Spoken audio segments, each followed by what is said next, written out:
Black Biscuit is a hockey company that specializes in team uniforms and apparel and is based in St. Paul, Minnesota. We've been working with teams throughout Minnesota and all around the world. If your team or association is looking to update your uniforms, then let our all-star design team show you what we can do for you. Our slogan is made for misconduct because our uniforms can take a punch. From jerseys, socks, and shells to team apparel, there's almost nothing we can't do. If you can imagine it, we can design it. Visit our website, Black Biscuit Hockey, and check out our design vault for inspiration for your next uniform. Need a company that checks all the boxes? Outstanding design, quality product, great customer service, and timely delivery? Call us at 855-978-6888 to see what the Biscuit team can do for you. Black Biscuit. Black Biscuit. Black Biscuit. Made for misconduct. Black Biscuit, made for misconduct. Don't risk it. Go Biscuit.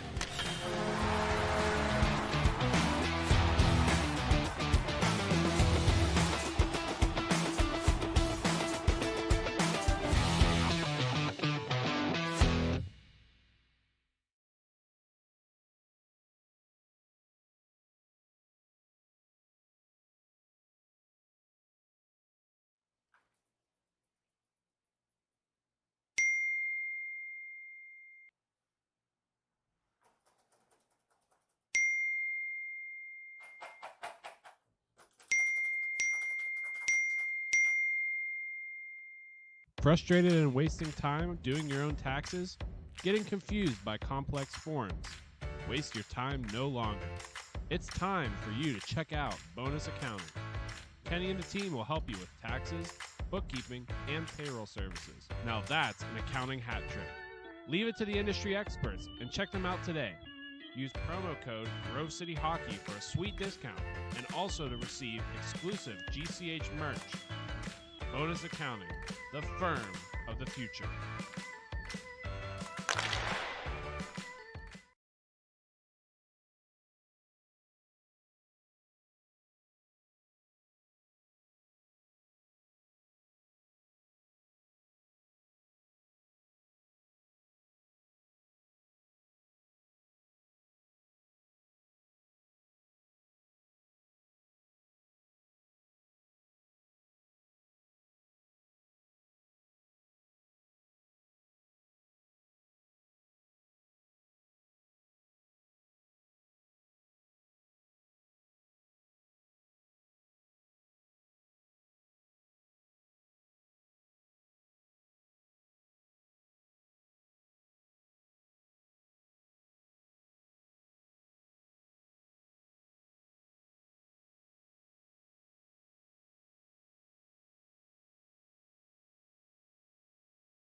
Ladies and gentlemen, we are in Fraser at Big Boy Arena. We're here for our MIHA Detroit 3 event. We have some exciting T2 action getting ready to start here. We've got the envious Anarchy taking on the Detroit Revolution. We are also going to see the Detroit Knights taking on the A team, and we'll see the Fresh Coast taking on the Mighty Octopus, and along with the Detroit Smoke taking on the Cincy Kings. But first, we got the Detroit Revolution and Anarchy on the floor. Detroit Revolution is in black. The Anarchy is in white. We are just 13 minutes into this, or 13 minutes left to go in this first period. I'm your host, Ben W. Stock. I've got a tag team partner, Colin, on caller. So, Colin, how you doing, bud? Doing good, buddy. How you doing? Good. Thanks for joining me here today. Dude, I'm excited to be here. Excited to do it. Me too. Let's have some fun with this, all right? Yeah. It looked like there was a little bit of some confusion or something that was happening out there, just a little bit. But hey, we're back to it now. Yep. I think there was they were just trying to get everything all sorted out from the goaltender being a little late to the show. Oh, good snatch. And a great save right there. Now, well, at least he's awake, right? He better be awake. Yeah, it's definitely a little bit early here in Fraser, but glad to watch these two teams duke it out, you know? Yeah, it's going to be a good, tough battle. And there's another save by the Detroit Revolution goalkeeper. So faceoff is going to be to his right. And here's the puck drop. Smolinski carrying the puck up, number 19. Passes it over to number 92. He's gonna get tripped up down in the corner there. Someone's got to get. There he goes. Oh yeah, just doesn't know what to do. Oh, there we go. Got the puck is loose. Back out to Smolinski. Smolinski sends it down low, and Detroit's gonna reset. He needed to reset. That was a little bit of an error pass there by 92. I think it was, wasn't it? Yeah, he kind of whiffed on a little bit. It's like I said, it's early. People are waking up trying to get their hands moving now. They haven't had their Folgers in their cup yet. No, not yet. Oh, look at that. Fanciful, beautiful move there by Smolinski. Nice pass over to the side there. Smo's going to take the puck. Looks like he got a little hooking action there. And it's saved by the goalkeeper.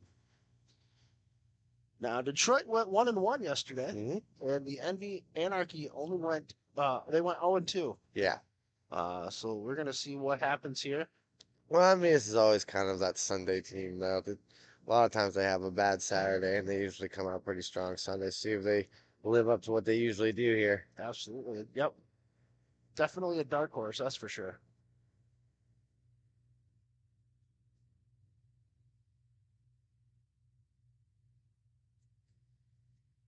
Anarchy up the side. Ooh, what a save. What a block. And the goalkeeper's going to cover it up.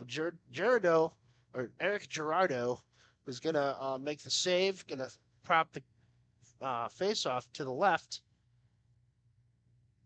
Well, you know, scoreless game. Let's try to fill each other out, see what's going on here, get some reps in. Early first period action here. Nice steal. Oh, can he get it? Oh, he's trying to settle it. Oh, he's settling it down now. Nah, unfortunately, he never got a chance to really settle that puck down. That was Schultz with the bouncing puck there. There he is right there.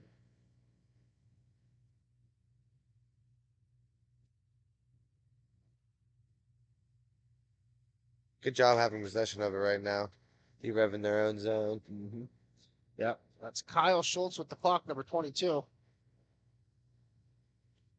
Man, D-Rev's passing is on right now. Well, they don't play. And that's blocked and deflected out of play by the Anarchy. What a smart play that is. What a smart play that is. Colin, how'd you sleep last night, bud? Slept okay. It was nice. Yeah. Nice Airbnb there. Bunk beds. It was kind of fun. Took me back to the childhood days, right? Oh, I absolutely. used to have a bunk bed. It was fun. Did you sleep on the bottom bunk or the top bunk? Top. No. How close were you to the ceiling? I couldn't sit up. It was interesting. Oh, nice move there. Man, it's all D-Rev right now, for sure. Anarchy just trying to dump it out to kind of take some of the pressure off. That's right. Here we go. The puck coming up. 22 Kyle Schultz with the puck. He's going to take the puck. across the blue line. He's going to dangle it through. Oh. Pass couldn't just connect there. What is going on here? Well, some people just collided, I guess. Yeah. Not paying attention out there on the floor. Buffalo, or the Anarchy need to figure out what they're going to do because the majority of the action's been down in their zone. Another shot. Oh, nice toe drag. Oh, good. They still had it. Yeah, he was going to take the shot, but then the Anarchy player decided he was going to try to block it. So he tried to toe drag that maneuver around and just got tripped up. Another shot attempt. Another save by the keep. This keeper is keeping this Anarchy team in it. Here we go. A little bit of movement now from Anarchy. Oh, There it's just picked again by number 27. That's Joshua Grady. really good back check there. Oh, here we go. Now we got some wheels flying up, back up the Ooh, court. bad change. And then just excellent defending by the Detroit Revolution. They are a swarm defense style where you get the puck, there's 3 of them on top of you. I mean, that was an example of it right there. It was. Anarchy And they- there down now. And they've always been like that. Farinelli's got these guys coached up pretty well. Oh, for sure. You could tell. I mean, it's their home rink, so they're definitely not trying to go home early. It's just silly to say, I guess. No. Anarchy with the puck behind the new Rev goal. Nice little battle going on here, guys. Really good battle, but Here man, we go. Smolinski with the puck, passes it up to Joshua Grady. Grady's going to take it. The puck brings it across, takes a shot, and it looks like it's saved by the keep. yeah, he swallowed that up real nice. Nice. So we're going to have a face-off to the goaltender's left-hand side, which is his glove side.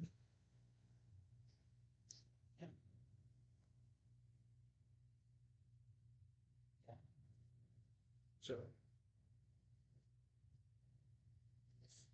face-off won by the Anarchy, sends it around behind the cage. Coming up some wheels now. There's a chance. Oh, and now it looks like it's a one-on-one. 91 with the puck, takes a shot and deflected out of play. Looks like that could have been Aaron Grady with the deflected shot there for the Detroit Revolution. Ref's got another extra puck now. We're ready to play. Face-off will be to the blocker side of the goalkeep today.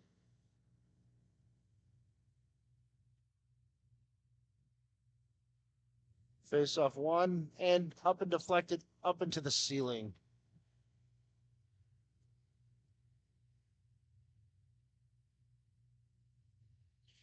Here's the face-off one.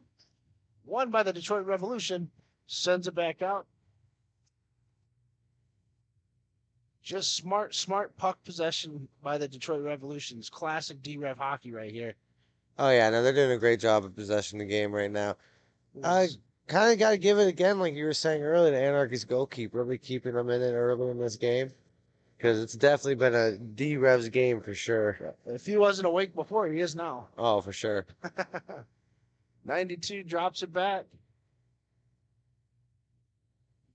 Oh, and that's just picked. And now we have a breakaway.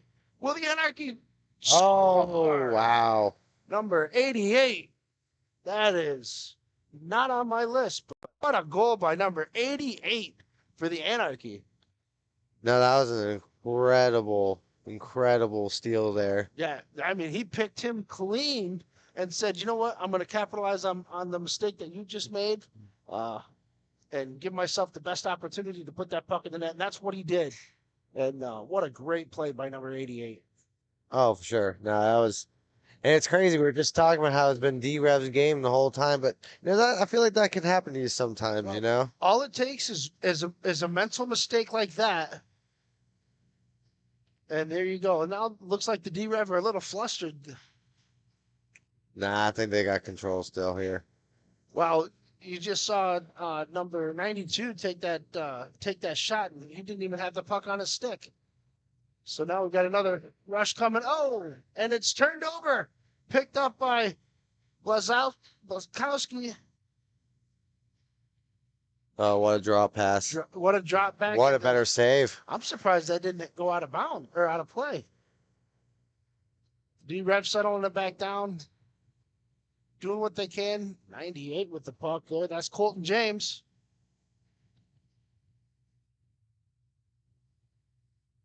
Puck being sent down. Anarchy's slowing their roll. Oh, wow. Ooh, can he get to it? No, No. there goes Smolinski going the opposite way. Colton James. Wide shot. Sends it back up to the point. You know, D-Rev is dominating the play here, no doubt about it. But they got to start getting that puck on the net a little bit here. Yeah. There's another one. Another missed opportunity here. Blazkowski with the puck.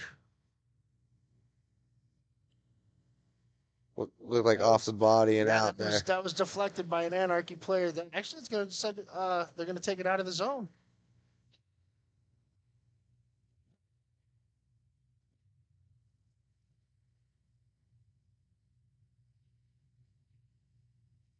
It did put it right back to center there. Yeah. No goal. No goal. It just got knocked out of play. So they're going to send it right down at center ice. So no advantage for either team.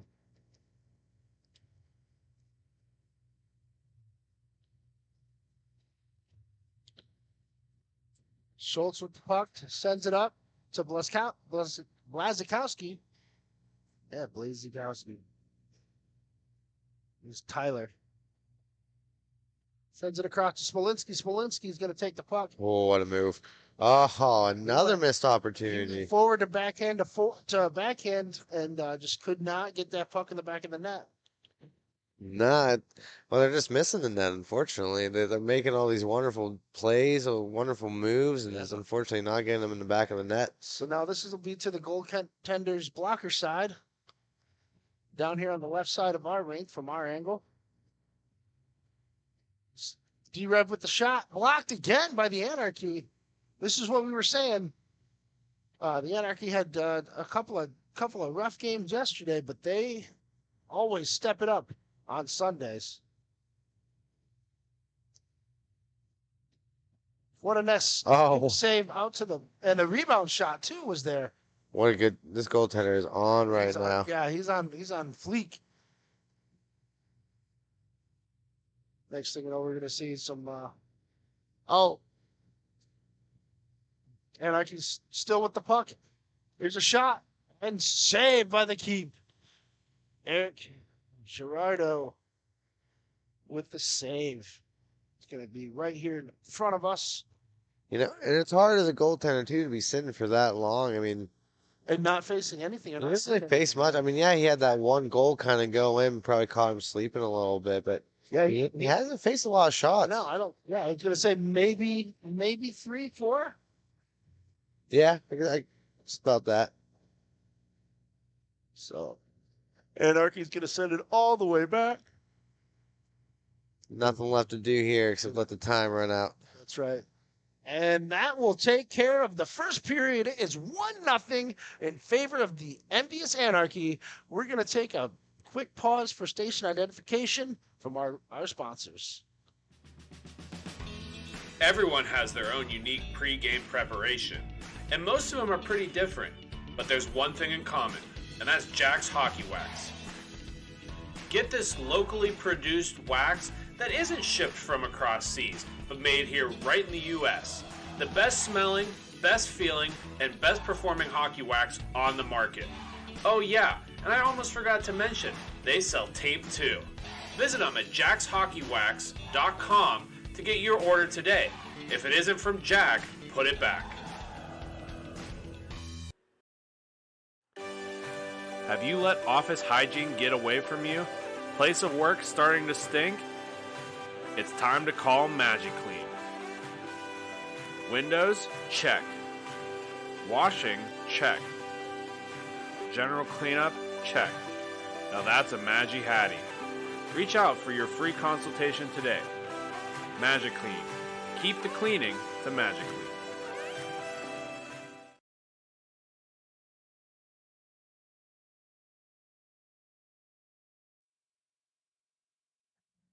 Welcome back. We are live here at Big Boy Arena, home of the Detroit Revolution. We are covering some MIHA 3 action, or event number 3, I should say, here in this January 29th day of the first year.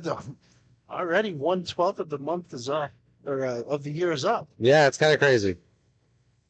So here we go. We got the Detroit Revolution in black taking on the Anarchy out of Envious. I believe that's their jersey sponsor. And it's a 1-0 game in favor of the Anarchy. They just came out. They were getting just dominated. All the play was really in their zone, much like it's starting out to set up here in the start of the second period. But a costly turnover by an excellent play by number 88. He picked the pocket of a Detroit Revolution guy and secured himself a breakaway and banged it in. Oh, what a whiff on that. What a great defensive effort there by number 29. That is Dan Vrana. Or Dan Vrana. So Colin, I don't think many people know that we have a podcast that we air where we talk about MIHA. Yeah, we do. Try to get them out as regularly as we can. But yeah, we talk about MIHA. We talk a little bit of college hockey. We kind of talk a little bit of everything, don't we? Yeah, we got a couple international episodes coming out, and then of course our Anarchy Pro episode. And, man, the Anarchy, another goal, and just like that, the Anarchy take a 2-0 lead with 12 minutes and 12 seconds to go in the second period. I mean, it just goes to show you can have the possession all the time, but I mean, Anarchy, they're doing the right things. They're playing good defense. They're kind of letting D-Rev tire themselves out almost and taking advantage of the mistakes. You really hit the head on the nail there. That was incredible because it was like bam. All D-Rev, like I want to say, like the puck possession is shots like 80-20. Mm-hmm. And then next, it's just all it takes is a simple mistake or a complex mistake, depending on how you want to look at it. Yeah. And boom, next thing you know, you're in the hole 2-0. But with that being said, 2-0 does not necessarily mean that this game is starting to become a runaway. Because anything, you've seen it, I've seen it. You could be down 5-6 goals and still come back and win. And like we said, I mean, D-Rev's passing's there. I mean, now Anarchy's going up at the zone. Nice pass over there. Oh, wow.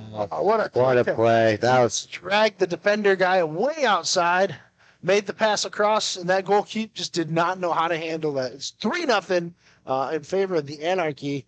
And just like we said, it doesn't... You can have a rough day on Saturday and then come back and just dominate. And that was it. That was, again, the Anarchy playing really solid defense. Containing the puck, moving it really quick, and then boom, now you're down 3-0 as D-Rev. Yep. I'm a little surprised, but I'm pretty sure we'll see some more D-Rev shots here pretty soon. But boom, just like that. Shot was just wide by the Anarchy player. Bud Dreer with the puck. He's a former Detroit Revolution guy.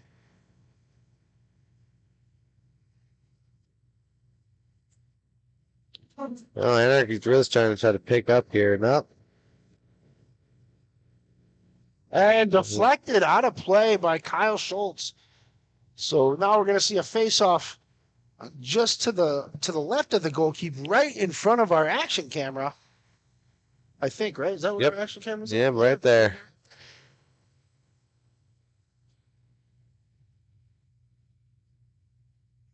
All right, here we go. 21 with the draw. Oh. Looked right up and grabbed it. I don't know who the other centerman was because I was too busy just laughing. I mean, it's definitely a fun little play to watch there. That's right. Anarchy swings the puck up. Oh, nice little stop there. Oh, made him look silly. Oh, couldn't connect enough with that pass. He tried, too. Here we go. We got the puck coming up. D-Rev adding some wheels. Nice work into the slot. Oh, Sends too it all the way much. back down. I think they're trying too much right now. Yeah, they're going for the pretty plays. They need to just kind of get them on net right now. Oh, That's still a play.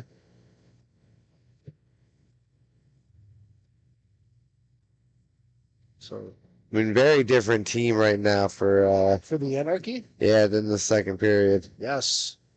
We've got the Fusion, or not the Fusion, we got the Revolution in black. Kyle Schultz screaming up the court. Oh, Oh, what an effort. I think that could have been a high stick, but it's waved off.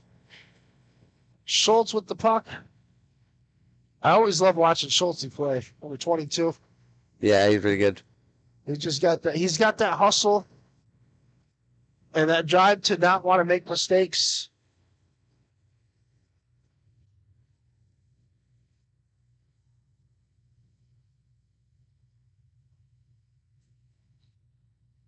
Anarchy again with the shot, but it's blocked by the goalkeeper.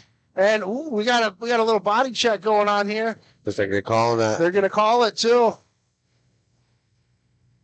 Oh, no possession, no possession. It touched him, but no possession. Shot, deflected out of play. And now we're gonna have our first penalty of the match. Let's see what that is there. Well, we got it for boarding. I mean, yeah, he definitely came up pretty hard on there. Yeah, it could have been a cross check too. I could have seen a cross check. Yeah. Even just checking because there's no checking in this league. We are watching the more advanced skill level, so they tend to let a little bit of the body to be played, but that was just a blatant, boarding call right there. So face-off won by the Detroit Revolution. They're screaming up the court. They are shorthanded, so their job is to kill this penalty, whereas the power play unit for the Anarchy is going to try to, and they just coughed it up. Did the Detroit Revolution. So we got the Anarchy maintaining the puck possession, sending it down. They're going to spread the court out as best they can to create a couple of openings in that back door. Wow. There you go. That was a really nice defensive play there. To get this. Check there by number 5. Get back in there. For 13. That's Tyler Blazikowski. There was an opportunity. Again, just D-Rev definitely getting in there, doing the right things, but missed opportunity after missed opportunity is really costing them the game. And they're hustling. Mm-hmm. And Anarchy just nice working around the zone, trying to, that was a beautiful play. That was a textbook power play right there. Yep. You want to get that one guy down in front to screen that goalie, preferably a little bit bigger guy.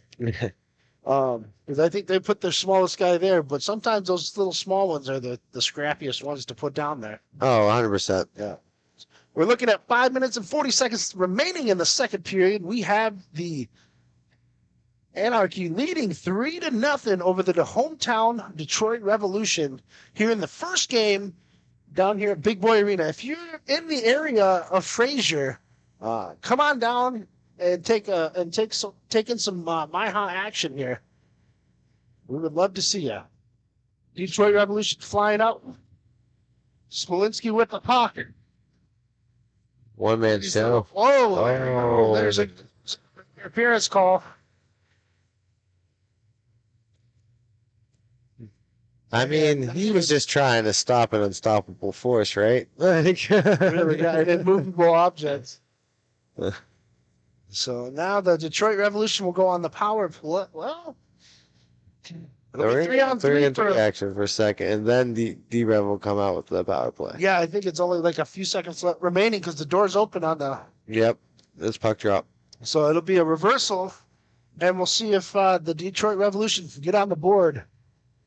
And there we go. Penalty is over. Too many men call there.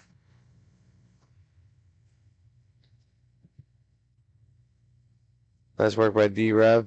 Trying to set up this power play, get something going here. Yep, here we go. Here's a shot. Nice day. Keep. Another great. Sending it back down. Great effort by the Envious Anarchy here. I mean, give it up for this goalkeeper right now, man. He kept them in it early in the first. Now it's 3-0 game. If he can keep playing like this, Anarchy don't have a problem today. Yeah. So D-Red setting up their power play. Nice, they're smirking that square and nice and low too. And the Anarchy are keeping the triangle nice and tight too. So There it that's a Detroit Revolution. There it is. That's scored by Tyler Blazikowski for number 13 for the Detroit Revolution. What an effort. Oh, what an effort. Yeah, so like we were saying earlier, yeah, if you haven't had a chance to check out our podcast, we do talk about MIHA. We talk about East Coast Roller Hockey or the National Collegiate Roller Hockey Association. We will also talk about some international games. Oh, get out of the way, ref! Picked up by the Detroit Revolution. They're hungry. Here's another shot. Wide. And then, of course, we'll also have special interviews and stuff like that, as well as shout outs to the teams participating in these events. And then you get to listen to us butcher your names. None better than myself. Colin's a distant second. Schulte with the puck. He's gonna slow it down a little bit. Just waiting for time for some helpers to come up and help him out. Yep. Wow. And just like that, it's now 2-3. Schultz with the goal. I mean, like we were saying earlier, I mean, it's mostly been a D-Rev game for the majority of this. I think it was time for them to wake up. Yeah, it's time for them to actually get something going, get this goalie moving, and I think they found a chink in the armor. And they got to strike while the iron's hot, right? That's right. But now if the Anarchy can just slow the bleeding down just a little bit, get back to their defensive effort that they were doing, and not get too tired, because essentially that kind of what's starting to happen is that they're getting a little tired, and the D-Rev's deep bench is just running them ragged. But if they stay disciplined and keep their composure, they can come out ahead.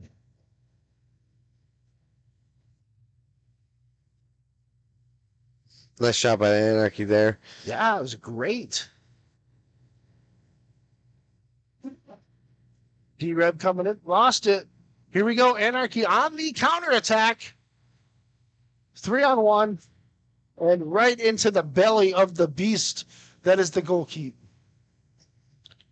Yeah, it's been a really good time for him to start making those clutch time saves and keep pushing this game to the direction it's going right now. That's right. So we got 45 seconds remaining in the second period. We're going to see the third period here in just a few seconds. So I'm looking forward to that, along with the outcome of this game, because it's a really fun game to watch. Oh, yeah, it's been great. I mean, we got a 3-2 game. It's been great pace, fast and tough so far. A couple penalties called for some good hits. Even though you're not always. Oh, here we go. Had it. A shot. What a save by the goalkeeper, right off the glove. Yeah, that was almost a little dangerous. Too bad he couldn't get that. Bud sends it back to number 88. 88's going to slow it down. That'll be it. And that's going to send us to our next commercial break. We'll be right back after these messages.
Welcome back. We are live here at Frazier's Big Boy Arena, home of the Detroit Revolution. The Detroit Revolution's taking on the Anarchy from Envious. We are going to see the final period of this semifinal game in the T2B bracket. Anarchy is up 3-2, but with the Detroit Revolution fast closing in on that. For those of you just turning in, it was a 3-0 Anarchy lead going into majority of the second period. But the D-Rev with a power play unit, or a power play goal, and then a quick goal shortly after that to bring it to 3-2 currently. So the Anarchy's slowing the puck up. Not to mention, Anarchy is also on the power play. Power play. I didn't know. I didn't catch the call. It happened right at the end of the second period. I didn't get to catch the call either, but We'll call it a high stick, or hooking, because the guy was a hooker. oh no. It looks like Good we are effort there. There it is. save.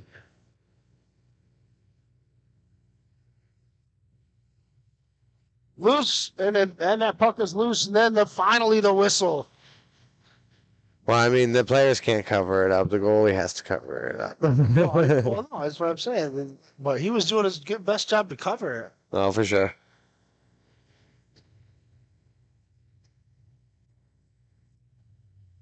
So we've got the face-off coming now. Schultz with the draw swings it over to Smolinski. Smolinski to Schultz. Schultz going to cut in. He's going to get. Oh, he still get it? Oh, he still has it. Shut. Yeah. Oh, Wow, what a singular effort there. that was a great defensive effort by the Anarchy player, but he just kind of got himself pushed out of the way.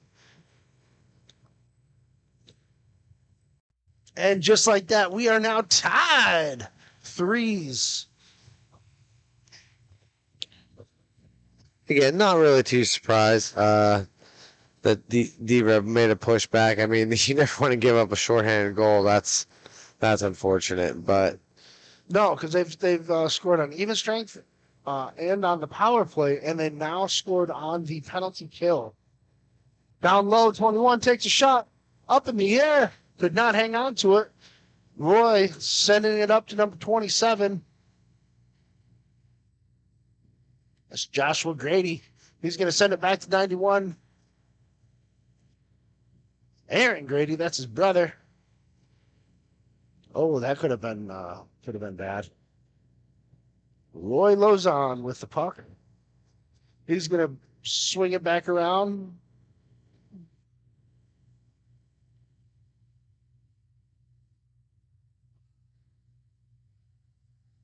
Anarchy with a good play. It might be too much. Roy's going to pick up the puck. nice battle in front here. Oh, great battle. This is good hockey. Coming up, you're going to see number Roy taking the puck. Shoots it up to number 91. That's Joshua Grady. Aaron Grady, my bad. Aaron Grady.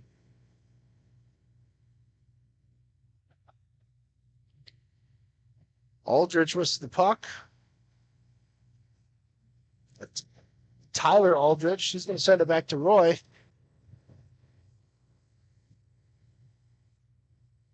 Good work by D-Rev right now, just trying to wait for the right opportunity. They made too many mistakes to put him down earlier, so That's right. it makes sense to kind of slowing it down a little bit, but still owning that puck possession, which is good work by D-Rev.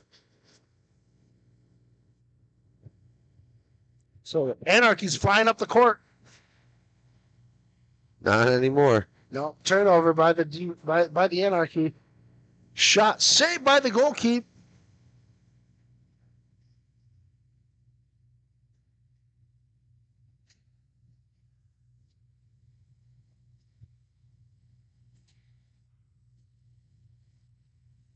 Got number 13 with the puck. That's Tyler. Tyler Glazikowski.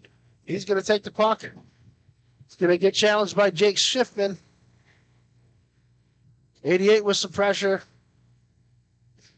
Slow with the puck. He's going to take it through the center. Good job keeping possession of it, though. Yeah. Schulte with the puck now. Schultz turning on some Jets.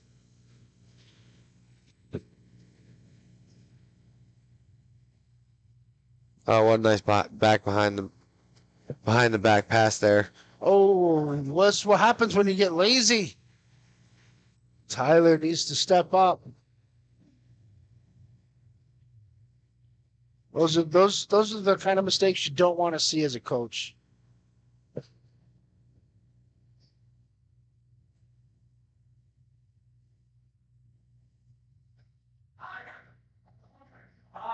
Smolinski carrying the puck back a little bit. Man, what a game. We're definitely at a stalemate right now. These teams just playing good defense. Goaltenders kind of awake now. And I think the Anarchy is like finally, went back to their roots of just playing just great defense.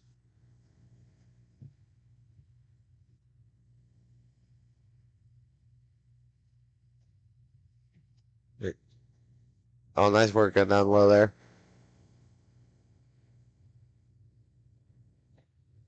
Here we go, puck being sent around.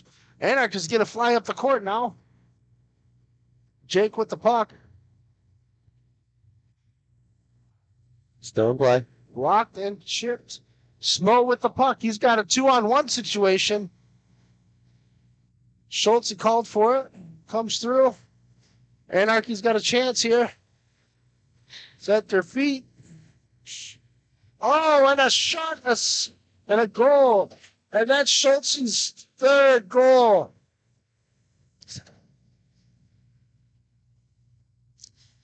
And now the Detroit Revolution has finally came back after being down 3-0. It's now 4-3 with 6 minutes and 53 seconds remaining.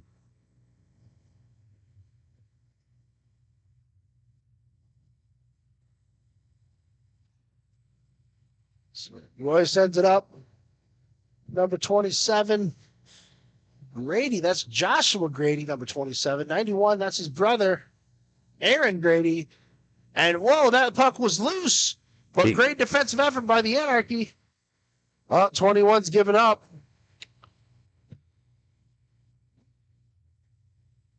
Instead of fighting through it, he's going to start throwing his hands up in the air. They're only down 1 goal.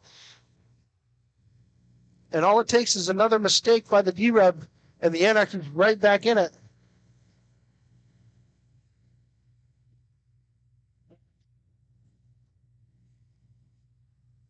Shot wide by Anderson. And now the Detroit Revolutions has started to open up the floodgates. It's now 5-3. 5 minutes and 50 seconds remaining. Yeah, I mean, again, we were talking about it. I mean, it's kind of been mostly a possession game by D-Rev anyways. Not really surprised to see where this is going right now. I mean, it was a shock when they were down 3-0 there. Really wasn't sure anymore, but... Well, that's 5 unanswered goals by the Anarchy, So yeah, I didn't even think about that, yeah. Yeah, so it's like, come on, guys, you gotta finish this. I thought for sure we saw a good, slowing. Here's a little pushback. Because they definitely had really solid D. And they went back to their they went back to their fundamentals with a good solid square work, and so now they're pressing, but man, they can't have 3 people on that blue line flying. Here's the shot, D-Rev. Anarchy with the puck. Coming across the blue line.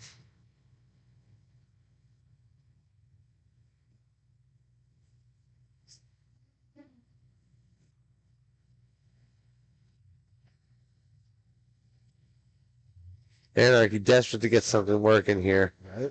Just can't seem to find it right now. No, we got 4 minutes and 20 seconds remaining in this contest. We've got the Detroit Revolution up 5-3 over the Anarchy.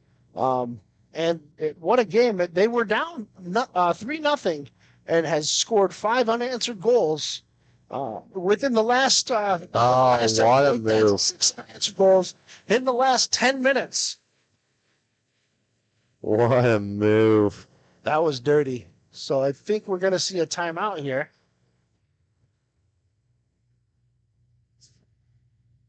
Yes, what's going on with the goalie's mask, it looks like? Yeah, no, I don't. I think he just took it off because he's like, I am hot. Like at this point, I kind of want to take a breather. I don't blame him. He's got that's 6 unanswered goals. Defense is Well, it's crazy. He started out, I mean, it happened. You know, he started off with a strong game. And and the defense was there. You know, they're just getting outworked, outplayed right now. Oh, for sure. I mean, well, like, again, I'm going to kind of sound a little bit like a broken record, but, I mean, it's kind of been D-Rev the whole time anyways. Face-off won by the Detroit Revolution. Sends it back to Smolinski. Smolinski's going to send it back over. Oh, he's going to hang on to it. Number 13, Tyler Vlasikowski.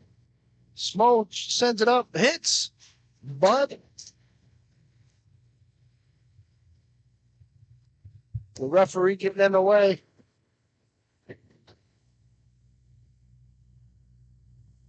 All right. Takes a shot.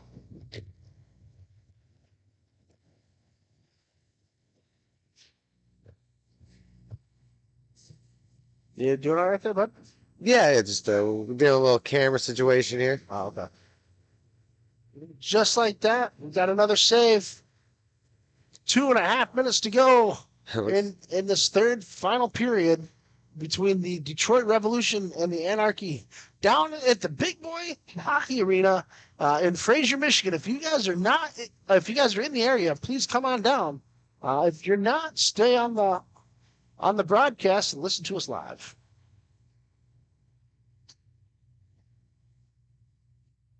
Oh, man. This goaltender is being left out to die now. Right now, yeah, they're just, I think the Anarchy are just tired, spent.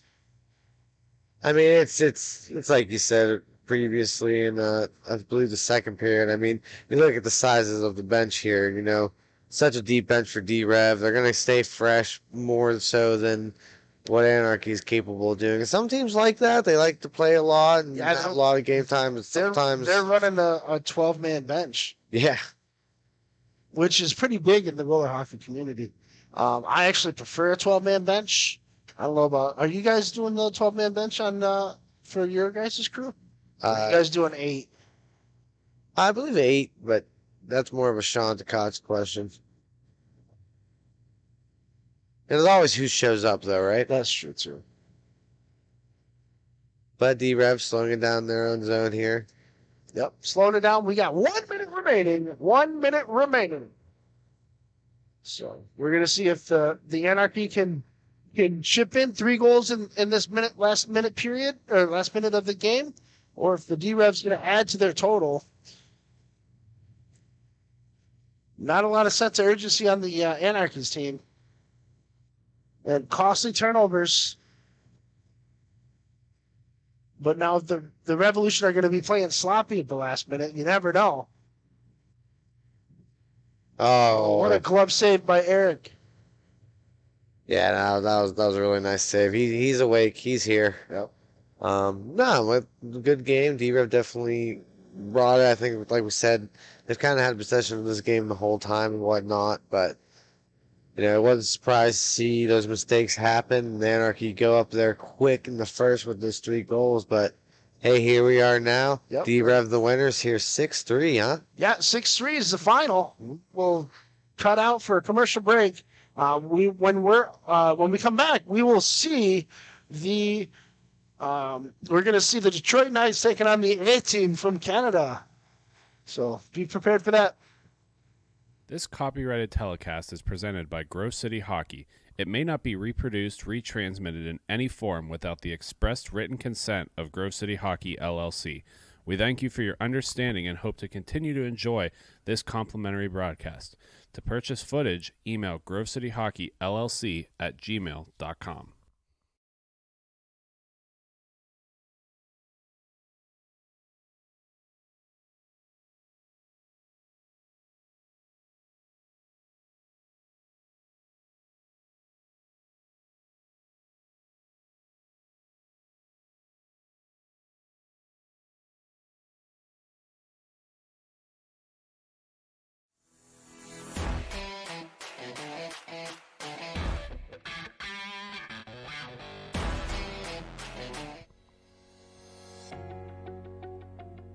You know you've always thought about playing travel hockey. Have you ever heard of MIHA? Well, here's the time for you. We're taking registrations right now. So if you're interested, make sure you get your guys together, get a good team, and sign up today. It's never been easier. All you have to do is go online, go to MIHAHockey.com, and look at all of the incredible options that are on this new intuitive website. Visit standings, schedules, registration details, league information, history, and so much more. And if you ever have a question, it's so easy.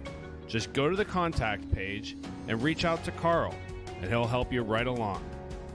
Sign up quick because spots are running out. Visit us at MIHAHockey.com.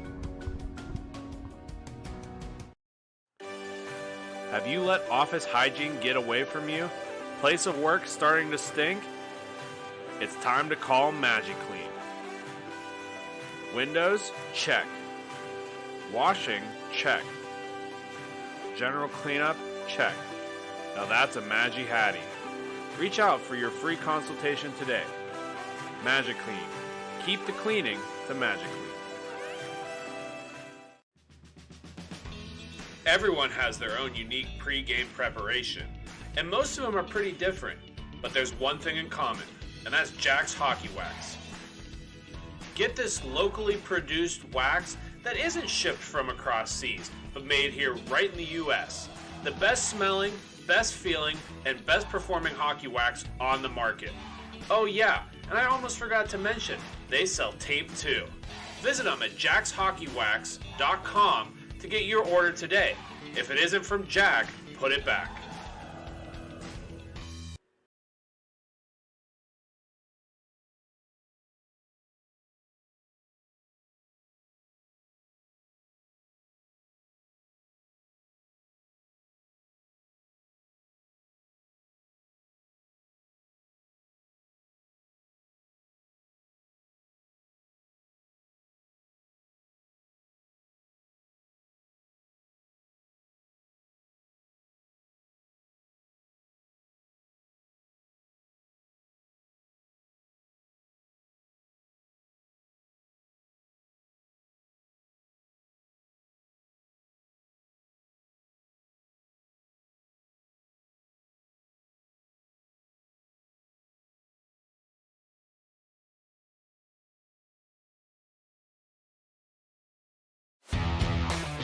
Black Biscuit is a hockey company that specializes in team uniforms and apparel and is based in St. Paul, Minnesota. We have been working with teams throughout Minnesota and all around the world. If your team or association is looking to update your uniforms, then let our all-star design team show you what we can do for you. Our slogan is made for misconduct because our uniforms can take a punch. From jerseys, socks, and shells to team apparel, there's almost nothing we can't do. If you can imagine it, we can design it. Visit our website, Black Biscuit Hockey, and check out our design vault for inspiration for your next uniform. Need a company that checks all the boxes? Outstanding design, quality product, great customer service, and timely delivery? Call us at 855-978-6888 to see what the Biscuit team can do for you. Black Biscuit. Black Biscuit. Black Biscuit. Made for misconduct. Don't risk it. Go Biscuit.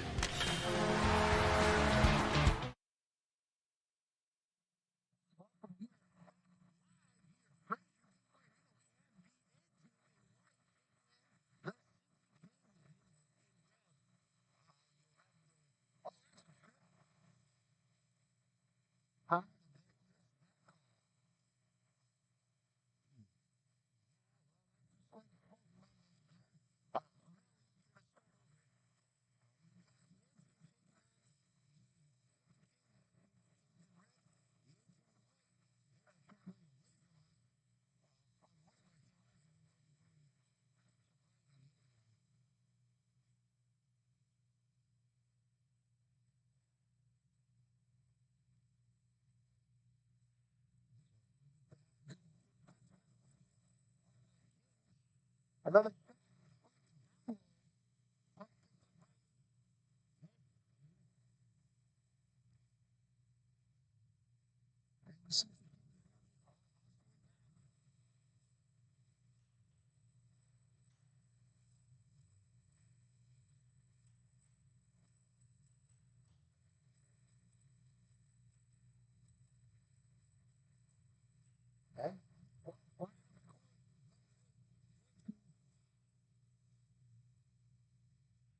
What?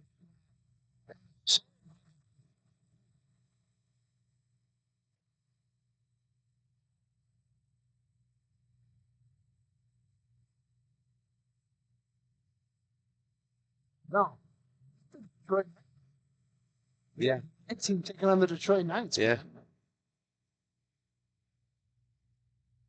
Wow. What a foobar. Hey, it happens, buddy. Yeah. It's early in the day. We got a lot of hockey left. Yep. All right. So, my apologies to the Detroit Knights on that flub. So, the Detroit Knights are in red. They are taking on the A team.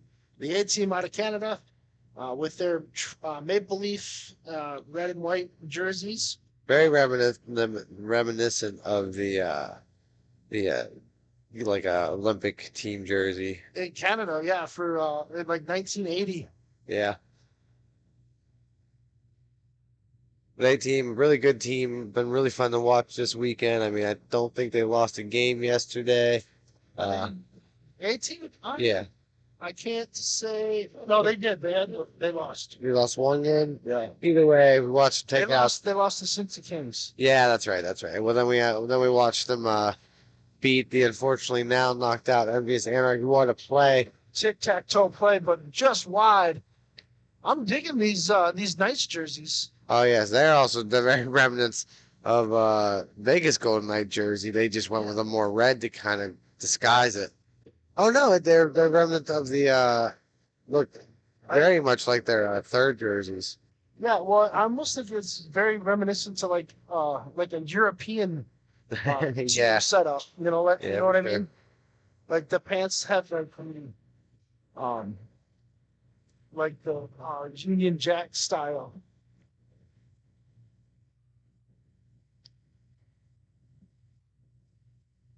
They're going to see the A team slowing it down. Number 9 going to take the puck. That's Tyler White. He's going to fly up the court. What a shot. Still rebound. The A team picking it up still. Oh, coughed up by the Detroit Knights. Number 91, that's Andrew Rhodes. What a shot, and deflected into the corner. Picked up by the Knights. He's going to send it up. So this guy, number 19, that is Kyle Astalos. I will say that the Detroit Knights have some serious flow. There. And there's our first goal of the game. This was the A team taking that puck, putting it in the net. And that'll slow any momentum the other team had.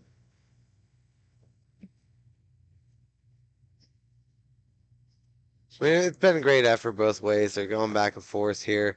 I mean, you knew something was coming quick. It's fast pace. Everybody's doing great.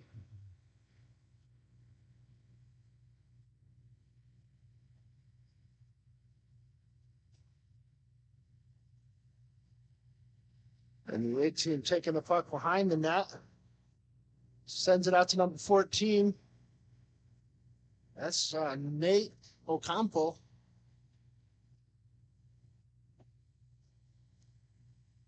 What a shot down in front. The no-look pass. The Knights going to be pressing. He's got it. He can do it. He's cutting across through. Saved by the keep. That's saved by number 33. Well, that was very good work by the defender there on putting enough pressure on that player to come in the slot there and mess up his opportunity there for sure. So now it's going to send it all the way back down.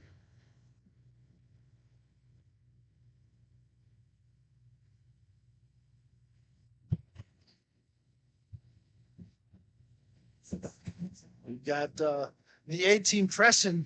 Number 92, that's Jonah Ranoff. He's going to take the puck and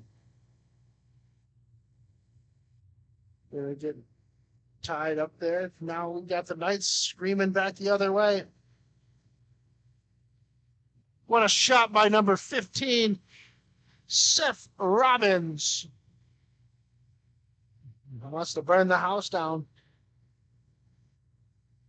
Number 91 takes the puck. He's got it. Oh, what effort. What effort. Puck ended up behind the net.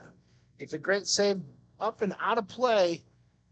So we have 7.5 minutes remaining in the first period. The score is 1-0 in favor of the A team. A team. You know, A. It's a Canadia. It's Nadia. So Ocampo is going to take the puck here. He's going to win the draw. They're going to send it back out to number 27. That's Darby McKinnon. Little unknown fact, Darby McKinnon is not related to Nathan McKinnon. I mean, hey, that's actually good info to throw out there. AT coming hot. Here we go. Nice move. Oh, man, did he get his stick on it?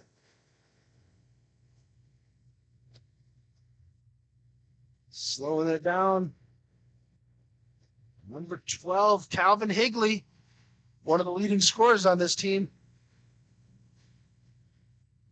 Good work, A-team. Just playing some smart hockey right now. Trying to make sure they have the length to make the passes. Trying to not force anything and have a stupid mistake that costs them a lead. Tyler White sends it back to Calvin. Calvin's going to take it up. And it's going to get chipped up by the Detroit Knights player.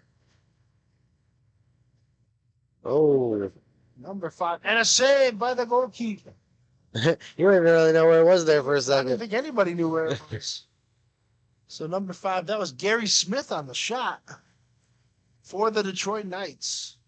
The A team's going to take the face-off in their zone. Number 8, that is Eric Margot. Face-off won by number 66, Nick Bordeaux. Technically, it's Bordeaux.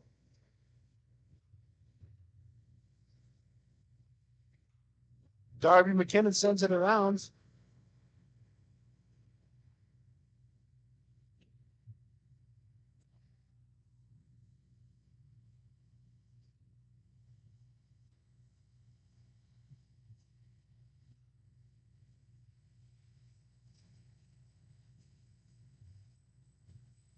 Calvin Higley with the puck. He's going to drop it. He's going to cough it up. The goalkeeper's going to poke check it out to Darby. Darby's going to give it back to Calvin. Calvin's going to be like, I got to get rid of this. So number 9, Tyler White. Oh, and here's the rush coming back the other way. It looks like it's going to be Gary Smith again, and a shot by number 66. That's Nick Bordeaux. Going to slow down behind for Tyler White. He's going to send it up to Andrew Rhodes. The Roadster is going to carry the puck up a little bit. Passes it up to number 8. That's Eric Margot. He's going to cough up the puck down in the corner.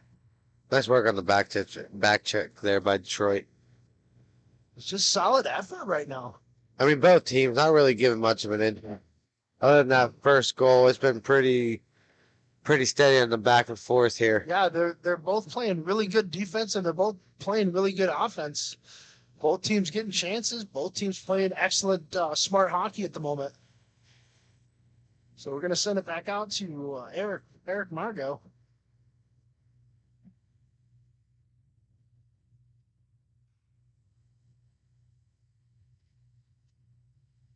Poke checked away. 91. Oh! Oh, wow. Dude got ran into. Yeah, it's interesting, though, because we saw a little bit of that in the game before this, and they were calling every single one of those, but we ain't going to call it now. But I was surprised they didn't call that obvious trip at the beginning because he had the puck. And then that was that could have been an interference call. Homeboy lost his. oh, What a save by the goalkeeper. nice work with the stick there to kind of work it out of his work it out of the harm's way there and just guide it right into a place where he can cover it. That's right. So we got number 91 right here in front of us. That's Andrew Rhodes. Number 14, Nathan Ocampo is going to take the draw for the 8th team. You've got number 19. That's Kyle Astros with the shot. He's going to send it up into the air, and the puck is going to start right back where we just were. A little reset. That's one way to reset it. Yep, reset. Jonah's telling Andrew to let's focus, guys.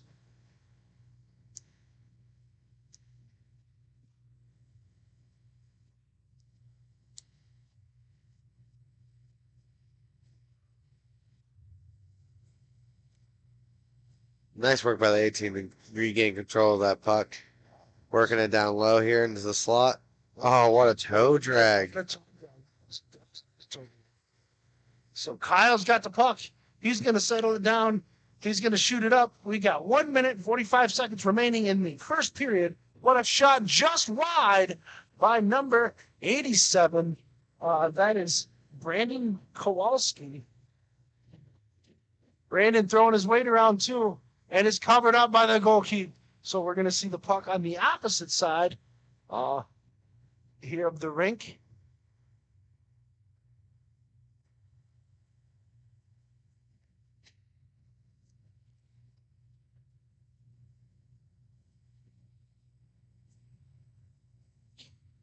Right. Just like that, we've got Eric Margot flying up the court.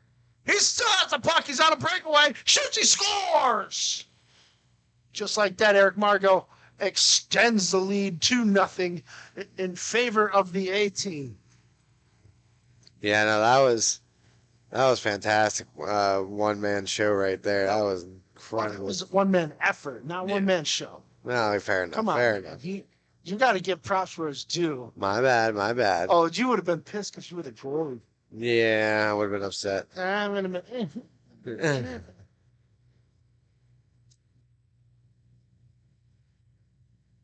We have to blip that out.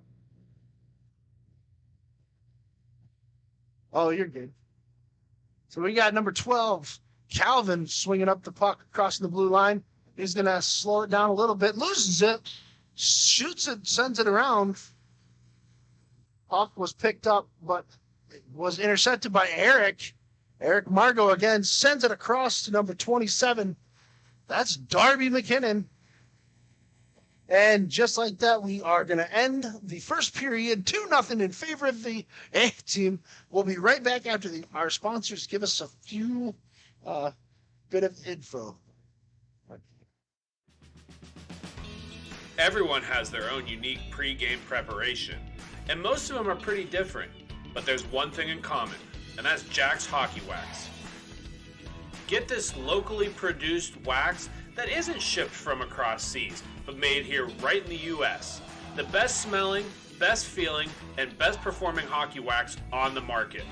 Oh yeah, and I almost forgot to mention, they sell tape too. Visit them at jackshockeywax.com to get your order today. If it isn't from Jack, put it back.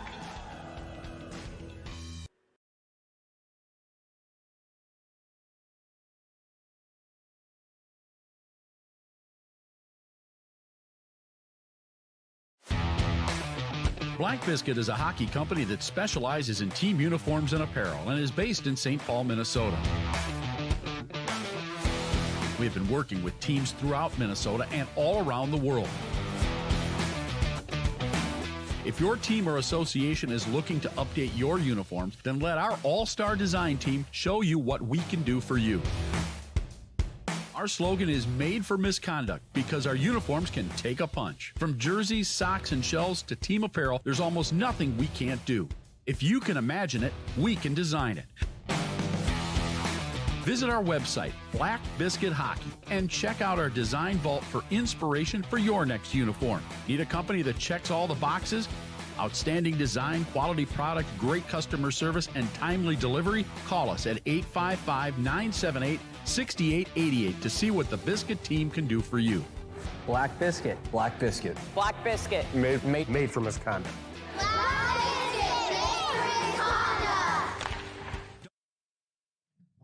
We're still live here in Fraser. It's still a 2-0 game for those of us just tuning in.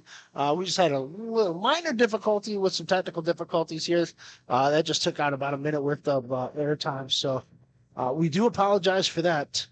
Right now we've got number 5 flying up the court. That's Gary Smith of the Detroit Knights. We have the Detroit Knights in red for those of you joining us, and the 8th team in white. A shot by number 87. And what incredible save. What an incredible, that puck is still loose. The A team with the puck, bringing it back across.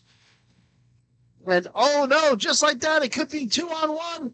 Shoots, blockers, or not glove save, that was a leg pad save. Holy jeez, what a great start to this. And the puck is loose down in the corner, set in front, and saved by the goalkeeper. Incredible.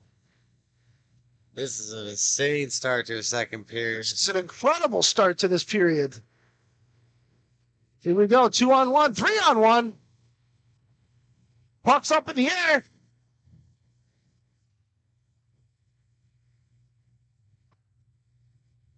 These guys are not pulling any punches. Number 59 sends it down to Kyle. 59 was Michael Perry. Again, we are live here for our MIHA broadcast. We're with Grove City Hockey. I'm your host, Ben W. Stock. I have my play-by-play color guy is Colin. He's on our OBS system as well. So we're trying to do multiple jobs here. Hey, we're having fun, buddy. We're having fun. We're watching some good hockey right now. This game has been great. And intense too. Like this is like I like this type of hockey all day long. A shot deflected up into the glass, out to Nathan Ocampo. Ocampo's going to send it back. So I believe I'm not related to Nathan McKinnon, Darby McKinnon. What a whiff there. Kyle Ostelos on a breakaway. He's got 91 bearing down on him, and he just whiffs it. And he's like, I got to get off the floor. Well, it was also a really nice poke by that goaltender there. It was. He's incredible.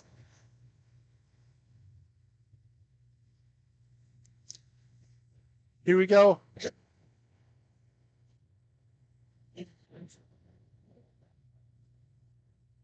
'92. Give chase into number 77 of the. That's Matt Reno. What good defensive work by the A team again. Yeah. Really holding on to this lead right now. The A team coming up the floor. Sends it back around. Oh, what a chip chop.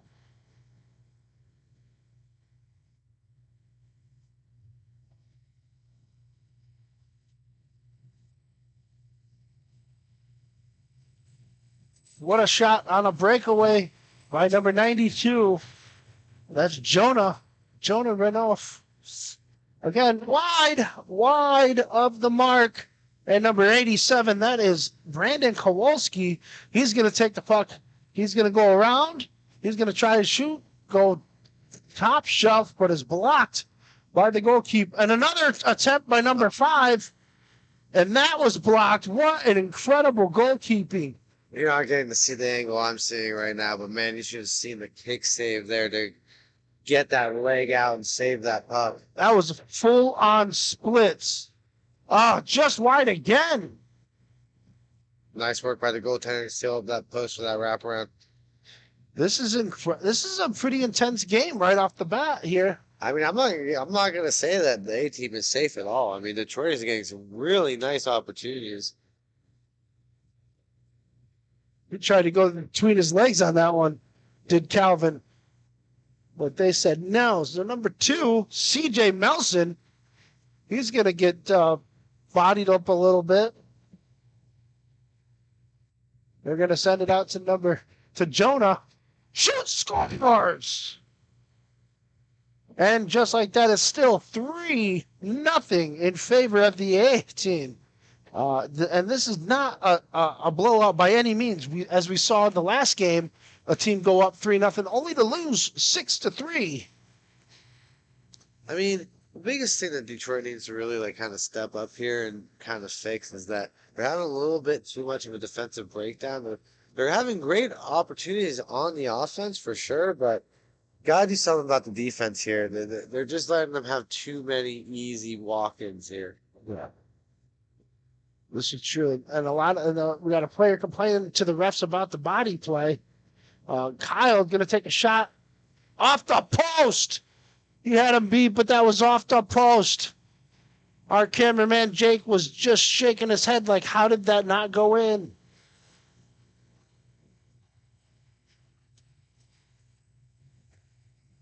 And there we go to save. We're going to go to the right side of the goalkeeper. That's his blocker side. Kyle's going to take the face off.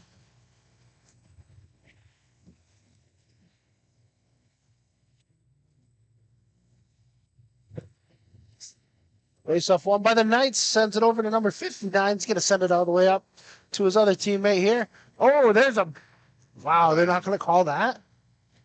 Oh, wow. Okay. So this is going to get chippy here, guys. Shot deflected out of play. Puck's right here in front of us. I mean, hey, sometimes, two teams are playing hard, not playing too dirty. I mean, let them play hard, right? Let them always play. Yeah, no, there's playing hard, but then there's playing hard and timid, and then there's playing hard and reckless. Oh, for sure. Only thing I'm just curious about is that we've seen some of those calls being made in the very first game of the day, and I haven't really seen them called since. No, they haven't made any calls. But hey, whatever. Game continues on. Detroit with it again. Ooh, what a good opportunity, but gotta get on that. That's right. And just like that, we're going to see a face-off to the left of the goalkeeper. That's his glove side.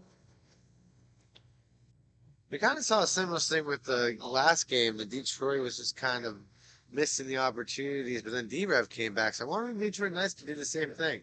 I wouldn't mind it because then we'd see a really good game because both of these teams are playing really, really tough hockey. Oh, look at that. And a backhand by Nathan Ocampo to put this up 4-0 in favor of the A team. Well, it's like I was just talking about the same thing. This is the same way the A team has scored these last two goals. It's just working in wide, coming into the slot down low, and then making the goalie work. Especially in inline, it's hard for goalies to get over like that. They can't do it like even do it nice. Even with your slide pads on. Yeah, sure. All right, just now we're going to see Kyle take a shot, and that is going to be sucked into the belly of the beast there. Goalkeeper's going to take that puck, and we're going to see a face-off to his left, which is his glove side.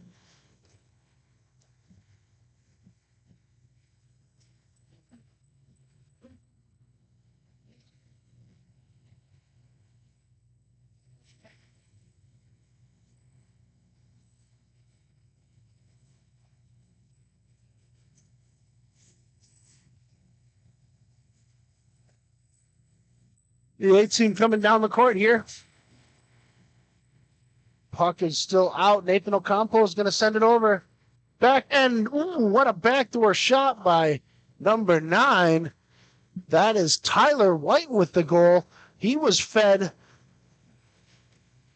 by Darby, or maybe it was 12. He was fed by Calvin. But, man, there's a tic-tac-toe, right? Classic backdoor maneuver. It is now 5-0 with 4:20 remaining in the second period. I mean, now Detroit's going to have to do something and find a way to defend this high. There we go again. Oh, puck is loose. Puck is loose. Puck coming out back.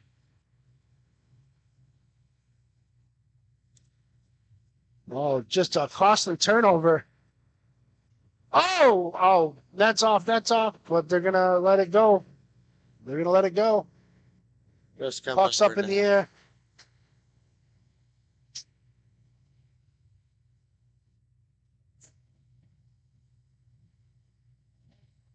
Nice save by the goaltender for the A team. Well, for those of you that are watching at home, we have people that are crouching down in front of the broadcast. So I don't know if they think that the camera's on us or if they're just trying to make sure that they don't impede our vision.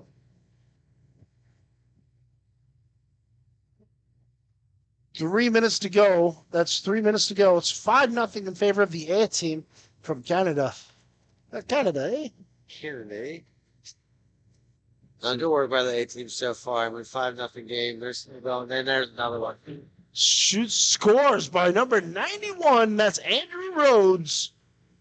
He got fed by, I believe that was Eric Margot. The train is rolling now. Yep. And all it's going to take is just 2 more goals, and this will end this game. If the Detroit Knights cannot make a comeback. I mean, I'm not going to say it's out for them yet. I mean, it's inline hockey. I mean, we've seen leads go so quickly. You never know what happens in the third period of a game. What a save. Bounced off the goalkeeper's leg pad. Number 2. That is C.J. Melson. Oh, no, my bad. That is Corey Dare. Corey Dare for the Knights. He sends it down, or sent it down. Nathan Ocampo's coming up. We've got number 92. That's Jonah.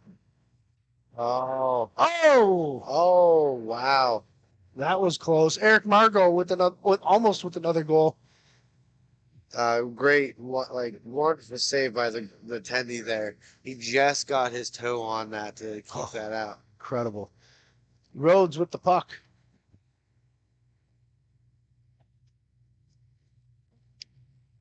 Then you got he's going to send it to Ocampo. Ocampo's going to give it to Jonah. Back to Rhodes. Rhodes is going to set it up. Shoots. Oh, that almost went in off the blocker. Eric Margot with the puck. He's going to send it back to Nathan Ocampo.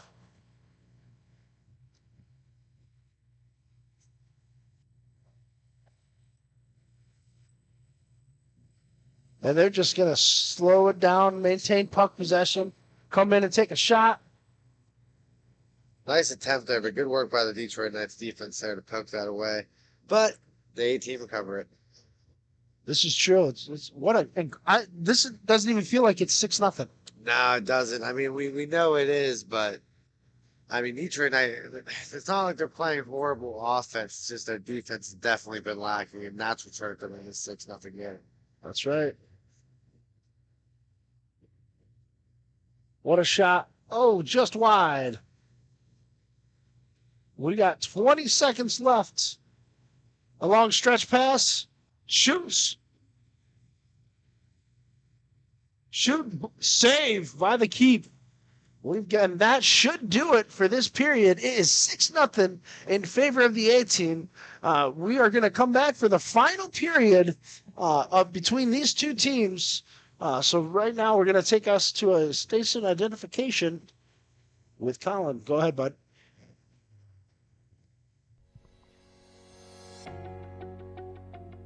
You know you've always thought about playing travel hockey. Have you ever heard of MIHA? Well, here's the time for you. We're taking registrations right now.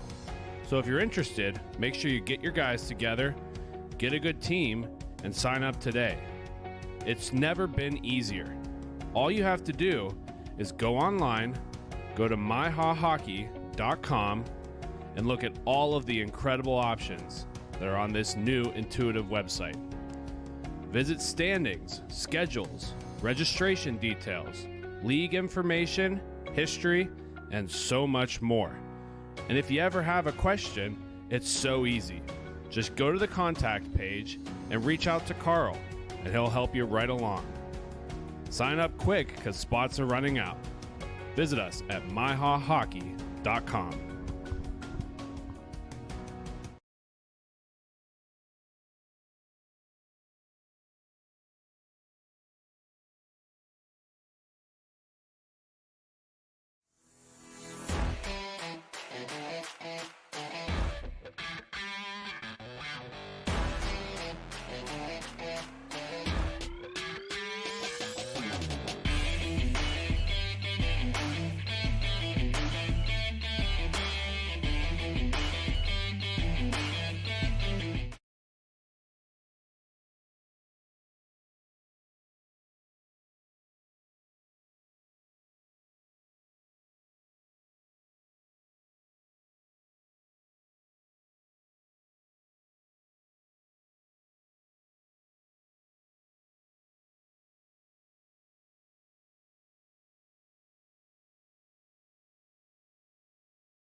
Frustrated and wasting time doing your own taxes? Getting confused by complex forms? Waste your time no longer. It's time for you to check out Bonus Accounting. Kenny and the team will help you with Freddie, your big boy. Don't worry, you didn't miss too much, but you did miss one more goal that was put in by the A team. One more goal, and this will end the contest at 8-0 here in this semifinal T2B bracket. The Knights taking a chance here, getting a little feisty. I like the aggressiveness of the goalkeeper there to kind of fight off that puck. Yes, Corey Dare there with the chance. Next to you got Nathan Ocampo coming up with the puck. He's going to send it back over to Darby McKinnon, who, as we found out, may or may not be related to Nathan McKinnon. Puck tipped up into the corner. And a goal by the Detroit Knights. Will this be the start of the comeback? It would be pretty insane. They got a heck of a deficit to come back from. But we have seen it before. We have seen it before. I mean, it just depends how they play. If they make the adjustments to their defense, 100%, it can totally happen. There's still 10 minutes left. You keep rolling like this, you can get them in quick. Absolutely.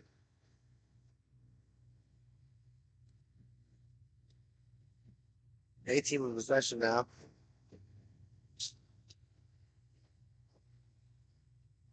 Oh, nice work. There it is. And another goal by the A team. So now it is 8-1.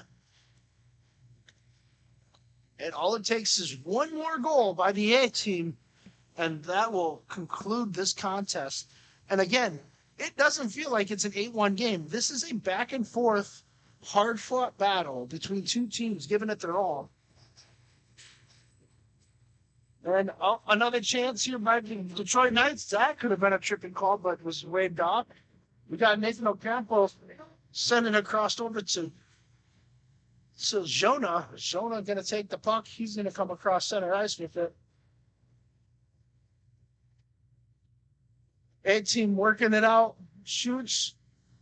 And that's the goal. And that will end the game here for our T2B bracket semifinal between the A-team and the Detroit Knights. So next up, we are going to see the Fresh Coast taking on the mighty Octopus.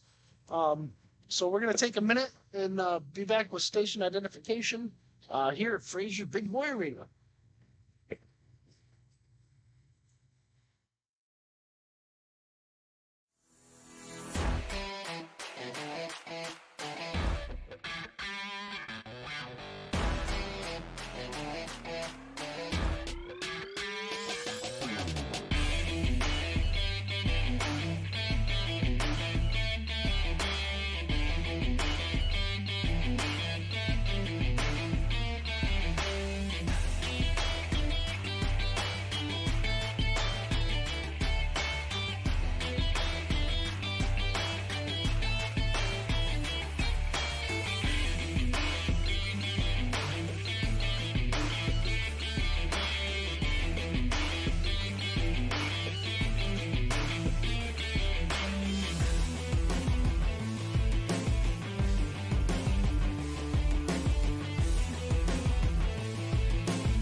Welcome back. We're live here at Fraser's Big Boy Hockey Arena. We've got MIHA event number 3 with the Fresh Coast in white taking on the Mighty Octopus in black. The Mighty Octopus will be moving left to right. The Fresh Coast moving away from us on your screen. Here we go, number 23. That is Josh Ward. He's going to take the puck and send it around.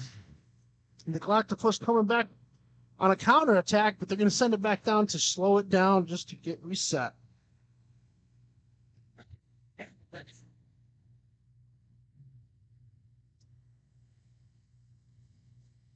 Josh Ward with the puck. He shoots. Kick saved by the goalkeeper. Goalkeeper sends it back down. And the Mighty Octopus cough it up with a good defensive effort there. Josh Ward with another shot. The Octopus flip it back out, and it looks like he's on a breakaway, but it's a one-on-one with a half a step and a shot and a whoa! That stick went flying, huh? Where'd that come from, man? I don't know. That kid looked like he just lost his stick. Kyle Chambers setting up the puck behind the net. Kyle Chambers bringing it up the floor.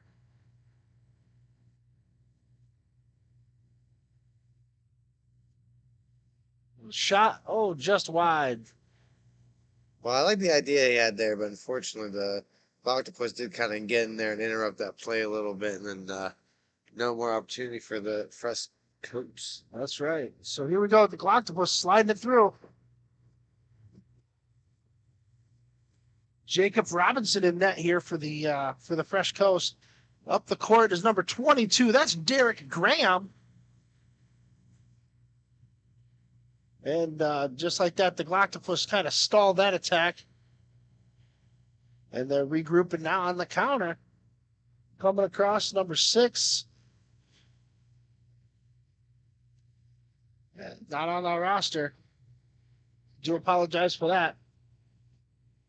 There you go, number 6, takes the puck, toe drag it. Coughs it up, lost by number 10. That's Chase at Callan. Callan send it over to Vandenberg. Vandenberg fend it back to Callan. Callan's trying to just poke it into the net, but the keeper is saying not today. Devin D'Angelo with the puck sends it all the way down here. He's got Kyle Sipperly with double O on. He's going to divert, and it's going to be sent to Vandenberg. Vandenberg's going to send it up to Callan, who's going to chip it over to Kyle Sipperly. Number 19, that's Case. That's Devin D'Angelo. Kyle Sipperly with the puck. Sends it across to Case out. Callan.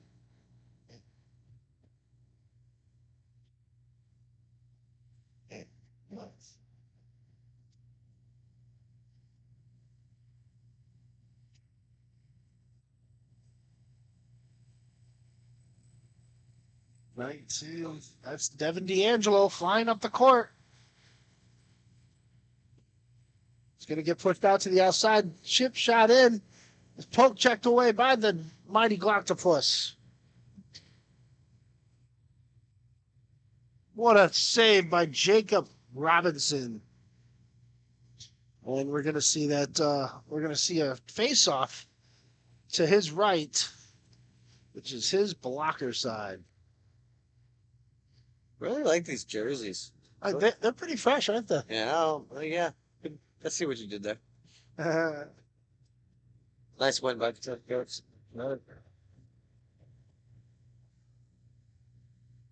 And sends all the way back out, does the Mighty Octopus. Octopus had the puck.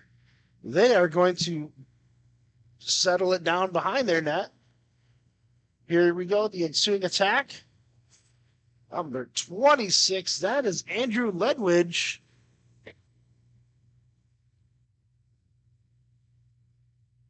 He's going to swing it back around, hang on to it.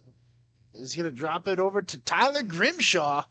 Grimshaw is going to send it up to number 61. That's Dominic Moore. Number 23 back to Anders Elmbald and Elmblad. So, for those of you just joining in, we are in game 3 of our coverage today. We have the Fresh Coast taking on the Mighty Octopus. It is deadlocked at 0 right now here in the first period. The Octopus coming up. Settling up the break. Oh, excellent play here. Drops it back. Gets picked by number 4. That's Josh Shamberg.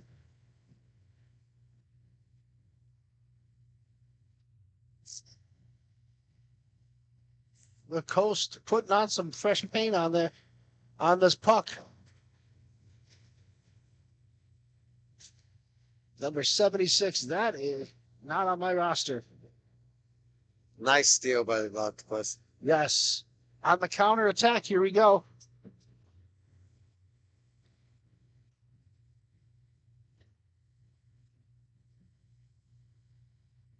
Number 23, that is Josh Ward.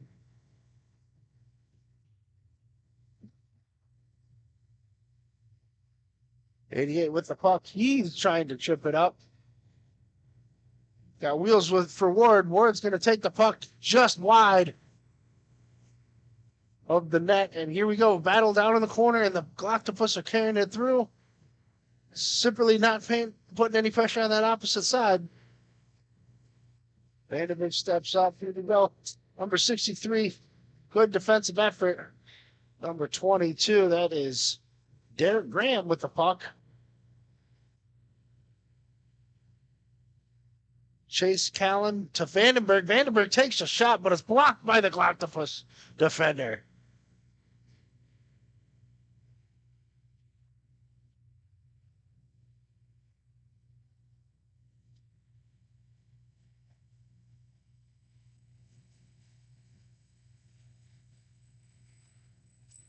Shot wide. Kyle Sipperly keeping him up so he doesn't fall down. That's a nice one to put it, right? It was very nice.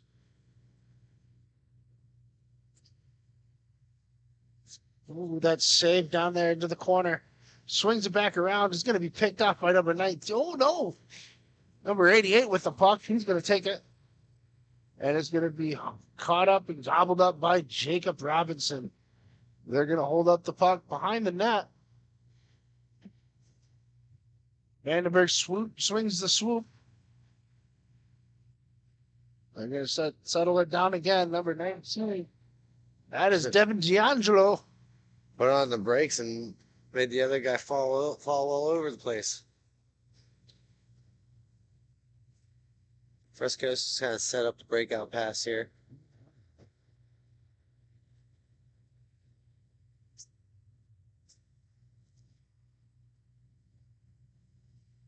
Vandenberg coughs up the puck, but it's still maintained by the Fresh Coast possession.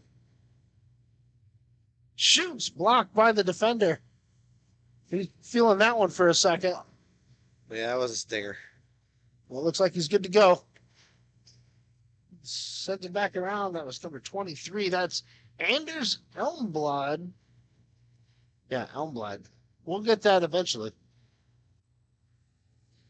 Sends it down, number 23, wide open. He's going to take a shot, and it's off the blocker. Goaltender kind of didn't know what to do there, if he should attack the puck or... Well, he had no help either, so he was really trying up 3-on-1 at that point. Shoot. High. Octopus with the puck. They cough it up. We've got Devin D'Angelo with the puck. He's going to take it. Loses it. But the Fresh Coast still pick it up. Shot by number 4. That is Josh Sandberg. Good work by the Octopus's goaltender to keep an eye on that puck and make sure he was in position for that shot. That's right.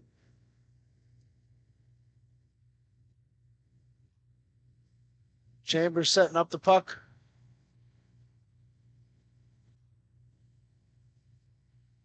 Number 76, not on my roster. Shoot, scores! And now it's a 1-0 game in favor of the Fresh Coast TFC over the mighty Octopus. So we have 3 minutes and 30 seconds remaining.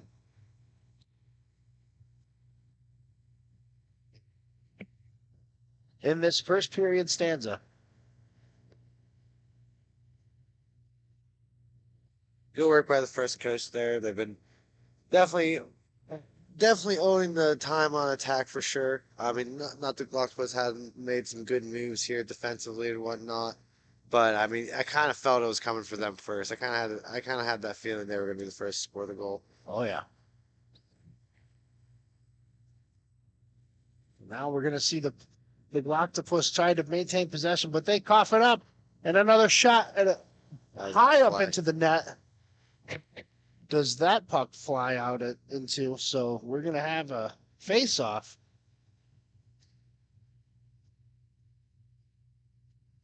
Down in the Octopus zone.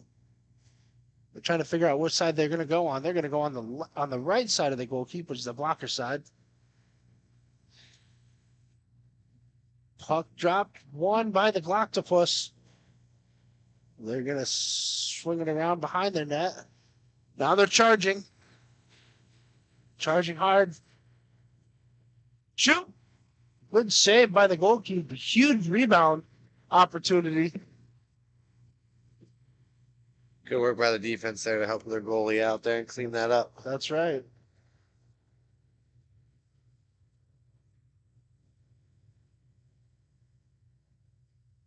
So here we are with number 23. That's Josh Ward. Shoots. Oh. Goal by the Fresh Coast.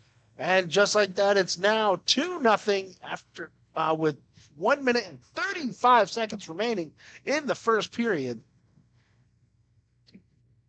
So these boys are coming to play. There's still a lot of hockey left, but Mike Octopus better figure something out here. Get some more opportunities, get more pucks on net, or this is just going to get away from really quick. I mean, the Coast is buzzing. Well, I'd say each period is different. So it just depends on how they come out flying in this next period. Well, there's a lot of hockey left for sure. Fading the scene here. 76 swinging it back around. He's trying to figure out what he's going to do. Hey, why rush it? First period up 2. Make sure we're making good, crisp passes here. That's right. Kyle Chambers sends the puck down behind the net. Octopus has possession, but they're going to come flying up. What a good poke check by number 76 for the Fresh Coast. Off the shot by Ward. And just like that, the Octopus are countering. Here's a chance. Oh, picked off by number 7. And there we go. A lot of bodies in front of us at the moment. Vandenberg putting in some effort.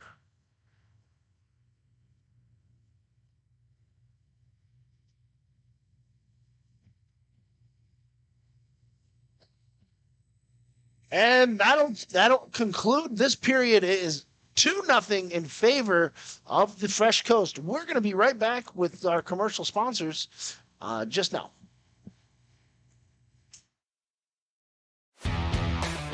Black Biscuit is a hockey company that specializes in team uniforms and apparel and is based in St. Paul, Minnesota. We've been working with teams throughout Minnesota and all around the world. If your team or association is looking to update your uniforms, then let our all-star design team show you what we can do for you. Our slogan is made for misconduct because our uniforms can take a punch. From jerseys, socks, and shells to team apparel, there's almost nothing we can't do. If you can imagine it, we can design it. Visit our website, Black Biscuit Hockey, and check out our design vault for inspiration for your next uniform. Need a company that checks all the boxes? Outstanding design, quality product, great customer service, and timely delivery? Call us at 855-978-6888 to see what the Biscuit team can do for you. Black Biscuit. Black Biscuit. Black Biscuit. Made for misconduct. Don't risk it. Go Biscuit.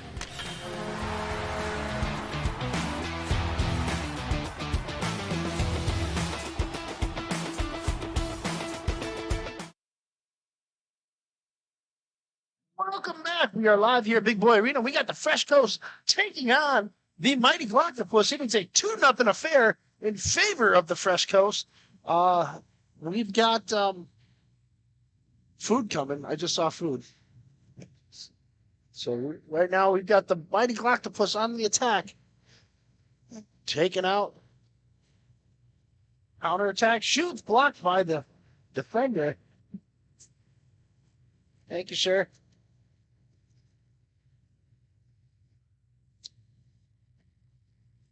Number 76 holding up behind the net. Setting up his breakout play for his team. Oh, he coughs it right up. Puck sets around. Colin Sipperly decides he wants to play on his knees. Here we go, number 4. Josh Sandberg.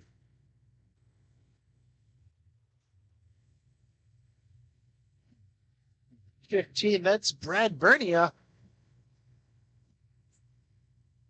Gonna send it down there behind the Coast goal keep. And now we're on a pressure attack here. Looking good, but broken up by the Octopus.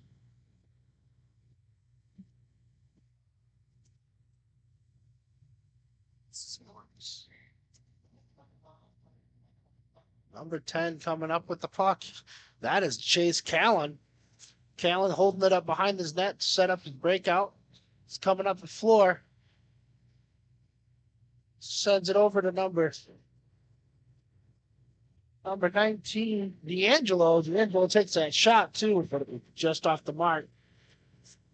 Bernia with the pass right up to number 94. That's Tyler Grimshaw. What a beautiful pass that was too. Counterattack coming on by Colin Sipperly.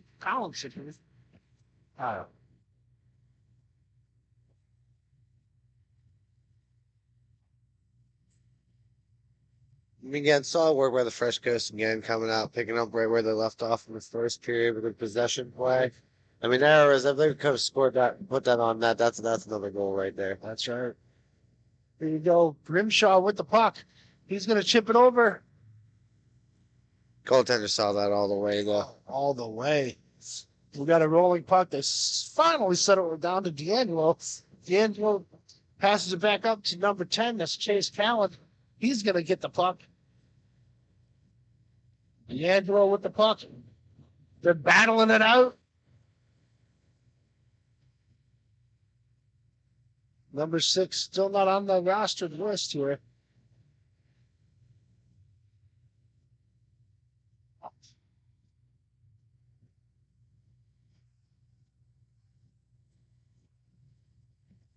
Fresh Coast with the puck.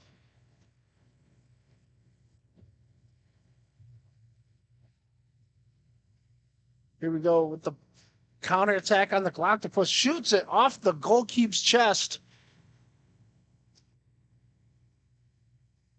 So one thing I'll say, if these tenders are always on point, always be in a position, shoots just wide. Here we go. We got a rush. 2-on-1.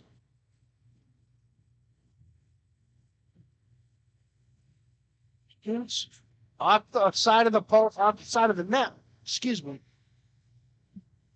Yeah, there's a It's little... intercepted by the Coast of Fresh.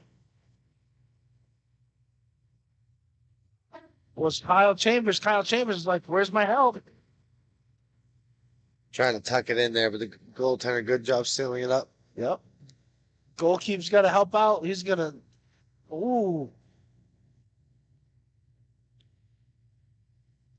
Puck possession is not, puck handling is not in this goaltender's wheelhouse. Well, that was just great defending. What a shot there! And it's kicked away by number 34. That's Daniel, or 35, sorry. 35 is not on my Octopus rostered list.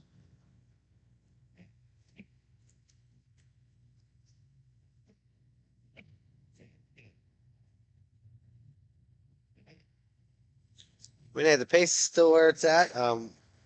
Game's still rolling here. Still 2-0 to Fresh Coast.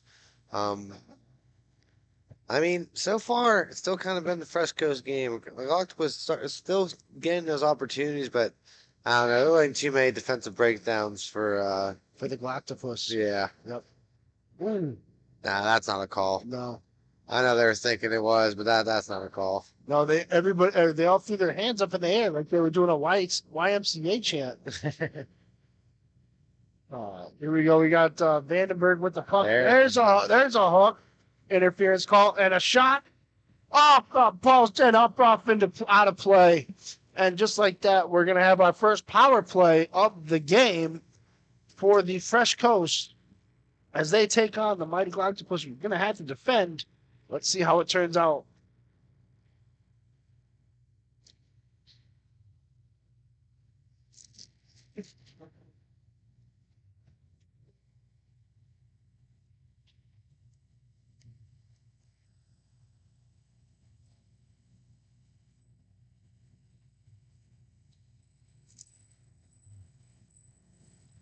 Good win by the Fresh Coast. Here we go. Puck sent up. Shoot, blocked by the Octopus. Well, that changed hands a lot there. Yes, it did. It was like tic-tac-toe off of 12 people. Shoot. Good read by the Octopus goaltender and getting over to that side.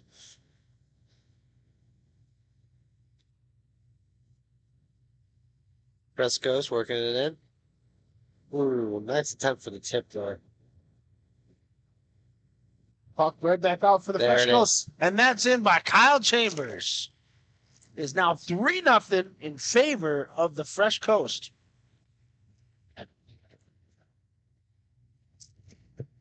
Yeah, Fresh Coast is definitely buzzing right now. I'm not really shocked to see that. They kind of own that whole power play there. I mean, good work by the Octopus to try to get it up at number 15, but yeah, they're just getting sworn by the Fresh Coast. Well, we'll see what happens here with the rest of this game because it's still 3-0 and on the power play. No, it was a power play too. Yeah. Time might still be running, but it's over now.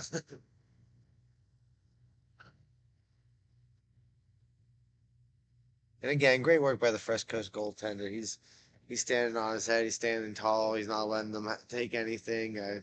Doing a good job at swallowing up the puck and not letting the rebounds kind of get there. And I mean, also a great job defensively because there's been a few times the rebounds did shoot out. They've cleaned it up, so they can keep it up. And then we might see this game continuing this trend here. So now we're going to see the Octopus taking the puck behind the net. He's going to start setting up the court, but it's picked up by Josh Sanford, Josh Sanford. No, it was 22. Derek Graham with the pick.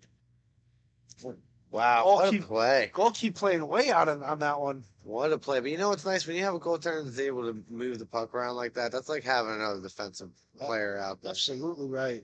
And he played that so well. He did. So now we got less than 5 minutes remaining in the second period here. The Fresh Coast taking on the Mighty Octopus. Fresh Coast in the white and blue. The Octopus in the pink or purple and black. Chase Callan with the puck. Drops it back to Devin D'Angelo. D'Angelo's going to take a shot. Wide open and by Chase Callan. Yeah, I mean 4-0 in favor of the Fresh Coast. And I mean, he was just left wide, do whatever he wanted to do there in front of that goaltender. And that's a shame to see, but hey, just gather yourself, collect yourself, and see what you guys can do here coming into the third. Still plenty of hockey left. We already watched earlier a team lose 3-0 lead. So. Yeah, they blew a 3-0 lead, lost 6-3. Octopus continue with possession. Nice attempt with Fresh Coast there to take the shot away there. Working outside the zone, working it back around. Fresh Coast trying to get to the point, failed pass. Octopus coming down into the slot. Work his way out. Couldn't find the pass there.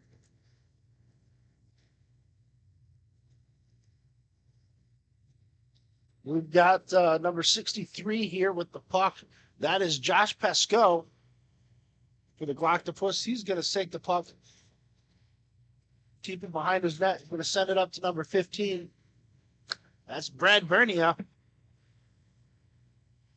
That's right by Octopus there. Another missed opportunity. Good play, just couldn't get it on net.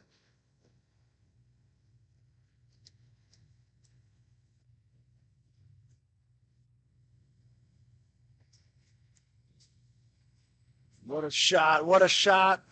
Just off the goalkeeper's chest. Sent into the corner. The Fresh Coast coming up the floor now. That's Devin D'Angelo. Nope. That's number 76. Going no name roster, boy. Sandberg taking the puck behind his own net. Sends it over to Chambers. Chambers is going to bring the puck up. He's going to hook up with Vandenberg. Vandenberg's going to send it right back to Chambers. Chambers is going to do a quick stop. Have everybody chasing.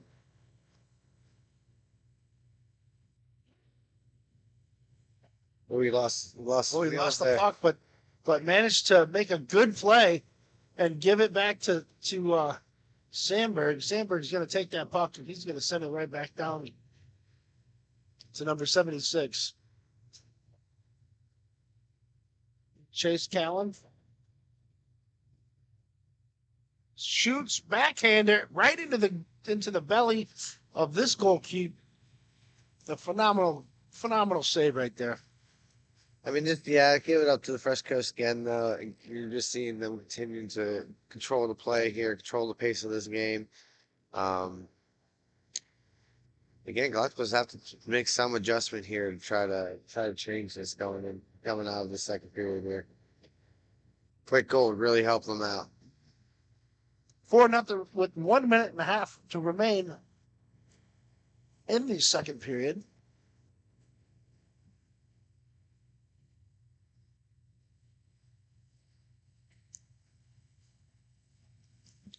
There's Fresh Coast again, slowing the game down, keeping it to their game right now.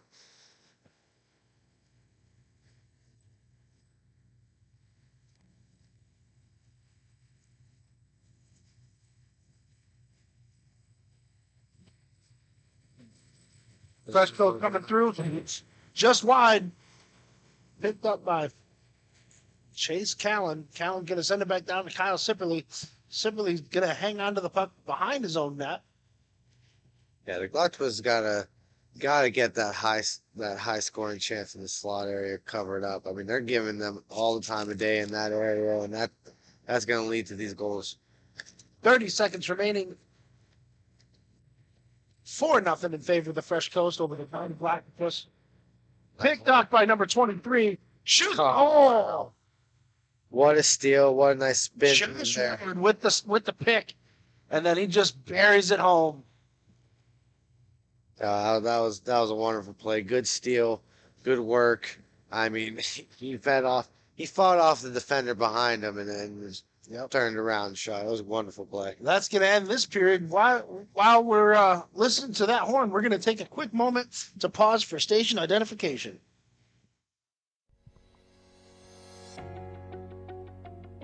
You know you've always thought about playing travel hockey. Have you ever heard of MIHA? Well, here's the time for you. We're taking registrations right now. So if you're interested, make sure you get your guys together, get a good team, and sign up today. It's never been easier.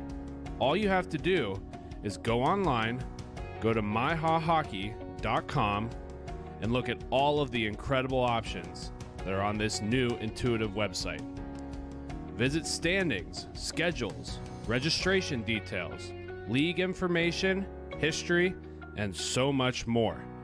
And if you ever have a question, it's so easy. Just go to the contact page and reach out to Carl, and he'll help you right along. Sign up quick because spots are running out. Welcome back. We are live here at Big Boy Arena. We've got the Fresh Coast with a 5-0 lead over the mighty Octopus here at Big Boy Arena here at Fraser MIHA event in Detroit number 3. And all been Fresh Coast, but the Octopus have been putting up an effort. Not enough for one. They gotta get something going offensively and kind of a little more so defensively too. Goaltender's definitely been the best player for the Octopus, I feel, as of right now. But hey, it happens. Yep. Change it up in this period. You got time. The Octopus coming through on the attack. Shoots. Oh, just high. That's what you gotta do. Get those shots on net. I mean, you're down 5-0. Let's just start putting them on there. That's right. 75. There you go. Nice little chip move there. Oh, too cute. Too cute. Coughed it up. Fresh Coast. Go with it again. Here they are. Nice little chip there. Oh, good save by the Tendy. What a great save by the goalkeeper. Octopus still has a puck. They're going to make a counterattack here in just a second.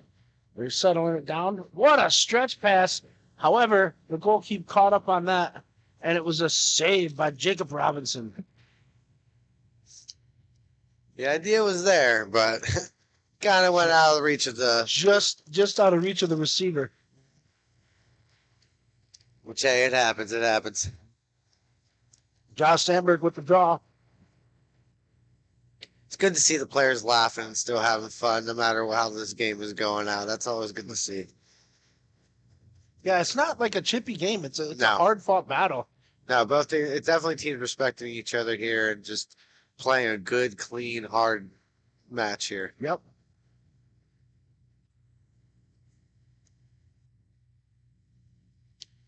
Fresh Coast again with his possession game, playing it smart, working at the points. Very disciplined.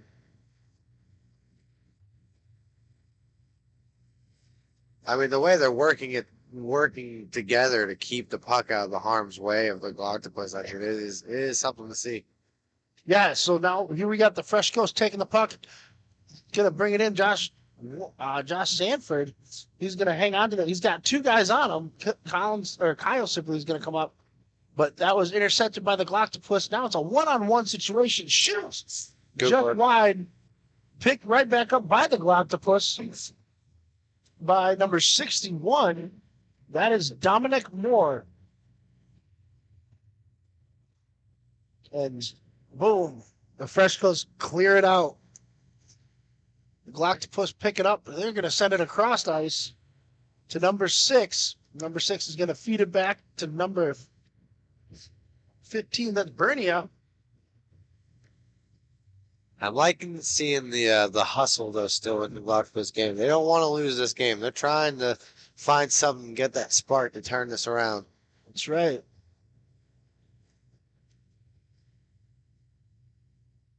Fresh Coast with the puck down there. Gets kind of chipped away. And the Octopus maintained possession.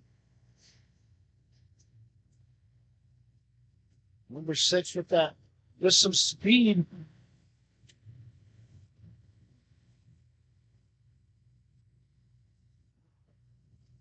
Devin D'Angelo, sorry, Devin. D'Angelo with the puck. Puck was up in the air, trying to swat it around, but the Glock was carried away. Shot, whoa, way up high. You know, no matter what with the glass being there or not, I still jump every time.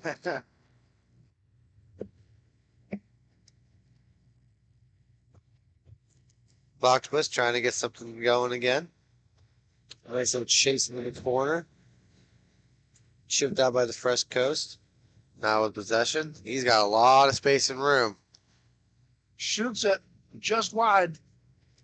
Picked up by number 6 for the Octopus. Got 9:10 remaining in the third.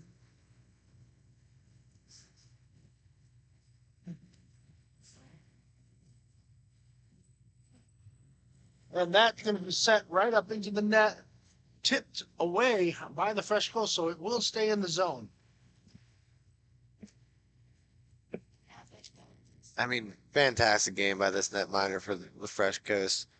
I mean, he's seen every puck. He's directing them in the corners. Like we said, like I keep preaching and saying about the Fresh Coast defense helping him out when he's needed to clean his rebounds. I mean, give it up to him with this 5-0 game right now. Yeah, Jacob Robinson in net for the Fresh Coast.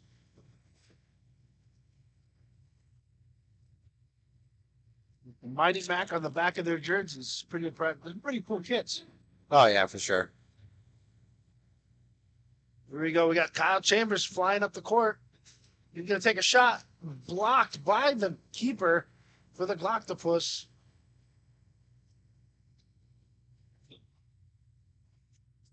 Nice work here. Oh, he just lost it. Get all that way to lose it. That's a shame.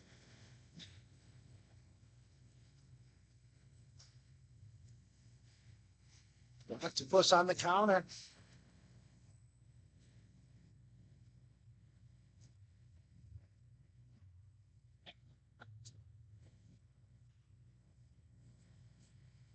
Number 76 is like, I got to use some speed today. Backhands it, still loose. Shoot wide of the mark.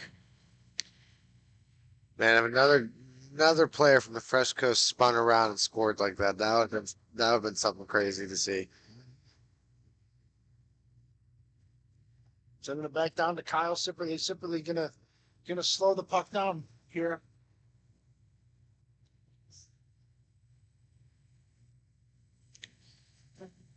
And Fresh Coast, they can run this time down as much as they want. They have no reason to rush it. They're up 5-1. I mean, 5-0. I don't know why I said 1. Well, you're holding out hope, bud. You're holding out hope. Well, that's, in my mind, you don't want it to be 5-1. You want to end this on the shutout, right? No matter. I mean, we're watching a good game. Both teams are Oh, playing really hard. wow. What a good opportunity. That's one of the best looks the Octopus have had all game.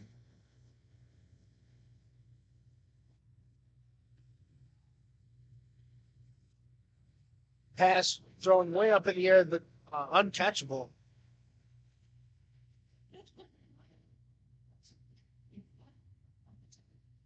Ooh, nice little move there. Thought it was coming down.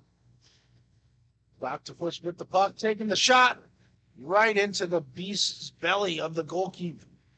So we're going to see a face-off to Jacob Robinson's left side.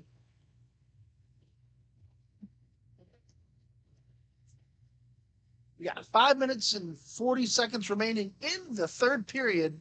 It is 5-0 in favor of the Costa Fresh with their mighty Mac, with the Mackinac Ridge on the back of their jersey.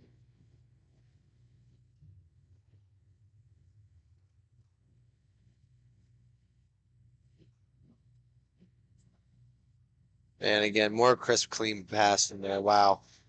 You can't deny how clean these passes really are.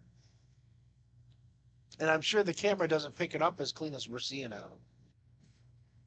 Stoppage and play there by covered up by the goalkeeper. So we're going to see that to the goalkeeper's left, his blocking side.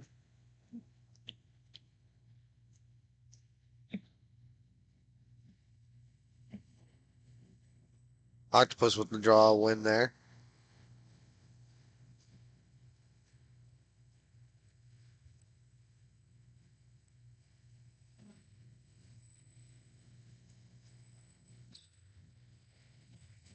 Shot just wide.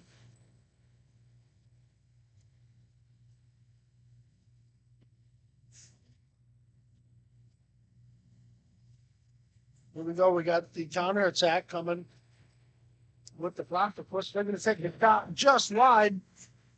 Robinson chips it to the corner.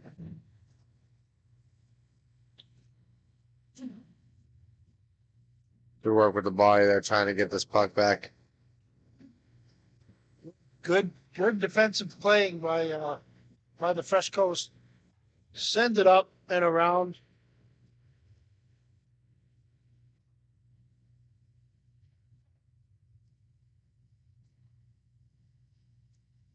You know, it's unfortunate the player for the Octopus took that shot there because 61 was wide open back door. He was. I was surprised they didn't go to him.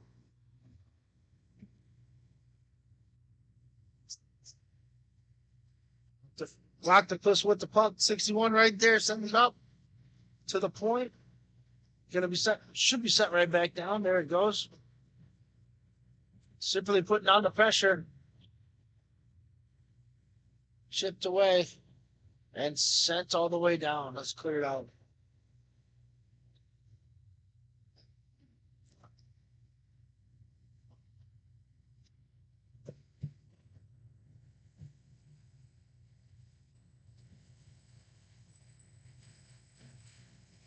There's a penalty.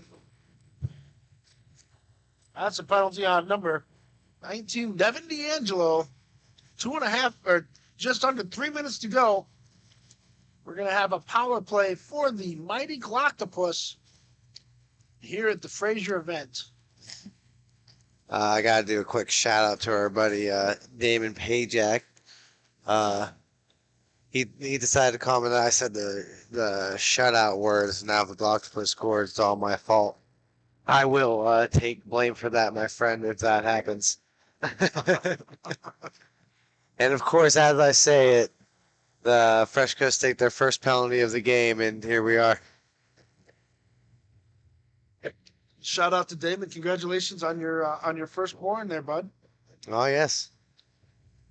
Damon comes and volunteers with us all the time. He helps us out on just about every broadcast, so congrats to you, buddy. I can't wait to meet him. James Leo, right? Yep. Yeah. All right, so let's see what happens here. We got some net difficulties going on at the moment.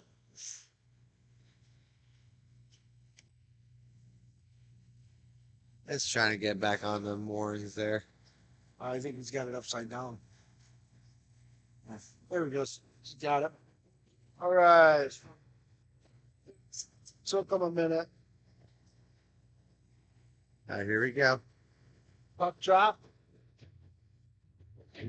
26, Colin Sifferly battling it out. Fresh Coast are going to play some pretty solid because they're going to be down for like the whole rest of the period. Except for like 10 seconds, 8 seconds actually. Good work there. Vandenberg trying to clear it out, but it's kept in the zone by the Octopus set across the opposite point. Here we go. A shot! There it is. In. It is me. I doomed it. I doomed it. Way to go. Way to go. Fresh Coast is going to go back and watch this and come after me here. That's right. Now, get over to the Octopus, though. They haven't given up on this game. I mean, yes, there's not a lot of time left, but, you know, you can build off of this for the next tournament, right? But, like, and who knows? I mean, it would be insane for it to happen, but especially with the fact that we have the rolling clock in line. So that's going to be a save for the goalkeeper for the Octopus down there in their zone. We are 5-1 with less than 1 minute remaining. That's less than 1 minute remaining here in the third and final period of this contest. Yeah. And especially at this point in the game, I mean, that's all you really want to do, right? Just take away the shutout, get a point up there for the goalie, you know. He played a heck of a game. Phenomenal game. And another goal. There it is. Imagine if there was more time, huh? No, yeah, I know. I mean, you kind of always felt that Octopus they were making some of the right moves, but they just couldn't get it going yet. And of course, they're gonna get it going a little too late. But like I said, build off for next tournament. You got plenty of hockey left to play. That's right. So it's like that's going to end the game here. The final score will be 5-2 in favor of the Fresh Coast. They will move on to the finals, where they will take on the winner of our next matchup, which is the Cincy Kings taking on the Cincy Smoke. Or not the Cincy Smoke. The Detroit Smoke taking on the Cincy Kings. All right, we'll be right back after these messages from our sponsors.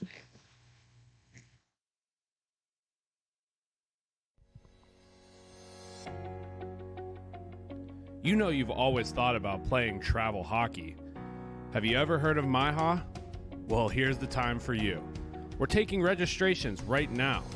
So if you're interested, make sure you get your guys together, get a good team, and sign up today. It's never been easier. All you have to do is go online, go to MIHAHockey.com, and look at all of the incredible options that are on this new intuitive website. Visit standings, schedules, registration details, league information, history, and so much more. And if you ever have a question, it's so easy. Just go to the contact page and reach out to Carl, and he'll help you right along. Sign up quick because spots are running out. Visit us at MIHA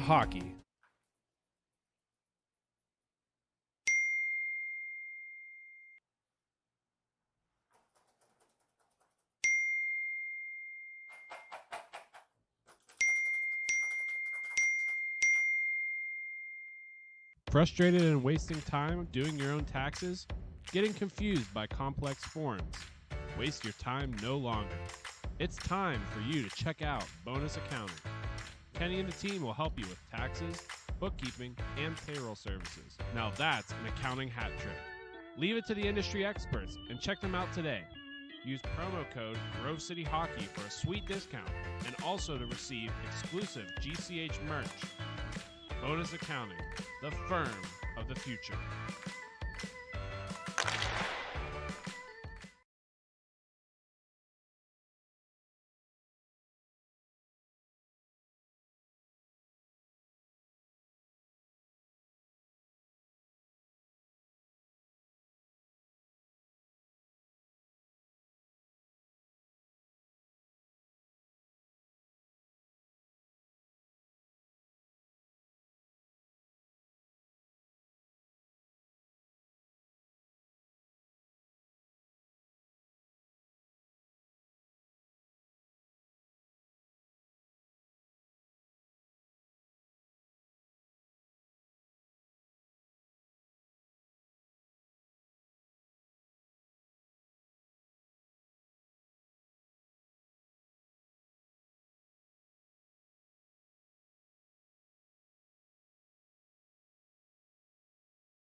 Everyone has their own unique pre-game preparation, and most of them are pretty different, but there's one thing in common, and that's Jack's Hockey Wax.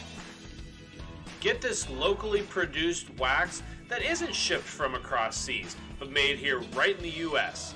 The best smelling, best feeling, and best performing hockey wax on the market. Oh yeah, and I almost forgot to mention, they sell tape too. Visit them at jackshockeywax.com to get your order today.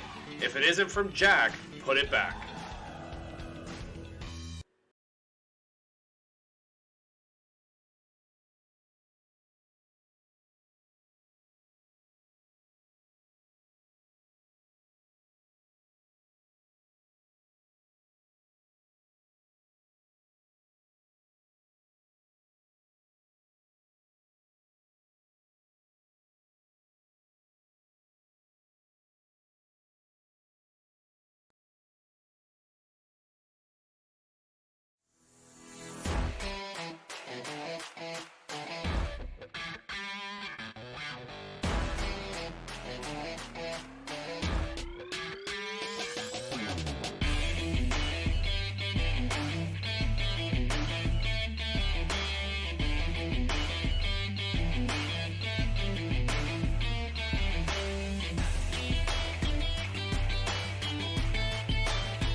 Welcome back. We are live here in Detroit, Michigan for event number 3 of MIHA. We have the Cincy Kings taking on the Detroit Smoke here in our T2A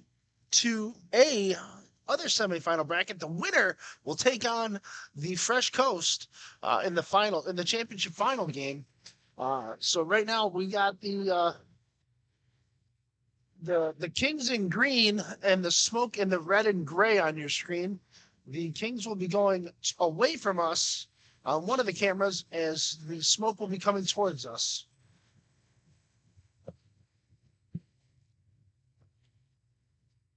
Shot by the Kings.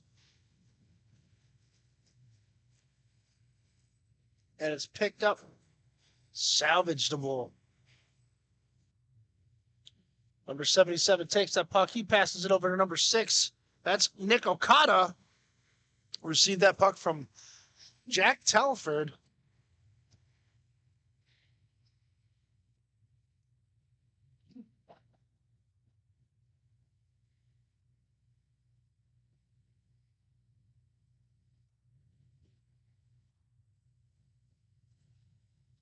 Telford with the puck. He's going to send it up to 10. 10 chips it back to number 2.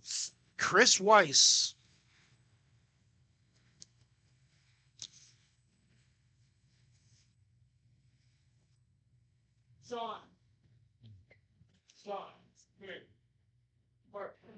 So we've got the Smoke bringing the puck up. Send it across. Adams swims with the puck. He leaves it up in the corner. It's Tyler Bulliard. Not as much desired on that one. Number 10. Not listed. And we have our first goal for the Cincinnati Kings. I mean, we're that's so bad. I can take a little flat.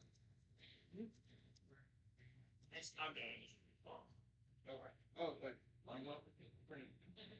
Face off center ice, won by the Smoke. Smoke now going to have to rebound and recover from being down 1-0 early in this first period.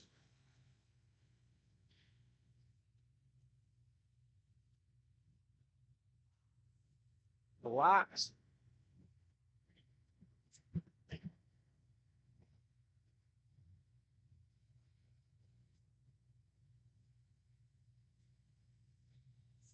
Cincy Kings traveling it down. Sends it back out to number 2. That's Chris Weiss.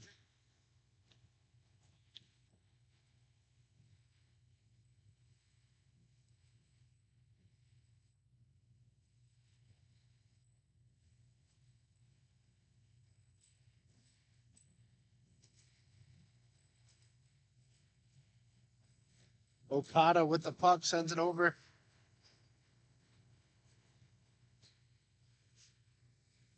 So number 17, that's CJ Grow.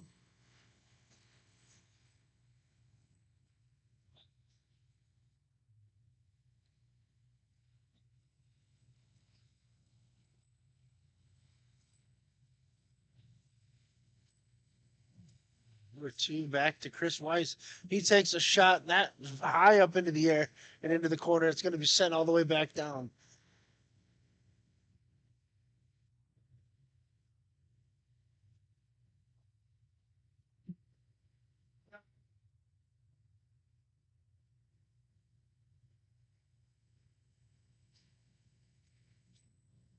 And another goal by the Cincy Kings. It's now 2-0 in favor of the Cincy Kings over the Detroit Smoke. The Smoke, the local team, they're going to need to step up and try to stop the bleeding here before this could get out of hand in a real hurry.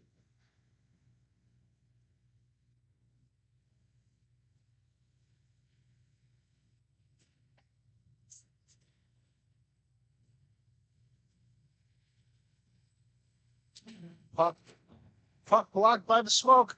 Shoot. Here we go. Smoke now starting to play with a little sense of, not necessarily urgency, but they're starting to play. That puck was knocked up into the air by number 41. Again, he's not on my list. So we're going to see what happens here.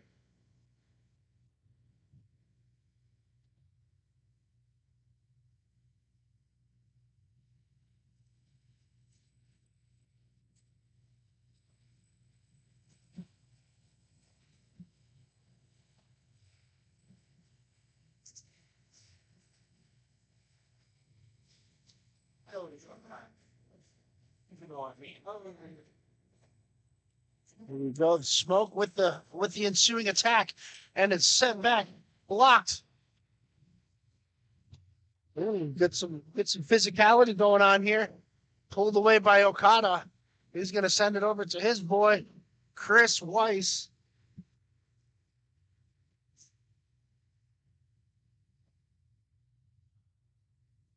Okada with the puck. Shoot.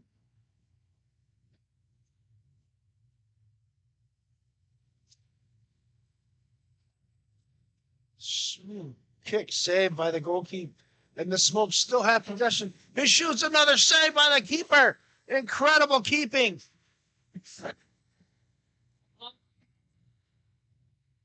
Incredible keeping. Much love to the referees around here. As you hear people screaming, good luck. I love you, refs, and all that stuff. What a... That play was tipped out of play.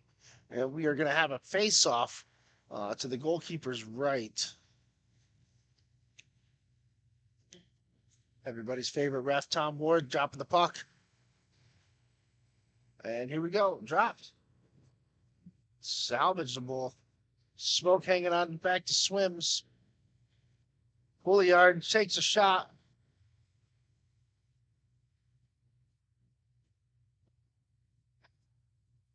Cleared out by number 17 to 77 of Jack Telford. Takes a shot, and that's kicked off to the side by the goalkeeper. What a shot. Oh, off the post. I don't know if you guys heard that, but that was a nice little ting. So he hit that pretty solid. So we're going to have a face-off to the goalkeeper's left. Chris Weiss going, wow, I can't believe that hit post. So we got Jack Telford taking the draw. He wins it. But the Smoke recover. Swims, drops it back. Number 15, Pouliard.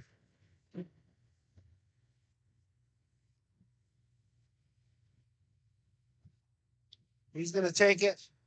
He coughs it up. Chris Weiss with the puck. He's going to turn on some wheels. Sends it up. Gets picked off by Adam Swims. Number 10, Weiss back with number 2. Sends it over. And it's coughed up by the lazy pass back. So now we're going to have a counter attack here. Stretch pass with the Smoke maintaining the possession. Oh, lost by the Smoke, picked up by the Kings.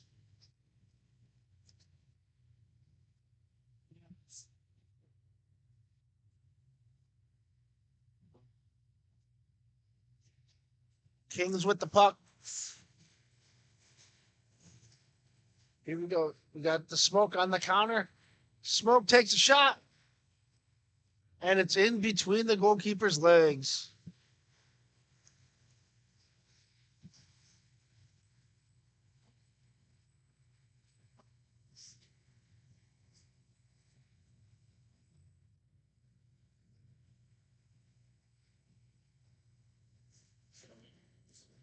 Goalkeeper's got his goalkeeper set, ready to go. Face off won by the Kings. Smoke steal the puck.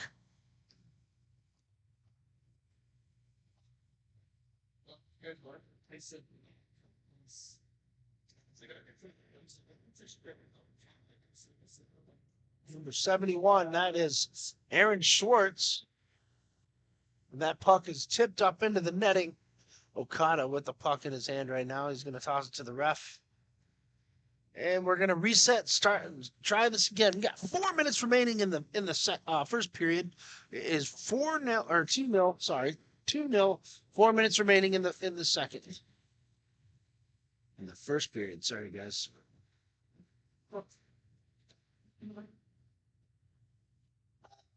Number 77 with the puck. That's Telford. Shoots and save. He got crashed. Oh, he still comes up with the puck, though. That's what you call effort right there, boys and girls.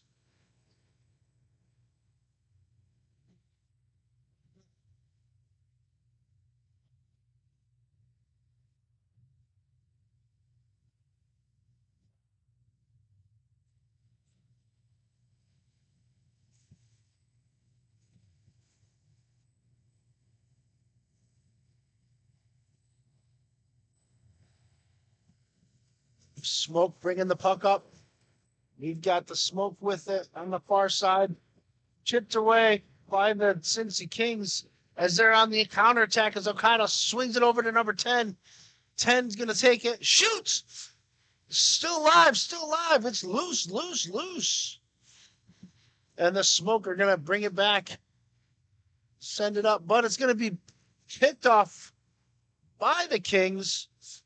They're going to set up and regroup.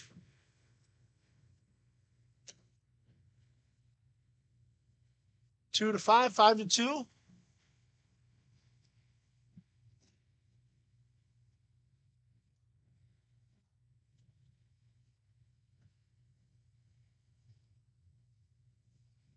And the Smoke trying to figure out something here with 2 minutes to go in the first period.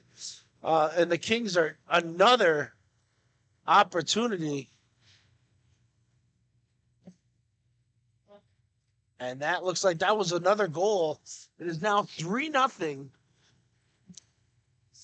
Nope. That was not a goal. My bad. They were just cheering up. I was cheering up his teammates for a good effort. Sorry. Just like that, the Smoke are now in this game.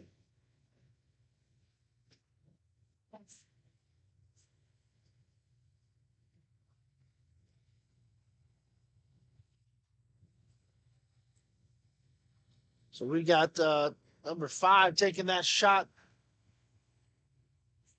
That's Matthew Fisher. Fisher going to have to chase down those Smoke players. Weiss picks up the puck.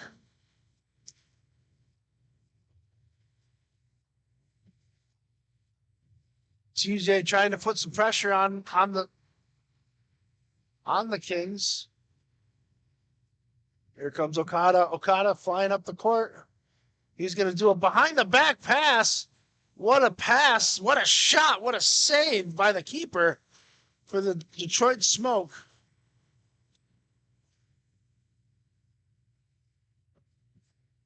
And as the tension builds up, a shot just over the puck or over the goal. Was the puck as it bounced off the glass. Here we go. We got number 17 taking it across. He's going to take it, and he's going to get a toe drag in, but good defending by the Smoke players. Smoke players countering hard. The goalkeeper challenges it up. Gets poke checked away.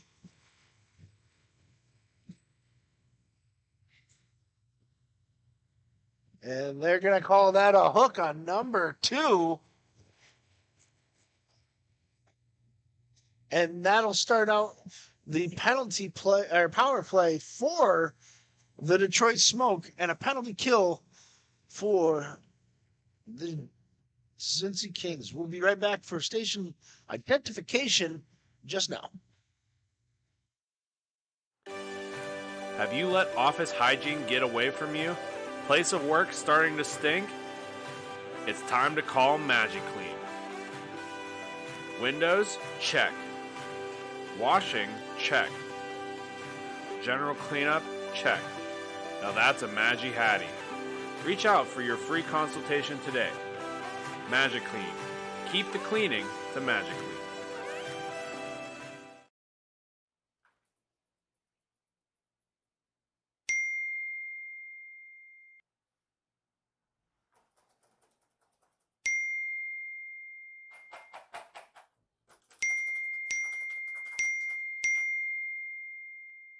Frustrated and wasting time doing your own taxes? Getting confused by complex forms? Waste your time. Welcome back. We are live, getting ready to start the second period of the Detroit Smoke taking on the Cincy Kings here in Fraser at the Big Boy Arena in Fraser, Michigan, in Detroit. This is event number 3 for MIHA. We'll be back here in a couple weeks at Taylor. So right now we got the Smoke on a power play with a trip or a hooking call called on the Cincy Kings at the last few seconds of that first period. The Kings are leading 2-0, so maybe the Smoke can use this to their advantage and get on the board. We got a shot and a goal by number 71. That's either Aaron Schwartz or Zach Malez. And just like that, it's now a 2-1 game in favor of the Cincy Kings, as now the Smoke have cut the deficit in half.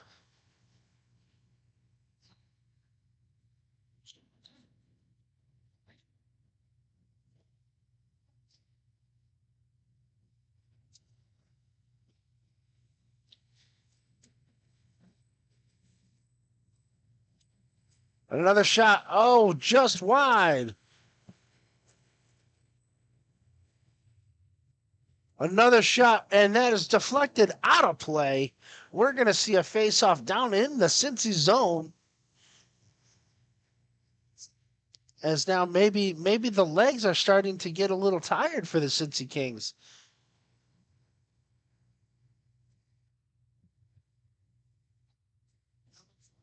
Ooh. Good save here. Steve Stork for doing an excellent job in net for the Detroit Smoke.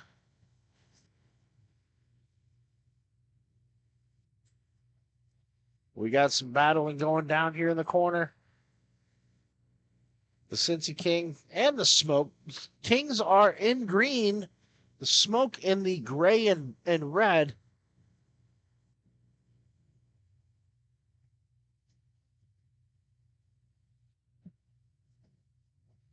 Just like that, the Smoke are putting on some real pressure. Maybe they just need to. Oh, intercepted by the Kings shoots. And that was a great save by Steve Stork. Swim's trying to help out the ref, but did not have a good pickup on that. So we got Okada taking the draw. He's going to take the draw against Andrew. Face-off won by the Kings. Set back out to the point. They're going to settle it down. Okada with the puck.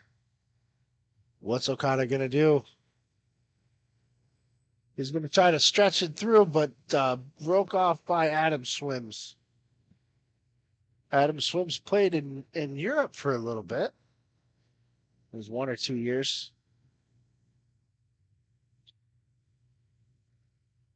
Swims sends it back down to number 21. That's Colin Sipperly. Back to 61. That is Andrew. Chris Weiss with the puck. He's got a chance. He buries it, and now it's 3-1.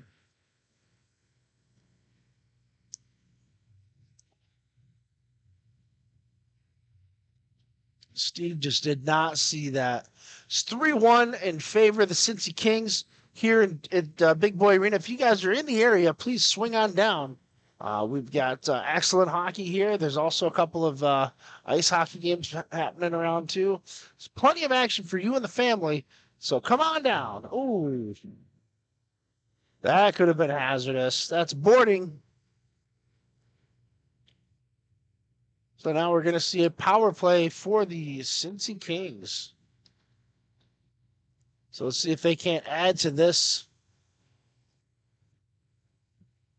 And we'll go from there.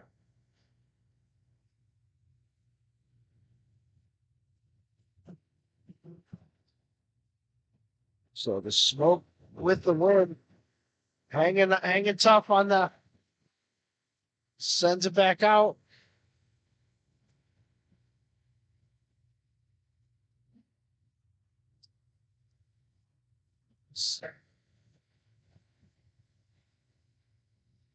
Cincy Kings with the puck.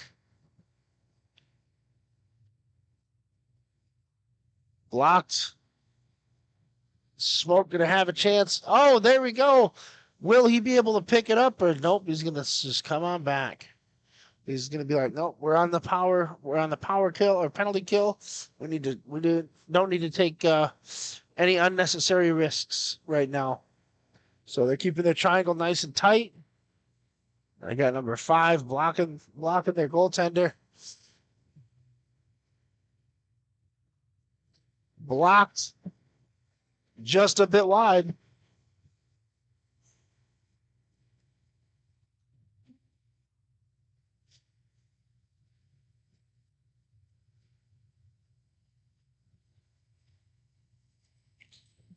Swims with the puck. He's slowing it down. Oh, no. And just like that, Chris Weiss with the puck. He's going to take it. Shoots. And a save. What an incredible save by Steve Stork. Wow. Incredible storking. Got his legs out. Did a great save. The fans are starting to pile in here to watch some great hockey. And a shot. And it's loose. The puck is still loose. 3 seconds remaining on the power play. And now it's over. Full strength. We're at even strength. Now let's see if the smoke can to chip away at that lead. Chris Weiss back with the puck. Stretch pass down. Okada with a shot. And another goal by number 10, who was not on my roster. But what a feed by Okada. So now it's 4-1. Take him to go get clear with me, all right? How about Wallace? We got 4-1, 6 minutes and 25 seconds remaining in the second period.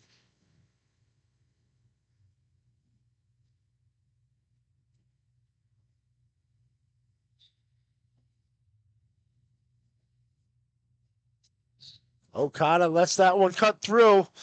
Somebody threw his glove. That's number 41 out of frustration for the Detroit Smoke. He is not happy. He's a little upset that the refs aren't calling their penalties a little bit tighter. He's calling that there was a slash.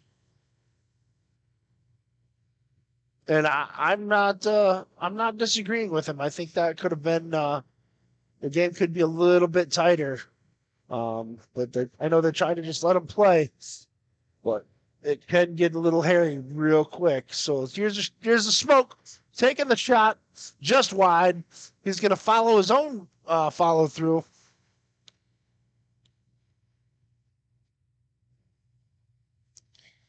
And just like that, it's stopped by their goalkeep.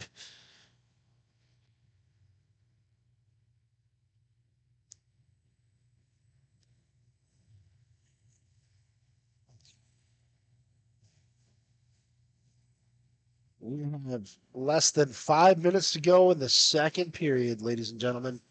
Your Cincy Kings are winning 4-1 over the Detroit Smoke. Let's see how this last 5 minutes finish up. We've got. Oh, that just chipped up and out of play by number 77 and Adam Swims. So let's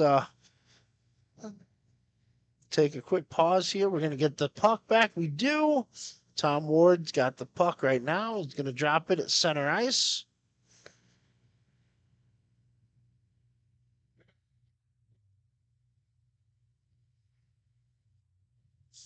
Adam Swims with the puck. He's going to send it back to number 92, Adam York. It's the first time we're saying York's number. 61. That's Andrew Palajai.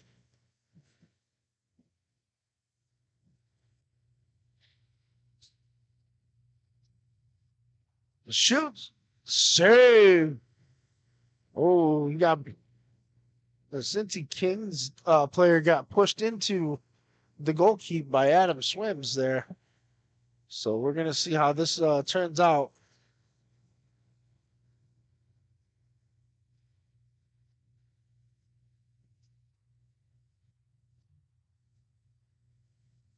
Smoke with the puck. They're going to take it up across the blue line. Shoots just wide. Smoke sent. Oh, the Kings send it back. Now they're having possession. You got Chris Weiss stretching this floor out.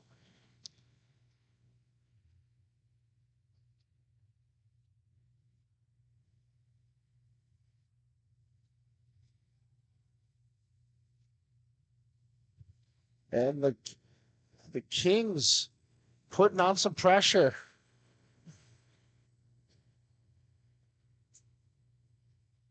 Here we go. And just like that, number 10 puts the puck in the back of the net, and now it's 5-1. We've got less than 2 minutes and 35 seconds remaining.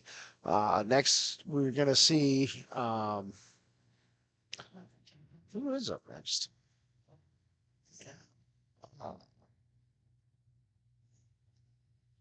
Oh, that's right. It's going to be next up. We're going to have the T4 action. We're going to see the Chicago Damage taking on the Detroit High Nooners. Number 71 taking the puck. He's going to try to send it in. It's Aaron Schwartz there, number 71. Sends it over to number 41. He was the one that was not too thrilled about the refs not calling a tighter game.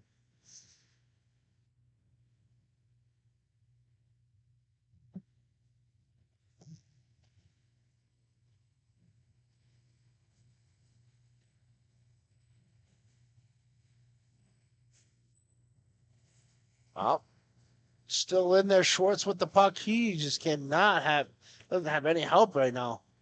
Okada with the puck. He's going to drill it and then just kill some time with it. Number 17, that is CJ Grow. What a stretch pass for Okada. Okada's got the puck. He's going to pass it over to number 10. Number 10 puts it in the puck. It is now 6-1. We've got less than 1 minute remaining in the period. That's 1 minute remaining in the period. So, it's gonna be an interesting third period. Gonna see how the Smoke either rebound or if the Cincy just keeps pouring on. The winner of this game again will take on the Fresh Coast in the finals of the T2A bracket.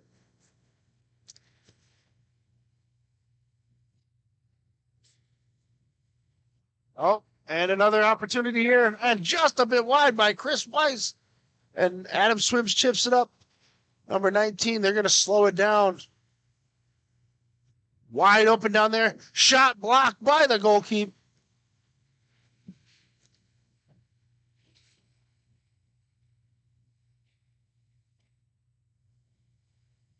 Shoot, goal. And it's right back down 6-2. And that'll conclude this second period. Your score, ladies and gentlemen, 6-2 in favor of the Cincy Kings. They are leading the Detroit Smoke. We'll be right back after these messages from our sponsors.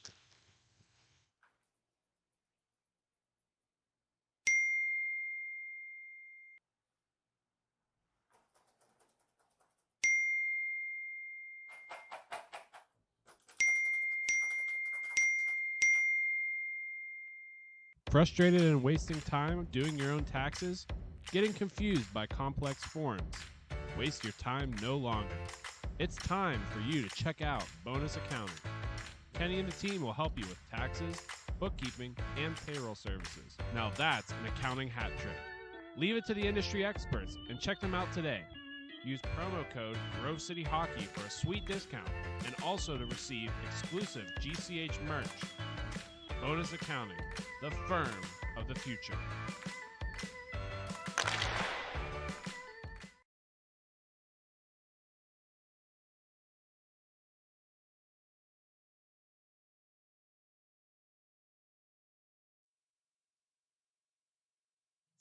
Mac, we're live here at Fraser's Big Boy Arena in Fraser, Michigan for Detroit MIHA event number 3. I am your host, Ben W. Stock. I'm broadcasting today. I have a tag team partner, but he's using the loo at the moment. So right now it is 6-2 in favor of the Cincinnati Kings, the team in green. They are taking on the Detroit Smoke. So now we're just going to see how this final period breaks down. So let's take a watch and see how it goes. So we got Chris Weiss with the puck here. He's going to take the puck behind the net. He's got a little pressure. Number 19, that's Joey Hyman applying the pressure. Sometimes he puts a little too much pressure on, not enough. So there's Joey Harmon with the puck now. Number 71, that's Schwartz. That's Aaron Schwartz. He's sent it all the way down to Bulliard. Bulliard sends it back out, but man, he just whipped it across, and it bounced off your polyurethane wheels, and that thing just shot the puck on the opposite side of the floor. Schwartz with the puck. He's going to drop it back. There. Oh. And blocked up, ready to go. 17 sends it up to number 10. He's already got a couple of goals on the day. And he's just going to send it right back down to number 5, Matthew Fisher. So number 10 sending the puck down low. That puck's coming all the way back down to Matthew Fisher. He's got some pressure with Schwartz. They're going to put the body on him.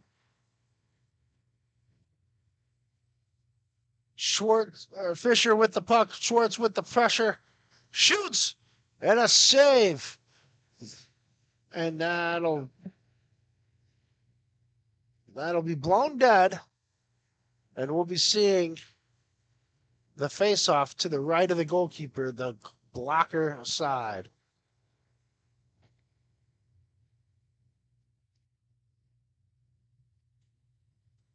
So we got the Swims coming down, takes a shot, bounced off the head and into the net.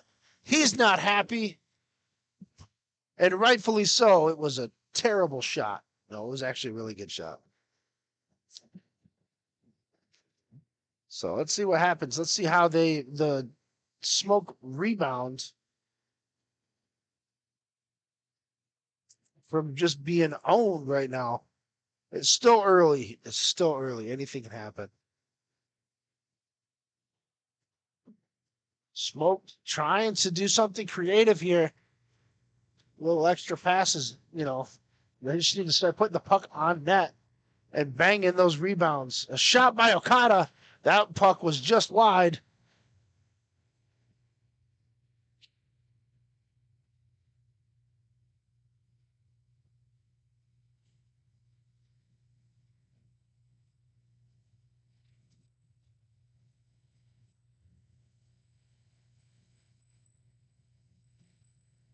We got the puck coming back down.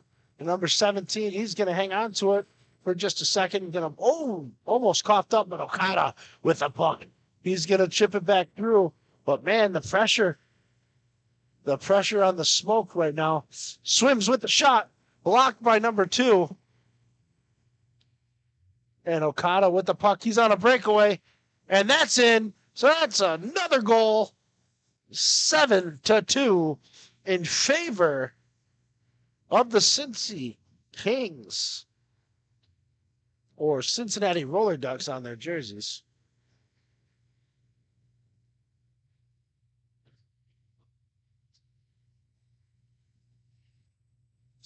Face-off won by the Smoke.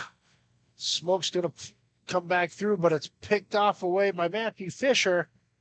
Fisher's going to send it across to Okada. Okada is going to send it up to Weiss. Weiss is going to get it knocked away, and the Smoke will recover. Bulliard with the shot, just wide. What an effort.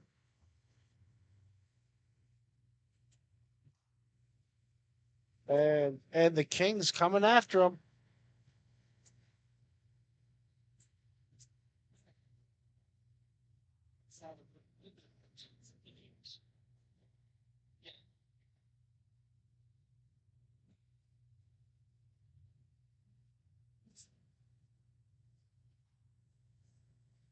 Smoke with the puck.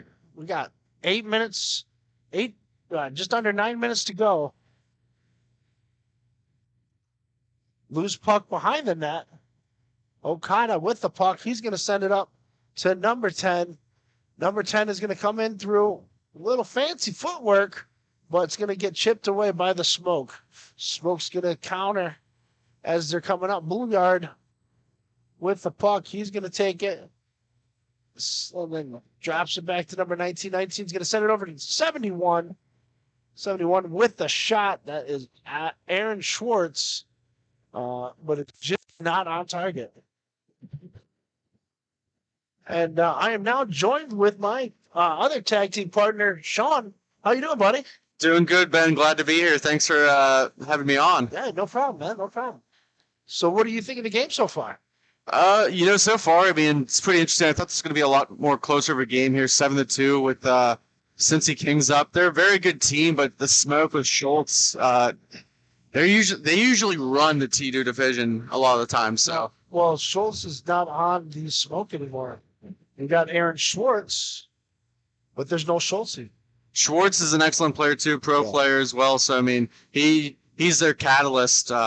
So, I mean, it's a little surprising, 5-goal deficit right now, but still 7 minutes left. Who knows? Oh, anything is possible. I know a Swim seems to be a little, having a little bit of some frustration building up. Same with number 41. The penalties have been very loose.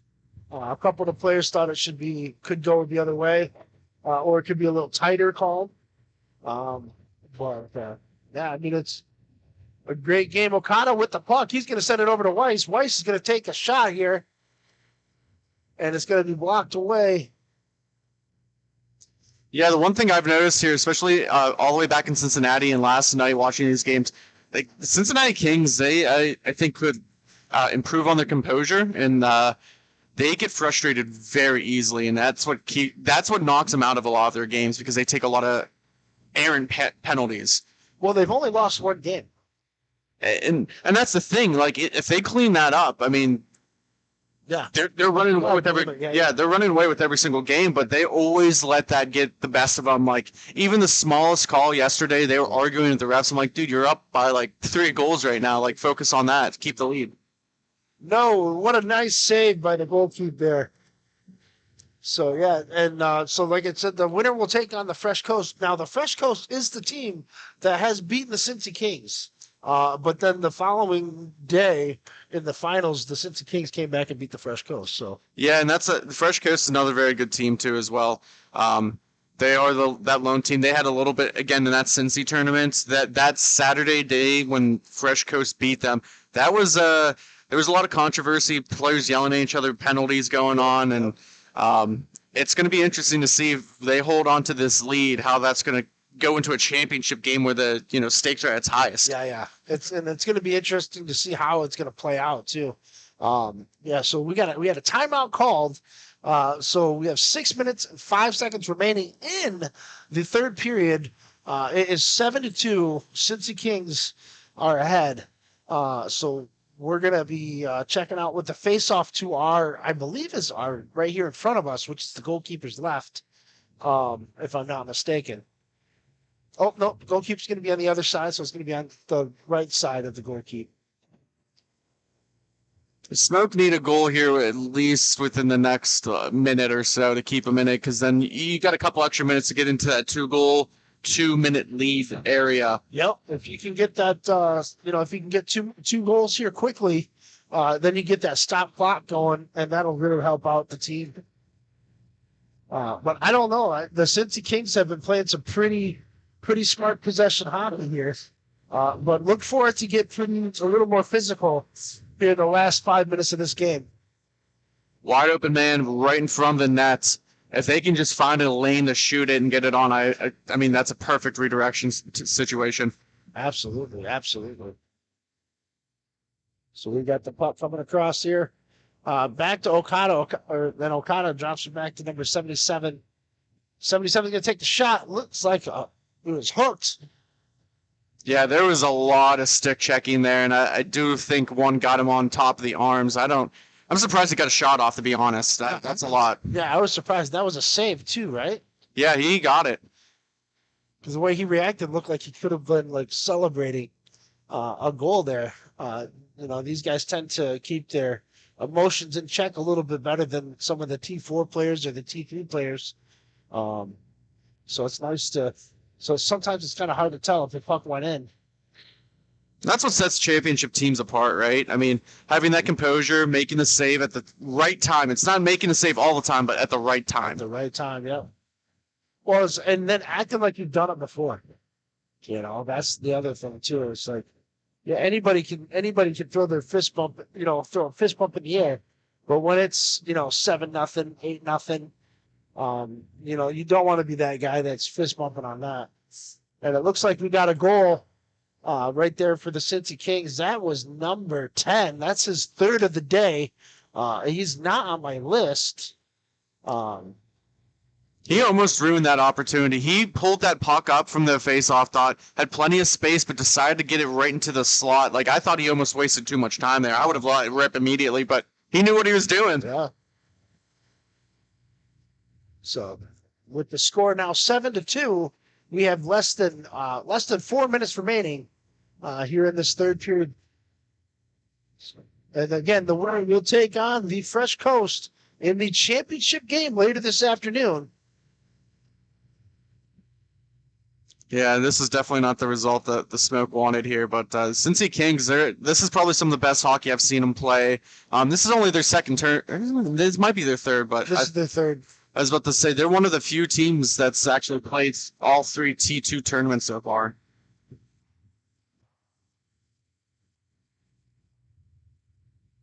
Yeah, you had the Fresh Coast and you had the Cincy Kings. Those are the only 3 that played all 3. That just means there's a lot more excellent hockey ahead of us through the rest of the season. Whereas this is the 4th T2 event, and they've all played 3. What a shot, just wide though. That rips all the way around and is sent back down to the other end. The Smoke regrouping, kind of setting it up like they're on the power play. Blocked by number 17. Okada takes the puck up. Yeah, maybe a little bit of a forced shot there. They probably should have waited a little bit longer, but they just tried to get something on that. Or he could have faked it, had the guy commit, and then work himself around it. CJ Groh with the puck. Matthew Fisher with the shot. Groh keeps it in play, keeps it in the zone. What a shot. Blocked down to the corner.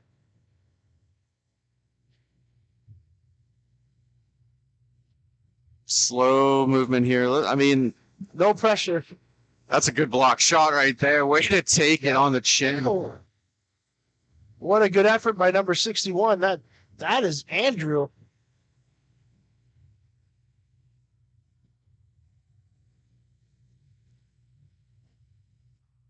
Be surprised if both teams here aren't sending out some of their players that need a little bit extra work, but Palusha's still out there for the smoke. They're still gunning for it. Yeah. There's no quit. No. Oh, excellent stick handling here by number 77, Jack Telford.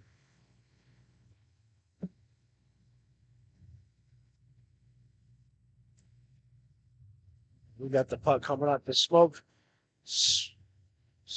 Oh, he did not give him any room to breathe on that one. Good centering feed, just a little behind. I think Palusha was expecting a quicker pass there, but Telford with the puck sends it over to Fisher. oh, there's an opportunity. Intercepted by number 92. Good defensive effort by number 10. Honestly, I mean, could have probably got a interference call on that, but both players went down, no clear advantage, so I understand why the no call. Yeah, 30 seconds remaining. It is 8-2 in favor of the Cincy Kings. Looks like they will be moving on to take on the Fresh Coast. So this is going to be interesting to see how this will turn out. And it looks like they're calling it right here. Yeah, both teams want to. Yeah. Detroit wants to probably go home a little bit early, get a head start on the car ride, and obviously Cincy wants to not waste any more energy. So. Right. Especially when they have a tough matchup ahead. So now you're going to see the Cincy Kings taking on the Fresh Coast. We're going to pause for a sponsorship, words from our sponsors, but then we're going to have the Chicago Damage taking on the Detroit High Nooners in some T4B bracket action for our playoffs in the semifinal or quarterfinals, actually. So we'll be right back. Everyone has their own unique pre-game preparation, and most of them are pretty different. But there's one thing in common, and that's Jack's Hockey Wax. Get this locally produced wax that isn't shipped from across seas, but made here right in the U.S. The best smelling, best feeling, and best performing hockey wax on the market. Oh yeah, and I almost forgot to mention, they sell tape too.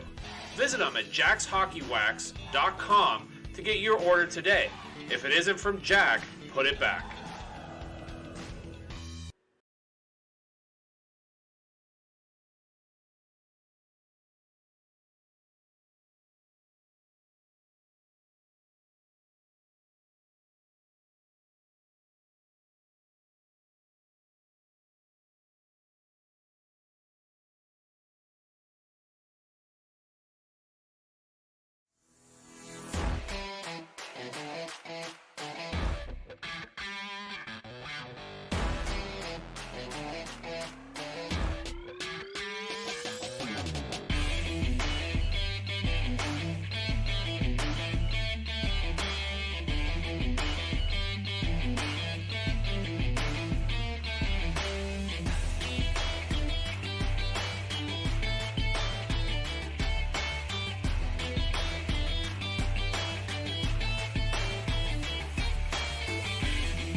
Welcome back. We are live here at Frazier at Big Boy Arena, home of the Detroit Revolution and Detroit Fuel.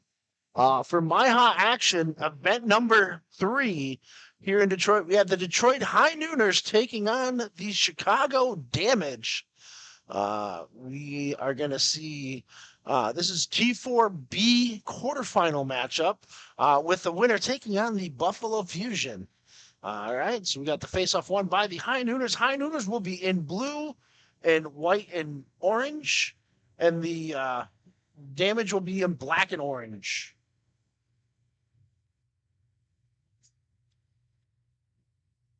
The Damage with the shot, just a bit wide.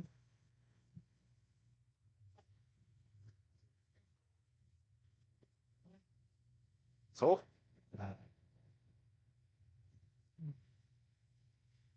Nooners flying up the court with the shot, and it's saved by the goalkeeper. Yes. So write it down. Make sure you're working down. What's the areas by the seven?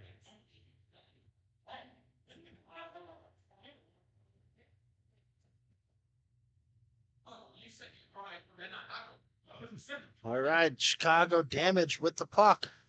Let's see what they're gonna do with it. All Nooners right now as they take on their third or fourth shot of the period. Nice stretch play for number 4, but he could not hang on to it. Picked up by number 18. That is Darren Grabowski. Number 7, that is Bordeaux. That's Courtney Bordeaux.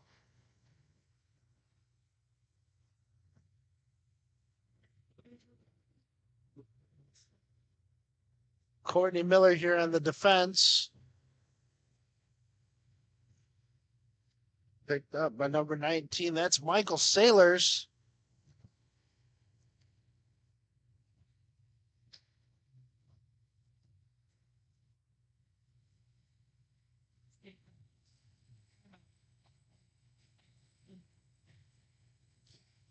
Number 6, that's Courtney Miller with the puck. They keep it down, but Oakley Kowalski. Courtney Miller here. She steps up. What a good defensive effort. Number 28 for the Damage. That is Wade Weeks.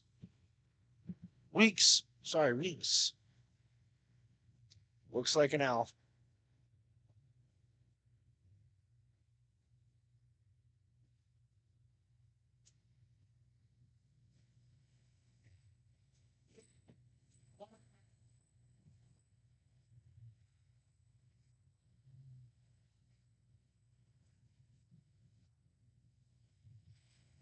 Goalie sends it out.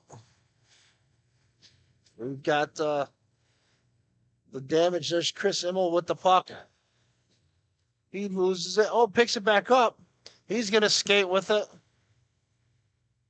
Number 54 with the puck.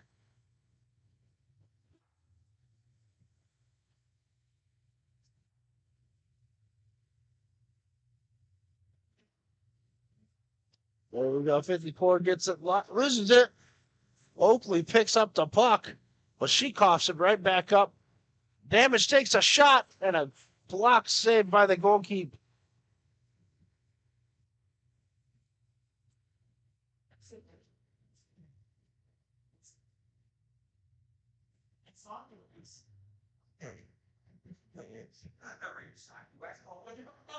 And just like that, it's still 0-0.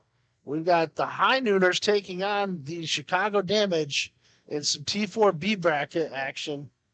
Right now we had a shot, again, another shot, and it's been all High Nooners, whereas the Damage just cannot get any damage going.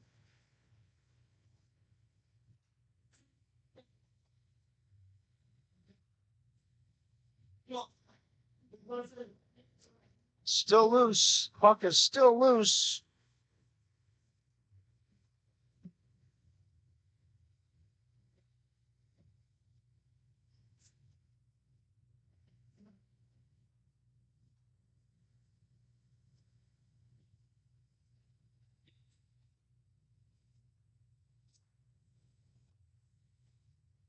Loose puck, loose puck. We got number 13 taking that.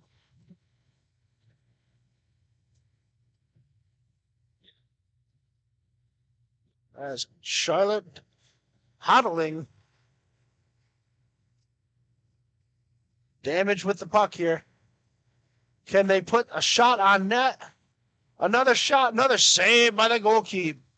And with 8 minutes to go, you're looking at a High Nooners face-off in their zone. Will the damage be able to add some damage, or will it be nothing?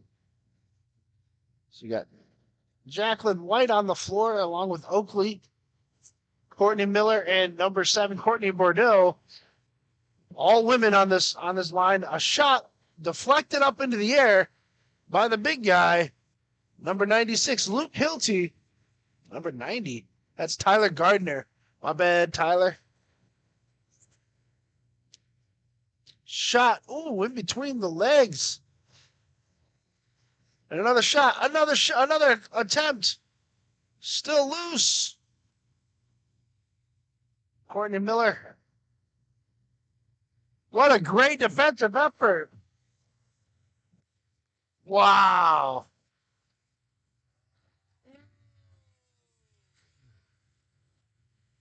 And the crowd is eating that up. Courtney Miller with the textbook perfect defending. Could have been called for a penalty for tripping. But I think they decided to let that one go.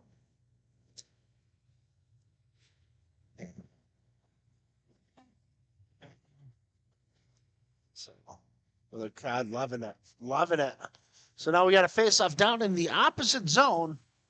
We're going to see the damaged face-off teams trying to take out the High Nooners, and another shot, and that was loose. That almost was a catastrophe there.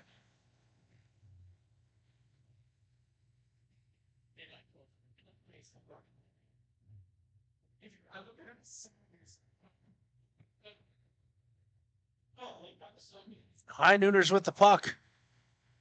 Shoots. Loose. Puck was loose, but was managed to be covered up by the goalkeeper. And a whistle.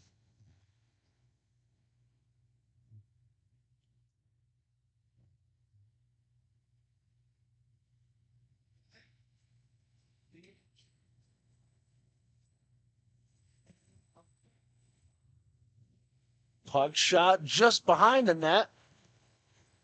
Damage are playing like they don't need to play.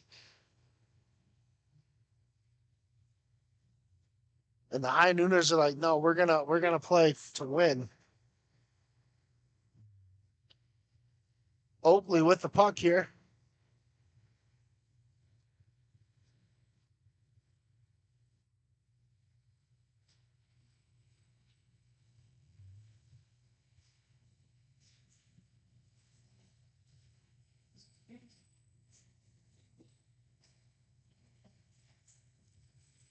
Puck coming across back this way. A shot blocked. The shot was by Chris Immel. Courtney Miller. She's going to take the puck. She gets it poke checked away. Next you know, oh, Chris Immel with the puck now. Shoot! What a save. Chris Weeks with the shot. It's Wade Weeks.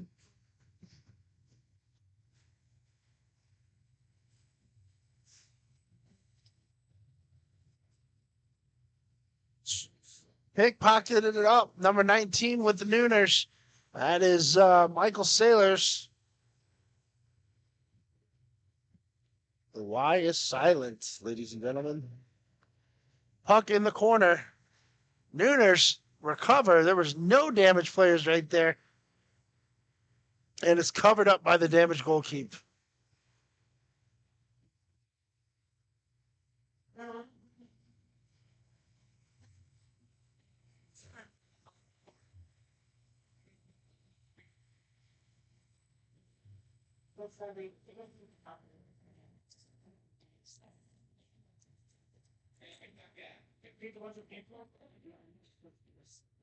Oh. Good defensive effort there. That's Trey Binion. Sends it up to 18. And he's got some room. Immel had the chance.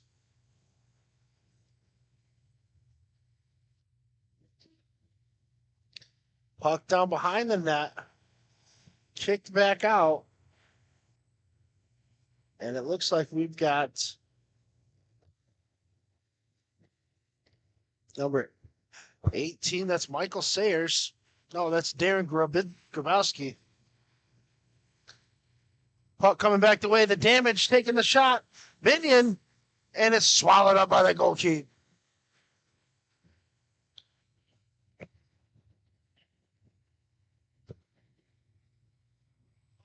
Kyle Priestley on the floor.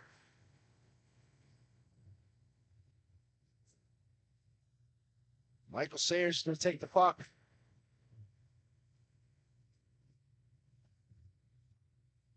Oakley sends it up to Mike. Mike's going to take the shot. He's going to drop it over to Kowalski, and she just misses it just a little bit wide. And that bounced it and hit the netting. So we're going to have a face-off.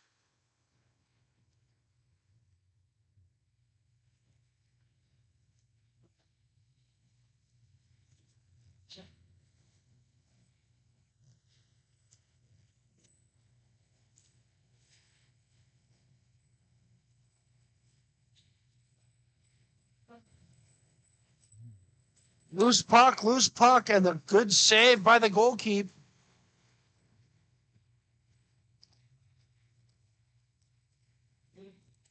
Just like that. We have less than 1.5 minutes remaining in the first period. This score is still deadlocked at 0-0. And we've got the High Nooners, Courtney Miller, flying up the court. She going to put it on net? I think so. She's going to take the puck. Sends it back over. Down in front. Shoots. And a goal. And the High Nooners have just broken this tie with less than a minute to go in the first period. It is 1-0 Detroit High Nooners. We got the crowd getting pumped up for this as they want to see the High Nooners, the local hometown favorites, pull out the victory. Oh, good effort there by number 4. That's Tyler Glow, but it was just picked off. And now it's shot by High Nooners number 9, who's not on my roster.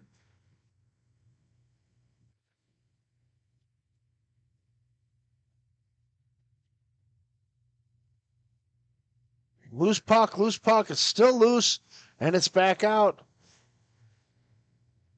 28 shoots it over.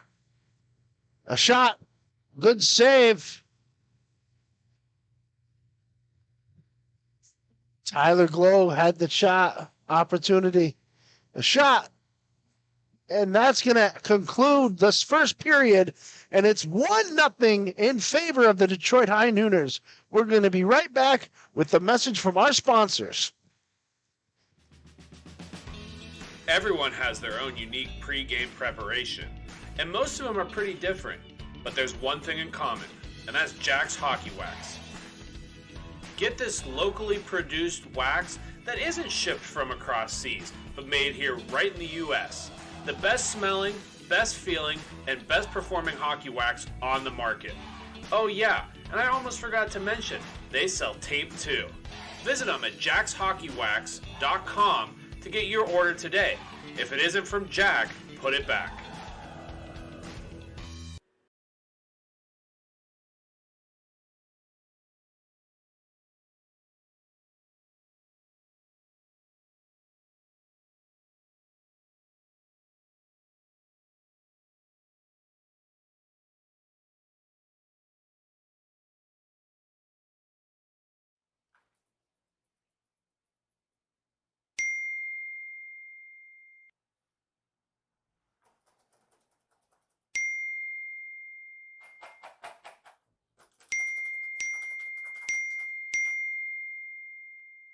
Frustrated and wasting time doing your own taxes?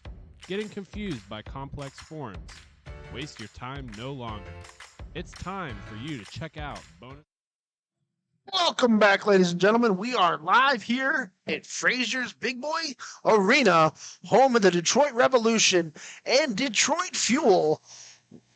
Well, we have a clock malfunction, ladies and gentlemen, so we're going to restart the period. So welcome back. We are live here in Big Boy Arena. We have the Detroit High Nooners leading the Chicago Damage 1-0 here at the start of the second period. That's right, it's the second period as we get reset and we're off. Chicago Damage with the puck.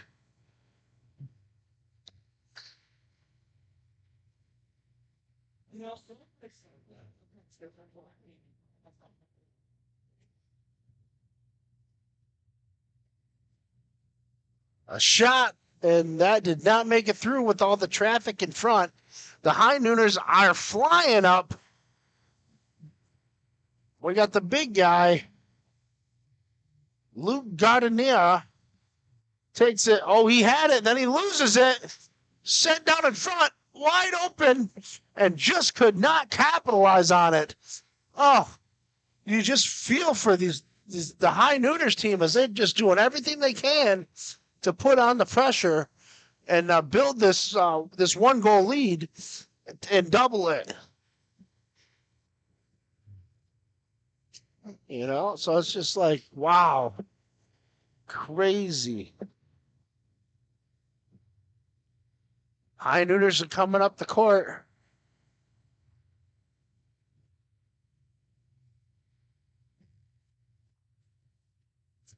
As Courtney Bordeaux had the chance.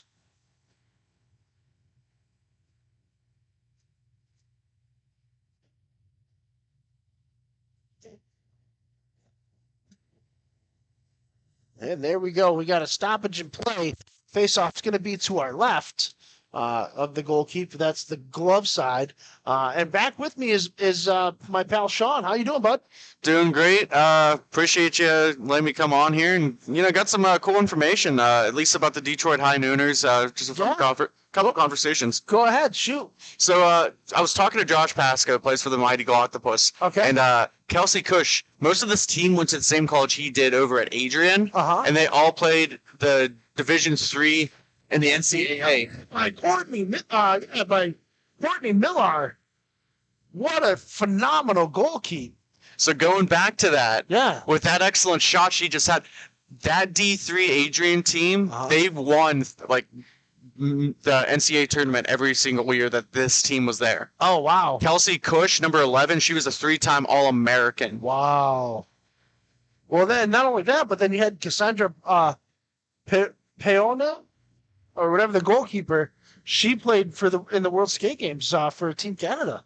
Yeah, so they all played ice hockey, and she was also the starting netminder for that Adrian team too as well. That's so awesome. Yeah, I thought that was some pretty cool information. Yeah, no, that's awesome. It's cool to see. I would love to see more women playing in MIHA. Oh. I don't even see who got that, but that was an excellent tip. So that shot was ricocheted. On the roster, it has I guess it is Oakley. I wasn't too sure of the name, but it was Kowalski had the original shot, but I didn't see if there was a deflection. It looked like it ping-ponged off a couple of people, but I couldn't tell you if that came off of Chicago Damage or another High Nooner. So we'll give credit where credit's due. That was an Oakley goal. This is probably the best hockey I've seen the High Nooners play all year since the first tournament. They had a very good first tournament. The last 2 tournaments they had, they've struggled a little bit, so it's good to see them get right on the back. Good pass. Oh, right there by number 3. That is Jacqueline White. Miss White, she buried that biscuit far down, and wow, what a goal! Yeah, and this goalkeeper is just losing his mind. Yeah, they're actually going to take a timeout here to regroup. The damage looked okay last night. There's some up and down periods in both of their games, but yeah, this is probably a little bit unfamiliar territory for him. Yeah, I would be calling a timeout too, because I'd be going, how are we behind? But you can't take anything away from those Nooners. They're pretty solid. Do we want to take a quick pause for station identification, or do we just want to? We'll take a quick pause. Okay, we'll take a quick pause.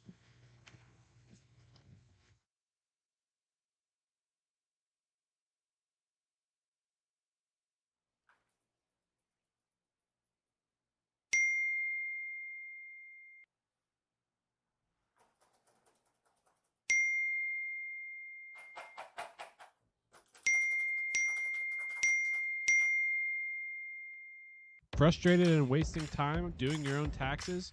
Getting confused by complex forms? Waste your time no longer. It's time for you to check out Bonus Accounting. Kenny and the team will help you with taxes, bookkeeping, and payroll services. Now that's an accounting hat trick. Leave it.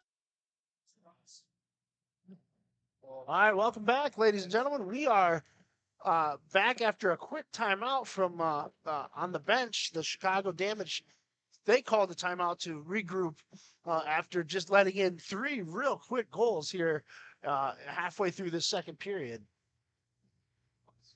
Yeah, it's I mean, watching this game, like I was sitting over there at the merchandise table and talking to Josh about this, and you know, you can clearly tell that they're ice hockey players. They have great stick handling, they have great shots. They play physical. They just may not be the fastest or the most large team, which doesn't always mean that's an issue, but you got to capitalize on your shots when you take them, and they've done an excellent job of that so far. Right.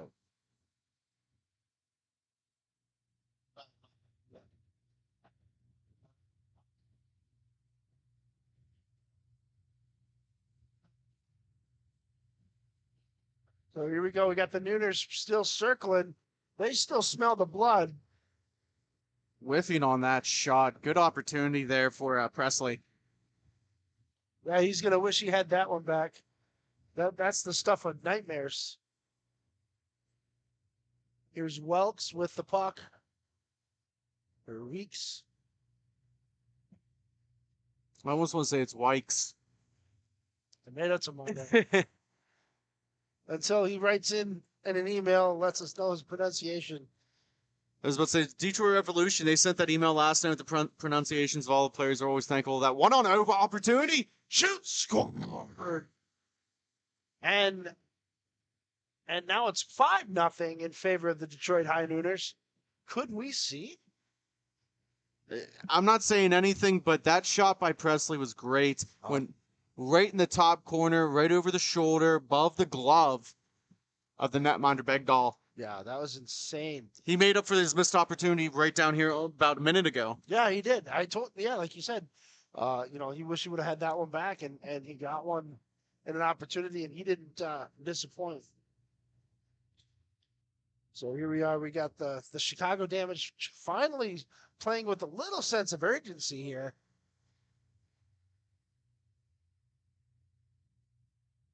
Oh, right in front, on the doorstep. Just got a nice stick lift at the end to prevent that opportunity. Yeah.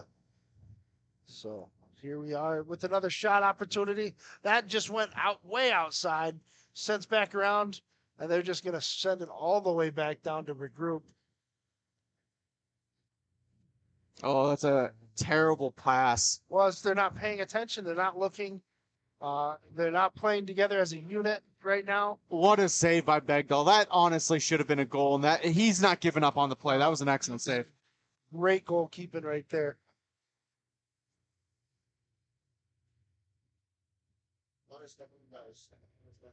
So, what a great save.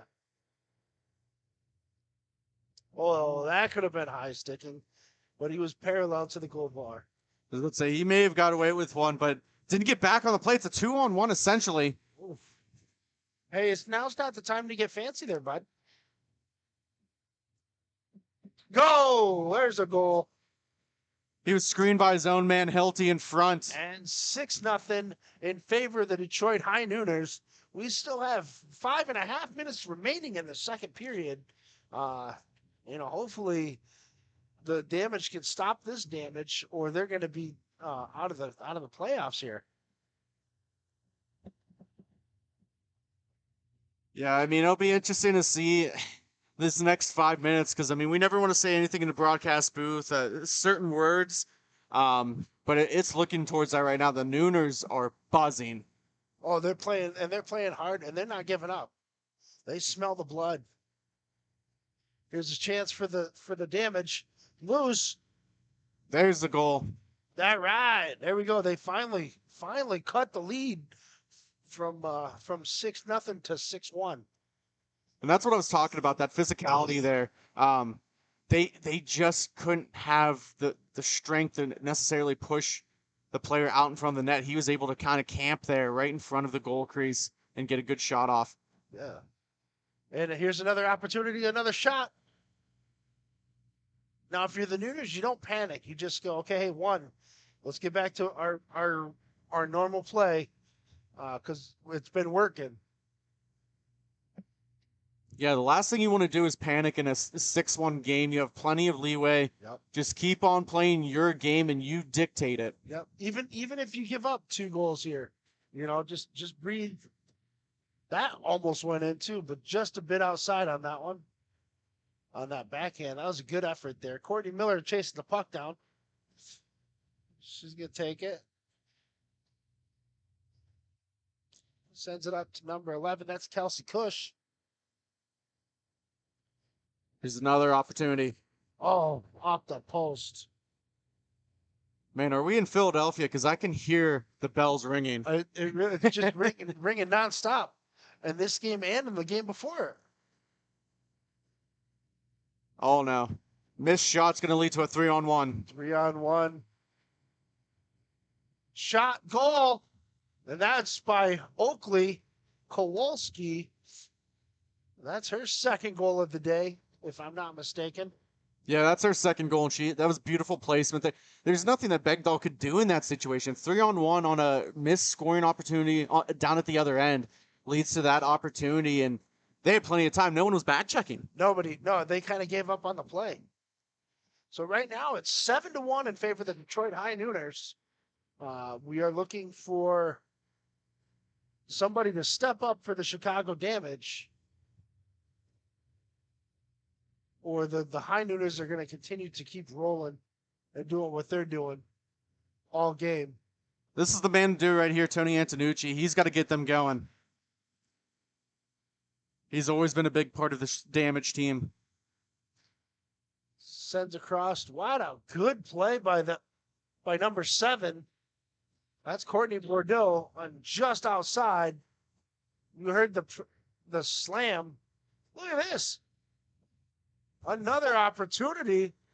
I thought he was going to send it right back in front because Courtney Bordeaux and Jacqueline White were in position. Yeah, it was a great opportunity there by Grabowski. Begdahl just had a better position, and that's what Begdahl needs to do as a little bit of a smaller goaltender. He's got to be on his angles, and he was there. Oh, it's rolling! And it rolled in. And it rolls in. He had that. It dropped out of his glove or off his leg pad and rolled in so slowly.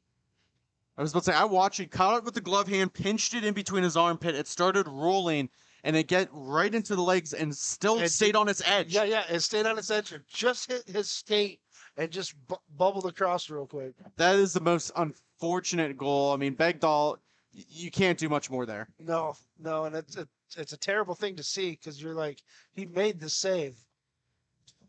So now either the Chicago Damage needs to add some goals to this, or one more goal and this game will be 3-on-1. And that just ended the game 9-1 in favor of the Detroit High Nooners. I think they're going to let this last minute finish out, maybe. No, they're done. They're all getting ready to shake hands. Oh, wow, yeah. Yeah, so that will do it here for this portion of the broadcast. We'll be right back with words from our sponsors.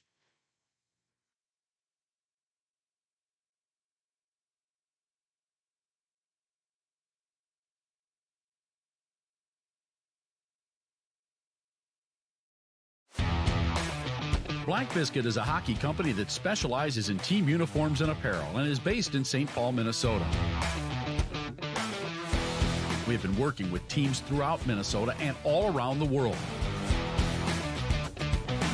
If your team or association is looking to update your uniforms, then let our all-star design team show you what we can do for you.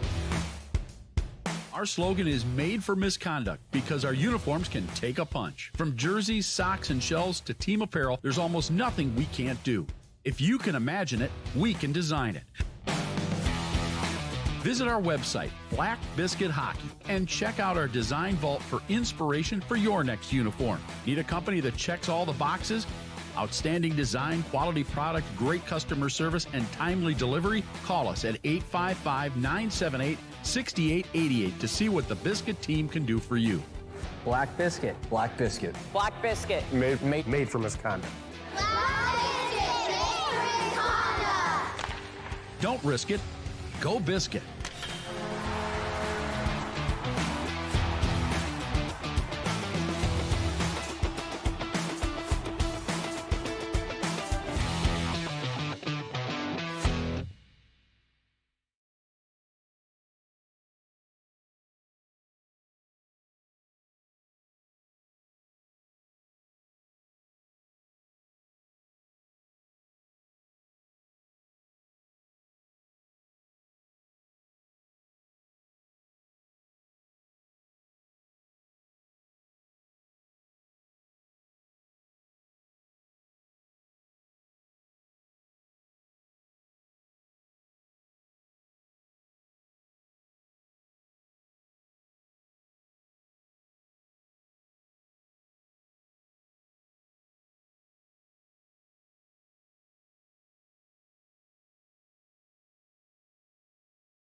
Frustrated and wasting time doing your own taxes?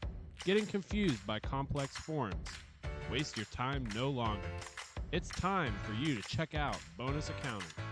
Kenny and the team will help you with taxes, bookkeeping, and payroll services. Now that's an accounting hat trick. Leave it to the industry experts and check them out today. Use promo code Grove City Hockey for a sweet discount and also to receive exclusive GCH merch. Bonus Accounting, the firm of the future.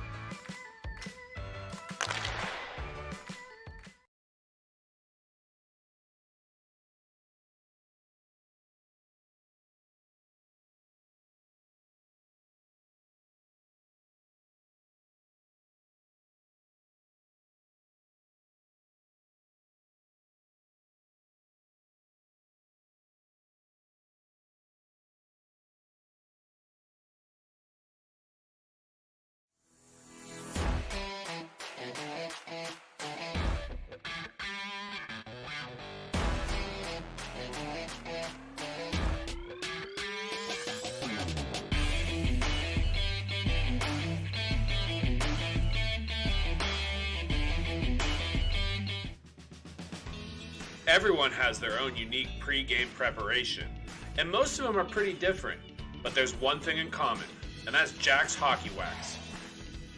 Get this locally produced wax that isn't shipped from across seas, but made here right in the US. The best smelling, best feeling, and best performing hockey wax on the market. Oh yeah, and I almost forgot to mention, they sell tape too. Visit them at jackshhockeywax.com to get your order today. If it isn't from Jack, put it back.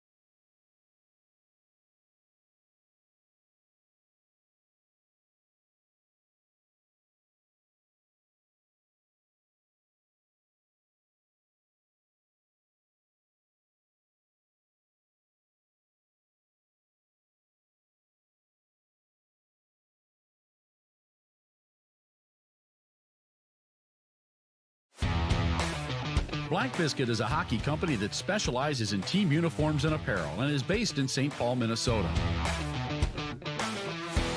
We've been working with teams throughout Minnesota and all around the world. If your team or association is looking to update your uniforms, then let our all-star design team show you what we can do for you.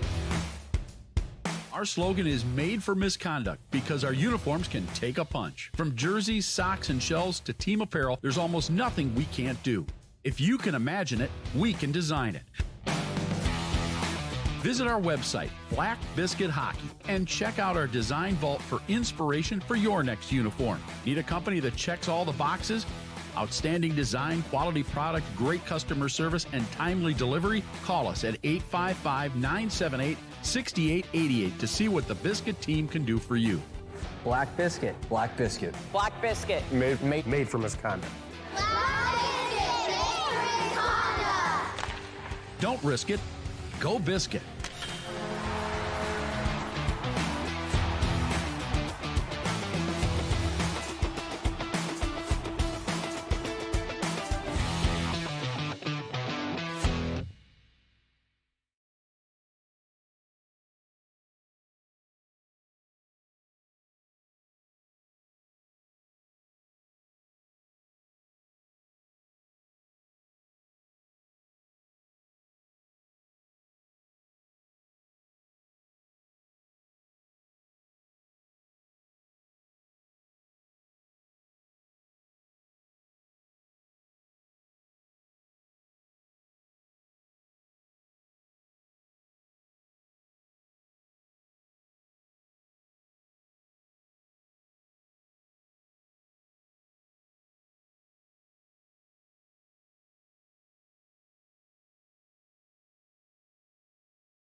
Hey, welcome, ladies and gentlemen. We are live here in Fraser, Michigan, home of the Detroit Revolution and the Detroit Fuel, as we are here at Big Boy Arena in Fraser, Michigan for MIHA event number 3 in Detroit. This is Detroit 3. So we have the Lakeside Storm taking on the hometown Detroit Revolution. Detroit Revolution in the all black, and the Storm in the red and white with the black pants. All right, so let's see how this battle turns out. We got Maddox with the puck and takes a shot just a bit wide. That's Nicole Maddox. Got number 92, that's Nick Boyke.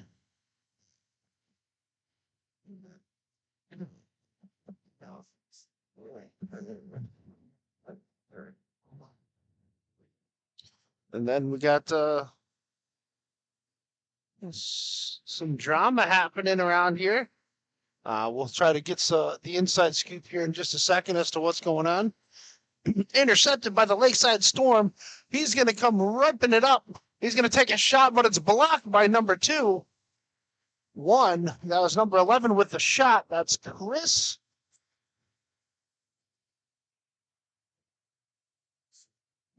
Steve Snell with the block. Sorry, Steve Snell. There's a shot and a goal by the Detroit Revolution. And it's 1-0. I can finish this on my I'm ready.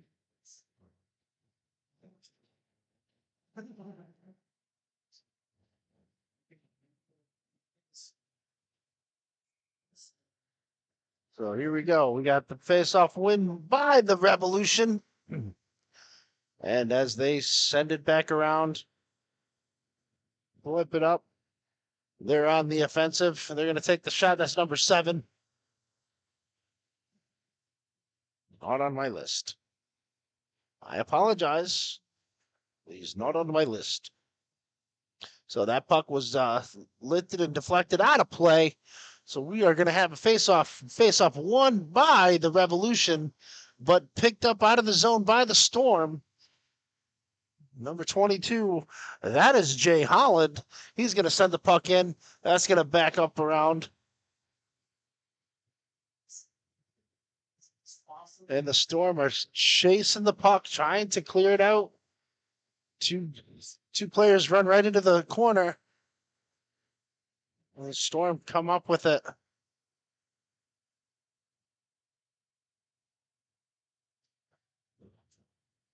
Shot blocked. Good kick saved by the goalkeeper, number 39. That's Joseph Olesso.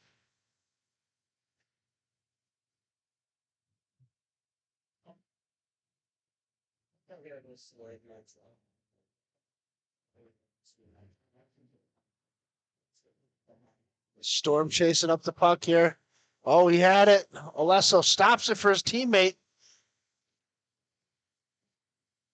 Steve Snell. Steve Snell takes it up to Jay Holland. Holland's going to take the shot, and that is deflected off of number 45. That's Ross Weigel, and out of play. So now we're going to have a face-off down in the zone.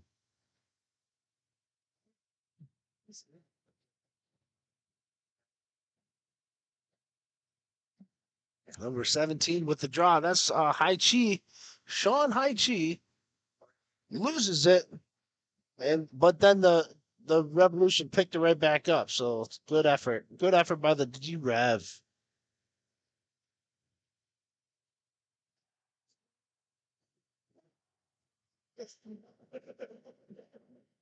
All right, we'll do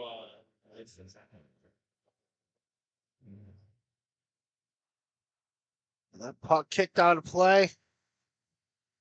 The Storm chasing it up the floor here. Good effort. And, he tried. Well, that's good effort by number 33, Stevens.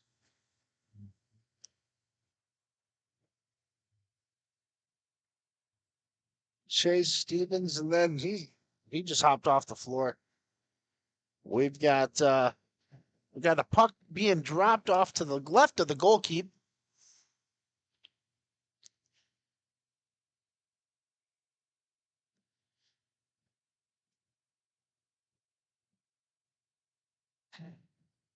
A shot just knocked to the corner.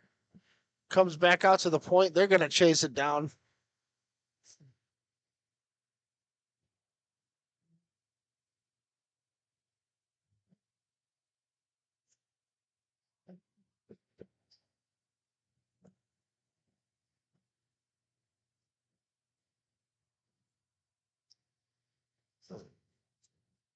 Storm with the shot and right into the glove of Alesso.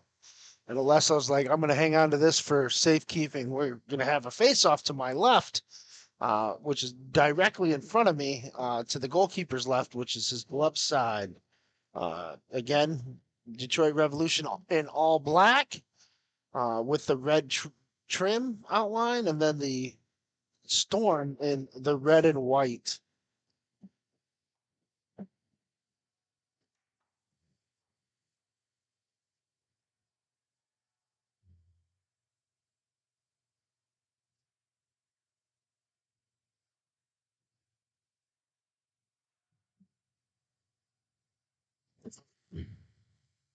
Saved by the goalkeeper.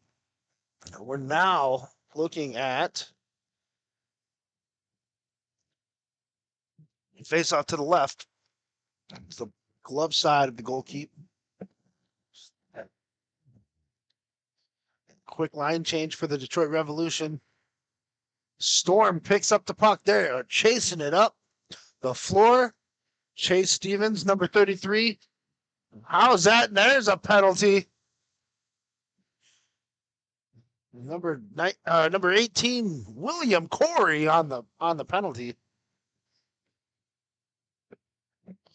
Looks like he's going to get called for a tripping.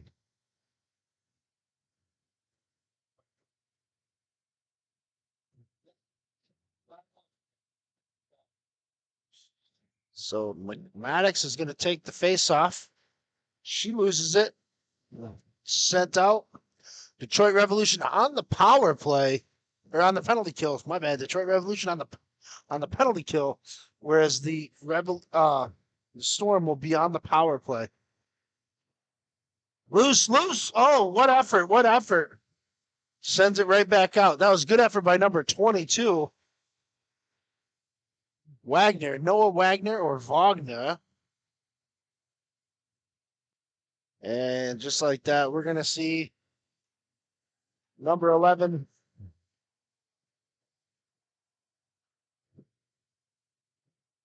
Shot. Loose. And in the net is for a Lakeside Storm goal. And it's all tied up at 1. Oh, it's 6 minutes to go in the first period.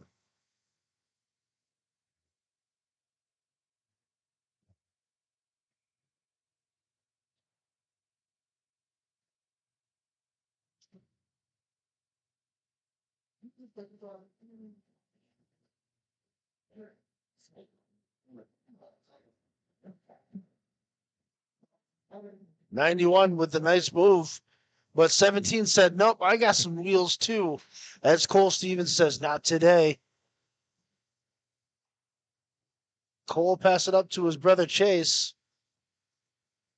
but then it was knocked away. So we got number 7, but not on my list.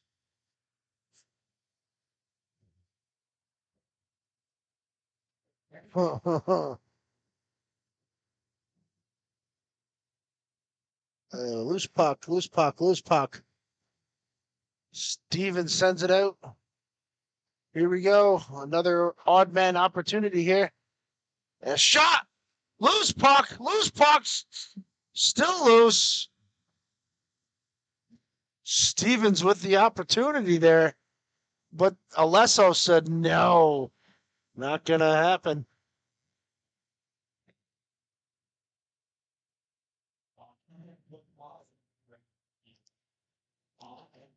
So now we got the face-off to the right of the goalkeeper, which is the goalkeeper's blocker side. Face-off won by the Detroit Revolution. And sent around number 26. He's going to put on some wheels. That is Matt Snell. He's going to take the shot right into the gullet of that goalkeeper. as he pops right back up. So now we got the face-off to the right of the goalkeeper, the blocker side. And here's the face-off. Won by the Revolution, but picked off by the Storm. And the Storm are now making that odd man rush. A shot, and oh, what a tip effort. Oh, if you're not here, you should be.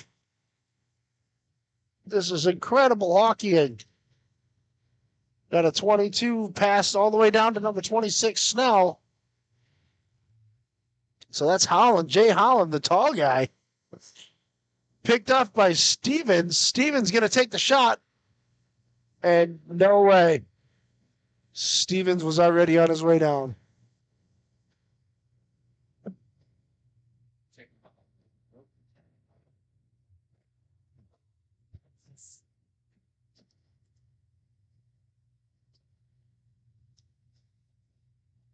Stevens was practically on his tripped on his own. Now he's going to lose his temper a little bit.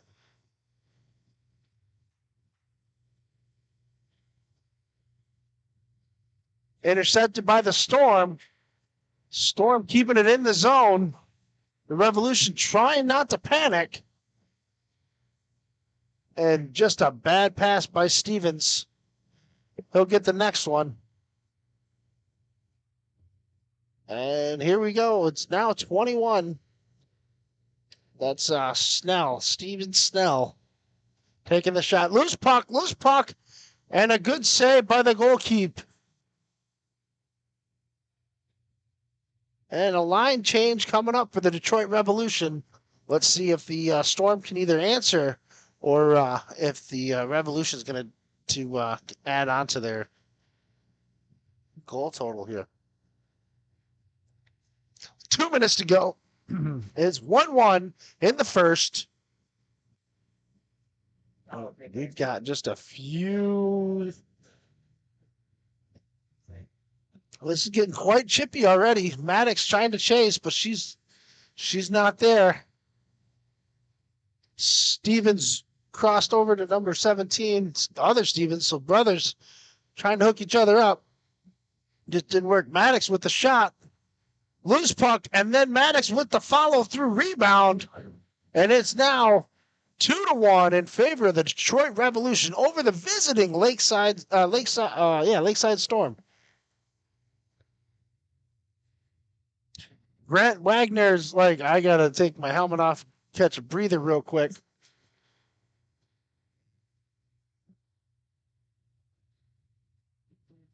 Face-off won by the Detroit Revolution.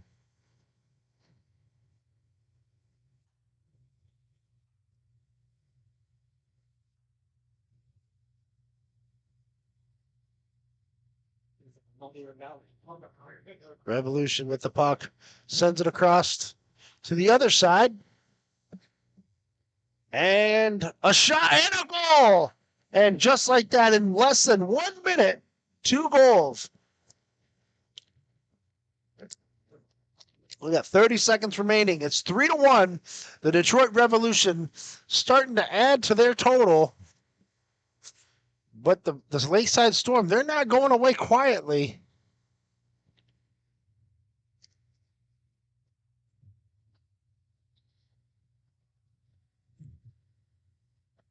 Jay Holland with the puck.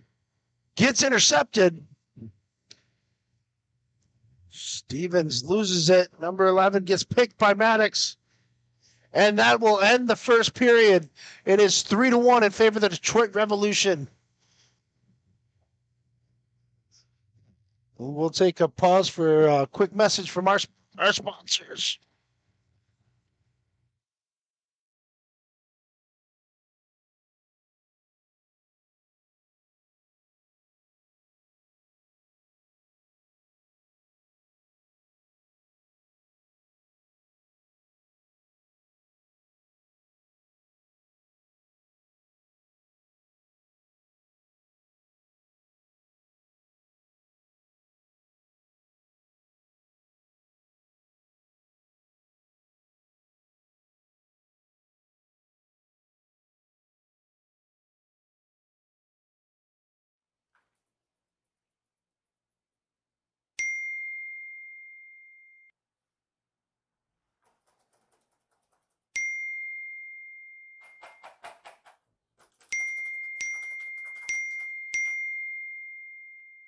Frustrated and wasting time doing your own taxes? Getting confused by complex forms? Waste your time no longer. It's time for you to check out Bonus Accounting. Kenny and the team will help you with taxes, bookkeeping, and payroll services. Now that's an accounting hat trick. Welcome back, ladies and gentlemen. We are here live at Big Boy Arena. I'm your host, Ben W. Stock, calling the action. We got the Detroit Revolution taking on the Lakeside Storm here in our MIHA event number 3 here in Big Boy Arena. As we see the Detroit Revolution up 3-1 over the Lakeside Storm. The Storm picking up the puck, turning it around, but it was intercepted by the Revolution, who are flying up the court. Here's a move, nice shoots. Oh, that was through the legs, but just wide of the goal. And number 45 flying up the court. That is Ross Weigel. Weigel's going to come up, take the shot, but he just slams it right into Snell. Oh, that is blocked at the feet. Stevens wide open. He's got the puck. And what a great save by the goalkeeper. Stevens is going to complain on the floor while he's laying there, going, how did I miss that opportunity? He's going to be having nightmares for that one for a long time. And looks like Snell with a hit, shoots. Good save. Wagner in great position right now.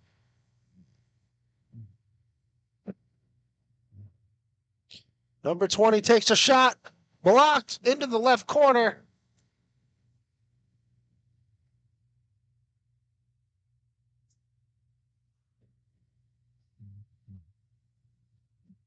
Man, no pressure all of a sudden.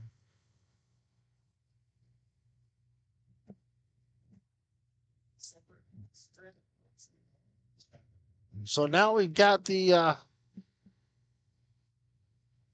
Revolution attacking. Stepping up, takes a shot. Good save by the goalkeeper. That is Grant Wagner, or Wagner, with the save. Now we're gonna have a goal. We're gonna have a face-off to his left, his glove side.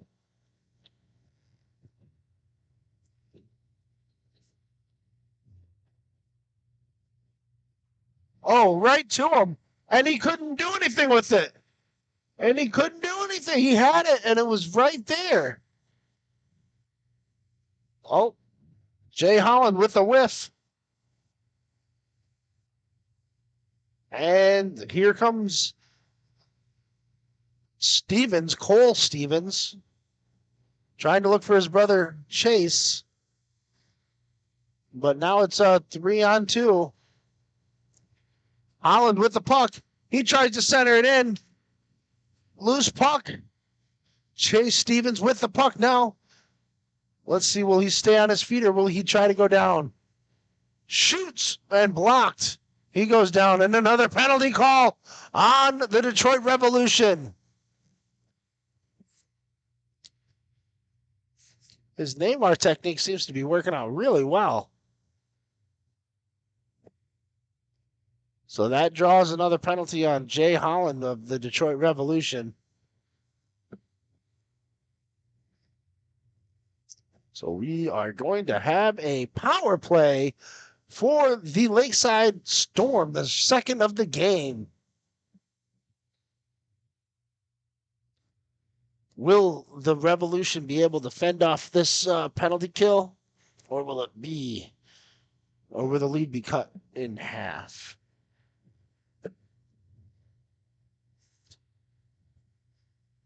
Number 17 with the puck. That's Cole Stevens. There's too much traffic in front of Alesso.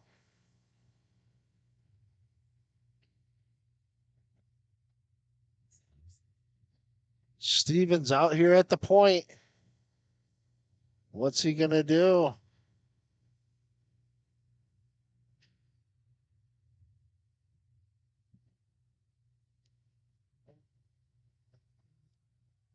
Stevens with the puck.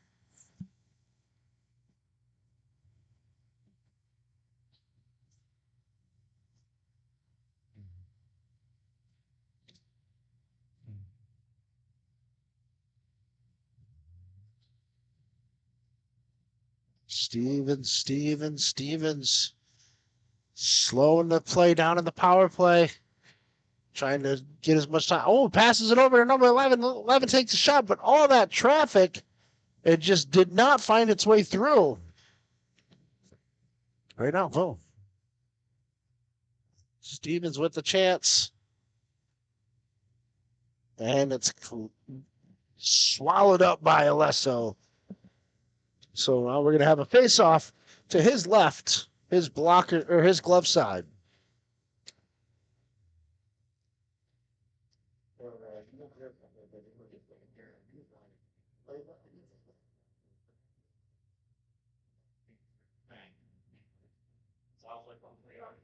Face-off won by the Detroit Revolution, which are killing this penalty really well.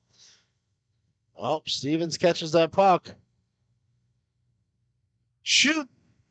Loose and in the goaltender's glove. 7 minutes and 40 seconds remaining in the second period. The score is 3-1 here at Big Boy Arena, home of the Detroit Revolution. If you guys are in the local Detroit area, come on down and witness some of this high quality action. You will not be sorry. Puck's loose. D-Rev's finally counter-attacking as that penalty is over.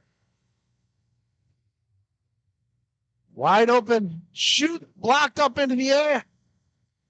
And we're going to have a face-off.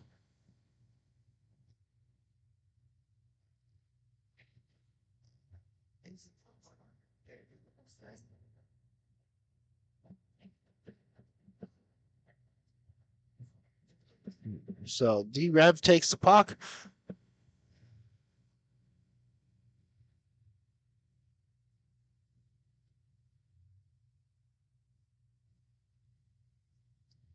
Shoots.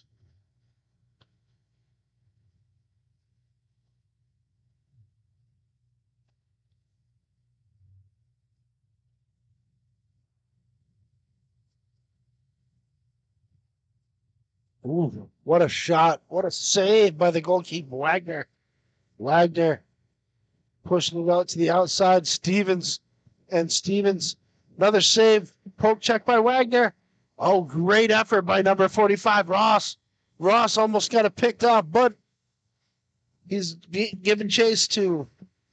And a shot. Loose puck, still loose.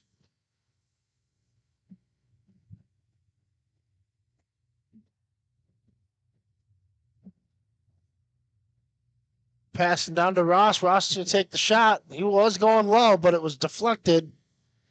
Another opportunity here. And Nicole Maddox coming up the floor. Number 17, Stevens. That's Cole Stevens takes a shot just wide. I mean, I don't know how much wider you wanted to go. 5 minutes and 15 seconds remaining in the second period. It is 3-1 in favor of the Detroit Revolution. The home crowd is getting behind the Lakeside Storm's goalkeeper.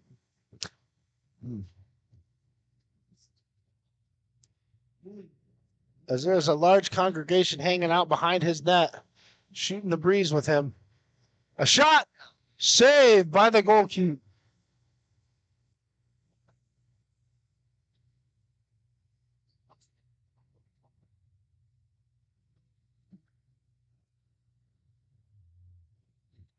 There we go. Face off one by the Rev. Shoot. Saved by Wagner. Yeah, there we go.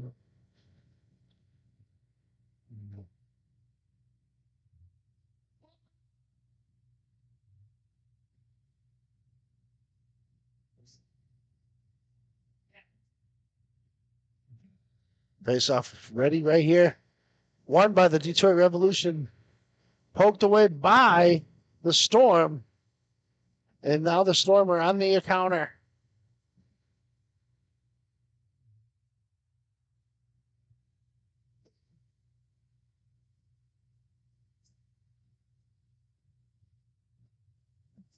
Storm kicking the puck behind the net.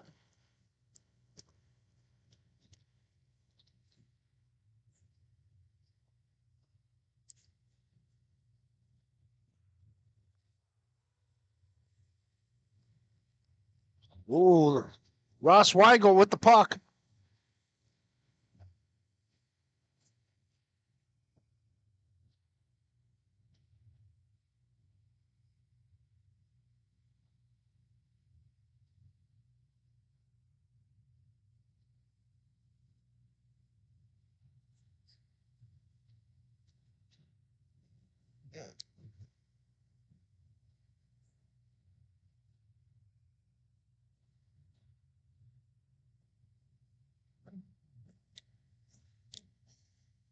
Oh, face off being won. Here we go. We're flying up the court with the D-Rev. Oh, no. There's no penalty there. They just tripped on some water. Number 20 splits the defense. Gets tripped up, turned away, tries to do a little too much. Coughs up the puck to the Detroit Fusion or Detroit Revolution. And it is stopped by Wagner. So we got Chase Stevens taking the face-off.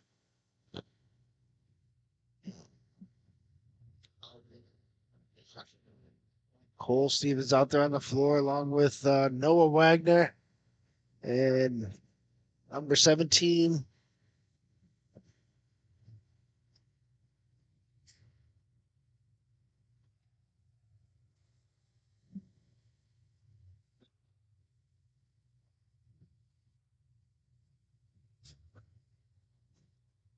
Flying up the court is number 33. That's Chase Stevens. Or Stephans.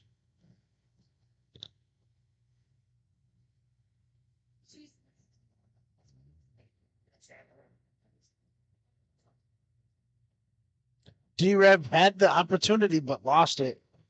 Little elbow pushing.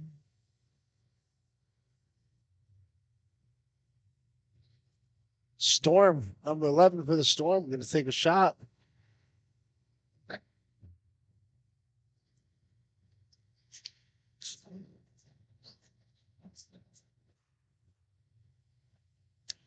And just like that, that puck just went wide.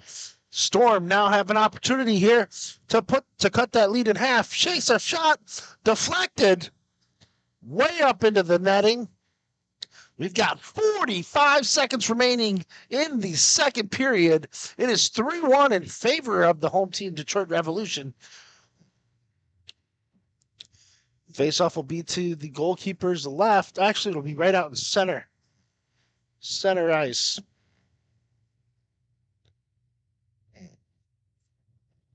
Faceoff won by the Revolution. Ross Weigel with the puck.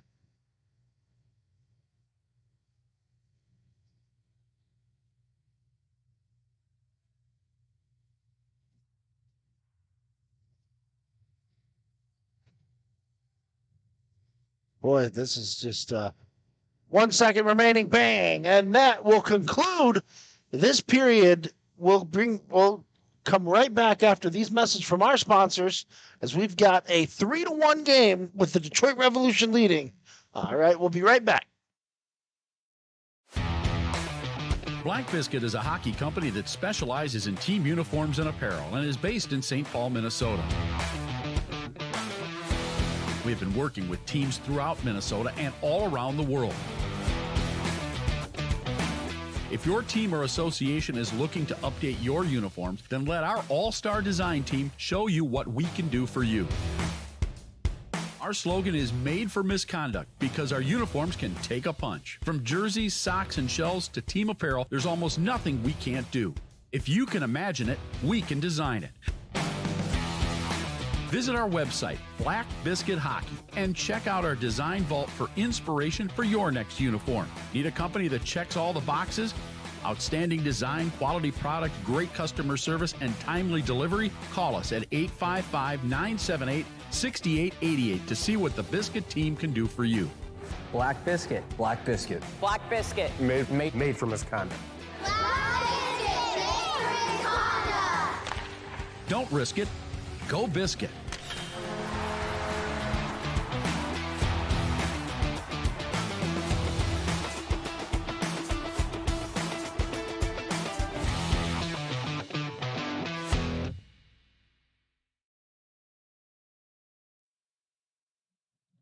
I'm back. We are live here at Big Boy Arena here in Fraser, Michigan. MIHA event number 3. I'm Ben W. Stott calling the action. We are at 3-1 in favor of the Detroit Revolution as they take on the Lakeside Storm. So now we're just going to see what happens here. And I'm joined by my broadcast colleague, Jake. Jake, how you doing, bud? Oh, you're not even on. Yeah, I'm good. I'm good. No, you're not even on. I mean, you turned me down. Well, we'll get that there There we eventually, go. Ben. Hey, sorry, guys. Little technical difficulty here, but I'm back.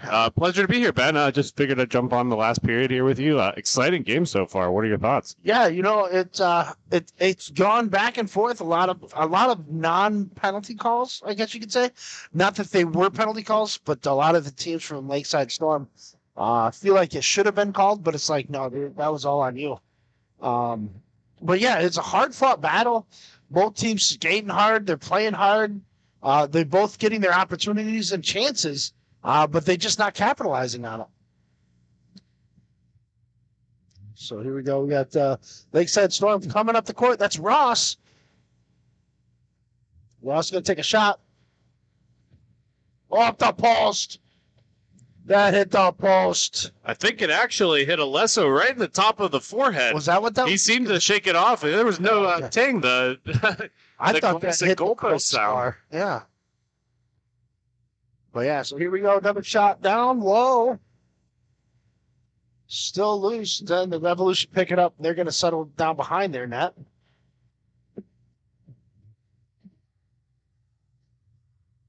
And number 17 flying up the court.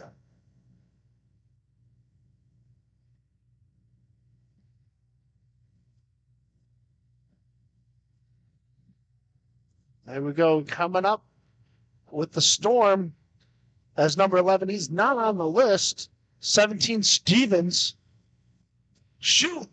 Again, right off the blocker. Stevens again takes a shot right into the glove of Joseph Alesso. Yeah, that rebound control is really important there. You were seeing the D-Rev defense starting to spread out a little bit, leaving that crease nice and wide open for a juicy rebound. But good save by Alesso, held onto it for the draw. Yeah, let's see if they can capitalize it and move and attack into the other zone, or if the Storm are going to keep putting on the pressure. Stevens throwing his stick down in disgust. Nicole Maddox with the puck. She's going to send it over to number 22, Jay Holland. Holland's going to try to keep it down low. Stevens again with the puck. Here we go. Trying to walk through. Ross with the shot and a goal.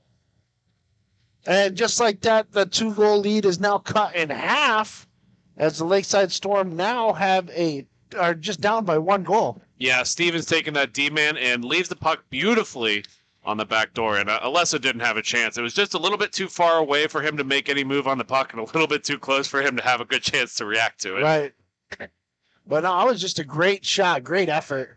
So Jay Holland with the puck, he's going to send it over to Nicole Maddox. Maddox is going to pick up the puck.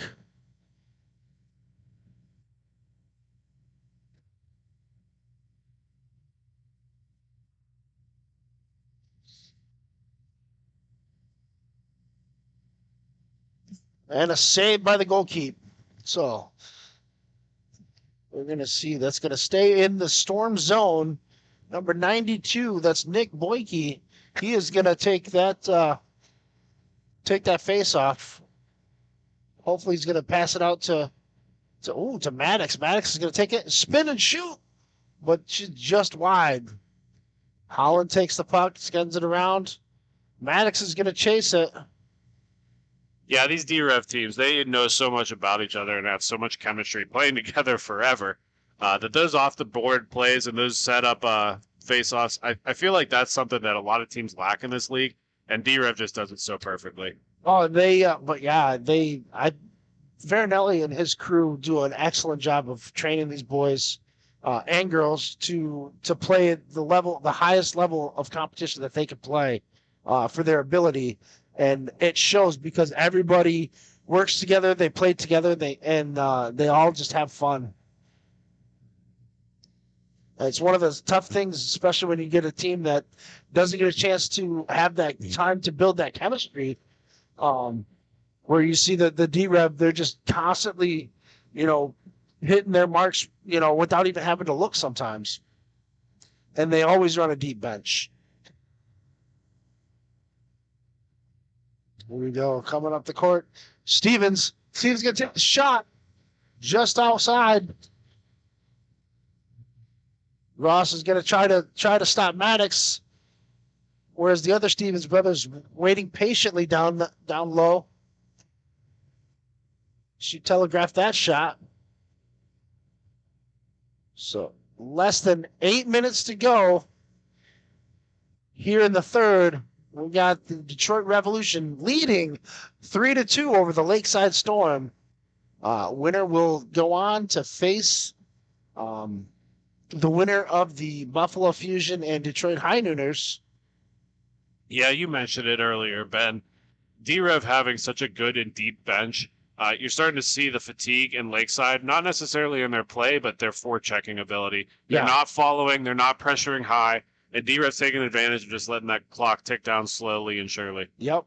Yeah, and that's really all it takes. But with it being a one-goal game right now, one mistake, as we saw in the one D-Rev game, wow, he tried to Michigan that. Like we saw in the Detroit Revolution game, they were down 3 goals and then come back to win it with 6 unanswered goals. So, I mean, it's just little mistakes here and there. You chip away, you get a bad turnover, cough up a goal, play solid hockey for the next 15 minutes. One minor mistake, chips in a goal. Whoa. Get a little chippy out there. Yeah, this is the desperation the last 5-6 minutes of the game where everything gets a little bit more aggressive here. Yeah. D-Rev's got to be careful, especially in that instance of taking dumb penalties and giving the upper hand to Lakeside. And that's exactly what just happened there. We got number 91 got called for that. That's Nick Emig. He's showed a little bit of frustration there as well. We'll see what happens here if the Storm can capitalize on this power play. So out on the floor, you got Nicole Maddox, Jay Holland, and number 11, Chris Cumming. Cummings just exits the circle there. It looks like Peters is going to take it there for Lakeside. Excuse me, that's Weagle. Yeah, Ross Weagle. It looks like you got Stevens Weagle and number 11, who is not listed. I'm assuming we can call him Weagle. Weagle too. Stevens, Weagle. Ross had an opportunity there, but he just kind of blew it. So let's see what happens here. We got 5 minutes, 30 seconds remaining. 1 minute, 20 seconds remaining on the power play for the Lakeside Storm. And a shot. Oh, loose puck. It's still loose. Still trying to go right behind. And that puck's going to go all the way down. Goalkeeper's going to step out help out. 1 minute remaining on that power play. Penalty kill for the D-Rev, doing a phenomenal job right now, Jake. What do you think? I was just about to ask you, Ben, do you take a 5-on-3 ever in this situation? Especially not now, huh? No, it's that now it's a tied game. Like we were saying, all it takes is one little mistake, and that can ruin everybody's day. Beautiful little backdoor goal for Lakeside. And again, a timely one, too. Just under the 5-minute mark left to go in this game. As you mentioned, perfectly tied up. Yep. And, so now we have 4 minutes and 30 seconds remaining, tied 3-3. So we're going to see what happens here in the next couple of minutes, because we do have a stop clock in our current situation with 2 minutes to go.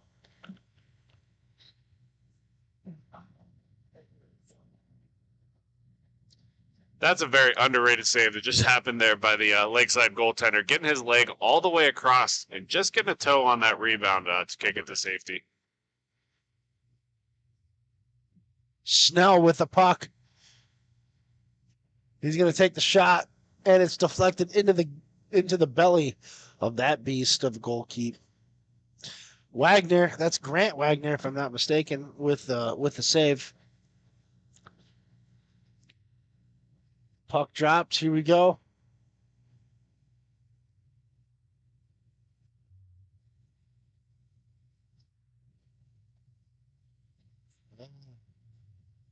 Whoa. Getting physical again. Can't take anything. Don't take a dump penalty.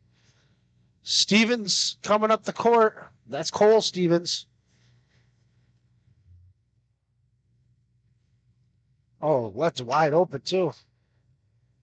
Oh, there's a Howard. What?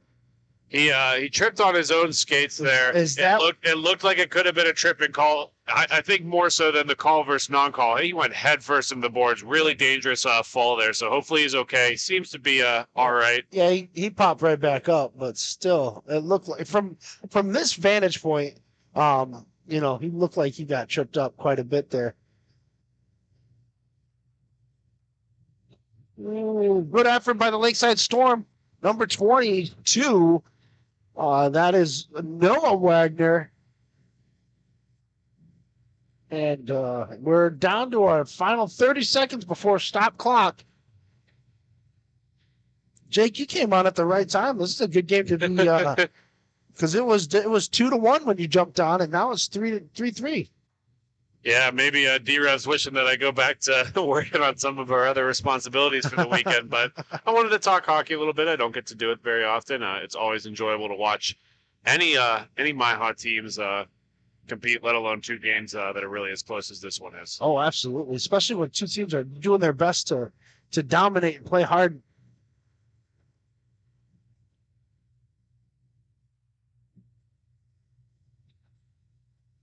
Ben, you had mentioned that stop clock. We are officially under 2 minutes here left to go in the third period. This is still a tied game. Yep. So now, if I'm Lakeside, I do not want to see a stop at all. I'm playing really well without, with them, against the D-Rev without having any without stopping my momentum. Now, if I'm the D-Rev, I want that stop clock because I know I can maintain that puck possession way better than I can than the Storm does.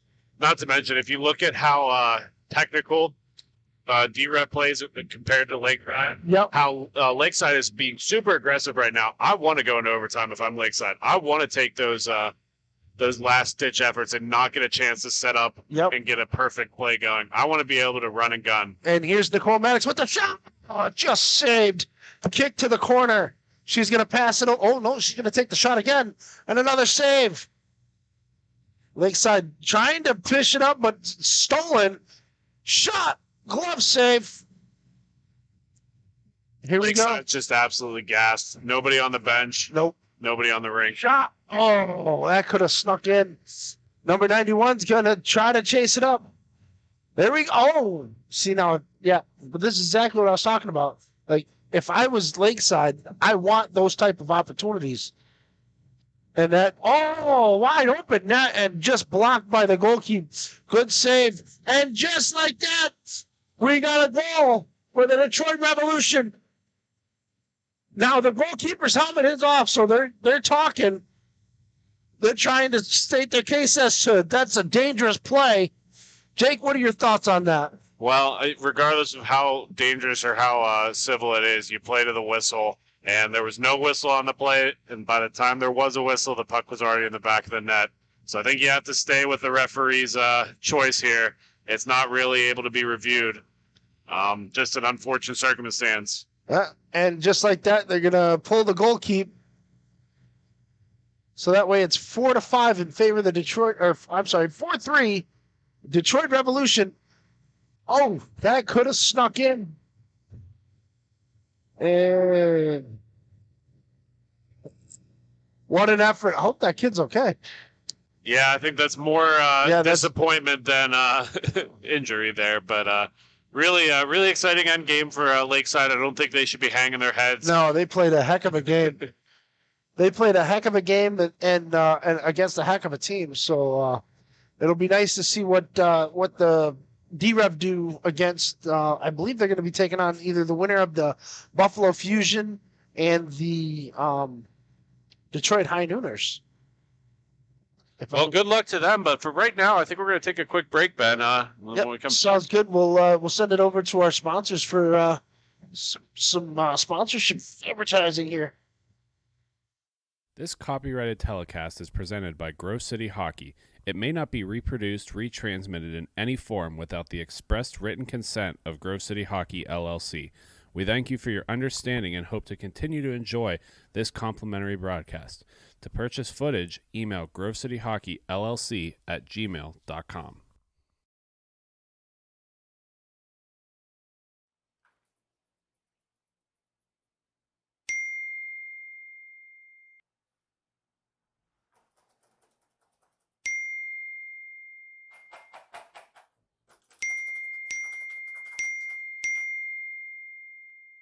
Frustrated and wasting time doing your own taxes? Getting confused by complex forms? Waste your time no longer. It's time for you to check out Bonus Accounting. Kenny and the team will help you with taxes, bookkeeping, and payroll services. Now that's an accounting hat trick. Leave it to the industry experts and check them out today. Use promo code Grove City Hockey for a sweet discount and also to receive exclusive GCH merch. Bonus Accounting, the firm of the future.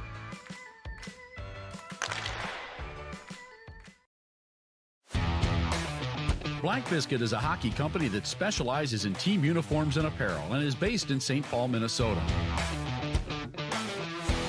We have been working with teams throughout Minnesota and all around the world. If your team or association is looking to update your uniforms, then let our all-star design team show you what we can do for you. Our slogan is made for misconduct because our uniforms can take a punch. From jerseys, socks, and shells to team apparel, there's almost nothing we can't do. If you can imagine it, we can design it. Visit our website, Black Biscuit Hockey, and check out our design vault for inspiration for your next uniform. Need a company that checks all the boxes? Outstanding design, quality product, great customer service, and timely delivery? Call us at 855-978-6888 to see what the Biscuit team can do for you. Black Biscuit. Black Biscuit. Black Biscuit. Made for misconduct. Don't risk it. Go Biscuit.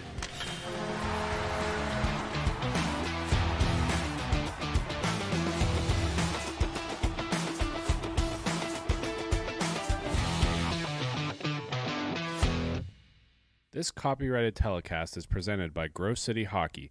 It may not be reproduced, retransmitted in any form without the expressed written consent of Grove City Hockey, LLC. We thank you for your understanding and hope to continue to enjoy this complimentary broadcast. To purchase footage, email grovecityhockeyllc@gmail.com.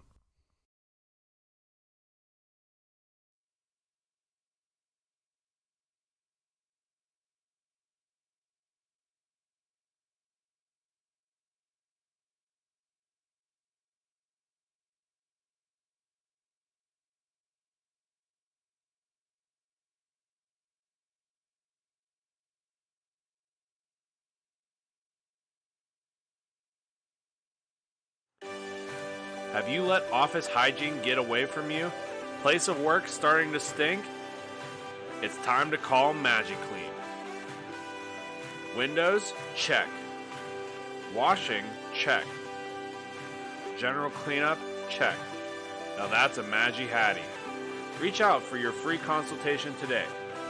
MagiClean. Keep the cleaning to MagiClean.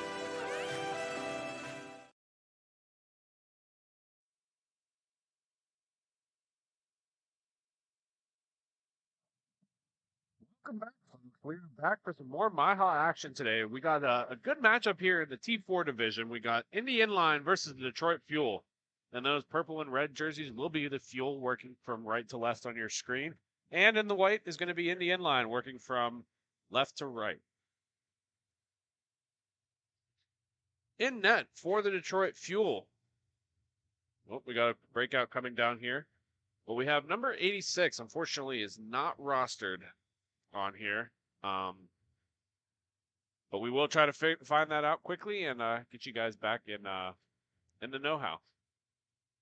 Indy's going to be working along the far wall here. Had a little bit of an opportunity earlier in this game, but this is going to be their first real rush into the zone as they have a little bit of a 2-on-1 opportunity. Looking on the back door, that's going to go over the defenseman and into the far corner. Will be collected by Indy. They're going to battle Detroit for it. Detroit is going to force it to the near wall. Big physicality into the board, but they're going to escape with it as the Fuel's going to work it up. Perisquin was going to pass that across to Girton. Girton back to Periskin. That's going to be turned over to Indy. Indy's going to work its way in, but lose that puck on the near boards. And Carbonneau is going to move it across. Carbonneau over to Girton. Girton's going to work that puck down low, and that shot's going to be easily deflected away by the Indy goaltender. I want to welcome in studio the guys you guys are very familiar calling the games. I'm going to work a little bit of color and actually hear his thoughts about the game, just I guess in comparison to what is actually happening. I want to welcome Sean Takachi. Sean, welcome to the studio. Thank you for having me on, Jake. Excited to be here. It's a great weekend. Looking forward to some great hockey. We've seen a lot of great games so far today.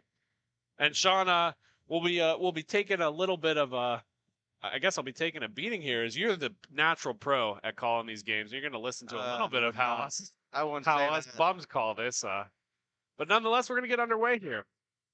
And he's going to have a shot over the head of the Detroit netminder. That's going to be forced down low, where we'll be picked up by Girton. Girton's going to work it along the near side. He's got a lot of space and a lot of room. He's got a man trickling down in front of the net. But he's going to elect to just walk this in, pull that defense up high.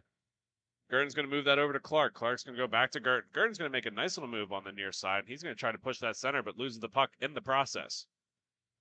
Indy's on their way back down low, and they're going to find a man up through the middle.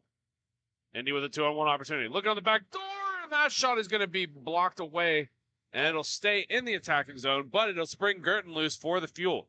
Girton's going to come along the near side. Moves far side shot, and that'll be sitting on the back doorstep, where it will be covered up by the Indy netminder. That was a good opportunity there down low for Indy.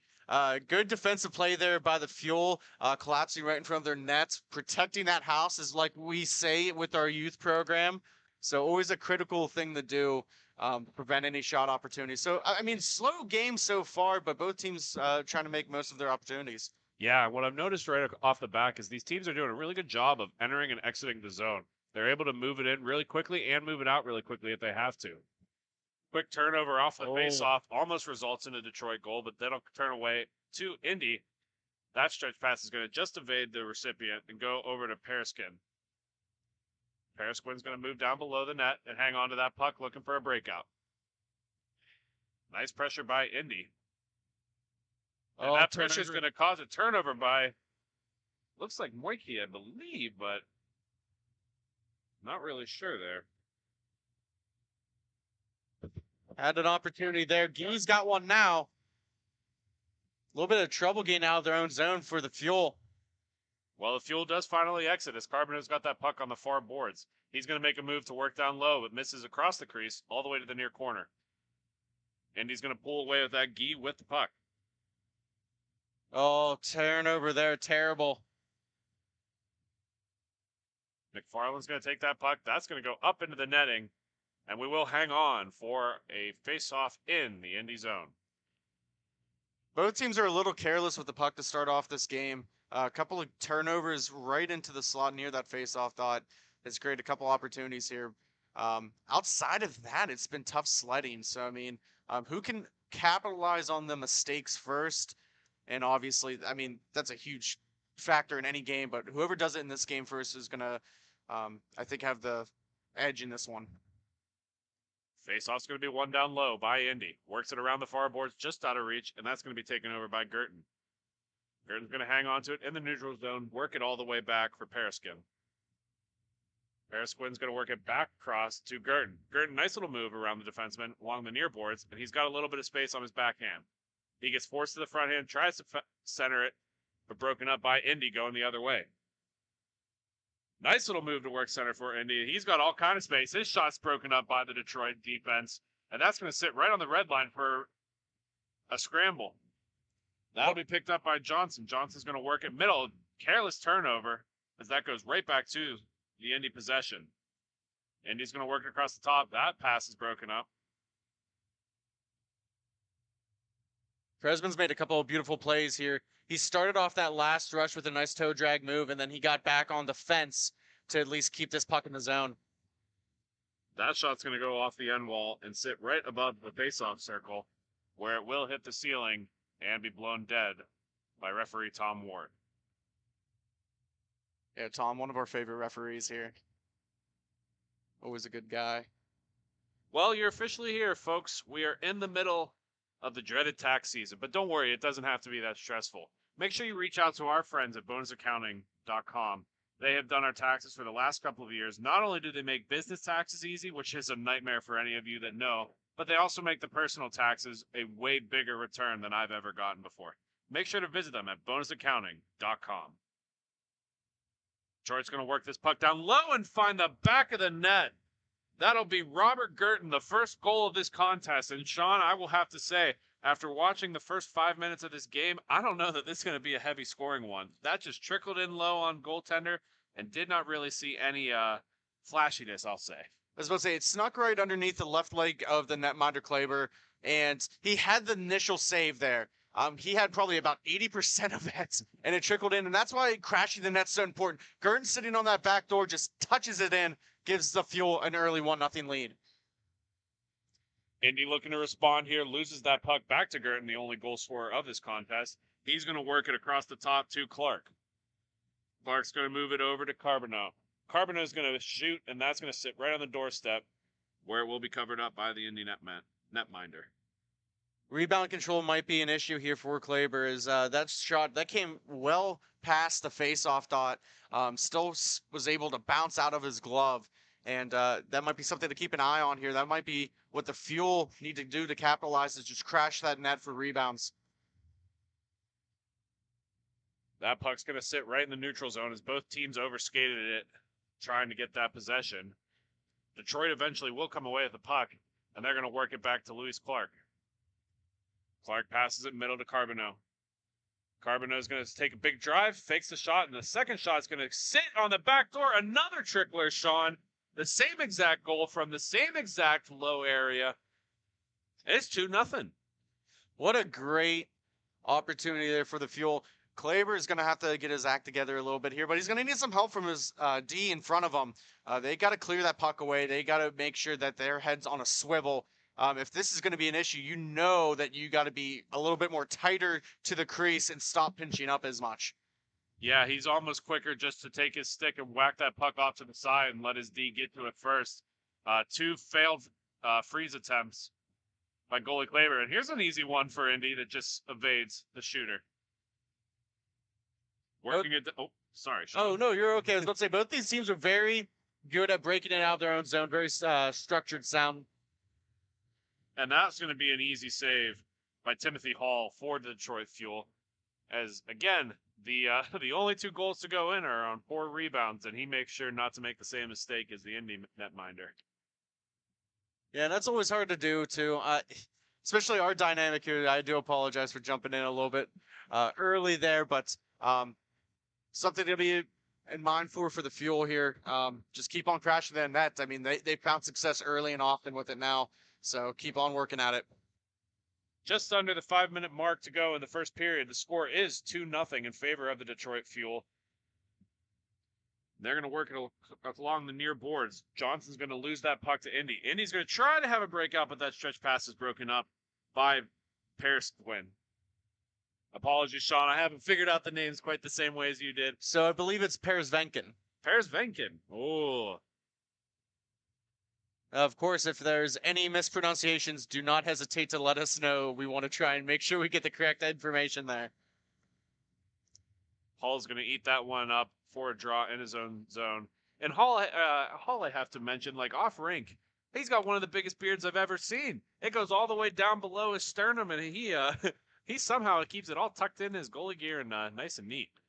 Yeah, you always gotta appreciate a good beard here, especially as a hockey player. And you know, it's something that when you live in a cold area like Detroit, us, Pittsburgh, Chicago, you need some extra warmth sometimes in these rinks.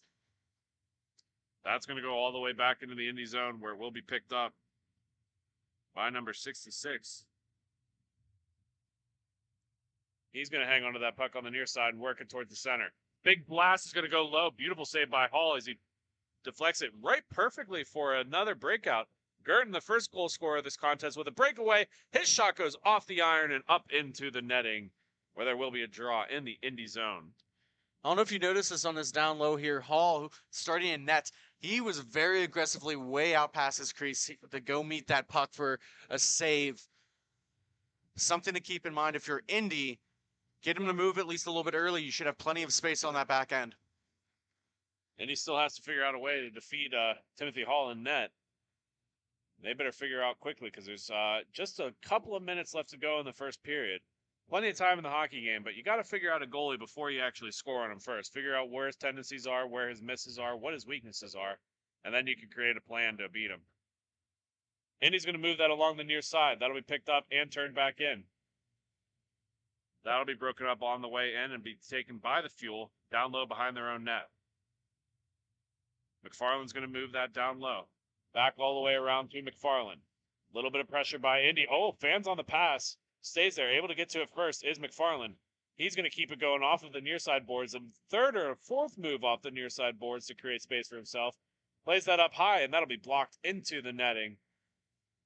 And I don't know how the referees missed that. That was clearly up into the netting. Nonetheless, we're going to keep playing here, Sean. Yeah, sometimes you miss one of those. I mean, we've both repped before. It is a thankless job. It's very hard. Sometimes you're focused a lot more times on penalties and goals going in than maybe some of those fundamental things like going into the net. And as far as the calls go, it's a pretty even game so far. Not too much physicality, not too much to call, but nonetheless, the rest are doing an excellent job, as you mentioned. Indy's going to work that play back into the neutral zone to create some space for himself, finally entering the attacking zone. That shot's going to be blocked away. Sits on the doorstep. That'll be picked up by Indy. They're going to move that off the far boards onto the top of the key, where there's another opportunity to work that down low. That shot's going to miss wide. Sit there. Nobody's picking it up. And the referees finally lose sight of it and will blow that dead. Couple of great opportunities there. I'm really surprised Hall took his time to cover that up. He had an Indy player right on his face.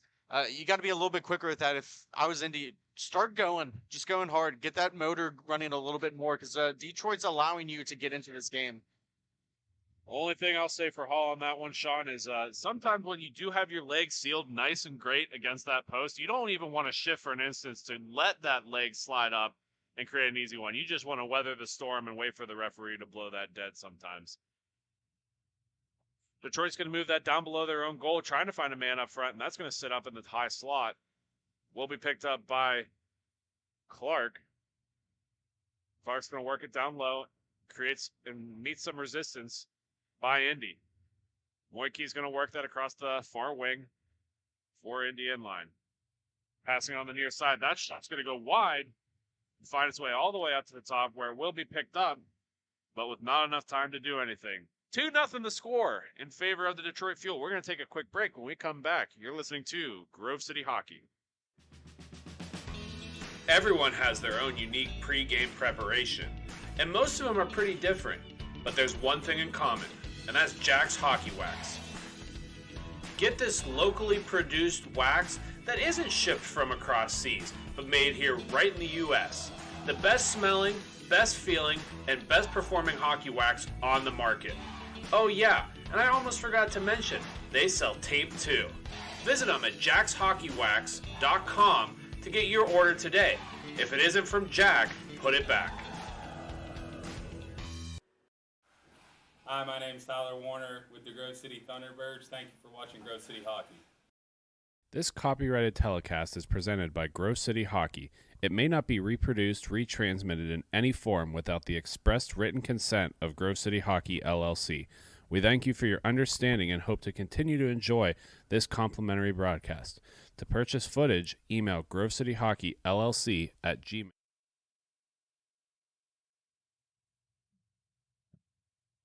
Welcome back, folks. We're here in the second period action, a recap of the first period. The Detroit Fuel with the only 2 goals of the contest so far, both of them being low rebounds and working it in tight. Indy having a lot of good opportunities yet, but still yet to find the back of the net. We'll see if this period will be the one to break that goose egg or if that's going to stay on the board. I know the Detroit fans are hating that one that I used the goose egg term, but we like exciting hockey here. We want to see some good matchups nonetheless.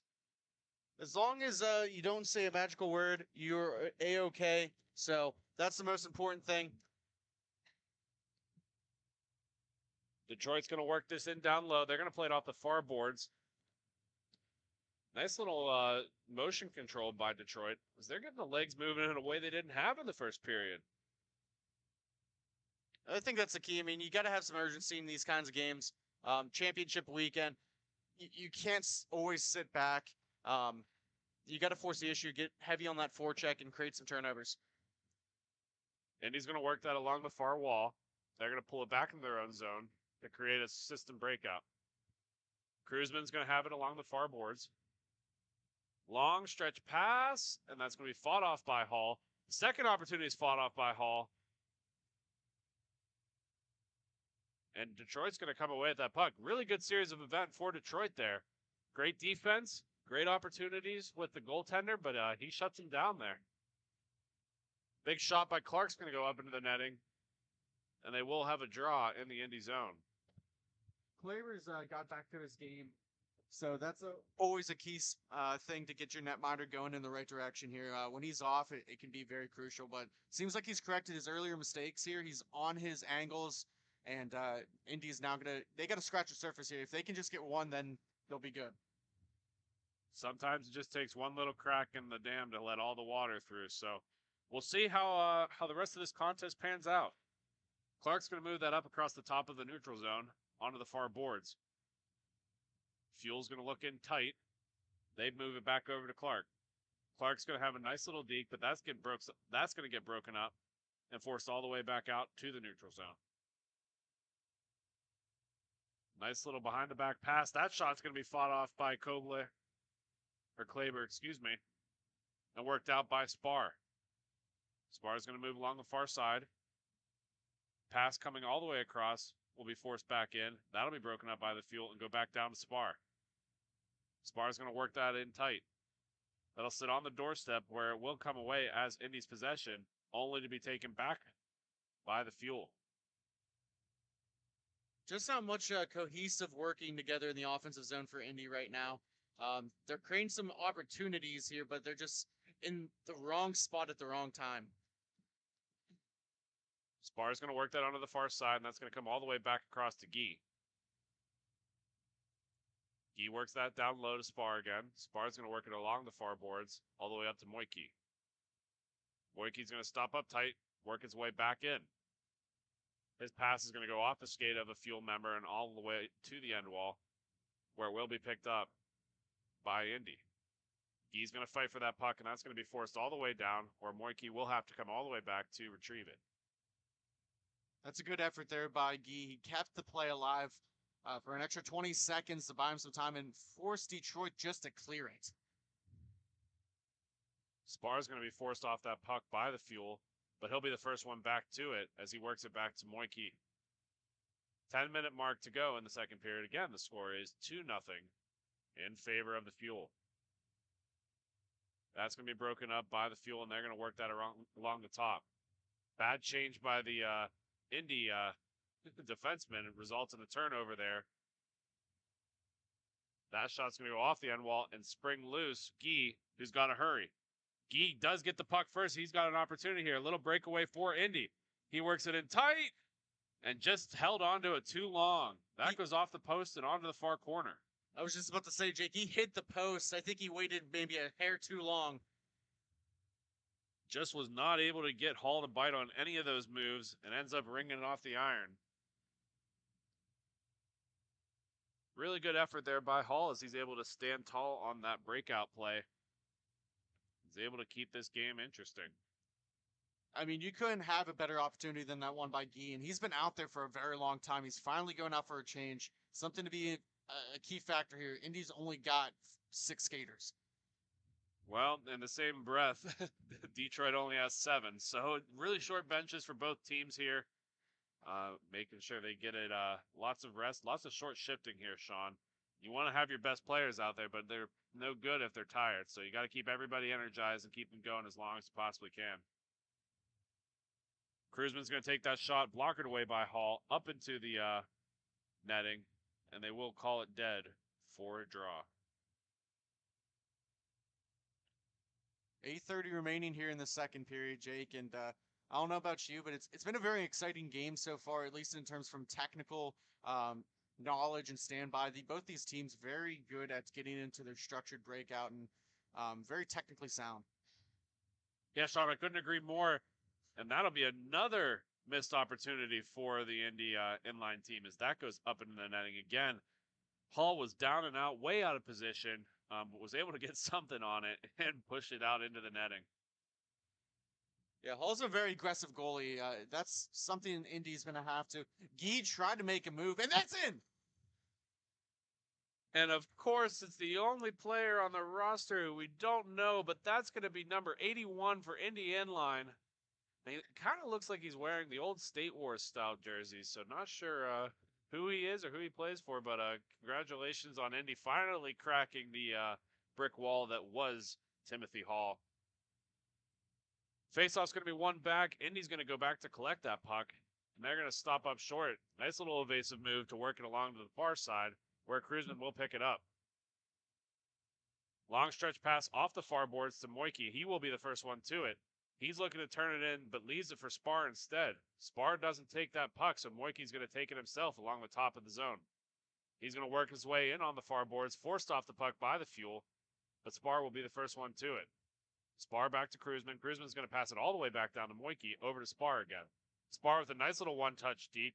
That shot's going to go up and does not find the back of the net as it hits traffic in front and is deflected up into the netting. That was an excellent defensive play there by Louise Clark. She back-checked, was able to get her stick on it. She went sliding down into the near boards there, but well worth it to prevent that opportunity. Yeah, if there's ever question if girls can play in an adult league, there's a perfect example of why they can. They absolutely are a determining force, and a great defensive effort by Clark. I don't think that's any question here. When I was on earlier with Ben, we were talking about the Detroit High Nooners. They had an excellent win. One of their players, Kelsey Cush, she was a 3-time All-American, multiple NCAA championship for Adrian College. Moike is going to take that puck through the neutral zone, settles it down as it was rolling on edge for him. He's forced off the puck and has to turn back in. That long stretch pass is just going to miss Spar by inches, and he has to go to collect. He's going to work it along the top. Beautiful little move. He tries to pass it down low. Moike does have that puck. Back over to Guy. Guy's going to go on the backhand, and that's going to sit on the doorstep for number 81, the only goal scorer for Indy so far. He's going to be forced all the way back, where Moike will hang on to it.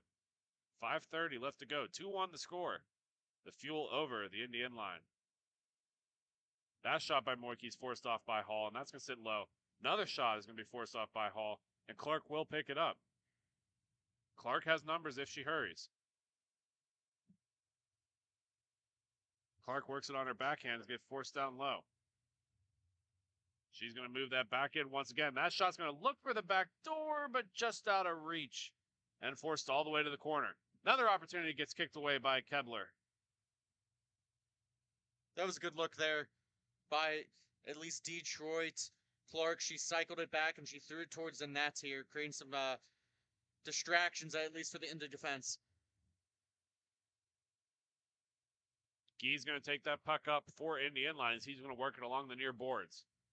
That shot is going to find the back of the net, and this game is tied at 2 apiece. Chris Guy with a beautiful shot.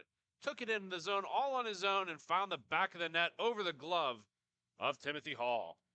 And Guy's the guy that runs this Indy team, not necessarily from a GM standpoint, but he is the catalyst offensively for them. He scores so many goals, they needed him to step up. That's what your playmakers do in a situation like that. Well, Sean, this game just got tied up, and it's a very exciting game here, as Indy does get the tying goal here at the 4-minute mark in the second period. And Detroit is, they seem offended at how quickly they're coming out of the gate swinging, ready to go. Well, you always have to be on your toes. You can't let up in this league. You can't let up in any league, but especially at this level here, players can make plays at any given time just like that. Beautiful opportunity for Detroit. Johnson just going over the net as they had goaltender Kleber down and out for sure. But nonetheless, they're going to have that puck for another attempt here. Again, some life breathed back into Detroit. They had a really good attack there, and they're going to try this again. Unfortunately, Indy gets that puck first. He's going to leave that puck on the back door, where it will be taken in by Kruzman. Kruzman's going to move that back out to Spar, where it's broken up by the Detroit Fuel. Gee over to get that puck, loses that puck along the board. Sometimes that's one of the abnormalities about Inline, is that puck will get stuck on that board, and it'll sit there instead of coming out freely like ice does. Yeah, I mean, that's obviously a big factor with the actual puck and the surface that you play on. With here, the puck's a little bit, let's say, dead. It doesn't have that quick bounce to it off the boards.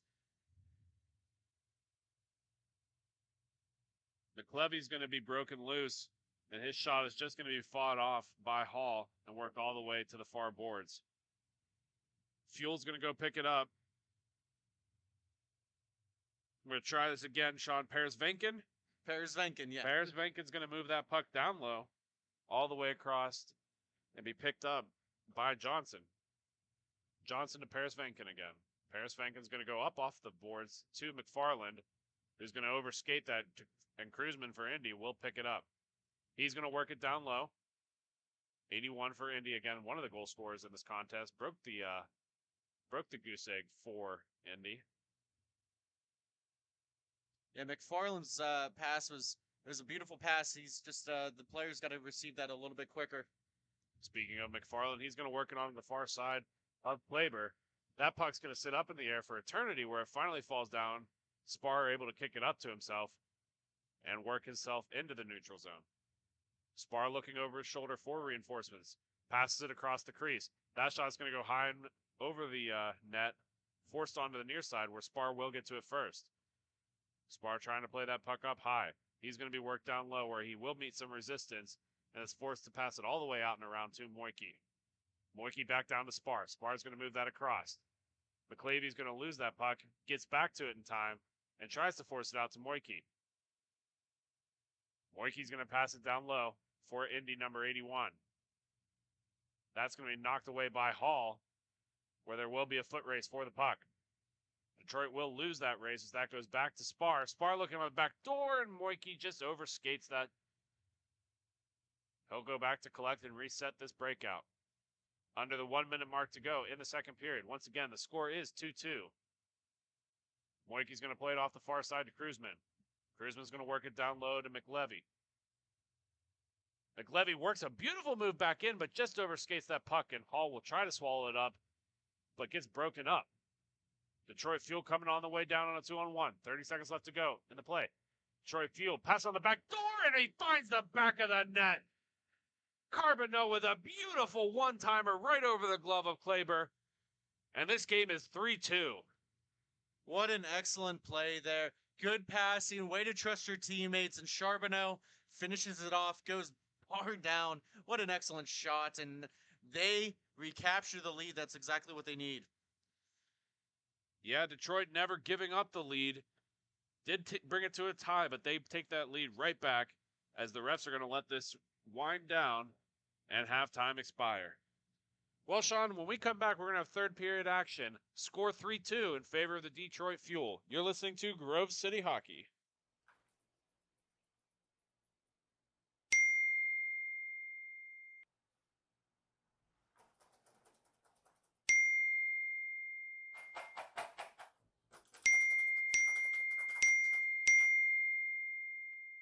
Frustrated and wasting time doing your own taxes?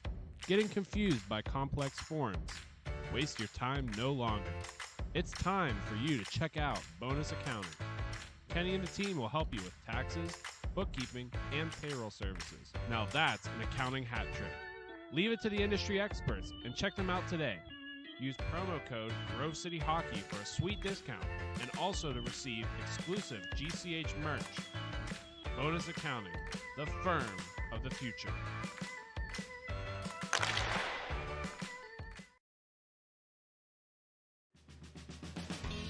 Everyone has their own unique pre-game preparation, and most of them are pretty different, but there's one thing in common, and that's Jack's Hockey Wax.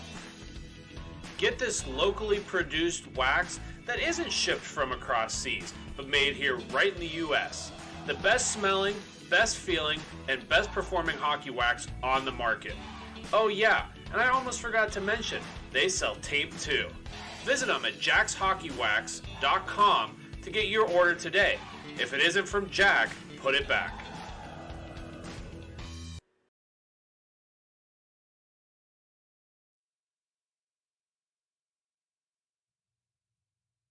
Welcome back to third period action. We got a 3-2 score in favor of the Detroit Fuel. And the Inline was able to get that tied up, but late in the third would lose the lead once again. They've had some good success in this second period, so they're definitely on the upswing. But Sean, what do you need to see from Indy here to make this a tied game and then eventually do take the lead for the first time today? Just keep attacking. Forecheck hard. Hall's going to come out deep to play that puck. Clark's going to move it across the back. Paris Venkin's going to play it back off the wall to Clark. Nice little move is going to be broken up by Guy. Guy with the go-ahead goal here so far. We'll see if he hangs on to it. Big blast is going to be eaten up by Hall. Opportunity to come back. Another good save by Hall. That'll be opportunity right there. Yes, it was, Sean. Paris Venkin's going to move that across to Clark. Clark's going to be working along the near side, looking for some options. Takes the zone herself and passes it all the way down, but that's going to be just out of reach of Gaglio. Gaglio's going to work that all the way back up to Clark. Clark's going to sit on the blue line with the puck and looking for a man across the wing. Finds one on the backside. That'll be Girton. Had the first goal of this contest here. Just out of the reach of Gaglio. And that's going to be worked back around. Up to Clark. Clark's shot is going to be wide. And that'll be Girton, the first one to the puck. Detroit pouring on the attempts right now. Having 100% zone time in the last minute. Oh, what an opportunity right there. Just got the hand on to swat it into the corner. Maybe saved a goal. Clark's going to have that puck across the top. Plays it off the boards, but just out of reach of Girton. They're going to race for it. Girton's going to be to it first, and that'll be fought off by Kleber.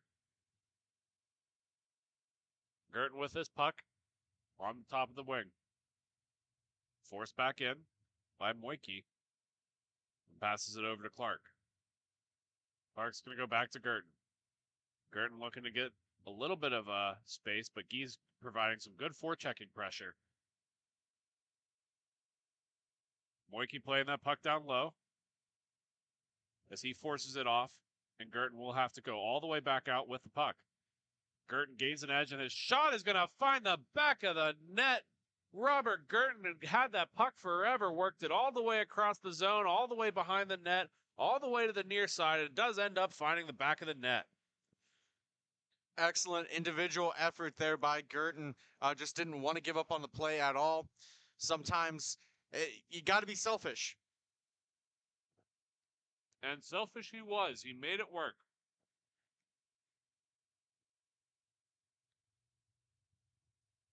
(4-2) in favor of the Detroit Fuel. I don't ever want to say they're going to walk away with this one, but Sean, it's looking a little grim for Indy. Indy needs to get some more opportunities here. They had a couple early in this contest, but need to get something going in the third. They've been pretty stagnant and quiet so far. Yeah, I mean, they haven't looked on at all at any point really in this game. They got to get to their game. I think they're playing too much to the Detroit game. So, I mean, there's still plenty of time. Don't give up. Keep on working hard. They still can get into this. Speaking of, Guy has a nice little move inside-outside and does get a shot that's going to go over the glove of goaltender Hall. But Indy, instead of working it back in, are going to play the safe route and keep the possession as they play it all the way back into their defensive end. Spar's going to move that off the wall. That's going to come in tight for Indy. That shot's going to go low. Another opportunity on the back door. Hall's got to be careful with some of these rebound controls as he's just letting them fly all over the place. It's worked out so far, but it might be the bane of him eventually. Spar's going to pick up that puck, work it along the near side. Finally takes the zone. He's ties up and has to pass it all the way back out. Moves it down in off the wall where Guy will lose the foot race. And Gerton's going to come away with it for the Fuel. Gerton's going to move that over to Paris Vanken. Paris Vanken's going to sit down below the red line and pass it all the way out where it will be broken up by Moike. Moike's going to work it along the near wall. McLevy's going to lose that puck race. And that's going to go all the way back to Paris Vanken. Paris Vanken over to Gerton. Gerton's coming along the near side. Just evades the first poke of Spar and works his way down low. On the back door! And another one for the Detroit Fuel. A beautiful individual effort by Gerton as he works it all the way down and finds Gaglio on the backside and makes this a 5-2 game.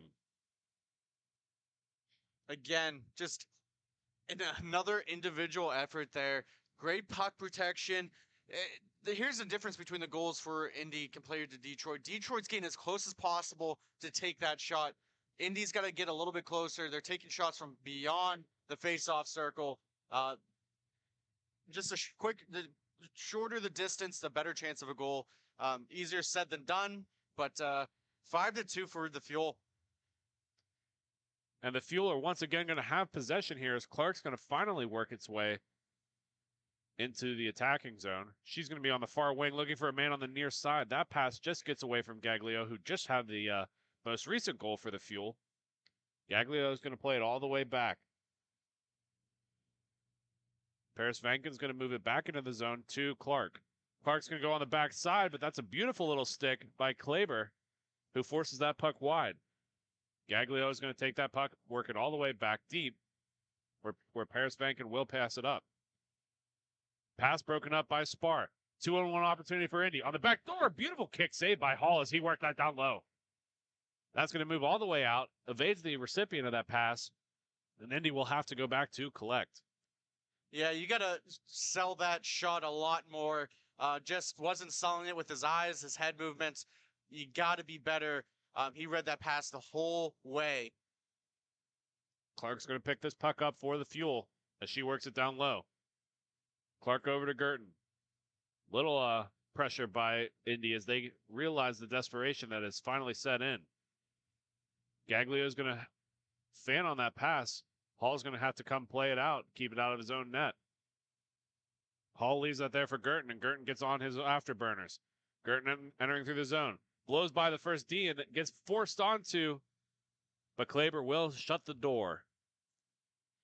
Kleber is keeping Indy in it right now. Just got word that number 81 is Hunter Rausch. He was recently added to this Indy program just a little bit ago. I think his first tournament was not in Indy, or not in Grove City. I must be mistaken, but I know I was talking to one of their players. Yeah, it might have been Grove City weekend that they just added him. Well, we finally added Roush to the roster that we have. Again, it's a little bit confusing too, because Roush is the only one on Indy who's not wearing the normal unis. Nonetheless, he's every part of this team has been a big difference maker so far. Just hopefully he's able to get a couple more for them as they are down 3 goals right now. That puck's going to be fought off by Kleber, but forced into the near corner where puck play will presume. All the way back out to Girton. Girton's going to find Clark. Clark's going to be forced off that puck, but fights through it and keeps possession. Clark back to Girton. Girton's going to have a nice little move to get around the first forechecker and work his way in middle. Collision through the center creates some room for Girton, and they are going to call this as both players seem to be really rattled right now. I don't think it was intentional. Both players were looking the opposite direction as they were cutting through the neutral zone and just upended each other. Yeah, it definitely wasn't intentional. Good to see both of them get to their feet, but obvious interference call that created a lot of separation for Girton, so it had to be called. Unfortunate circumstance here, at least for the Fuel. But you know exactly what Indy ordered. This is what you want. 4 minutes and 40 seconds to go here. If you get one, you got a 2-goal deficit. You still get that stopped clock, so something to keep in mind.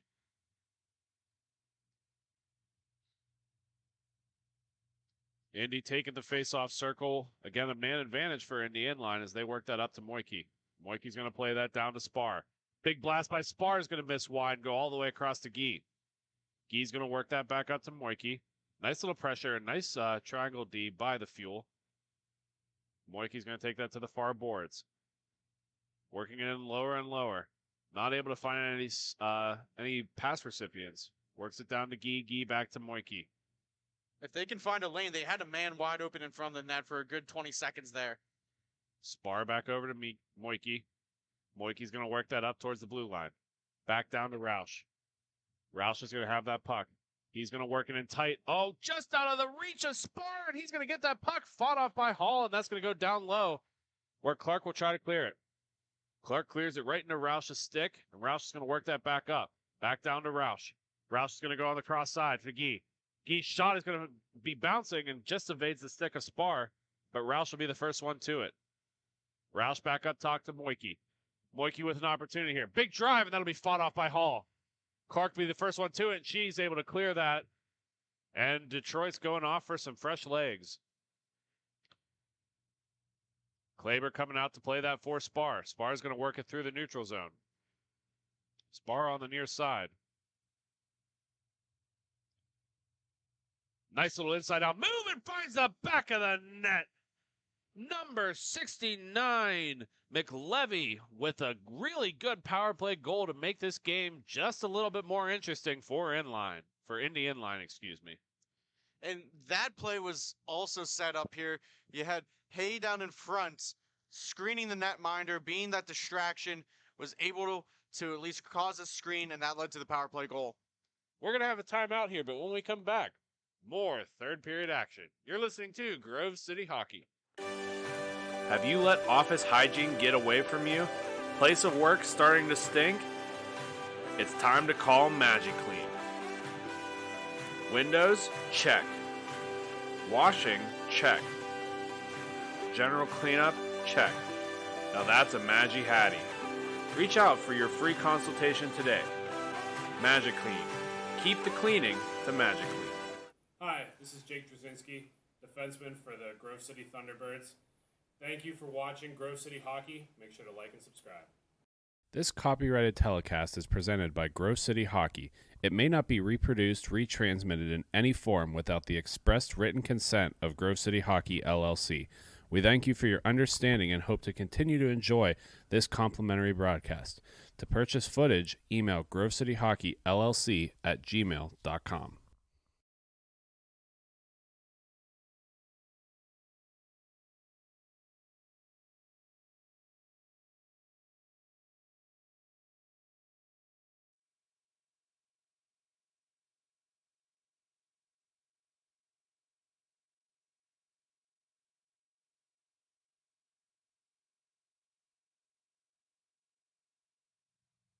Welcome back, folks, to third period action. We just had a timeout there, but the score is 5-3 in favor of the Detroit Fuel. Indy just getting a nice, beautiful power play goal there. Just under the 2.5 minute mark to go in this contest. Indy with a nice takeover, and that'll be swallowed up by Hall for a face-off in the Detroit zone. Something to keep in mind here, they forgot to start the clock, so about 4 or 5 seconds rolled off. You could hear Louise Clark yelling from the bench, saying, clock, clock, clock. And it took them a second to get it realized, but they finally did. And as we wait for this face-off, Kleber's going to leave the net, giving the extra attacker for Indy Inline. That extra attacker is going to be Cruzman, as he's just not able to knock the puck off the Fuel stick. Moiki's going to take that puck away, play it off the far boards to Cruzman. Cruzman's going to settle it down and turn that puck back in. 1:45 left to go. Again, it is stop clock because we are within 2 goals here, Sean. Cruzman's going to try to find Spar on the near side. Spar leads in middle, and that's going to be kicked away by Hall to the far boards. 1:30 left to go in the third period. That's when we fought down by the Fuel. And Gerton's going to try to play it off the boards. That's going to be broken up by Spar, who's going to try to fight it low. Ryan Spar able to freeze that puck along the boards, trying to find some relief. He plays it all the way back up top, but the Fuel's going to get to it first. Fuel with an opportunity here, and they are going to miss the empty net. Beautiful little defensive effort by Moiki. And the Fuel being very smart here. Rather than stuffing it into an unknown area, they're going to just play their game, play it up top, kill these last couple of minutes. It doesn't matter. That being said, you got to hit the net in that situation. You're letting Indy right back into this game. Nice leg save by Hall. Hall's going to play it up, and that's going to be broken up by McFarland. Indy's going to take that and try the rush once again. Cruzman overskates that puck, and McFarland's going to shoot it off the boards and misses wide. That would have been an interesting little play. It would have made up for the missed net that they had about 30 seconds ago. Gee with a nice little move across the top.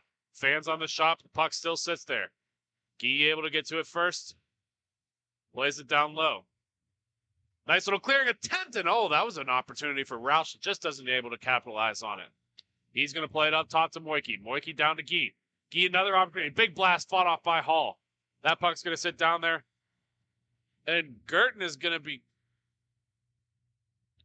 take the puck, but that's going to be called a high sticking. And the refs say that's enough, and they're going to give that one to the Fuel.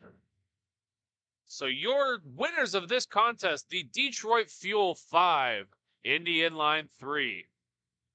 When we come back, we're going to have some more MIHA action here, folks. But for right now, you're listening to Grove City Hockey. Black Biscuit is a hockey company that specializes in team uniforms and apparel and is based in St. Paul, Minnesota. We have been working with teams throughout Minnesota and all around the world. If your team or association is looking to update your uniforms, then let our all-star design team show you what we can do for you. Our slogan is made for misconduct because our uniforms can take a punch. From jerseys, socks, and shells to team apparel, there's almost nothing we can't do. If you can imagine it, we can design it. Visit our website, Black Biscuit Hockey, and check out our design vault for inspiration for your next uniform. Need a company that checks all the boxes? Outstanding design, quality product, great customer service, and timely delivery? Call us at 855-978-6888 to see what the Biscuit team can do for you. Black Biscuit. Black Biscuit. Black Biscuit. Made for misconduct. Don't risk it. Go Biscuit.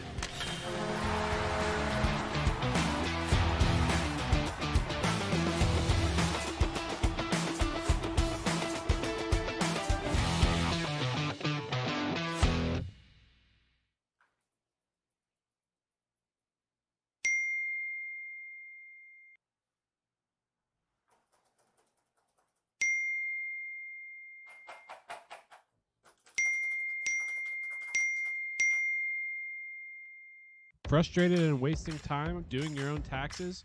Getting confused by complex forms? Waste your time no longer. It's time for you to check out Bonus Accounting. Kenny and the team will help you with taxes, bookkeeping, and payroll services. Now that's an accounting hat trick. Leave it to the industry experts and check them out today. Use promo code Grove City Hockey for a sweet discount and also to receive exclusive GCH merch. Bonus Accounting. the firm of the future.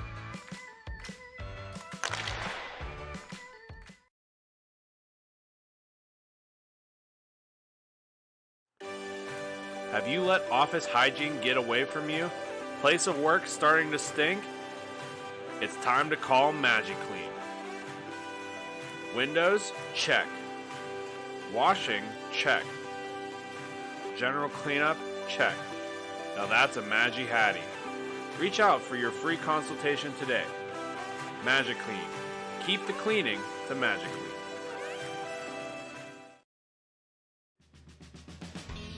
Everyone has their own unique pre-game preparation, and most of them are pretty different, but there's one thing in common, and that's Jack's Hockey Wax. Get this locally produced wax that isn't shipped from across seas, but made here right in the US. The best smelling, best feeling, and best performing hockey wax on the market. Oh yeah, and I almost forgot to mention, they sell tape too. Visit them at jackshockeywax.com to get your order today. If it isn't from Jack, put it back. This copyrighted telecast is presented by Grove City Hockey. It may not be reproduced, retransmitted in any form without the expressed written consent of Grove City Hockey, LLC. We thank you for your understanding and hope to continue to enjoy this complimentary broadcast. To purchase footage, email grovecityhockeyllc@gmail.com.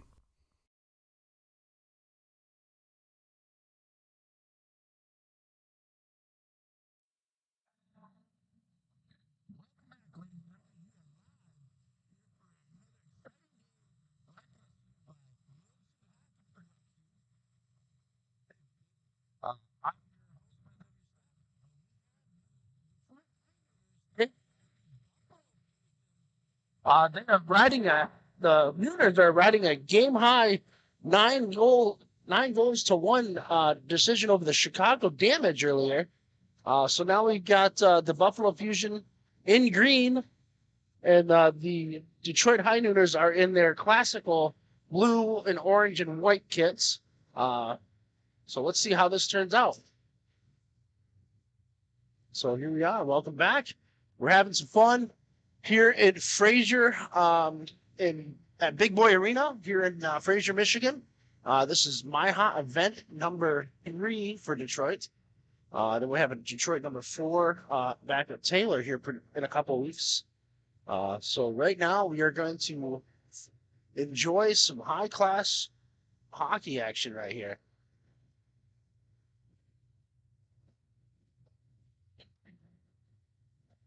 So we got the puck being swung around. Oakley chasing it down for the High Nooners. Swinging to the back across. Sends it up. Number 9. Takes the puck, takes a shot, and deflected out of play. So we're going to have a face-off over here to the goaltender's left. His glove side.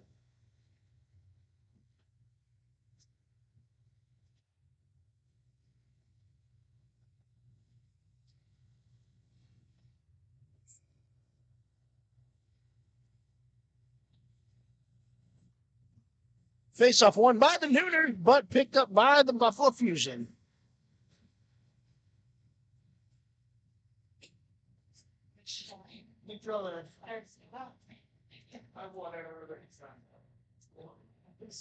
As we've got some action going on in front of us.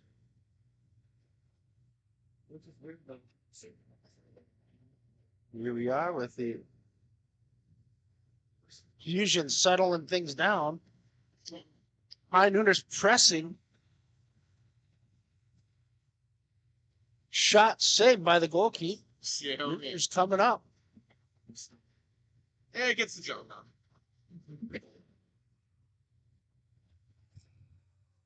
And a shot and a goal by the Nooners.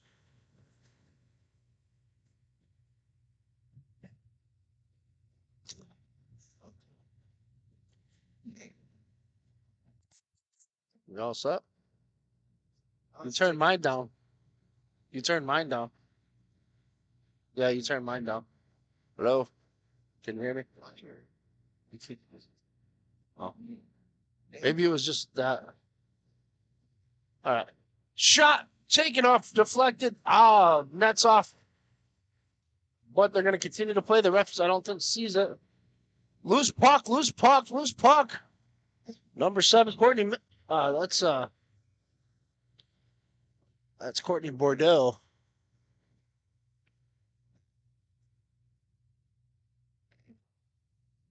Here we are. We're back. We're back in action. Live here at Fraser, home of the Detroit Revolution and Detroit Fuel. You just saw the Detroit Fuel win.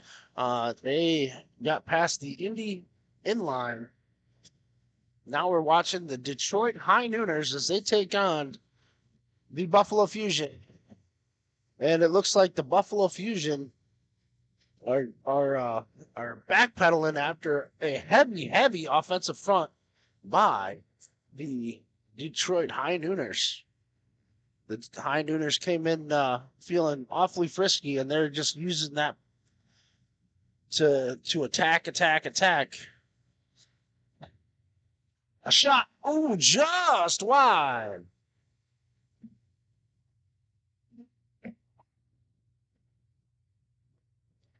And, passed over to number 92. 92 is CJ Cicero. RJ Cicero. Sorry, my bad, RJ. RJ was the lone goal scorer in that epic 8-round shootout battle down in Pittsburgh at Grove City. Look at this maneuvering. Priestley with the shot. Just wide. Just wide.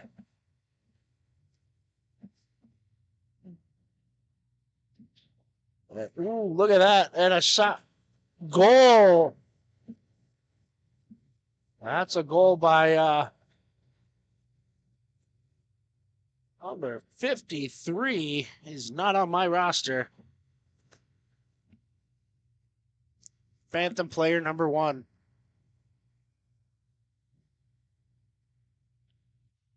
Face-off 1.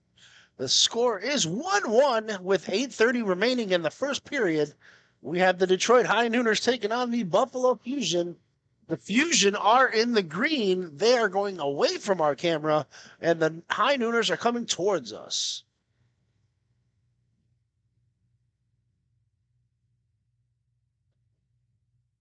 Pass over.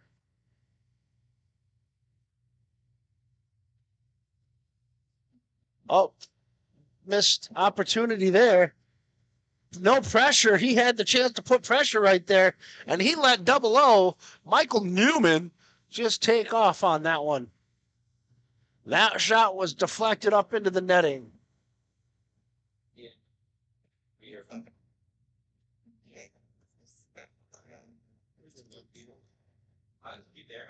Face-off will be down in the Nooners zone. We got Phantom player number 9 stepping out there to take the face-off.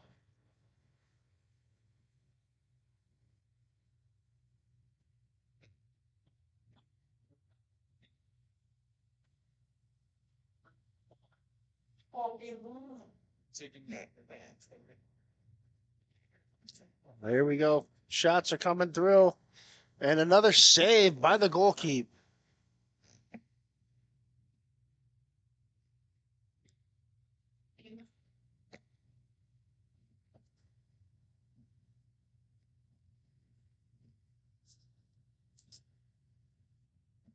Face-off won by the Fusion.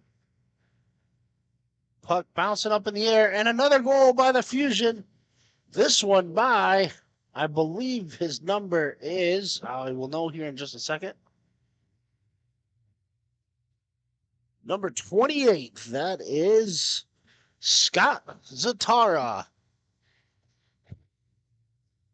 With the goal. Double O with the puck. Phantom player number 56 takes the puck, sends it over, receives it back. Brunette with the puck. That's Phantom player number 56. Oh, good effort there. Courtney Bordeaux hustling back. And that puck is just stifled away by the goalkeeper.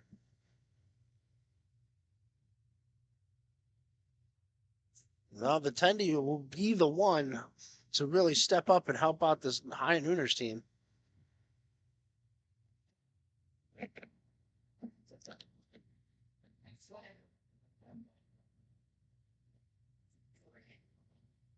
We've got the High Nooners getting ready to send the stretch pass out. Broken up by number 56, Mark Brunette, and number 3, Spencer Eldridge Jr. Spencer Eldridge Jr. with the puck, sends it across. It bounces all the way out. It's coming up. You've got number 7, Courtney Bordeaux, coming through. She's feisty. She's showing these guys that, hey, I'm here to play puck. Oh, Phantom player number 53, skating with some wheels. Get pushed to the outside. And that just gets sent right in front. Scored by number 92, RJ Cicero. Tax season is coming to an end. If you haven't filed yours yet, make sure you go to Bonus Accounting, licensed in all states. Bonus Accounting will work to make sure you come away with the most money this year. Go to www.bonusaccounting.com to schedule your consultation.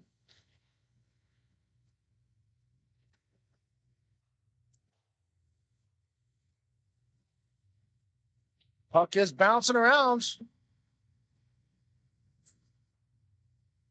Oh, there we go. Phantom player number 53 again. He's going to look to send a message right into the glove of the goalkeeper.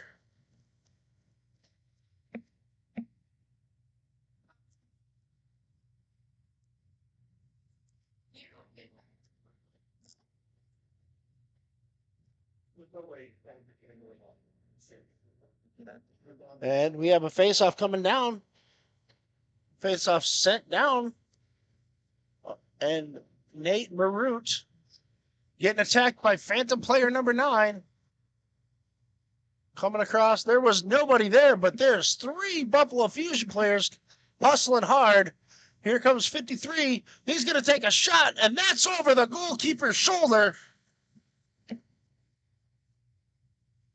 for an epic goal by the Buffalo Fusion. They now lead 4-1 with 3 minutes remaining in the first period.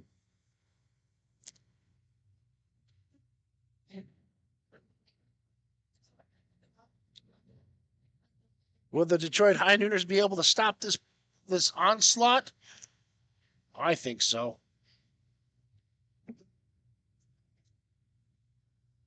Grove City would like to send a special thank you to Carl Richardson. Thank you for making MIHA possible, Carl. We appreciate you.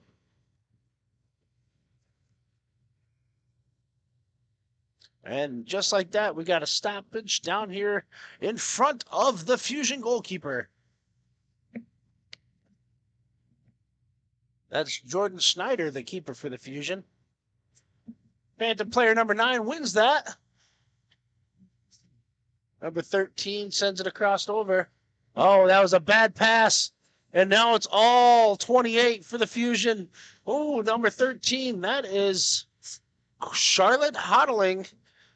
She managed to get the stick on that puck and break up that pass. Otherwise, that was a for sure goal. Way to go, Charlotte. We got some movement coming up here. Number 18, that is Darren Grabowski. Takes a shot blocked off the leg of number 56, Nathan Brunette. Brunette not sure what he's doing out there because he's spinning around in circles. But look at that. Charlotte getting the call, and we'll have a penalty.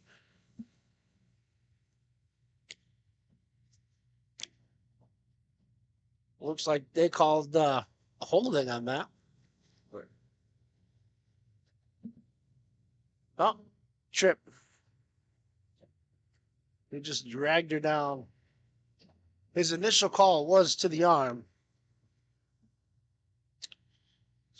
We got a face-off here. One win by the Nooners. Oakley sends it across over. And, here's Oakley. She's got the puck. She's going to take a shot. Oh, she's going to send it over to number 3. Number 3 is going to... Courtney Miller. She puts it right in Nathan Brunette's face and says, get out of my way, boy.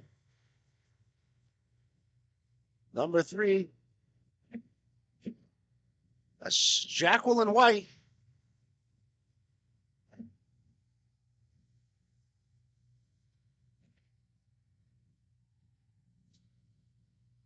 And the Nooners are setting it up. This is a special power play. Oh, they just got outspeed there. And that will do it for the first period as it comes to a close. It is now 4-1 in favor of the Buffalo Fusion. We'll be right back with our messages from our sponsors. Everyone has their own unique pre-game preparation, and most of them are pretty different. But there's one thing in common, and that's Jack's Hockey Wax. Get this locally produced wax that isn't shipped from across seas, but made here right in the U.S. The best smelling, best feeling, and best performing hockey wax on the market. Oh yeah, and I almost forgot to mention, they sell tape too. Visit them at jackshockeywax.com to get your order today. If it isn't from Jack, put it back.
Welcome back, ladies and gentlemen. At the start of the second period, we are 4-1 in favor of the Buffalo Fusion as they take on the Detroit High Nooners. The High Nooners came out flying in the first period, kind of got a little flat, and Buffalo kind of picked up the pace a little bit. So now we're going to take a look and see how the Detroit High Nooners respond to that onslaught. So let's take a look. Good play. Good puck possession by this majority dominant women only team, pretty much. There are a few guys on the squad. As we found out earlier that the squad came from has won a couple of D2 titles with Adrian, or all 4 years or something like that. They were in the championship all 4 years. So these girls know how to play some serious pucks. So, which is good. It's good to see. Hopefully we can get more girls and more women playing in the MIHA. Stopped by Aldridge. Aldridge is flying up the court. Oakley trying to cut off the pass. Good save by the goalkeeper. Number 6, Courtney Miller. She's going to take the ball up the court. Passes it over to number 7. Right back. Puck's still loose. Nate Burnett coming up. Burnett with the puck. Eldridge with the phantom player number 53. And Oakley will step in and take that.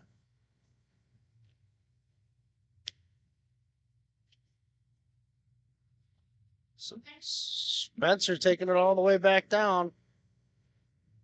Here we go. Phantom player number 53 sends it right back to Eldridge. Oh, turnover. Shoot blocked. Blocked. Oh. And, good.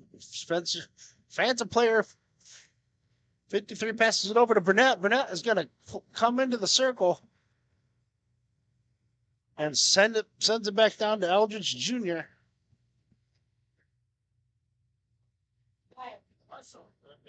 Phantom player taking the shot and a goal. It is now 5-1.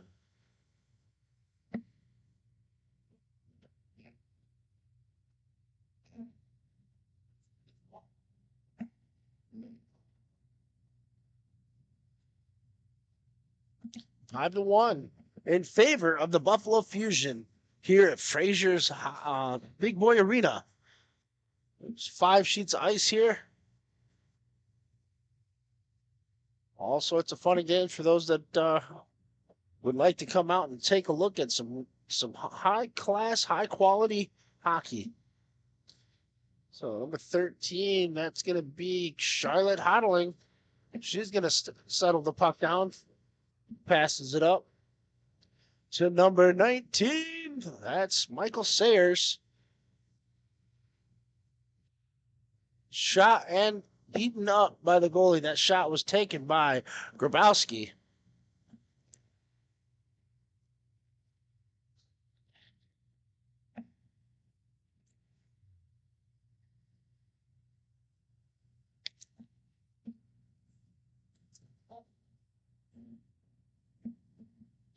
Play coming through. Buffalo Fusion has it. Sending it back around. It's awfully quiet from the Fusion. Brunetti has the puck. He's got some wheels. He's trying to get past them.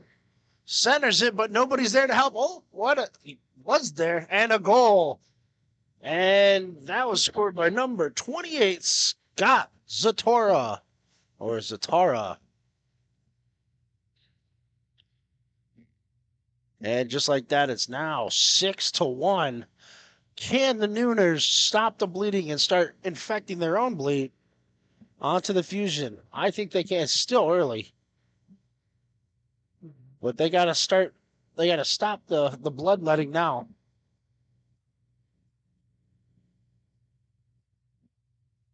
Puck is loose. The Nooners are crashing. Wow, just bats it right out of the air. Things are going well for the Fusion.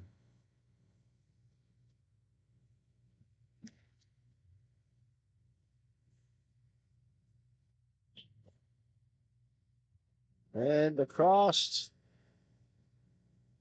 There we go. The Nooners has the puck. That's 19.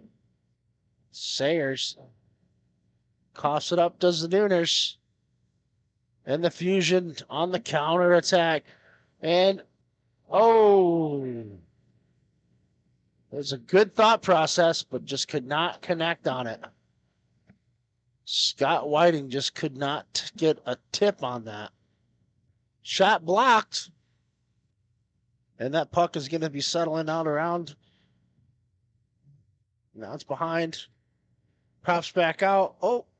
And they lose it. Tipped and up into the air and into the rafters. So now we're going to take a quick minute to reset as we come back out to center ice.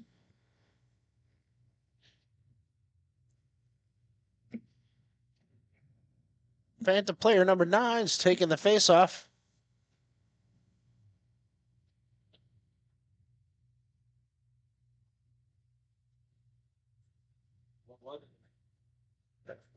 And the Eldridge Jr. takes a shot just wide.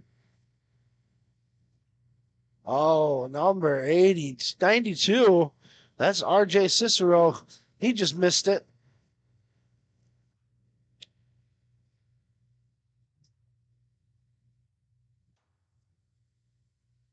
That's a sound we haven't heard in a minute. Some power on that shot. Eldridge Jr. tries to send it back over to Phantom player 53. He sends it down to Nate Bernetti.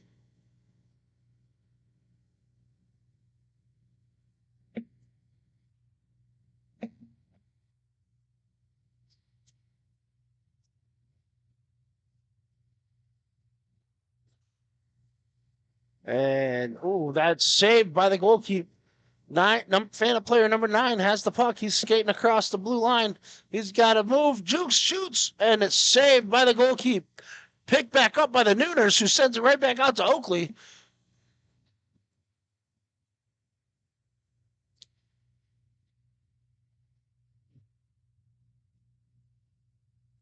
So Eldridge Jr. coming up with the puck. He sends it over to Nathan Bernetti.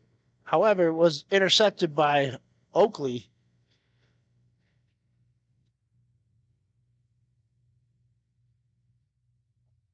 Dropped back for Kowalski. Kowalski takes it, centers it, but it's saved. The ensuing odd man rush is now 2-on-1. A shot off the post.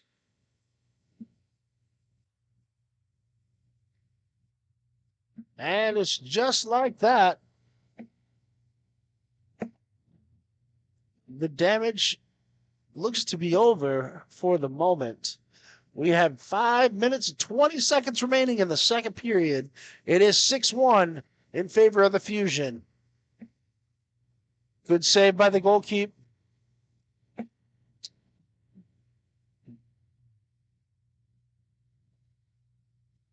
Sends back down to Phantom player number 53. Intercepted by Jaqueline White. Or Jacqueline White, depending on how you pronounce it.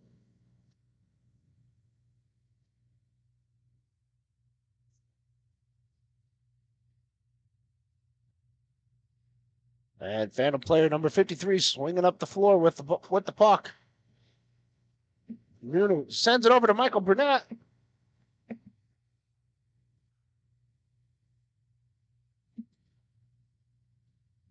Pass tipped up out of reach. And Aldridge Jr. gonna throw on some wheels. He's coming. He's coming hard. He tried to chip it to double O. Michael Newman. Newman with the shot. Deflected, out of play. We got a tip, so that'll stay in the zone. Will it? See how the Nooners respond here. Less than 4 minutes to go. Still remains 6-2 or 6-1.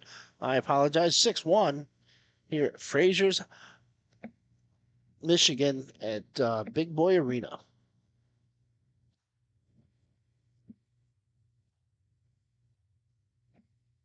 Send around Burnett. Zatara sends it around.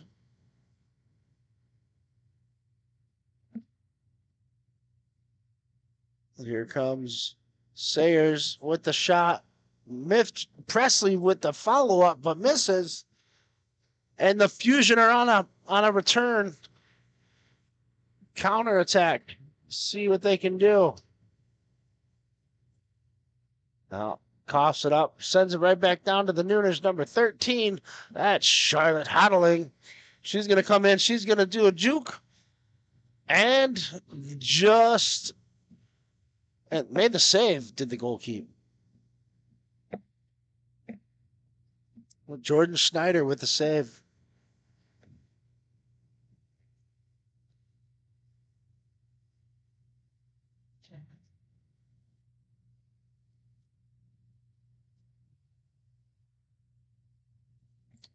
Ooh, still loose. Puck coming out. All right, number 18 for the Nooners sends it over to Oakley. Oakley takes a pass, sends it behind the net.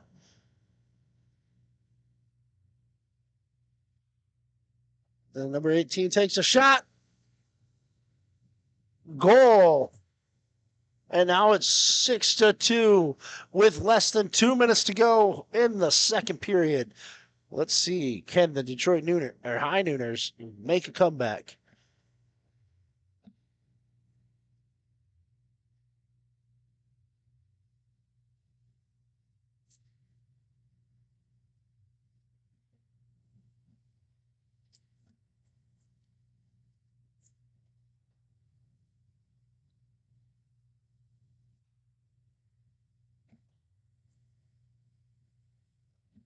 Puck set down low. Oakley's got the puck. She sends it up to number 19. So Phantom player number 9. Number 19 with the shot. That's Sayers.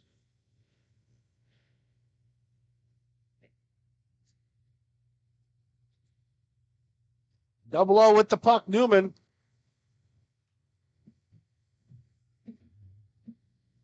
Zatara get kind of tripped up.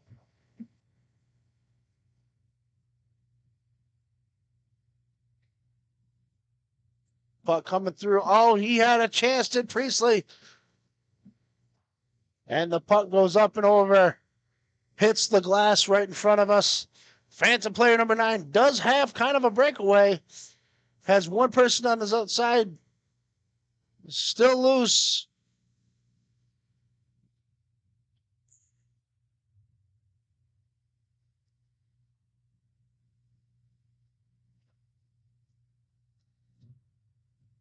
And that will get knocked up into the rafters for a stoppage in play. We will be seeing that puck down low.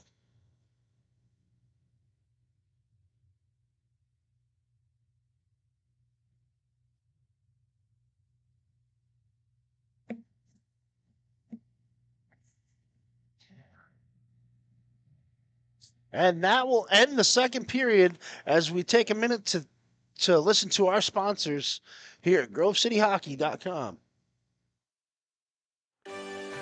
Have you let office hygiene get away from you?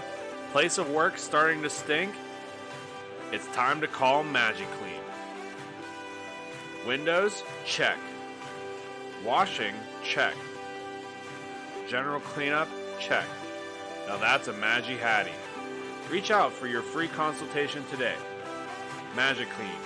Keep the cleaning to MagiClean. Everyone has their own unique pre-game preparation, and most of them are pretty different. But there's one thing in common, and that's Jack's Hockey Wax. Get this locally produced wax that isn't shipped from across seas, but made here right in the US. The best smelling, best feeling, and best performing hockey wax on the market. Oh yeah, and I almost forgot to mention, they sell tape too. Visit them at jackshockeywax.com to get your order today. If it isn't from Jack, put it back.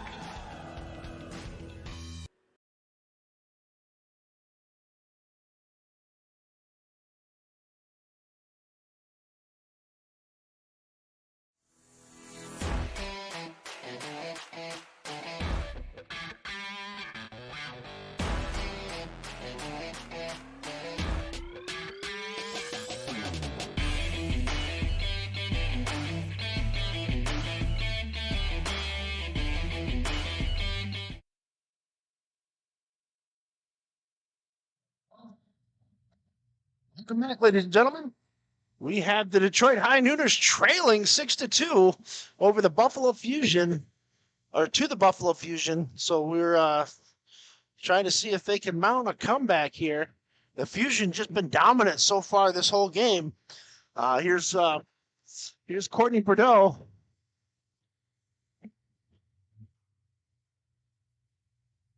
Yep, sends it back out to Oakley. Oakley sends it over.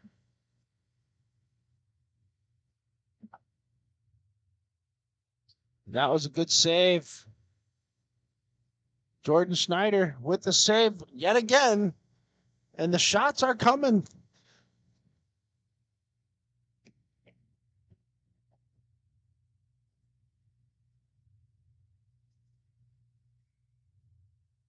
Got a face off to the goalkeeper's left.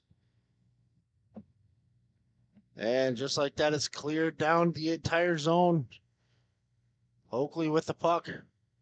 She's going to send it across to her partner, Courtney Miller. She's going to send it up to Jacqueline White. She took a shot, but it was off the blocker.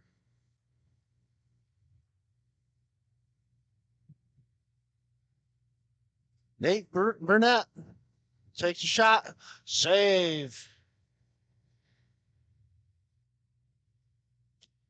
There we go. It's coming through. Jacqueline White. Miss White trying to do something, but just got it poked away. And Aldridge Jr. sends it across to Burnett. Oakley trying to put some pressure on. She's going to draw the penalty.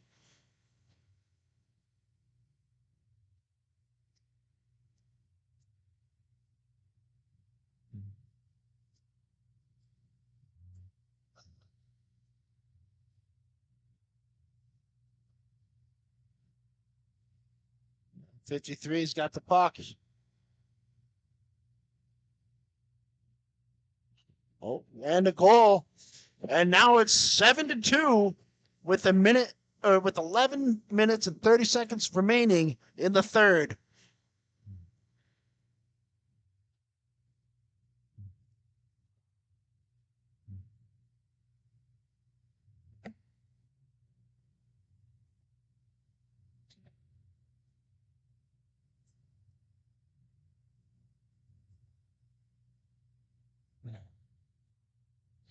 Face-off won by the Nooners. Puck up in the air, bouncing. Newman settles the puck down, sends it across over, back down to Newman.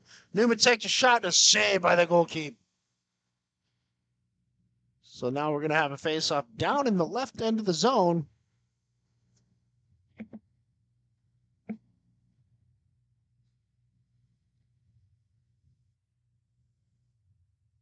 Oh, picked off. What a great read by the Nooner.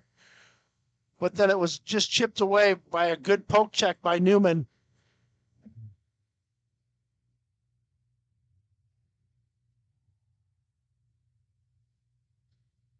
The Nooners coming through. They're attacking Priestley with the shot and blocked off to the left.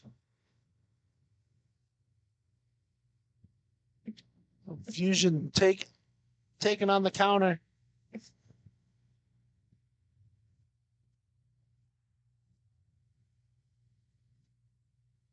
Oh, now we got another penalty. This is also going to be on the Nooners. So now they're going to the Fusion's going to slow the puck down.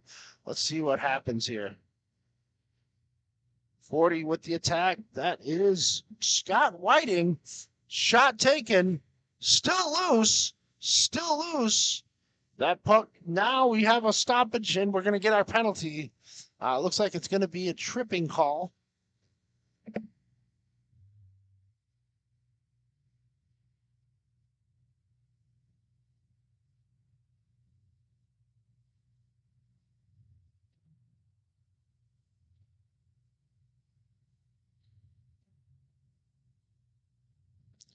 So with that, we'll take a shout out to our Grove City Hockey picture taker, Mark. Pictures will be on sale after the conclusion of the tournament, taken by our excellent cameraman, Mark Mudalewski. These pictures encapsulate your amazing weekend. Reach out to us via Facebook or email at grovecityhockey@llc.com.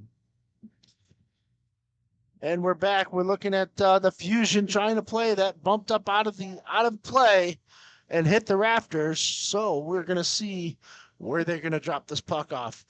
It is 7-2 with a penalty on the Nooners. So they are on the penalty kill at 4-3. Phantom player number 9's got the puck. He's got some wheels. He's going to take the shot. Good save by the goalkeeper, Jordan Schneider.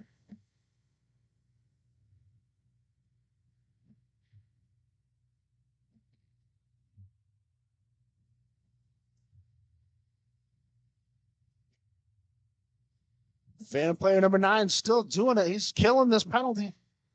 Shoot. Oh, what a save by the goalkeeper.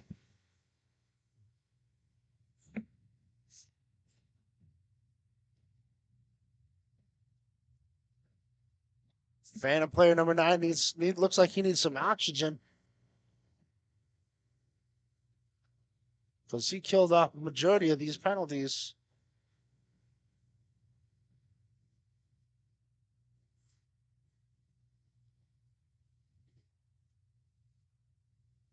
All right. Well, here he goes, trying again. Good save by the goalkeeper, Schneider. Schneider looking to see what's going to happen next.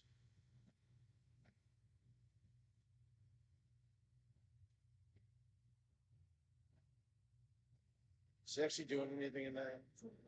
Yeah. Nice. Number 40 with the heavy shot. Blocked. It made it through.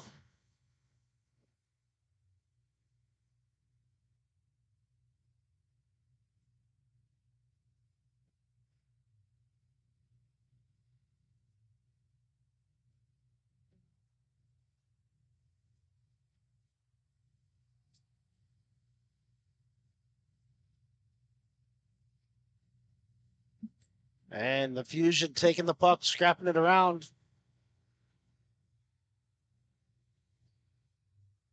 And there we go. Coughed up by the goalkeeper. We're going to have a face-off to the keeper's left. We're going to see the Nooners and the Fusion down or up 7-2. So let's see if the Nooners can make a dramatic comeback, or if the Fusion can put away these guys. So here comes the puck right in front of us. Schneider trying to be a distraction. Phantom player 53. He's coming up, skating up hard. And a save by the goalkeeper. It's got to be like the 50th shot that she's taken today.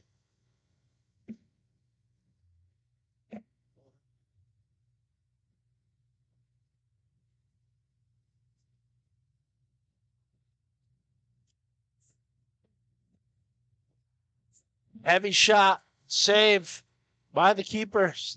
Just battling it out is Courtney Miller.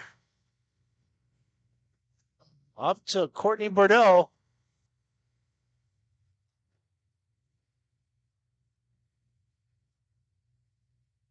And Kowalski and Miller trying to block number 28.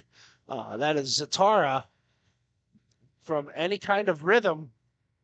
Here's Bordeaux. She can't stay on her feet, but she manages an excellent pass back to Miller. Miller sends it right down. That was loose. Jacqueline White with the shot. Oh, good effort. Newman giving it up to Bordeaux.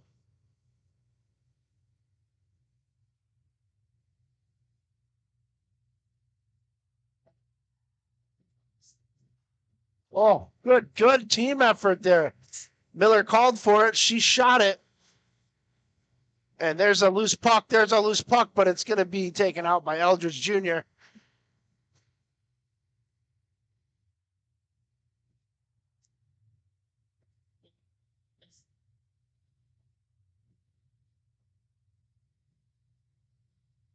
A shot. No. Just wide. Number 96, Presley.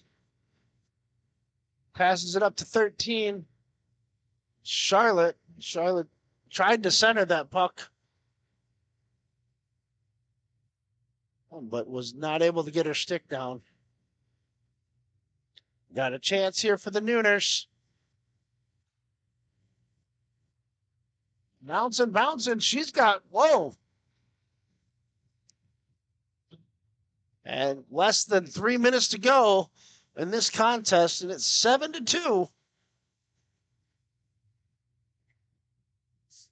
Fusion took a shot, but it was wide. Oh.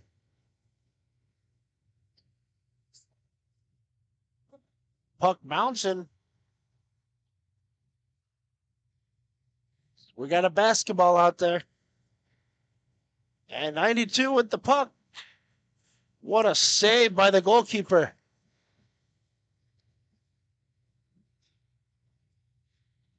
Number 18 takes a shot.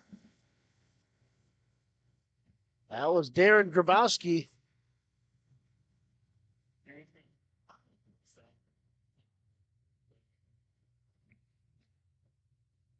Grabowski and Sayers shoot.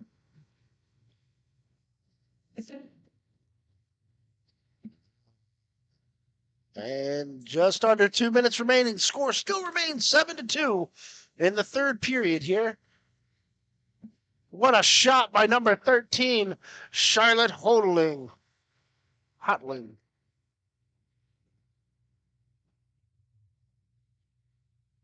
Hey guys, just making sure you guys are aware that we do have a podcast on our YouTube channel. If you haven't had a chance to go to our YouTube channel, make sure you like and subscribe, turn on all notifications so you do not miss out on any of the content. Face-off won by the Detroit High Nooners. Shot into the belly. Another shot, but deflected by Eldridge Jr. Another shot wide of the mark. Bernetti trying to take the shot. Eldridge Jr. got it. He's going to turn on some wheels. Sends it up. Less than 1 minute remaining.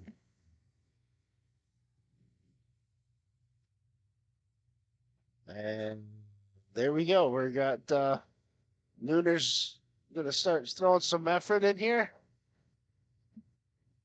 Bernetti, he's got the puck.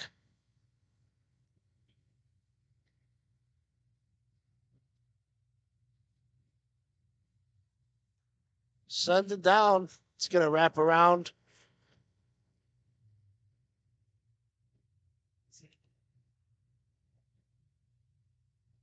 Nooners with the shot. Priestling taking the shot. Wide. Just wide.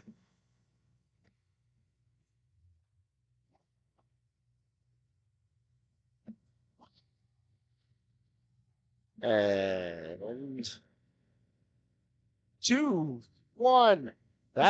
Will end the game for the Buffalo Fusion with a win over the Detroit High Nooners 7-2. Thanks for listening to Grove City Hockey. We'll be right back after these words from our sponsors. Black Biscuit is a hockey company that specializes in team uniforms and apparel and is based in St. Paul, Minnesota. We have been working with teams throughout Minnesota and all around the world. If your team or association is looking to update your uniforms, then let our all-star design team show you what we can do for you. Our slogan is made for misconduct because our uniforms can take a punch. From jerseys, socks, and shells to team apparel, there's almost nothing we can't do. If you can imagine it, we can design it. Visit our website, Black Biscuit Hockey, and check out our design vault for inspiration for your next uniform. Need a company that checks all the boxes?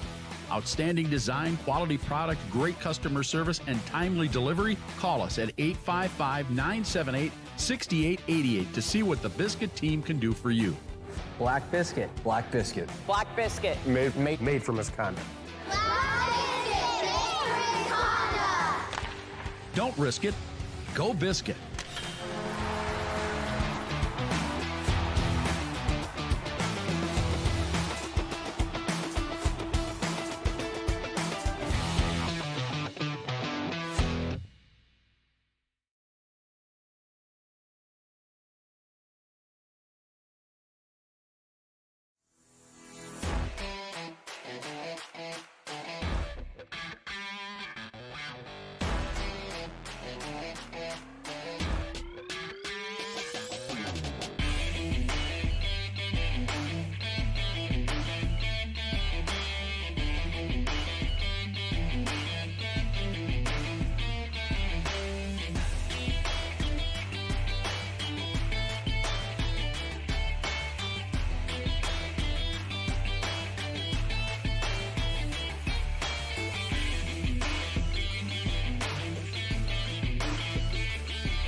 This is Jake Drzinski, defenseman for the Grove City Thunderbirds. Thank you for watching Grove City Hockey. Make sure to like and subscribe. This copyrighted telecast is presented by Grove City Hockey. It may not be reproduced, retransmitted in any form without the expressed written consent of Grove City Hockey, LLC.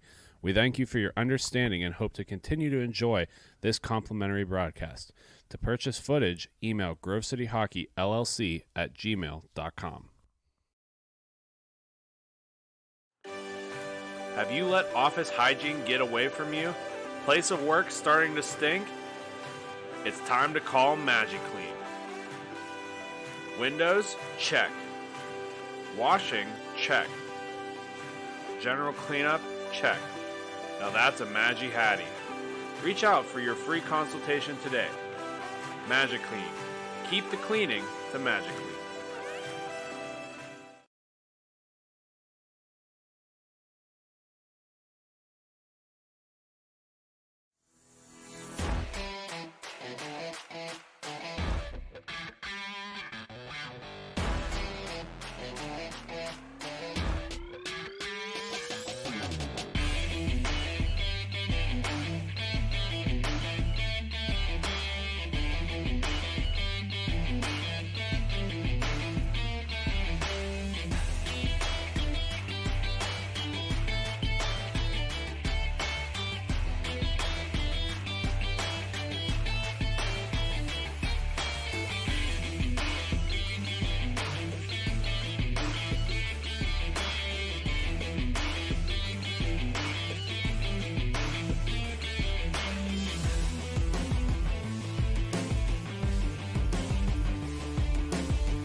Welcome back. We are live here at Frazier Big Boys Arena, home of the Detroit Revolution and Detroit Fuel, for some MIHA action, event number 3 here in Detroit.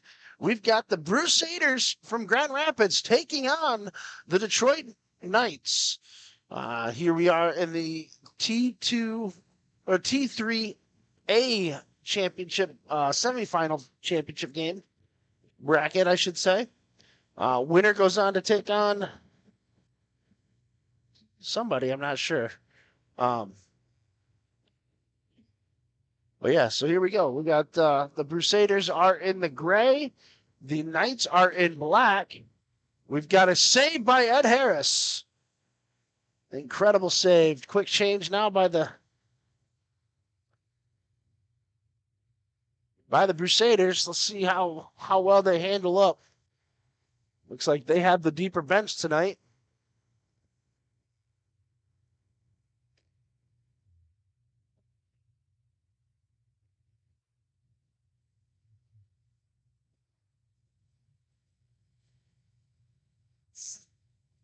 J.C. Morissette sends it over to Maury.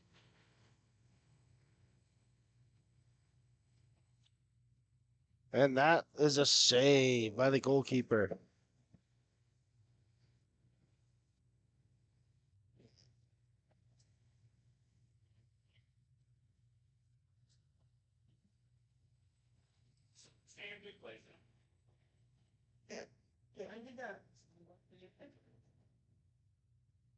The Knights attacking here. Shot saved by Ed. Picked up by Maury. Maury's going to send it up to Chris. Chris is going to take it across.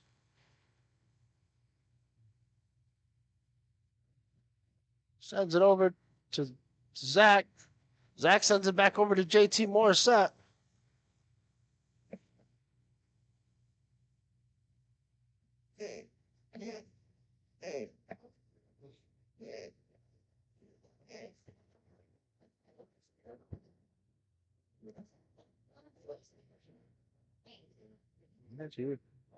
Here we go. We got Maury with the puck.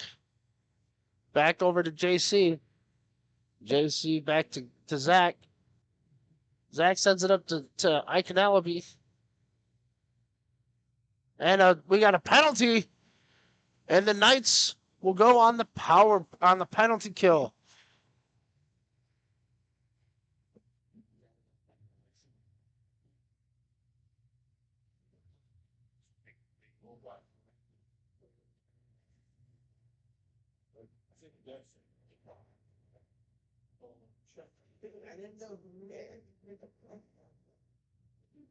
Knights win the draw. They're coming up the floor. We got another penalty.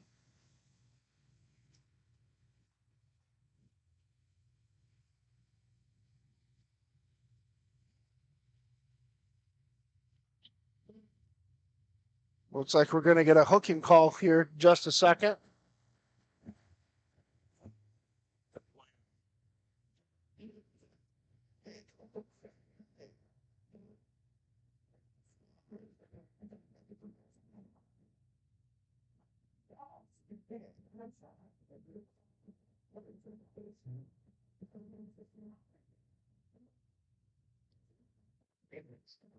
Face off to Ed Harris's right. That's his blockers or his glove side.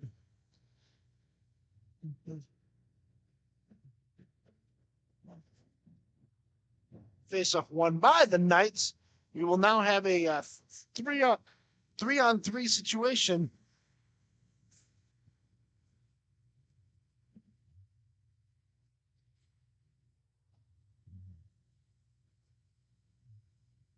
Miscommunication there.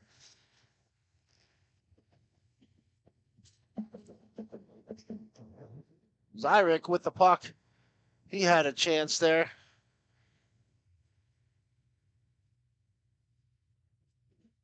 Cove picked up his man, 99. That is Nathan Johns.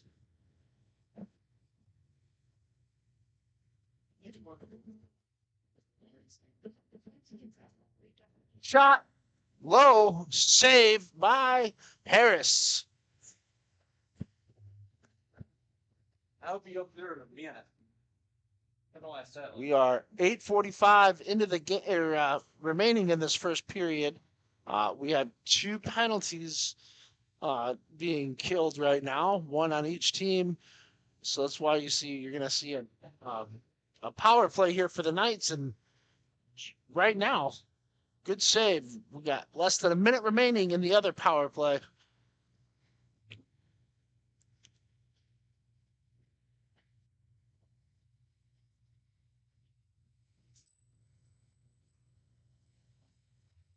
Maury sends it around. That clears out of the zone.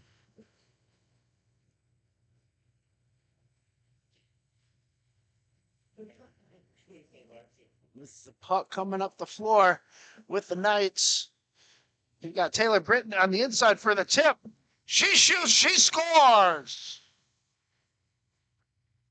And just like that, a power play goal for the Detroit Knights. It is now 1-0 in favor of the Detroit Knights.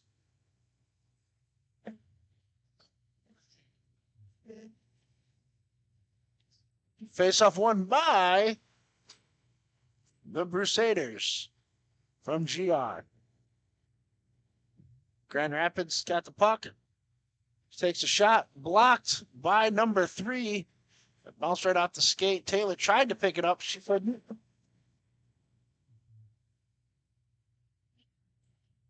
.29 trying to settle it down. McClellan with the puck. That's Bob McClellan. Zach Maury coming up there. He's got good effort there. Number 33. That is Hunter Woodhull. Woodhull with the shot. Good effort. Still loose. And we'll see what happens here. Let the link up. As we break down the penalty in over. We've got the Crusaders playing hard.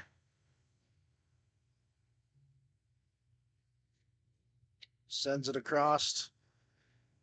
Gonna send it up. Gets picked off.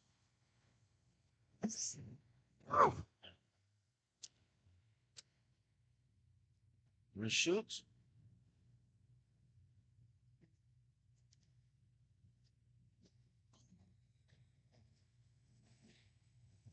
Number 16. There we go. Picked up. 22. Up in the air. Still up. Stephen Niconpelli is on the way. Shot. Blocker save. And the Knights are on the return counterattack. Good effort by the Crusaders, but they're going to leave it wide open for another shot. Good defensive effort there.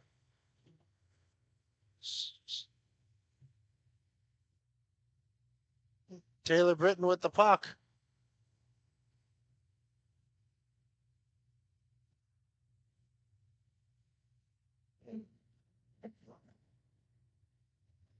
Number 99 with an excellent pass read there, but just blocked.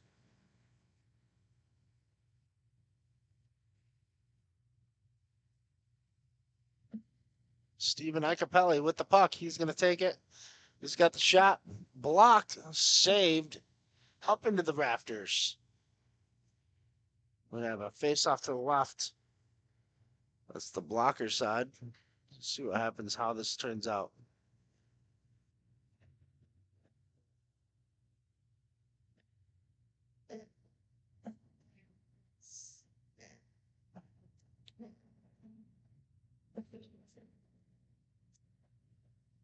Face off won by the Knights. They're going to send it up the floor.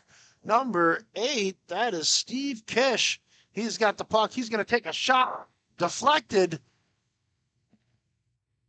by Chris Russell.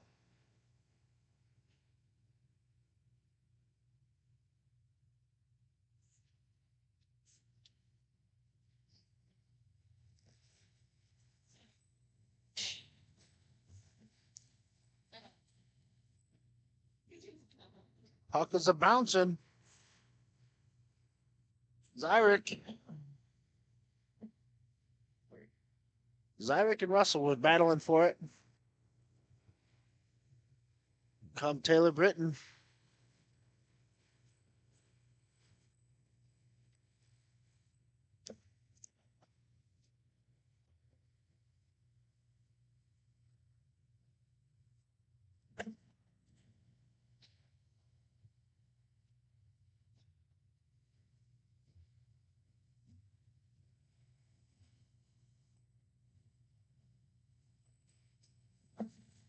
And a shot from number 99 picked up the puck.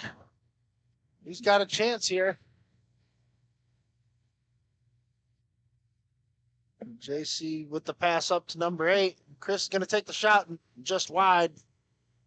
Morissette tries. Another block. Another shot. And that just cannot seem to find the back of the net right now.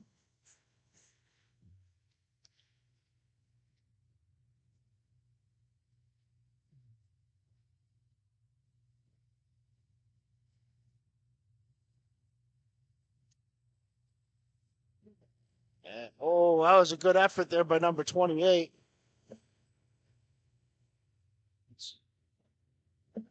And picked up and covered up by the goalkeeper, Harris.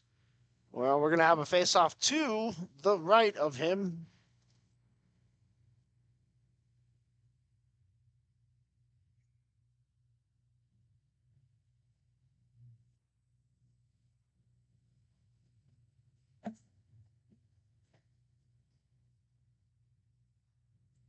Ooh.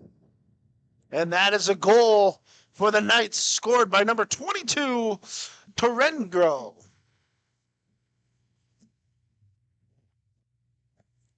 Way to go, John. That was a good goal.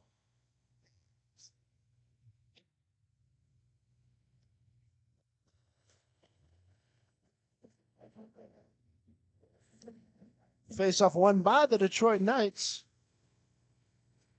Britton passes it up.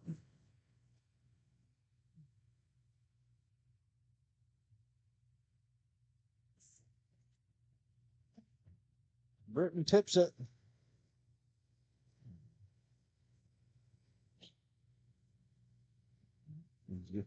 Morissette with the puck on the back behind the net. He's asking his guys to step up and create some space. Morey passes it up to Woodhull. Woodhull chokes, coughs it up. There is 30 seconds remaining in the period.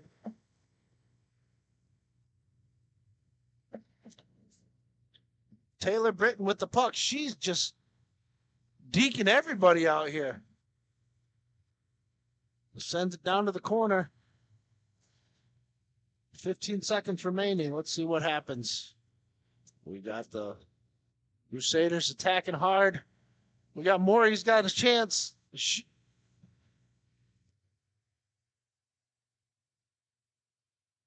And Harris with it. And that will end the first period. It is 2-0 in favor of the Detroit Knights. Right now, we're going to take a quick pause for our sponsors. And we'll be right back after this. Thanks for listening to Grove City Hockey.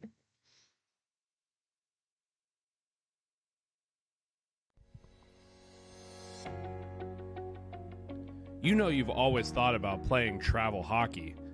Have you ever heard of MIHA? Well, here's the time for you. We're taking registrations right now. So if you're interested, make sure you get your guys together, get a good team, and sign up today. It's never been easier. All you have to do is go online, go to MIHAHockey.com, and look at all of the incredible options that are on this new intuitive website. Visit standings, schedules, registration details, league information, history, and so much more. And if you ever have a question, it's so easy. Just go to the contact page. Welcome back, ladies and gentlemen. Welcome back, ladies and gentlemen. We are live here at Fraser Sports Complex, here at Big Boy Arena in Fraser, Michigan, as we are for MIHA event number 3 for Detroit. Detroit event number 3, I should say. We have the Detroit Knights taking on the Grand Rapids Crusaders. And now we're going to see if the Crusaders can answer back for the 2 goals they let in.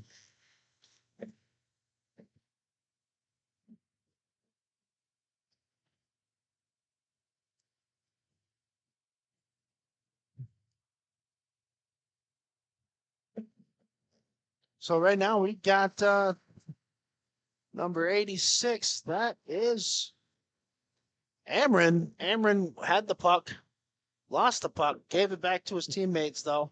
Stephen Icapelli, he's got it. Here we go, another shot by Chris Russell, and swallowed up by Arnold. That's Doug Arnold with the stop.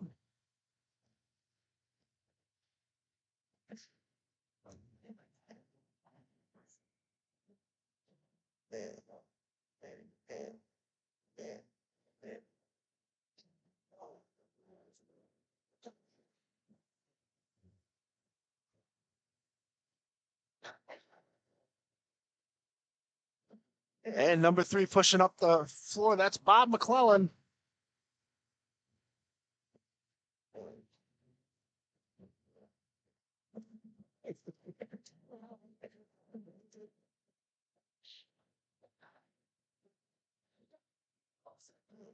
Excellent.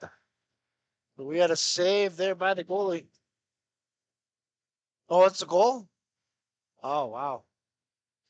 They got distracted with the little kid on skates that had wheels on it. He was wearing ice skates, and they had it was called roller guard. I was like, oh, that's pretty interesting. So I apologize for that.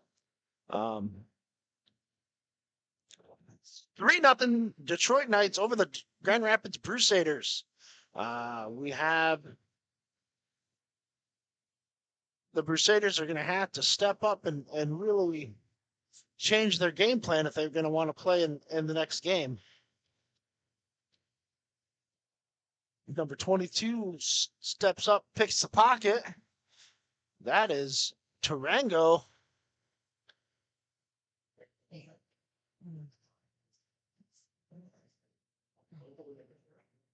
Number 6 with the shot.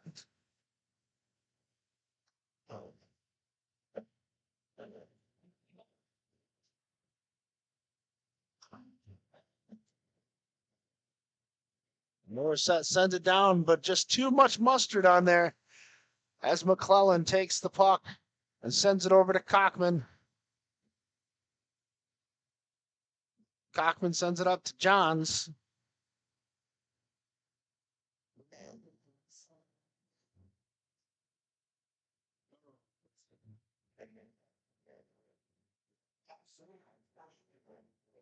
And there we have a little stoppage in play in action here. We'll take this time to thank our sponsors, Epic Hockey.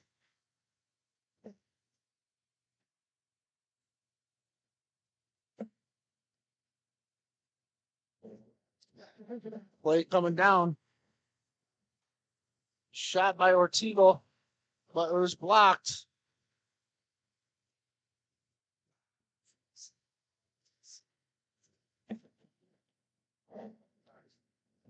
Ortigo with the Knights are circling back. They're kind of regrouping. Brittany Taylor with the puck. Number 29 for the Knights with the puck sends it back up to Britton. And Woodhull has the puck. And number 8 is going to scamper through. That's Steve Kish. Kish with the puck. It's loose. It's loose. Britton. Back to Kish.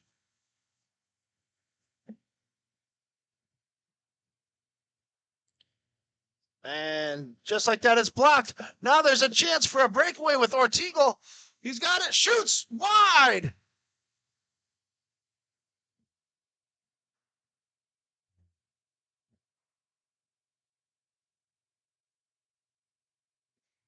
There we go. And Chris Russell.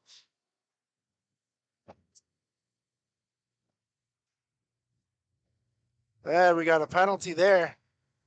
Got dragged down with Icapelli.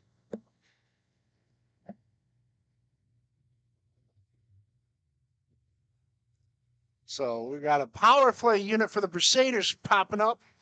The penalty kill is going to happen for the Knights. Let's see if they can handle it. Russell told Steve to take a step back to the point there.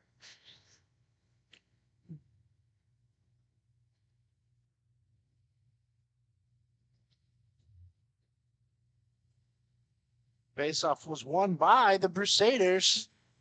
Sends it across to Icapelli. Icapelli with the rip.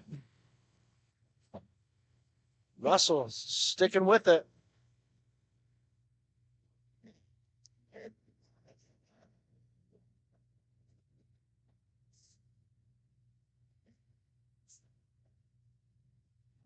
Shoots blocked.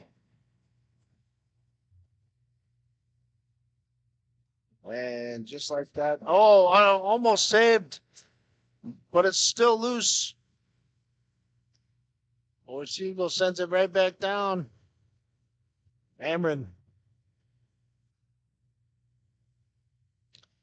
73 Zyrek is going to chase it down.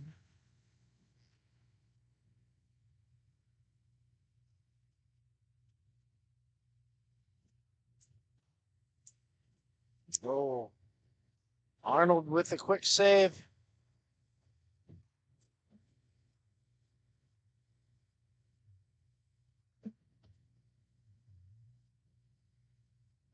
And then you have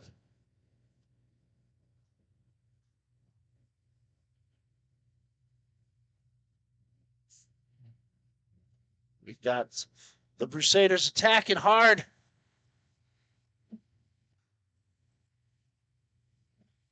Amron with the attack. 22 is all alone. They're hustling back, though, hustling back. And Amron caused that shot to go way wide.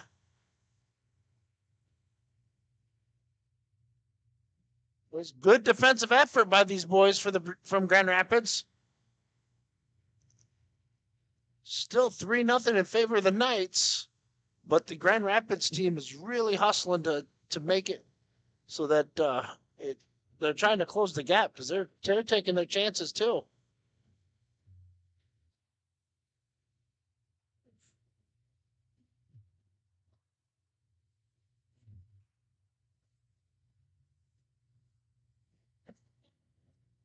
Off the skate.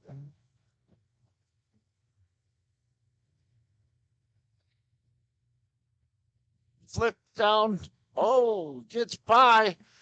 John's making a run for it. He can't catch up to it as Maury sends it back up to Morissette. Morissette is looking to see where his options are. He's going to pass it over to Chris. Chris is going to send it in. And Cove almost had that tip. Taylor Britton with the puck. Sends it across to number 8. 8 going to take the shot. Saved by Ed Harris. Picked up by Maury. Maury's behind his net. Going to send it right back down. Sends it over to JT Morissette. Or JC Morissette, I should say. Passes it over to Andrew Vandenberg. Shoot. Blocked wide. Zach Maury's got the puck and passes it over to JC Morissette. Maury shoots it, sends it down low. It's loose. It's loose. It's loose. And Vandenberg had a couple opportunities there to just chip that in.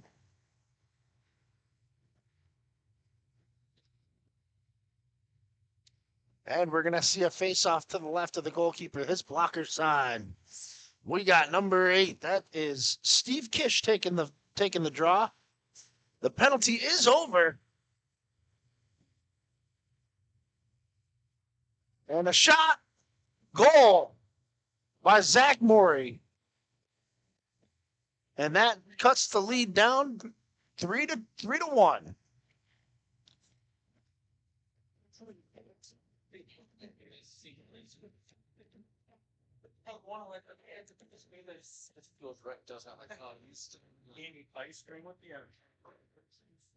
Face-off won by the Knights, but taken out in a deflection by both number 26 and 29. That is Ortegal and Schultz. That's James Schultz.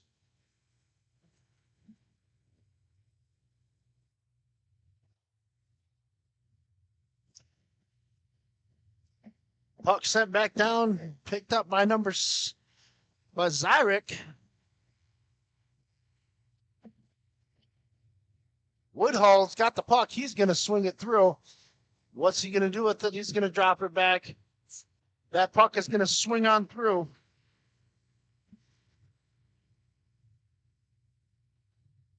And now it's a foot race. And a good save by Ed Harris. What's going to happen here?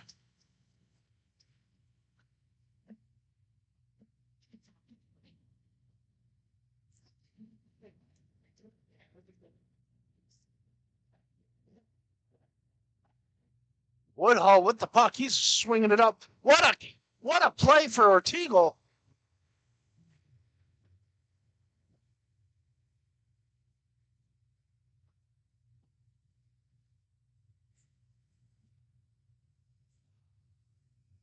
And what do we got here? Goalie okay? I think so.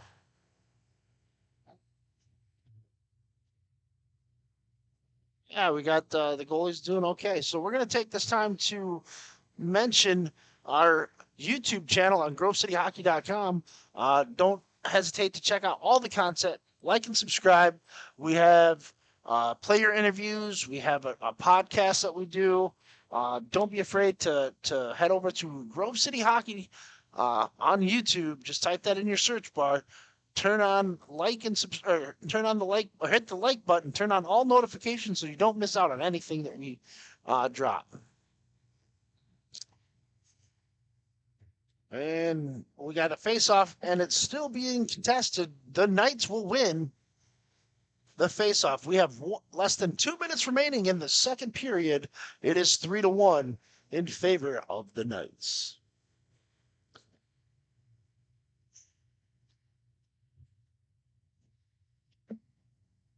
Zach Morey with the puck.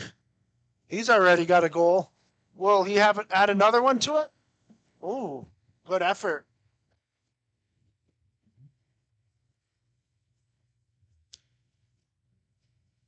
Now, 3-1. The Crusaders settling this puck down. And here we go. Shot. Loose puck, loose puck, loose puck. Icapelli trying to center it. He can't. He had Amron right there. J.C. Morissette and John's getting in a little bit of a collision there.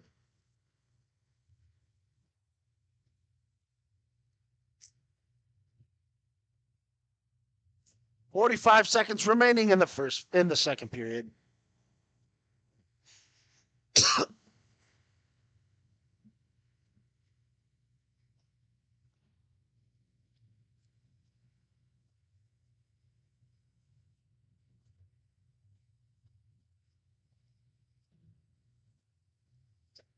Pelly trying to center it, but nobody there.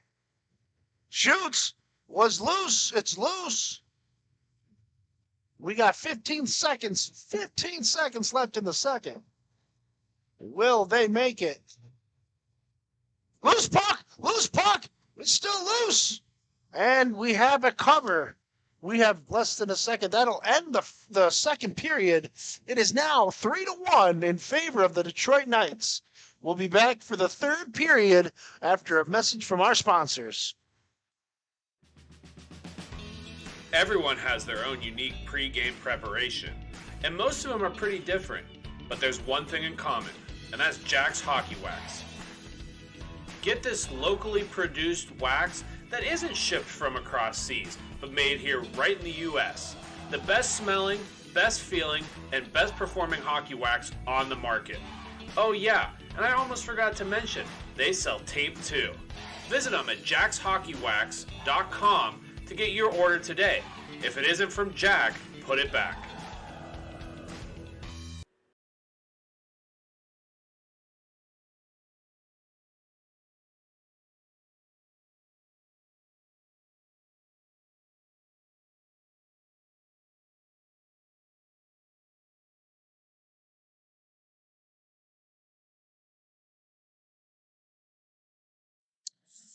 Welcome back. We are live, getting ready for the third and final period of this game between the Grand Rapids Crusaders and the Detroit Knights here at Frazier Big Boy Arena, home of the Detroit Revolution and Detroit Fuel. We are going to take a look and see how this game can come to its conclusion. It's two very hard-fought teams fighting it out really well. So let's take a look. Let's watch what happens. Intercepted by the Knights. Coxman. Cockman with the puck. And number 73. Puck's right by his feet. He doesn't realize it. Picked up by Cove, which is a good move by Cove. Zyrek has the puck. He is going to take it. Takes a shot. That takes a wicked bounce. And that puck is just going to be on the backside. Taylor's Britton sends it up the floor to Kish. Kish is going to send it over to 3. McClellan. Then Coxman with it. Sends it to Britton. Back to Cockman. Back to Britton.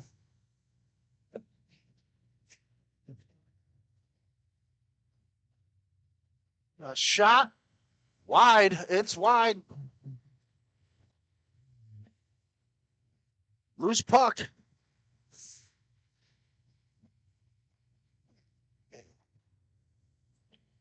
And Cove sends it up the boards to Maury. Maury's going to send it over. Oh, no. That's a bad play. Johns with the puck. He's going to send it over to Cockman. Cockman's going to take a shot, but it's blocked by the blocker.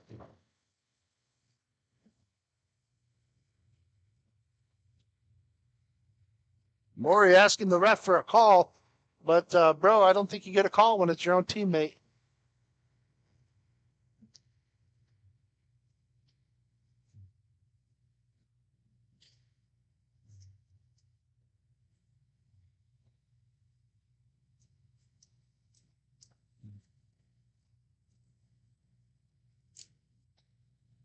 And Britton got the puck. She's gonna deke. Morissette had the puck. He said, "No, you're not gonna juke me out." JC sends it over to Maury. Maury's got the puck. He's gonna take a shot low, which is a good effort. Sends it right back out to JC. Right back down low. Woodhull takes a shot. But it's covered. Just not enough mustard on that.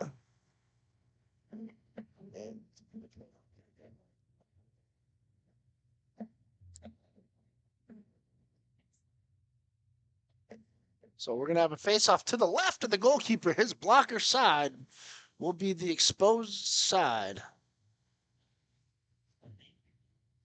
Face-off won by the Knights as Taylor Britton picks up the puck.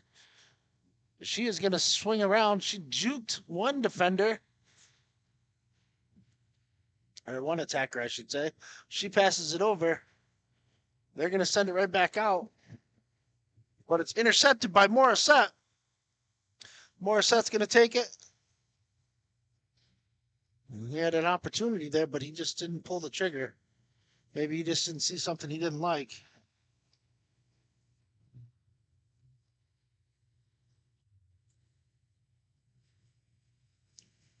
And then next we have another 99 Johns getting pulled out by Maury. No call on that, which rightfully so.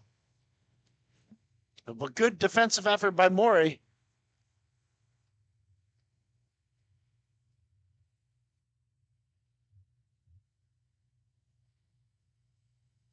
A shot, deked attempt right here. Didn't happen. Morissette with the puck. He's going to step in. Shoots off the face mask of Arnold. Arnold's going to send it, their Knights are going to send it down. And it's going to be picked up by Amron. Amron's going to take the puck. He's going to swing it over to Zyrek. Zyrek's going to send it right back to Amron. Amron's going to take a shot. And that is in the net for a goal. It's 3-2. What a great play there.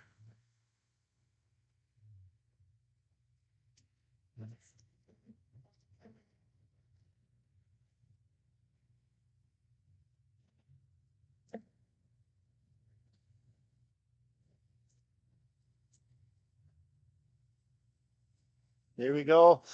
The Crusaders are on the attack.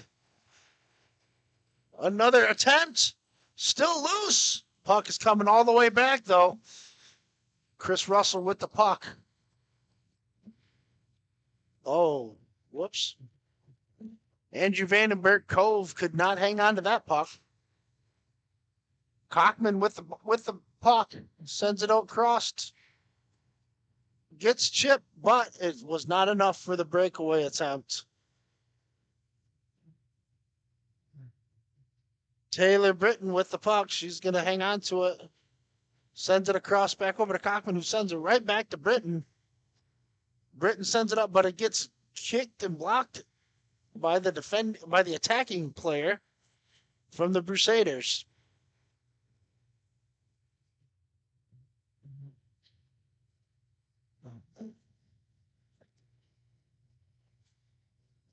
Chris taking a shot here.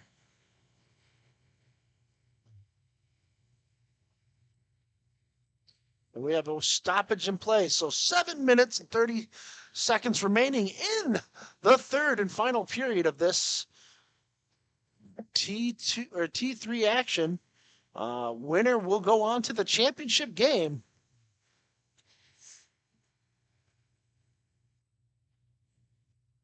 And a shot, low and wide. Woodhull on target there. He's got it. Oh, good effort there by Woodhull. The Knights are doing good. Oh, there we go. Zyrek said, "You know what? Get off me, guys."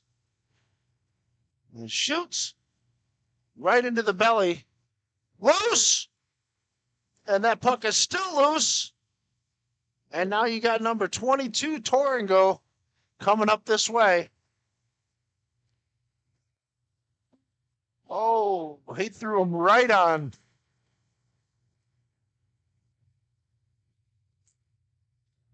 So, that goalie looks like he's okay. Chris looks like he's okay. Everybody looks like they're all right. Now we're going to have a line change. See what happens here. Looks like the Knights are slowing down because of the bench depth. Oh, good save by Ed Harris. And we'll just resume right back in the starting positions.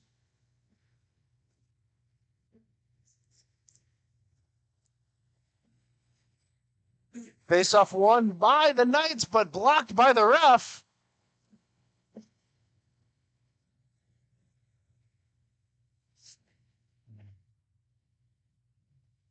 Zach Moore sends it up to number 86, Amron. Amron trying to figure out what to do next. Steve Icapelli trying to make something happen.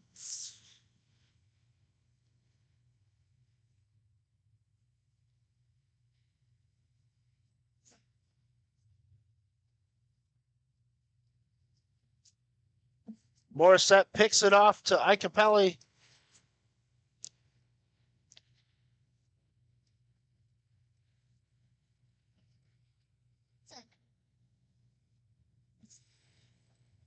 Puck is loose. The Knights are attacking. Cockman with the shot. Glove save, but kicked off into the corner.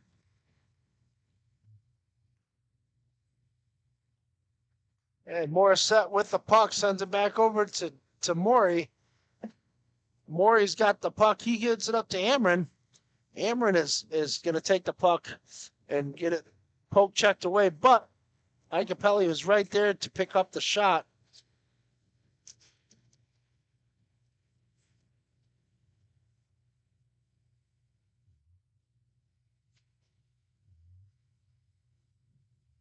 Steve Icapelli sends it across.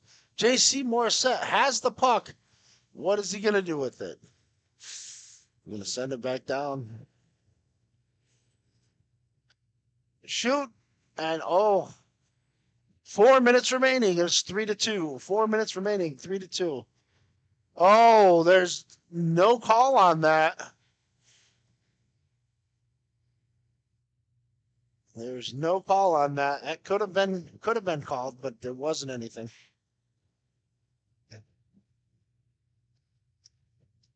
And just like that, now we have a stoppage in play as we have two pucks have now entered the vicinity. One looks to be broken. So we got 1.5 minutes before we go to a stop clock type situation.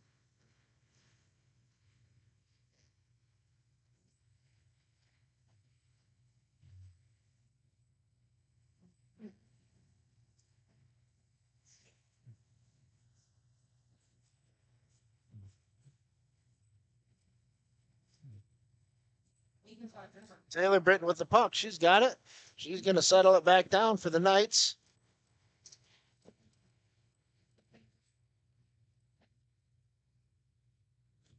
Kish with the puck. Blocked by number 8.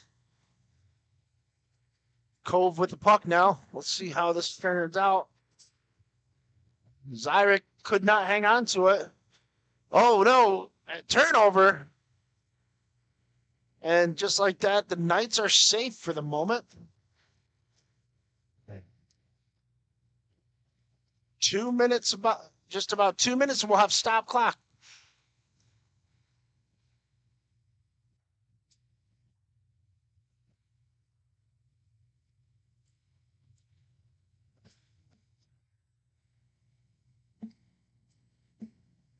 Puck is loose. Puck is loose. Well, the refs are going to kind of like let them play a little bit here.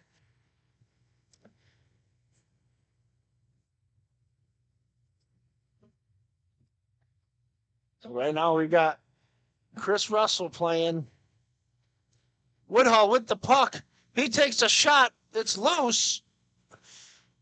The Knights are sending it down. They're just clearing it out. Crusaders have an empty goal. And it only works if they keep possession. We are in stop clock. We have less than 2 minutes. We have less than 1:15 remaining in this final period, with the Knights leading 3-2.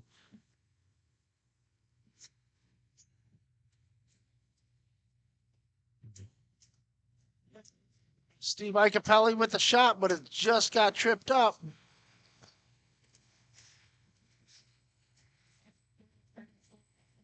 So Amron with the puck. JC had it.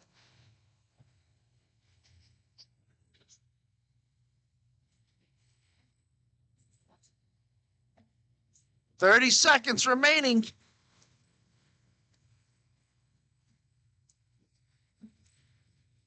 Amron with the puck.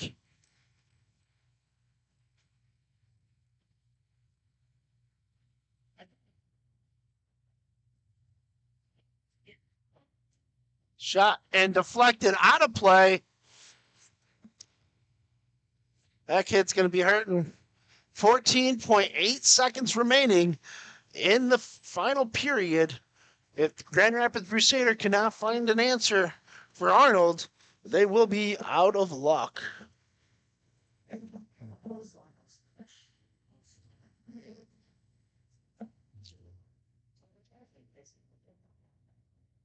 You got a timeout called.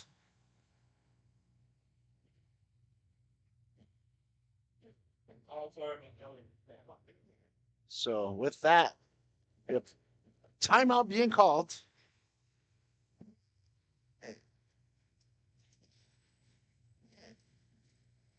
So now we're going to just take a second to go for Epic Hockey is about respect, integrity, and passion. No other company lives up to those core values like Epic Hockey.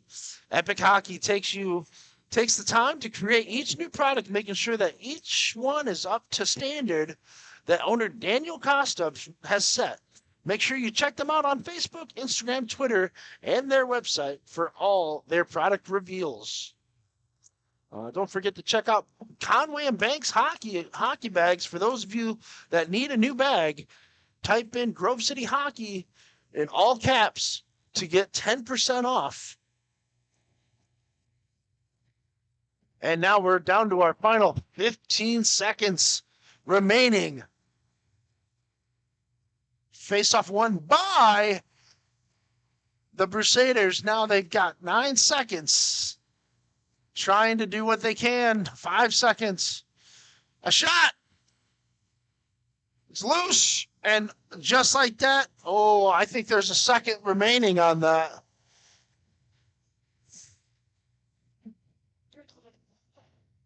And just like that, I think they're going to call it. So your winner, the Detroit Knights, they defeat the Grand Rapids Crusaders 3-2. And with that, we'll take a pause for station identification. Black Biscuit is a hockey company that specializes in team uniforms and apparel and is based in St. Paul, Minnesota. We have been working with teams throughout Minnesota and all around the world. If your team or association is looking to update your uniforms, then let our all-star design team show you what we can do for you. Our slogan is made for misconduct because our uniforms can take a punch. From jerseys, socks, and shells to team apparel, there's almost nothing we can't do. If you can imagine it, we can design it. Visit our website, Black Biscuit Hockey, and check out our design vault for inspiration for your next uniform. Need a company that checks all the boxes? Outstanding design, quality product, great customer service, and timely delivery? Call us at 855-978-6888 to see what the Biscuit team can do for you. Black Biscuit. Black Biscuit. Black Biscuit. Made for misconduct. Don't risk it. Go Biscuit.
Frustrated and wasting time doing your own taxes?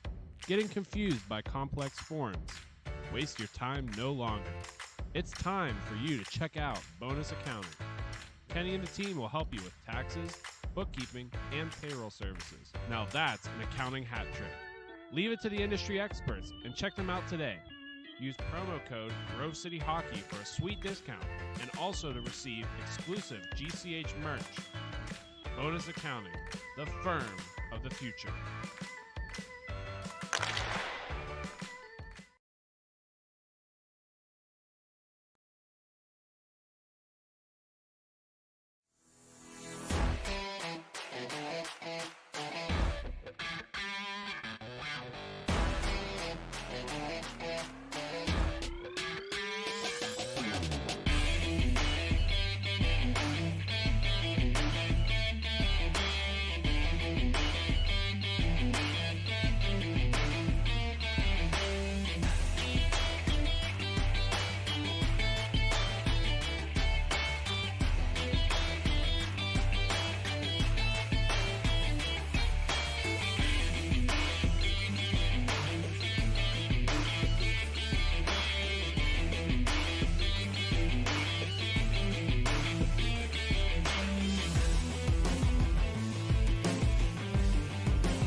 of the P2B action. We've got the A team taking on the Detroit Revolution. And this one is going to be a doozy from based on what we've seen previous events.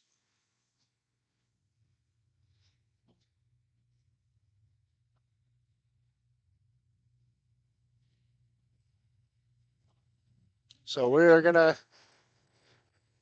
take a minute to do our national anthems and all that jazz. O Canada and Star Spangled Banner.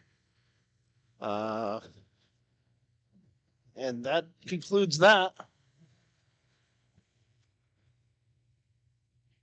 We're having some rink difficulties. I think the goalkeeper from the A team decided to spill his water.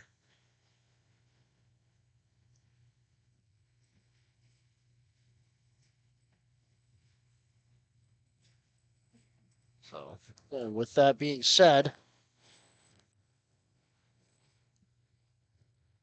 we are just about set.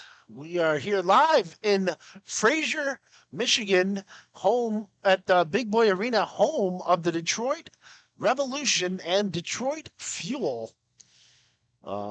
With that, we are going to get ready to start this game. Our lineup consists of Nick Smolinski.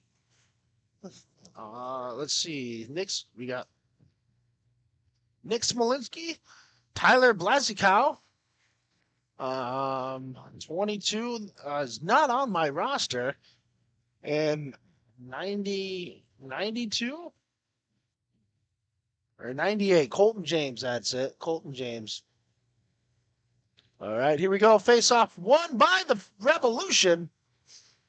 Let's see if they can add another trophy to their already extensively growing trophy case here in the Midwest. Number 22, that's Kyle Schultz. I knew that. Shoot just wide. And your T2B championship game is underway, and it's now on fire. So this is going to be a huge jump going from T4 to T2.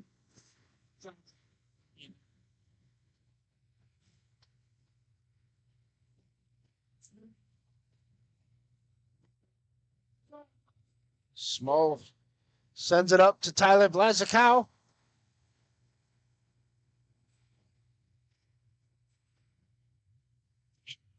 And what a save by the goalkeeper.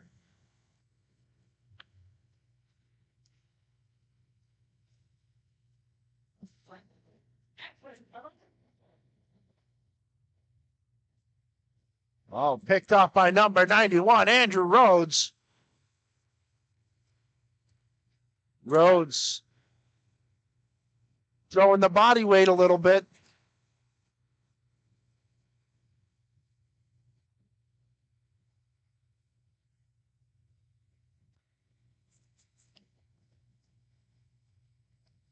The referee likes to stand and make in the way of everything.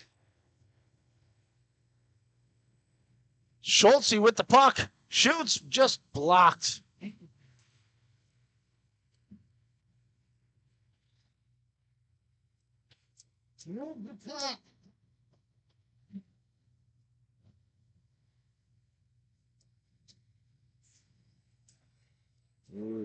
And the puck is flying around the corner here. Picked up, almost lost.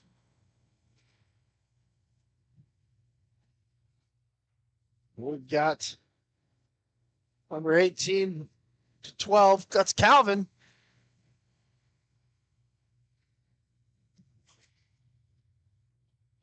By Jonah Renu. Shoot, scores by number 14. That is Nathaniel Ocampo. So Ocampo just opened up the scoring here. So that brings out a line change. So here you're going to see Aaron Grady take the face-off.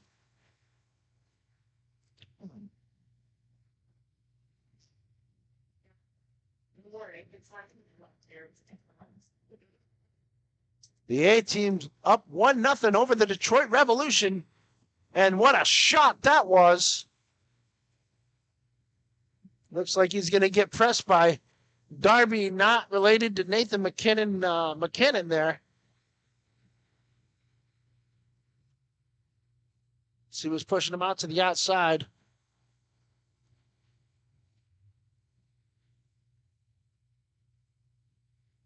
Here we go. We got some speed wheeling and dealing here. Shoot! Blocked by number 91, Aaron Grady.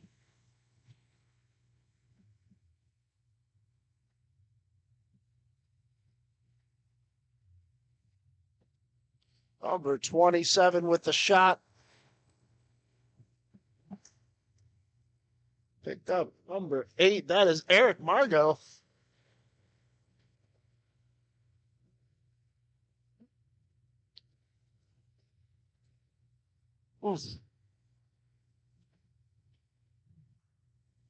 Oh, good effort there. 91, Andrew Rhodes shoots. Blocked again by number 37. That's Tyler Aldrich.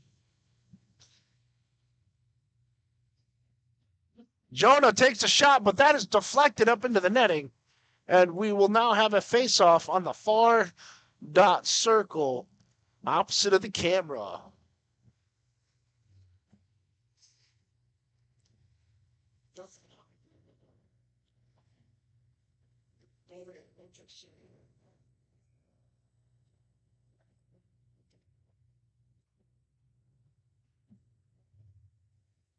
And now we got the puck drop. Shoots wide, just wide. Incredible. Everybody's happy with the beer in their hands as they walk through the rink here at Big Boy Arena. And a shot and a goal. He just tapped it right in. He left that back door wide open, and he was not afraid to take it.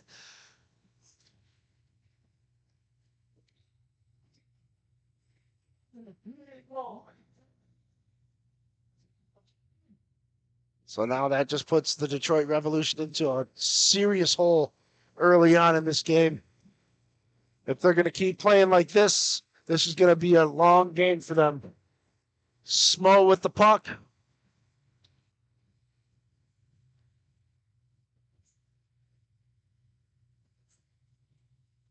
Number 13, Tyler Blazicow.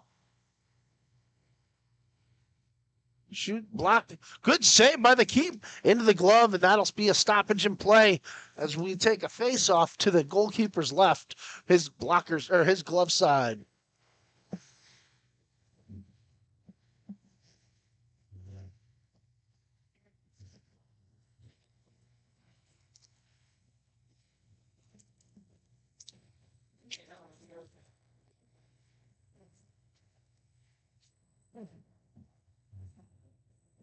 And here we go. We got the A team attacking again.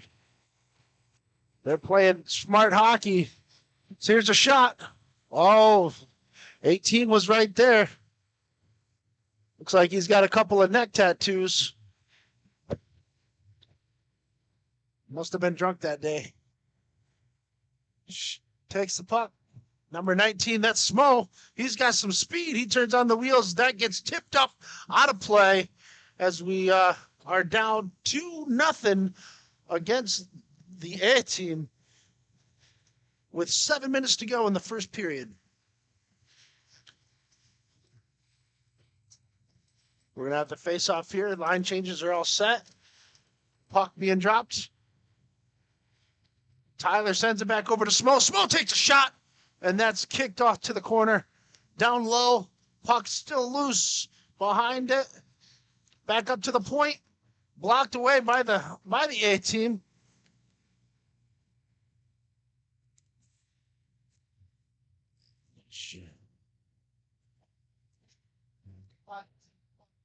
And the Revolution are attacking. They're not that far behind. So they definitely are still in this, but they can't be making little mistakes like that.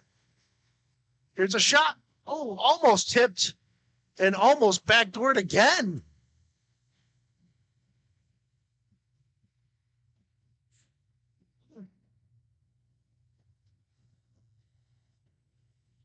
And a save down there on the far side. So now we're going to have some stoppage line change for the Revolution.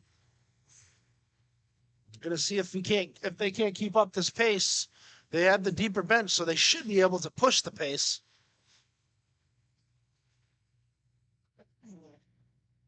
Here we got the Revolution with the win, but the A team snuck in and picked it away.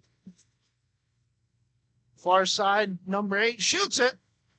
What a save by Gerardo. As Eric Margot took that shot, Tyler White was not that far behind.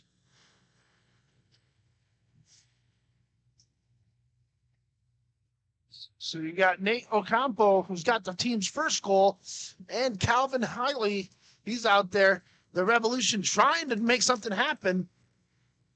Ooh, no look passes. They look pretty on paper, are really messy in theory or in practice.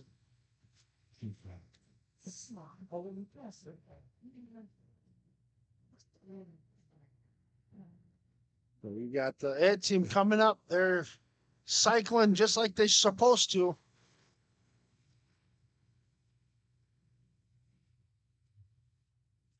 Oh, what a good effort by number 14, Nathan Ocampo, almost getting his second goal. And that right there will be covered up by Eric Gerardo.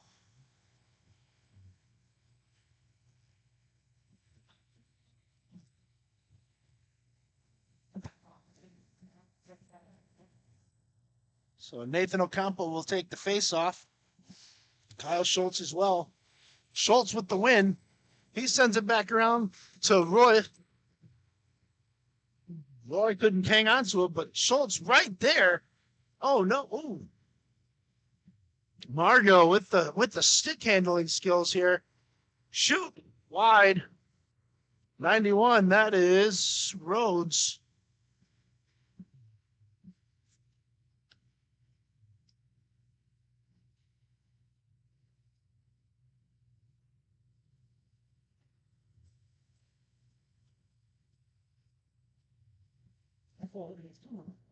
Jonah with the puck. Jonah getting wrapped up.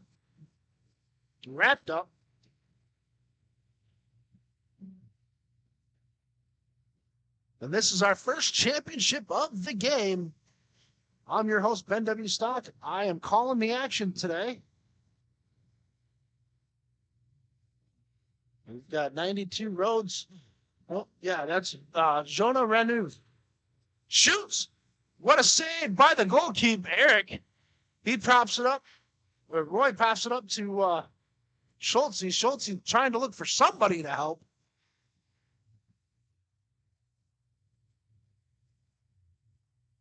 Oh.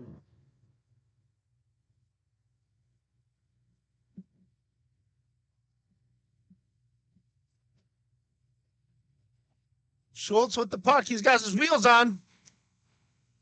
Loose save by the goalkeeper. Incredible keeping. Jumped up, just deflected. Take a look. Jonah chasing him down. Smo trying to find somebody. Somebody passed him up. Pass the side. You gotta do it, man. Somebody's parents here.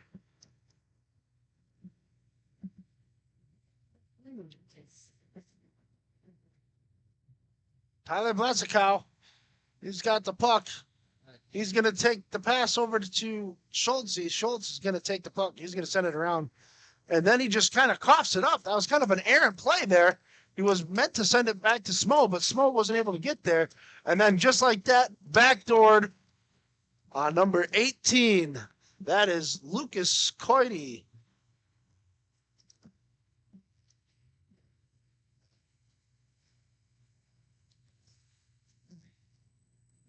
So now it's 3-0 in favor of the A team. Smo with the puck sends it across to Tyler. Tyler shoots it up. And there's a goal. That was number 27, Joshua Grady, with the Detroit Revolution's first goal as we are 1 minute remaining left in the period here at Fraser Big Boy Hockey Arena, home of the Detroit Revolution and Detroit Fuel.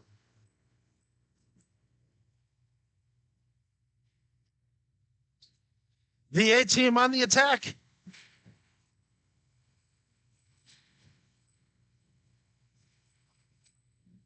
Tipped up, out of play. We're going to have a face-off here. 20 seconds remaining.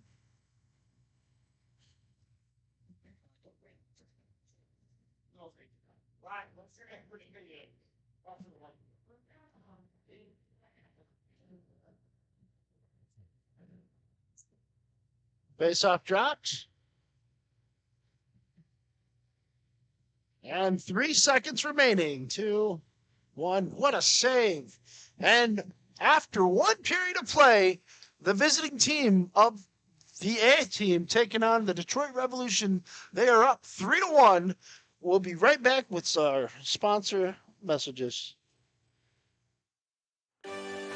Have you let office hygiene get away from you? Place of work starting to stink? It's time to call MagiClean. Windows? Check. Washing? Check. General cleanup? Check. Now that's a Magi-Hattie. Reach out for your free consultation today. MagiClean. Keep the cleaning to MagiClean.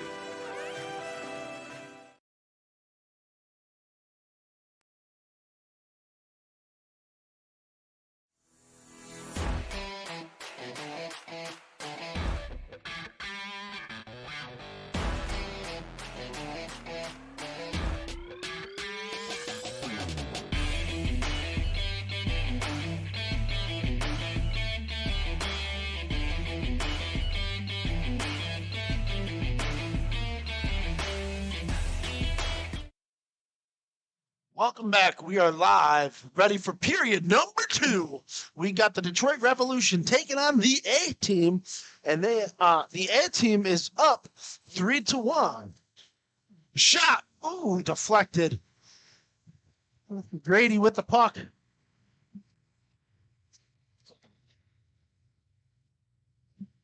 We got a penalty on the A team for tripping. It was a terrible call by the ref.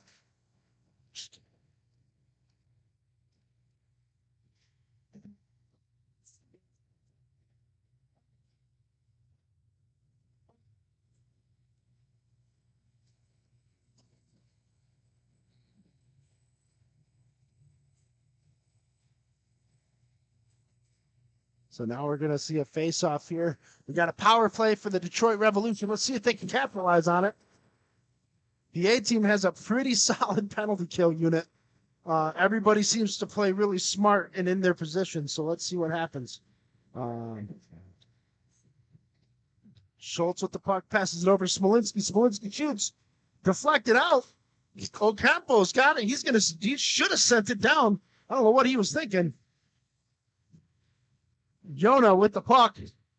He's going to send it over to Ocampo. Ocampo, he's going to flip it over. They're not even going to, they're going to just take it down themselves. There's a change. Chasing the pack. Stay with the guy. Oh, he stretched that wide out. And it's like the Revolution just did not see that play forming.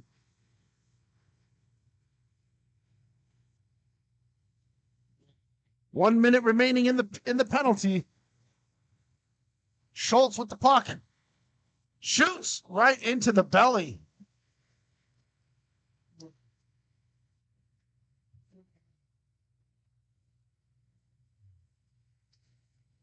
Revolution cycling through. They just burnt 15 seconds there.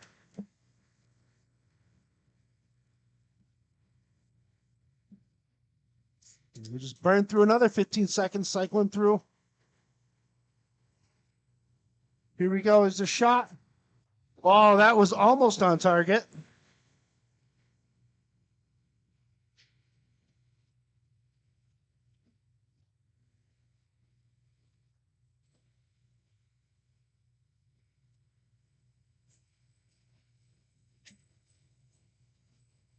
Oh, oh, oh. Watch the hook there, buddy.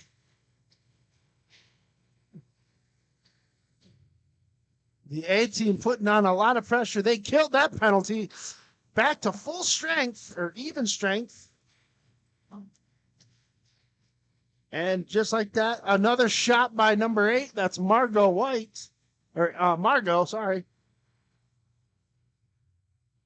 That's Eric Margot.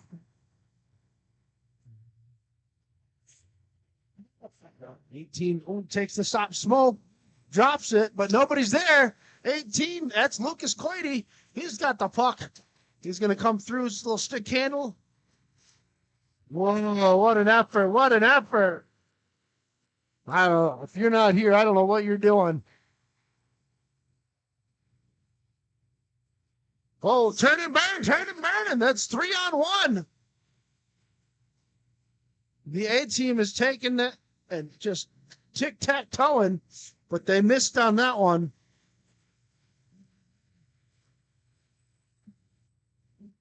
Shoot, blocked. And they're coming hard back on the return. She just shot that right out. Oh, he should have just got, that should have been sent all the way down.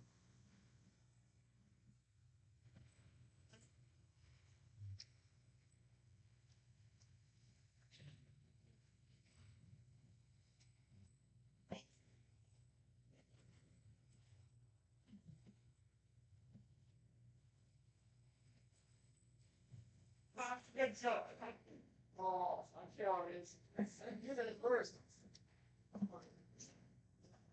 And we've got the Revolution taking the puck up. They are down 3-1. We're about halfway through this period.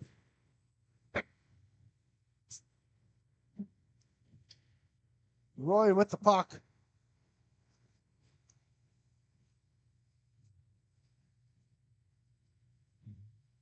He's going to take a shot, but could not maintain possession of that puck as it was bouncing around. Takes a shot, and it's in. Scored by Kyle Aldrich. Tyler Aldrich, sorry. That's Tyler Aldrich with the goal. It is now 3-2 in favor of the team. That's EH, not A, just EH.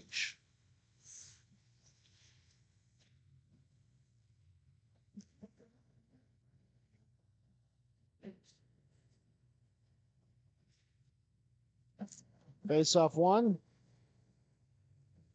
Sent around.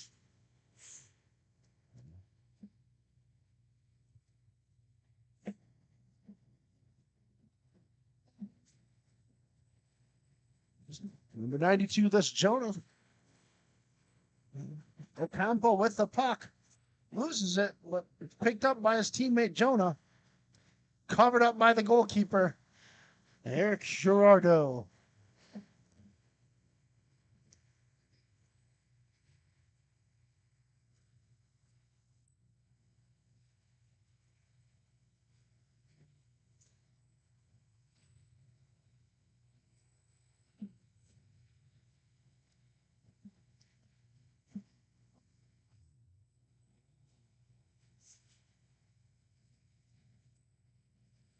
Puck is loose.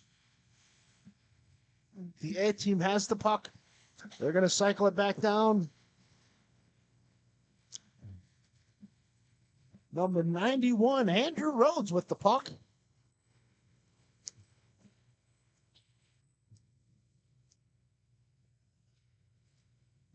And shoots. I think we all lost it. Oh, that's in the net. So just like that, with the Detroit Revolution answers, the A team responds.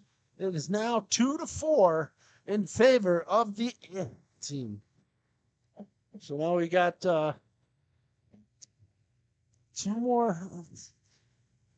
Second period, 6.5 minutes remaining.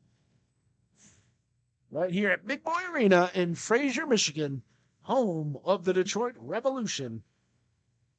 And Detroit floor. Up in the air.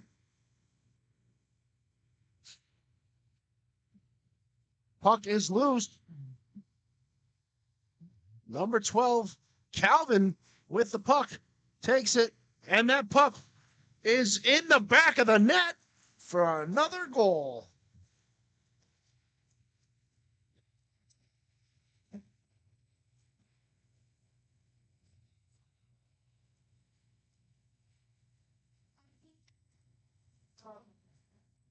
Yes. One more game, kind of.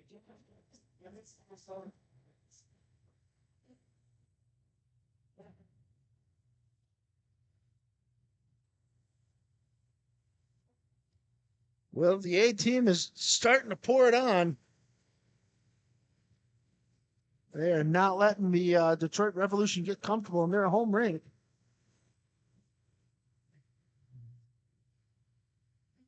And up in the air, up in the booth, Revolution's got the puck. They're coming through. Tyler had a chance, but he missed it. There's a goal. There's a goal by number 40, Nick Banasic. And there you hear the loudest pop of the night for Nick. So maybe we'll have to talk to Colin about getting him on the pod. You know, for those of you that don't know that Grove City does do a podcast, I'm one of the hosts, along with Colin Corbett. We like to do as many interviews as we can. We're definitely going to get the A-team on here as well.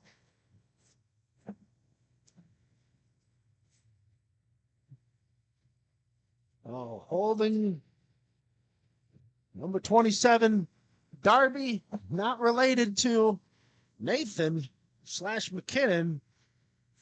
Is just coughed up the puck, sent it all the way down, which is good. In a non-bad way.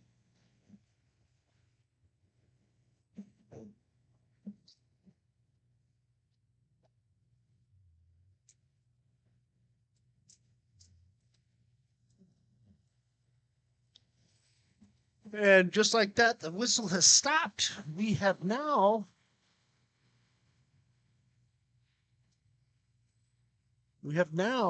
have a 5-3 lead for the A team. That's the EH, not A. It's A team. Because it looks like they are sporting a bunch of Canadian stuff. So I hope they're off of Canada. That would be really cool. Come down from Toronto or something.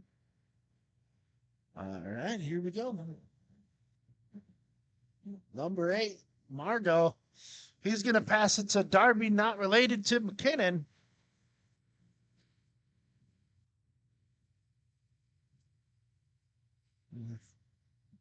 And Eric Margot with the puck. He's going to send it back over to number 9. That's Tyler White. Back to Margot. Margot's going to press hard. Shoots. And that's saved. And the goalie for the Detroit Revolution has been getting his workout in today. We have 2.5 minutes remaining in this period. The Detroit Revolution down 3-2. Face-off dropped. With the D-Rev taking possession of the puck, they are going to start skating up the floor. He sends it down, hoping for a good rebound to number 27, but it just wasn't there.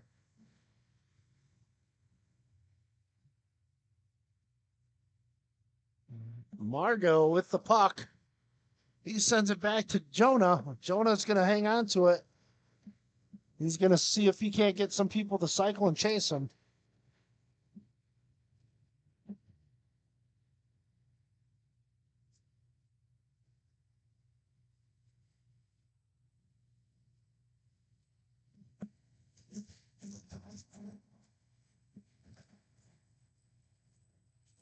And a shot blocked. There's a cross check coming up off of number 27. And Margot is going to take a shot, shoot, and that's a goal. That's a goal. So 27, Joshua Grady had the penalty. However, number 18, Lucas Coity, with the goal, canceled that penalty out. Oh.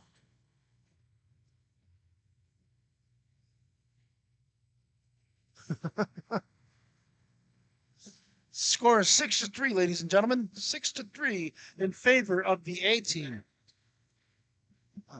91, that's Rhodes with the puck. He's going to take the puck, send it around.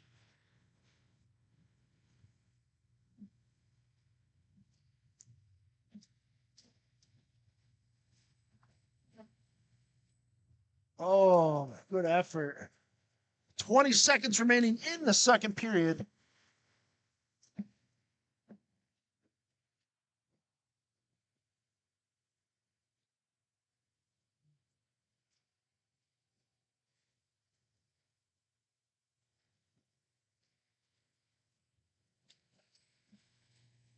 And that will end the second period. We're going to take a minute to listen to our sponsors.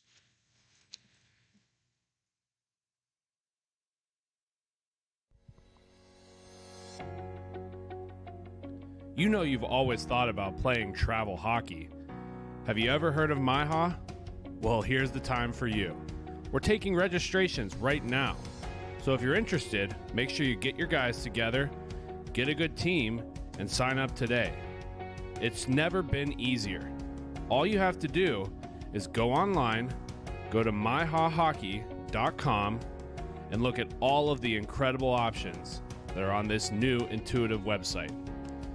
Visit standings, schedules, registration details, league information, history, and so much more. And if you ever have a question, it's so easy. Just go to the contact page and reach out to Carl, and he'll help you right along. Sign up quick because spots are running out. Visit us at MIHAHockey.com.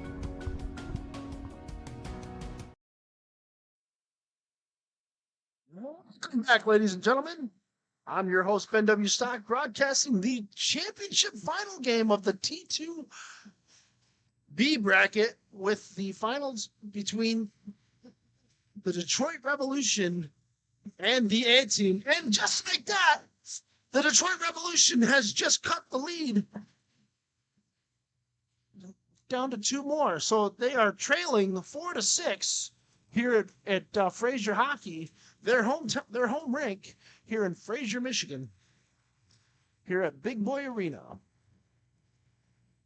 So with that being done, we've got Schultz taking the puck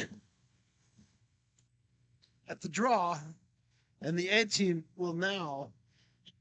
Whoa, there's a penalty.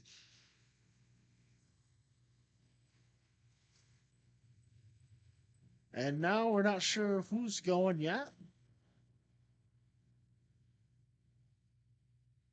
Well, it looks like 91. So the A team will be on a power play, and the Detroit Revolution will be on the penalty kill. We'll see how this turns out. Maybe this will work out in their favor.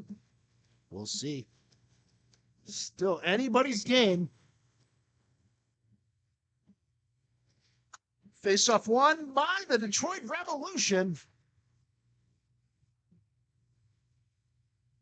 Smoke picking up the puck. He drops it back to Schultz. Schultz sends it around. It's all about trying to create space. Schultz with the puck. He's going to turn on some burners. Sends it across in the middle.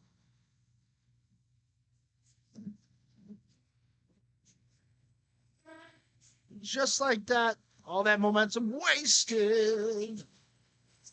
98 with the penalty. That is Colton James. He looks like he got hit with boarding. Loose puck in the corner. Allen moved his leg just in time. Smo with the puck. What's he going to do?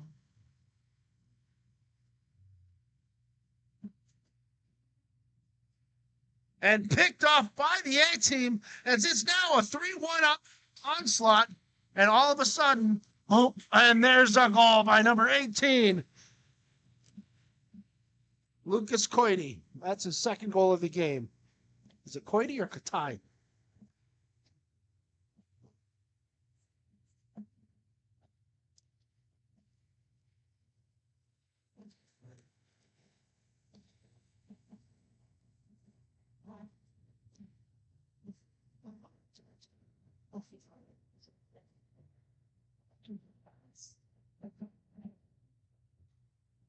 Here's the play. We've got some action going on. It's 4-7 in favor of the A team. That's EH, not A. And another goal by the A team. And now it is 9-4. We had 10 minutes and 40 seconds. Sorry, excuse me. 10 minutes and 40 seconds remaining in the third period. There's another penalty. And the Detroit Revolution are just lacking discipline right now at the moment. I feel like it's going to start to crimp her down.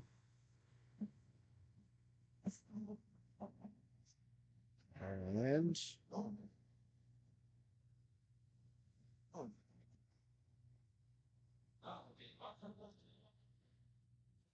just like that, we've got the A team up.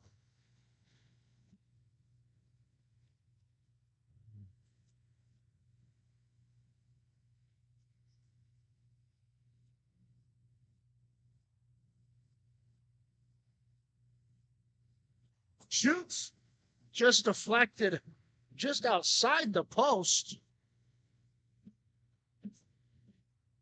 Shoot just wide.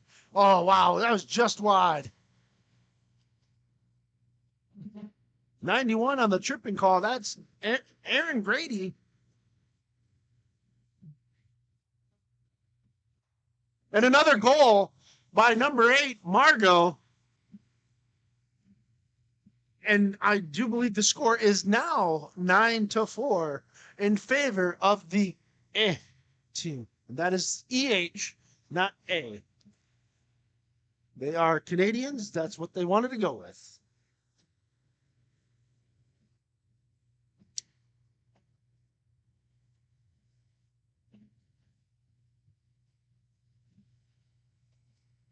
And just like that, we've got Tyler Blazikowski with the puck. He sends it back to Smo. Smo to Schultz. Schultz sends it over to Smo. Smo. He's going to try to do something with it. He goes behind the net, tries to shake his defender, but it's all eaten up. And, he just comes in out of it. Shoot backhands just wide. And then now Margot's going to come up with the puck. He's got Ocampo with him. He shoots.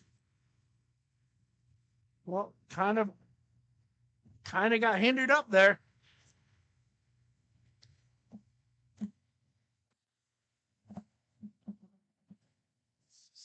We'll see how what happens here. We've got 7 minutes and 40 seconds remaining in the period. The Revolution are they're doing their best to try to stop this bleeding. They're not giving up. There's no quit. I can tell you that from what I can tell.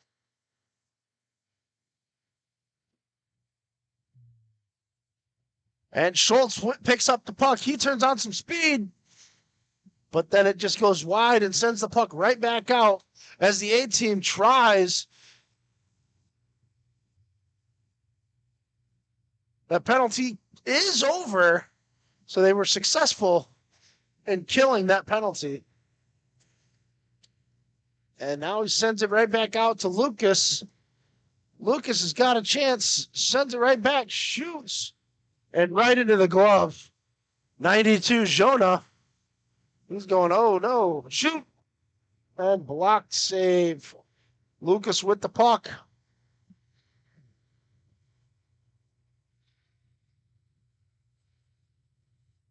Picked up by number 12. And good effort by Tyler. Tyler sends it, is going to carry it up himself.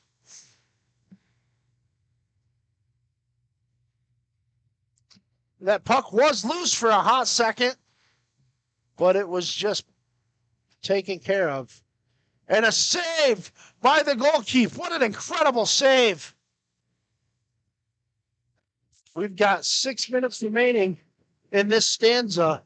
I am now joined by Sean. Sean, how you doing, pal? Doing good. Thanks for having me on. We got a good game here. I mean, the score's a little bit different than what you would see here watching-wise. But this is a T2 action, so this is the best of the best. Both teams still playing very hard. It doesn't feel like it's a 5-goal difference. I will tell you that. It just feels like it's a 1-goal game. And there's another goal by the team. That was just a beautiful hesitation move right there, and got the netminder right off of his angle, just enough, just to hesitate. Yep. And put it back in that. That's all it takes. That was scored by Margot. He should. And of course, coming up after the break, I'll send it. We got Jake Inside the Glass, sponsored by Epic Hockey. He's going to pick out a player from the winning team. We don't know. It's going to be a mystery to us, so stay tuned for that, too. Oh, I hope it's Darby. I'm not related to Nathan McKinnon. I don't know. He could have fooled me here. He's playing real well, so. Yeah. Well, the whole team's been playing really well. I guess when you're up by this many goals, a lot of you guys have to be playing well, right? Oh, no, it's this one. 18. 1. 18. Yeah, 18-1, Lucas.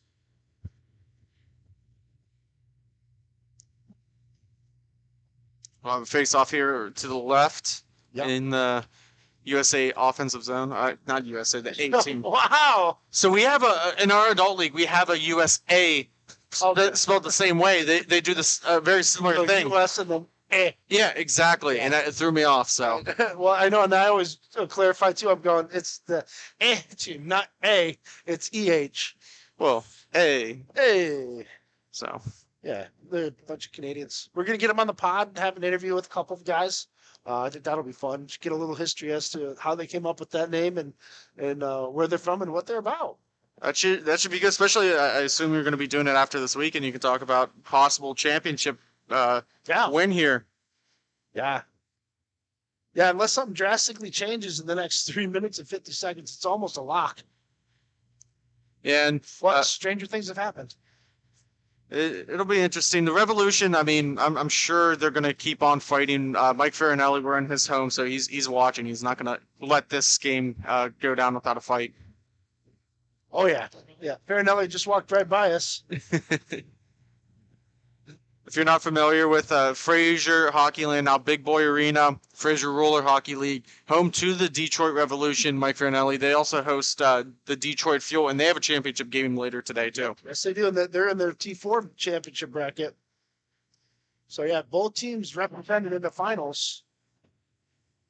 Get a little hometown cooking. That's sometimes what you need to get the sparks, the juices flowing. Well, it just sparks interest in the area, too. Yeah, we've seen it all day long. I mean, there's been fans coming in and out. There's been a Michigan District Hockey Championship, ice hockey. Yeah, District 2. District 3. I thought it was District 3. Yeah, you're right. But, I mean, I've seen players coming over from the ice games, coming over and checking out. Yeah, they're checking it out because they're like, what is over here? Roller hockey. You don't get to see too many of that. And wait, adults are playing this? And then they realize how good these guys are. I'd hope they also realize what we're doing. They're like, hey, they're broadcasting. Why can't we get our game? Well, yeah. And there's a goal. There's a goal right there. So now it's going to be, is it 5-10 or is it 6-10? It'll be 5-10. Okay, so it's 5-10. We have 2 minutes remaining. There was a power play, no longer valid.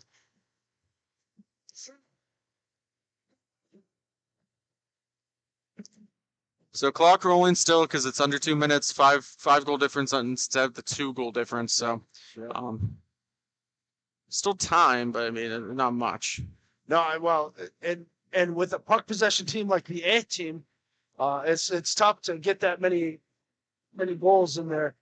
especially when all they're doing are just backdooring you guys. Schultz with some speed.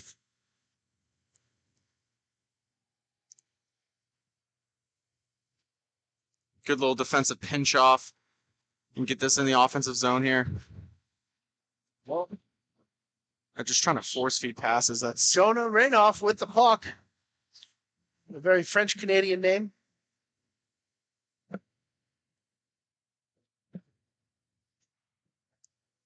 oh, how does that stay out? That hit the outside of the cage. And that was in. And now it's 6-10. Looks like we got a timeout on the Detroit Revolution bench. It's going to be interesting to see what happens here. I mean, they have to average a goal every 25 seconds, or every 20 seconds, essentially.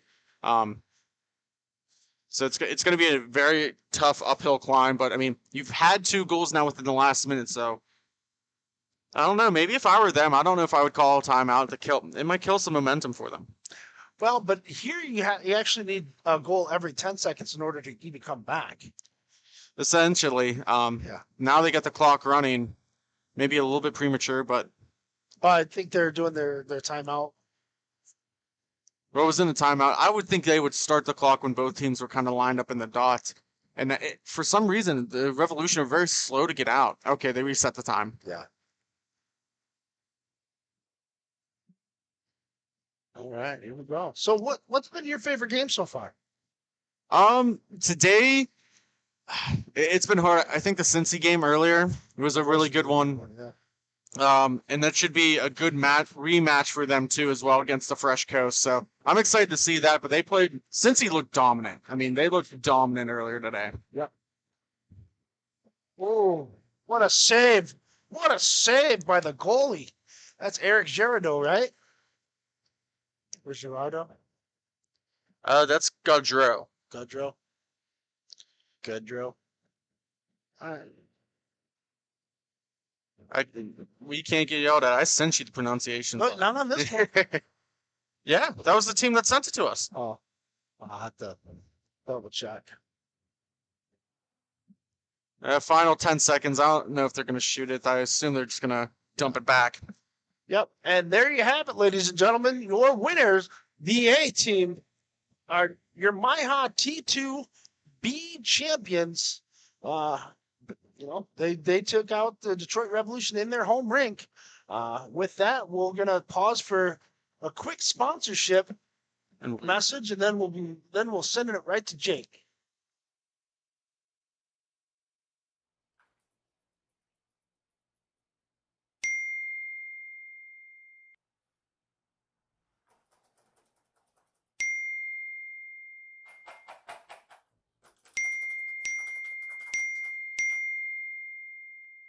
Frustrated and wasting time doing your own taxes?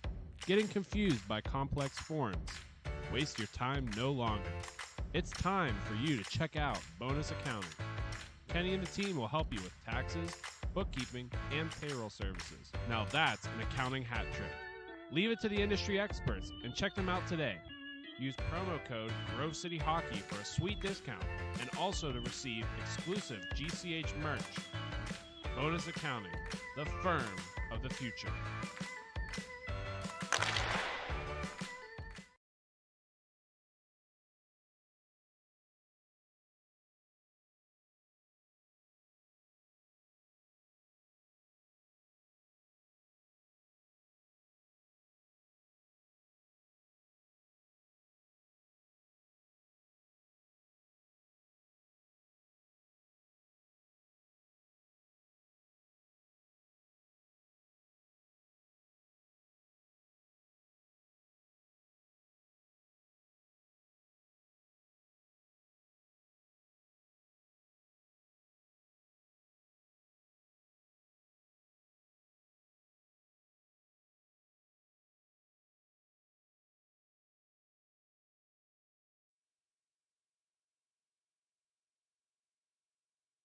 All right. Here, Fraser Hockey at Big Boy Arena. Sean's going to take over as we send out to. Thank you very much, Jake. Inside the glass here, we got a player from the A team. Take it away. Thanks, Sean. I'm here with Lucas. Lucas, crazy game, a lot of back and forth. How do you guys come out and play with a team that's that quick, that fast, and really control this game? We knew they were fast. We knew they had a lot of bodies.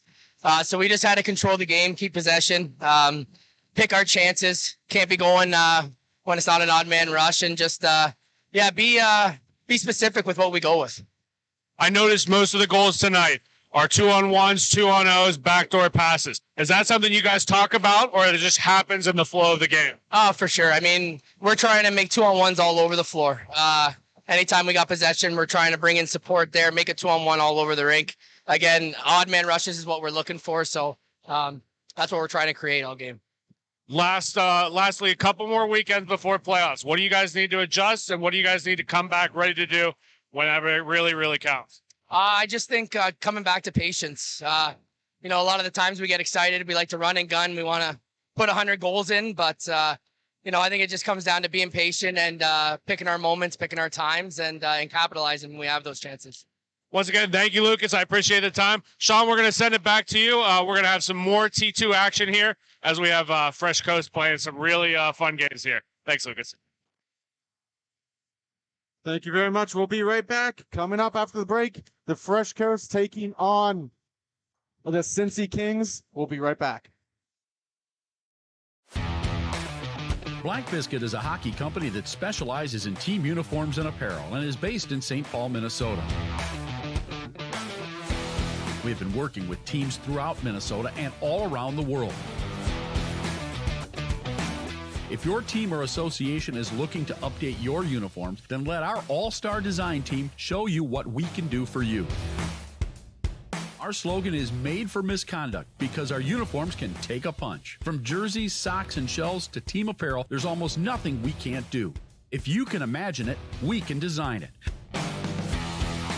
Visit our website, Black Biscuit Hockey, and check out our design vault for inspiration for your next uniform. Need a company that checks all the boxes?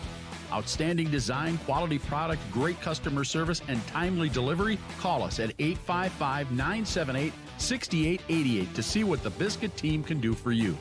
Black Biscuit. Black Biscuit. Black Biscuit. Made for misconduct. This copyrighted telecast is presented by Grove City Hockey. It may not be reproduced, retransmitted in any form without the expressed written consent of Grove City Hockey, LLC. We thank you for your understanding and hope to continue to enjoy this complimentary broadcast. To purchase footage, email grovecityhockeyllc@gmail.com.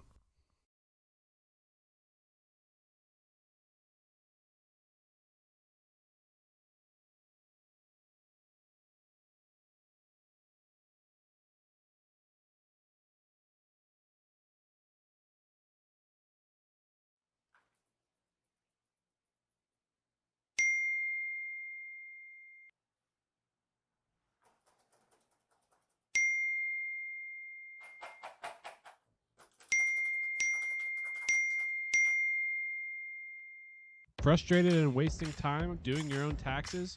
Getting confused by complex forms? Waste your time no longer.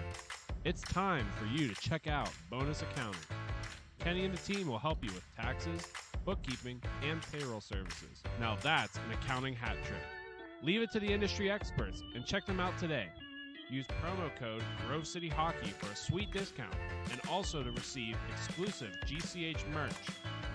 Bonus Accounting, the firm of the future.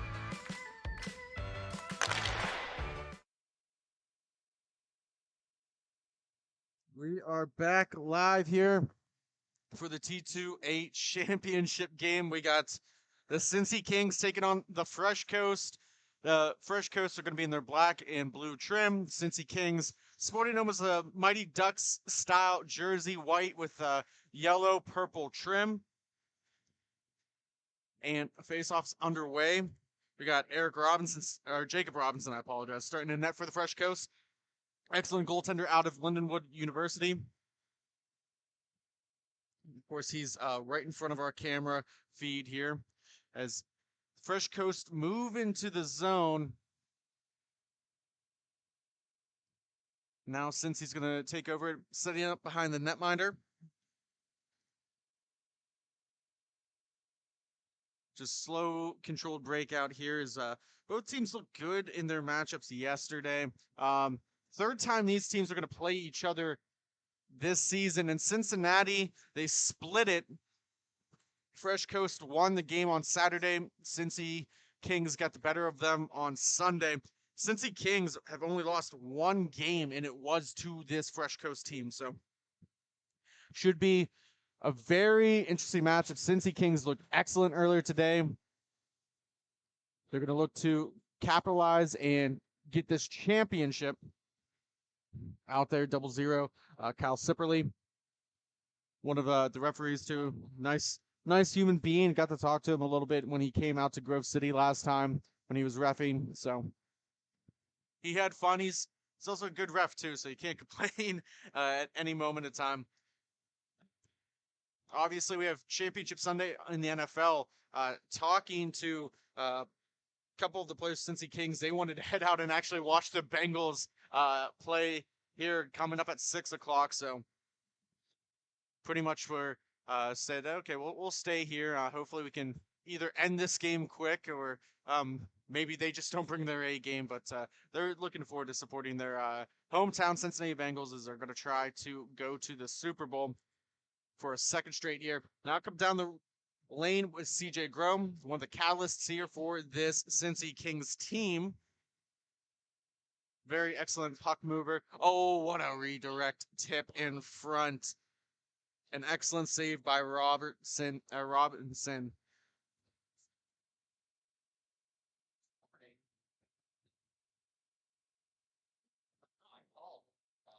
we're going to face off to the left in the Fresh Coast zone. Down one, back.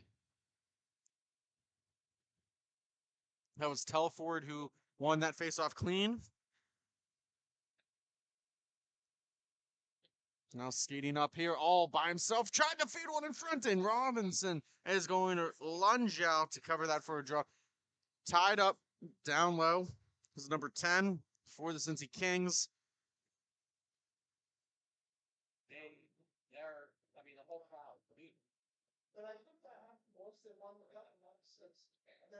That was Kevin Putnam.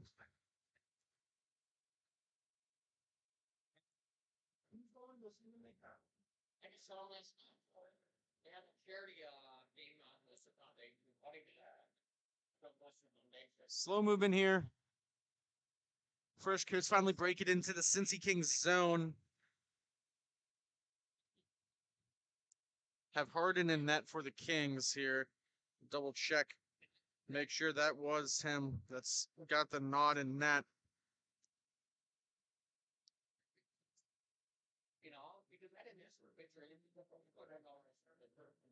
Working it back into the zone.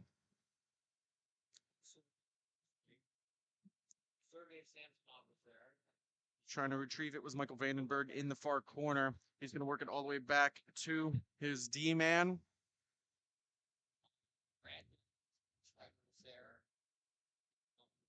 That's Alex Robert, number 76, who is able to get it in. Trying to correct the rosters here as we come in. A couple unlisted players, including that Alex Robert, number 76, playing defense for the Fresh Coast. So face-off will be to the left of Harden. All the way down at the far end of the rink here at Fraser Roller Hockey Arena in Big Boy Arena. Now carrying it into the offensive zone. A little drop pass and shot on.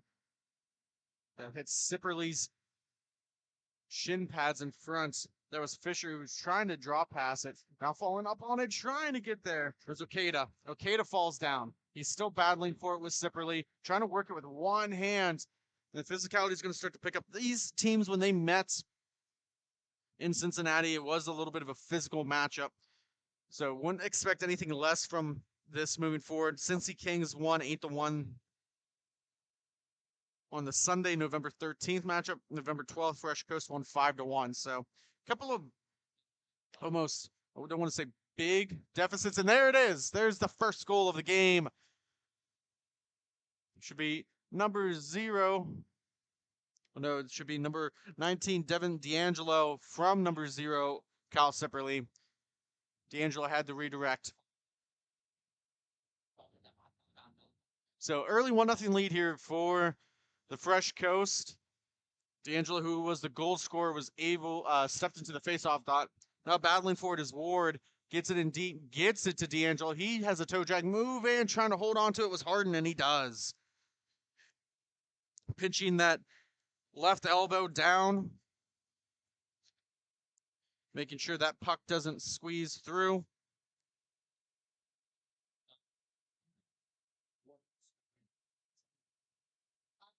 So face-off will be to the right of Harden now. Had multiple stoppages, 7:25 to go in the first period, 1-0 game. Working in deep with Sandberg. It's going to be retrieved by the Kings. They get it out. Now Telford with it. Right-handed shot. Crosses. Now finally drops it to Okada. He's going to circle back at the face-off dot. Works up top to Grow. Sitting on his own blue line. Back skates into his own zone. Drops off to Okada. Couple of switches. Only 6 players on the Cincy Kings team this weekend, so they will be a little bit tired. Full bench for the Fresh Coast, so hopefully they should be fresh. Shouldn't be any issues with stamina. Though, obviously, when you get to the championship game here, you've played your 3rd, 4th, 5th game of the weekend, so doesn't always matter. What an excellent feed pass and a great save by Robinson. Right leg, toe, kicks it out.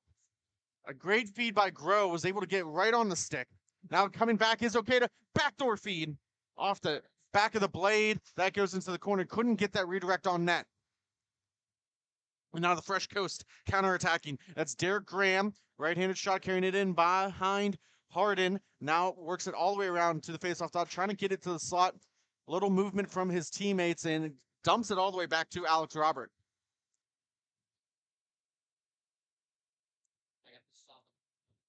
Roberts now going to build some speed through his own defensive zone. A little drop pass for Chambers, able to find the puck. Just a little bit of a miscommunication. Now sitting behind the netminder Harden, taken away by Fisher. He's going to oversee his options, drops it back for Grow.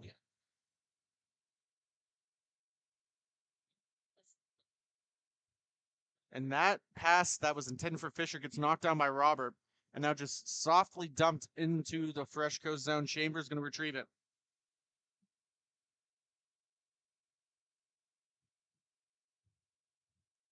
Sitting behind his own netminder.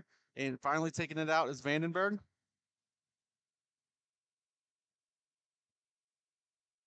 Vandenberg trying to stop up. Drops it back to Sipperly.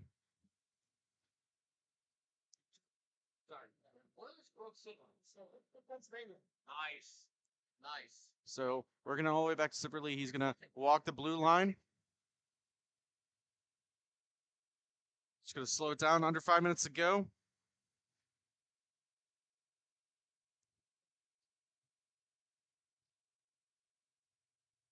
Vandenberg now takes a bounce pass off the boards. Defended away by Putnam. That gets poked out. Comes into the neutral zone. Stops up. And the Fresh Coast will retain possession.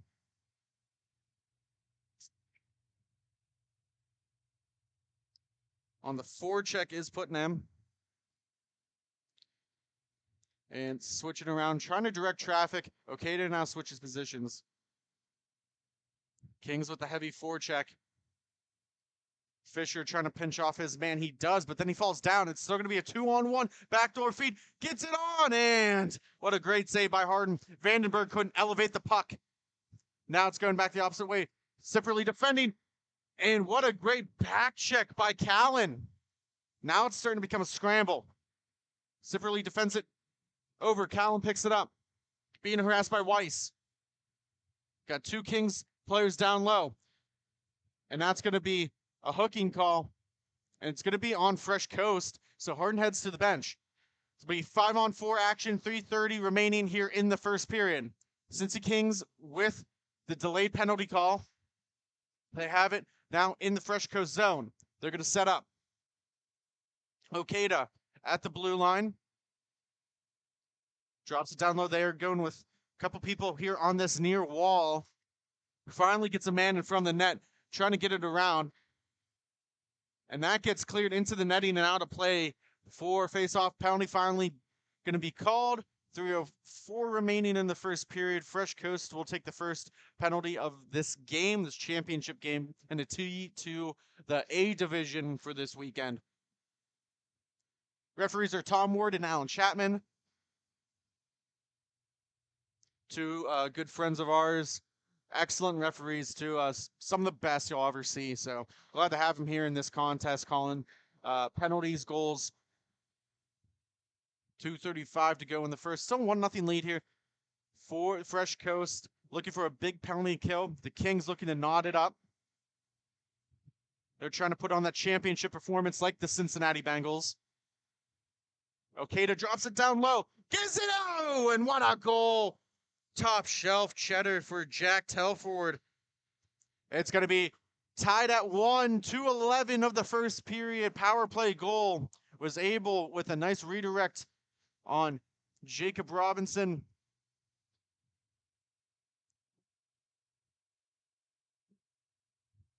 So we thought this was going to be a tight contest. It's started out that way so far. Both teams struggling to gain momentum or a foothold on this contest. Now getting in and out was Chambers. It's going to be skated up. Derek Graham carries it on. Shot on the right leg. Followed up. Good stick lift there. Good back check by Telford. He's going to try and get out of the zone, but just dumps it back down. Weiss behind his own netminder. Curls back on his forehand, then his backhand. Works it down for Fisher. Bounces off the boards. And now trying to get it through the neutral zone. Weiss pinching up from his D spot. Takes a shot. He misses high and wide. Takes a favorable Fresh Coast bounce, trying to swat out of the air. They're going to call a high stick. So that'll stop the play. No penalty. It's just a stop of play because he played it above the crossbar with his stick.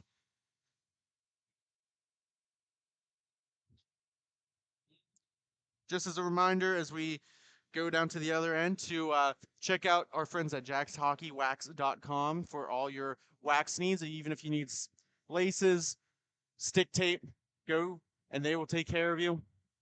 www.jackshockeywwax.com. 35 seconds to go.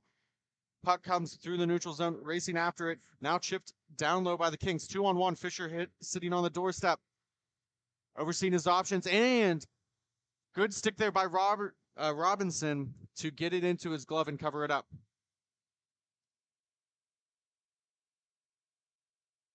See if we get one more draw here before the period expires. Late change for the Fresh Coast, and that'll probably do it. Tell them to hurry up. They get one more face-off down, and they just dump it. So after one period, we're tied at 1 between the Cincy Kings and the Fresh Coast. When we come back after the break, we'll see period number 2. Thank you for listening to Grove City Hockey.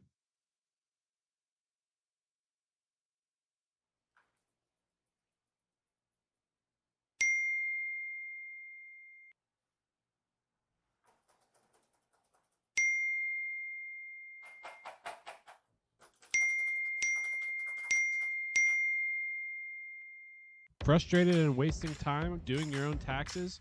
Getting confused by complex forms? Waste your time no longer. It's time for you to check out Bonus Accounting. Kenny and the team will help you with taxes, bookkeeping, and payroll services. Now that's an accounting hat trick. Leave it to the industry experts and check them out today.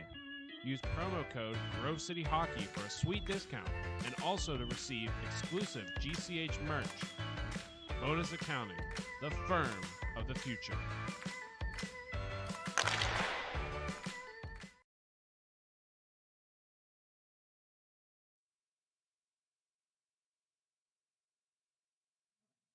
We are back live here in beautiful Fraser Roller Hockey League in Big Boy Arena. We got T2A championship action. We're going to see the Cincinnati Kings taking on the Fresh Coast. Tied at 1 after 1 period. I'm joined in studio with my colleague, my friend, my co-worker at Jack's Hockey Wax, if I didn't mention it before, Colin Corbett. How you doing? Doing good, buddy. How you doing? Doing good.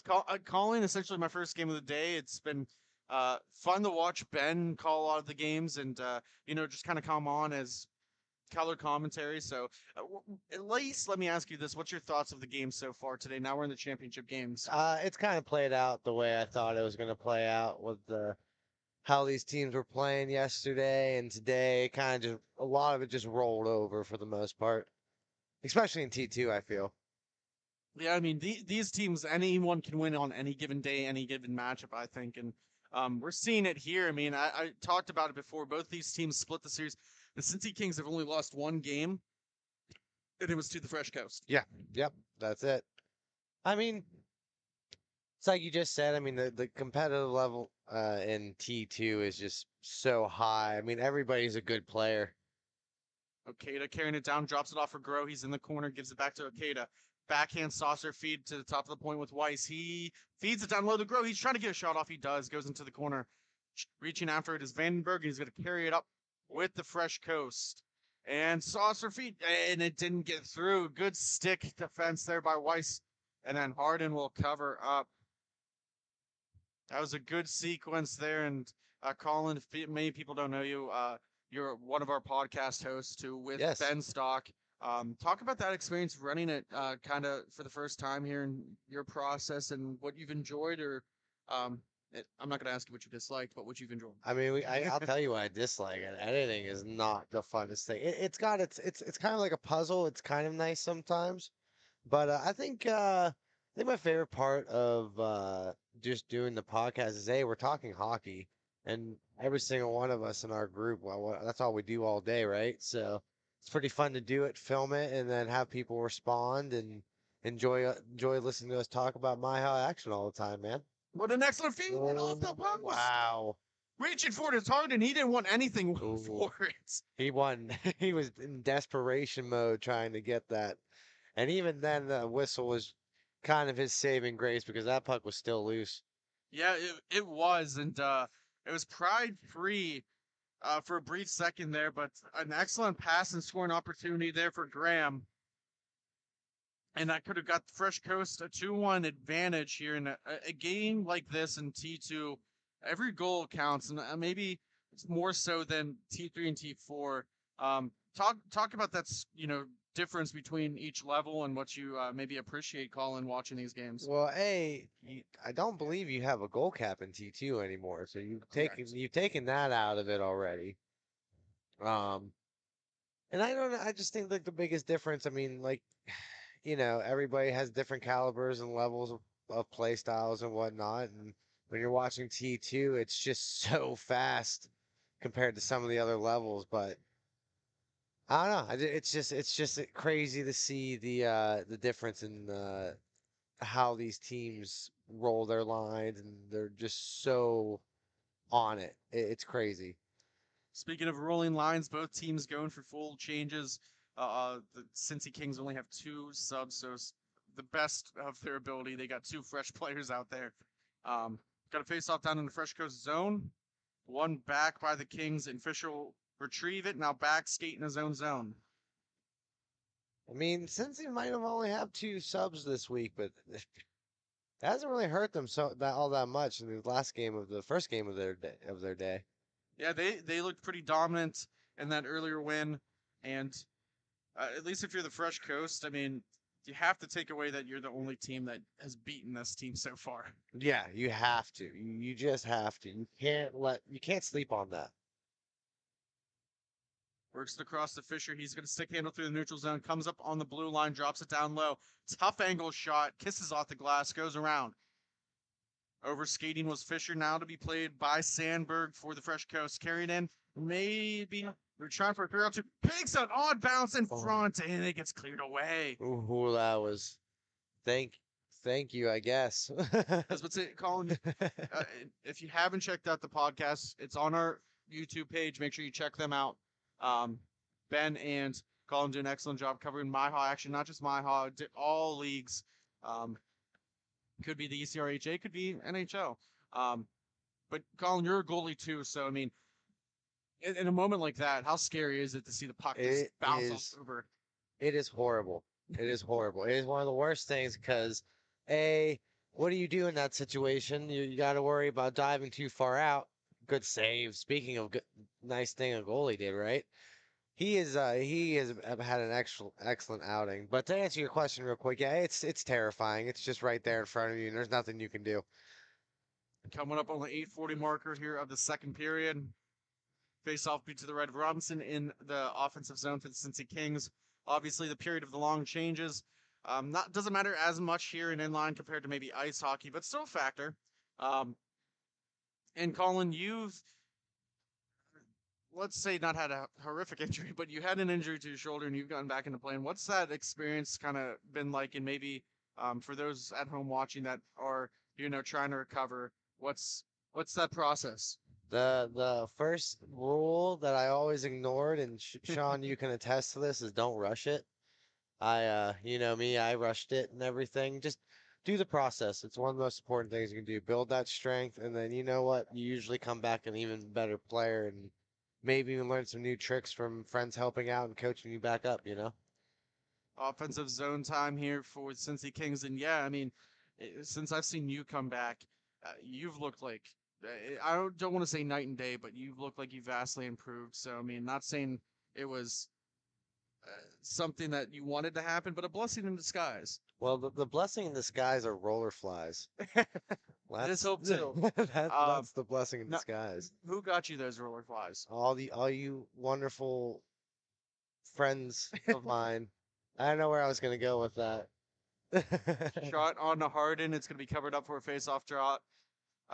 Derek Graham was the one who had the scoring opportunity there. And we're coming up on the 7-minute marker.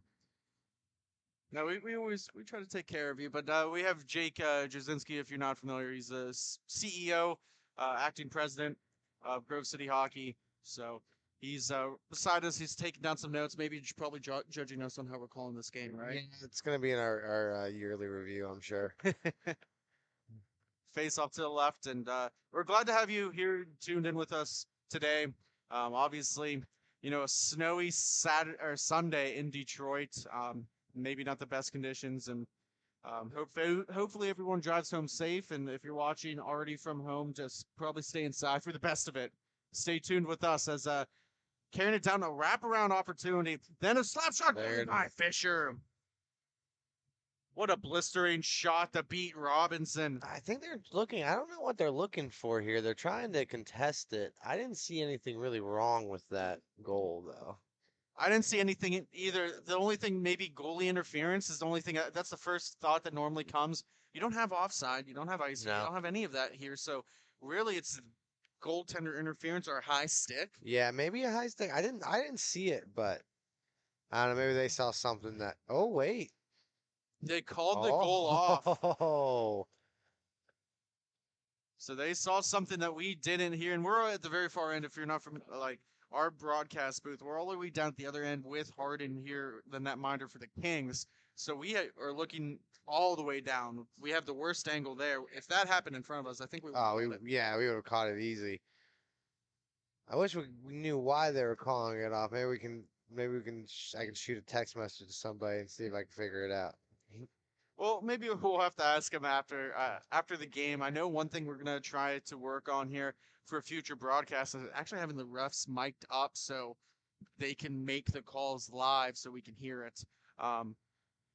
Maybe something like that. They probably don't want us listening to that conversation, but it would be fun.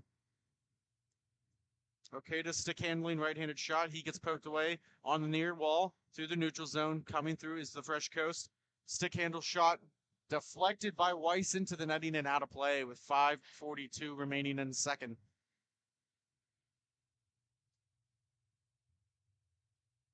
What a great defensive play there by the Cincy Kings. I really love those unis. I know it's not actually a Cincy King uni, but I love the callback to the Mighty Ducks. That's before you hopped on, I mentioned that it's a very good callback. It's very clean uniforms too. So what I like, it's not a direct ripoff either. Like it looks like an inline version of that jersey, right? It's so cool.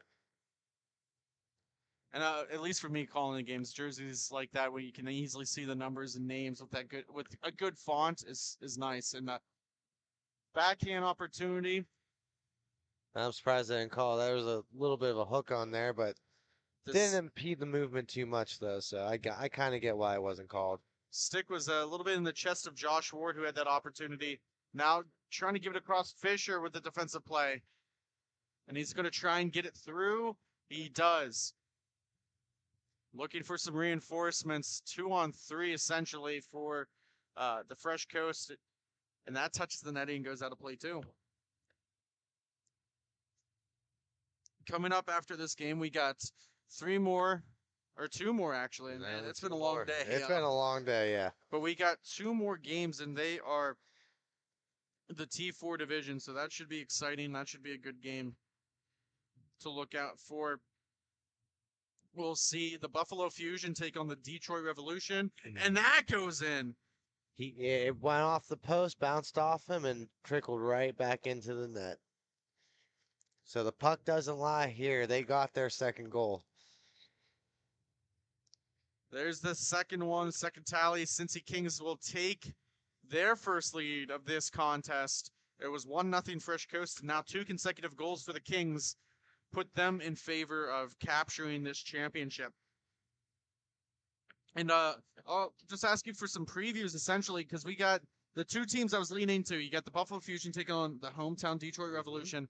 Then you have the Detroit Knights taking on the hometown Detroit Fuel. Not that the Knights aren't the home team, but they, I believe, play out of Taylor. Yes. So, I mean, at least talk about those 2 matchups here. What are you looking for? I'm expecting Buffalo to really want to come back strong with their with the upset that the Thunderbirds kind of gave them a couple weeks back in the Pittsburgh tournament.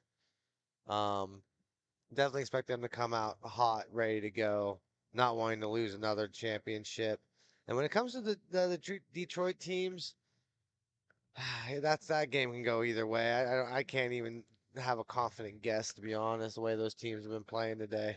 I mean, Detroit Fuel had a wonderful game against the High Nooners. And what a beautiful shot by number 23, Josh Ward. We talked about maybe that little bit of a stick. He got his payback for it. Yes, he did. Yes, he did.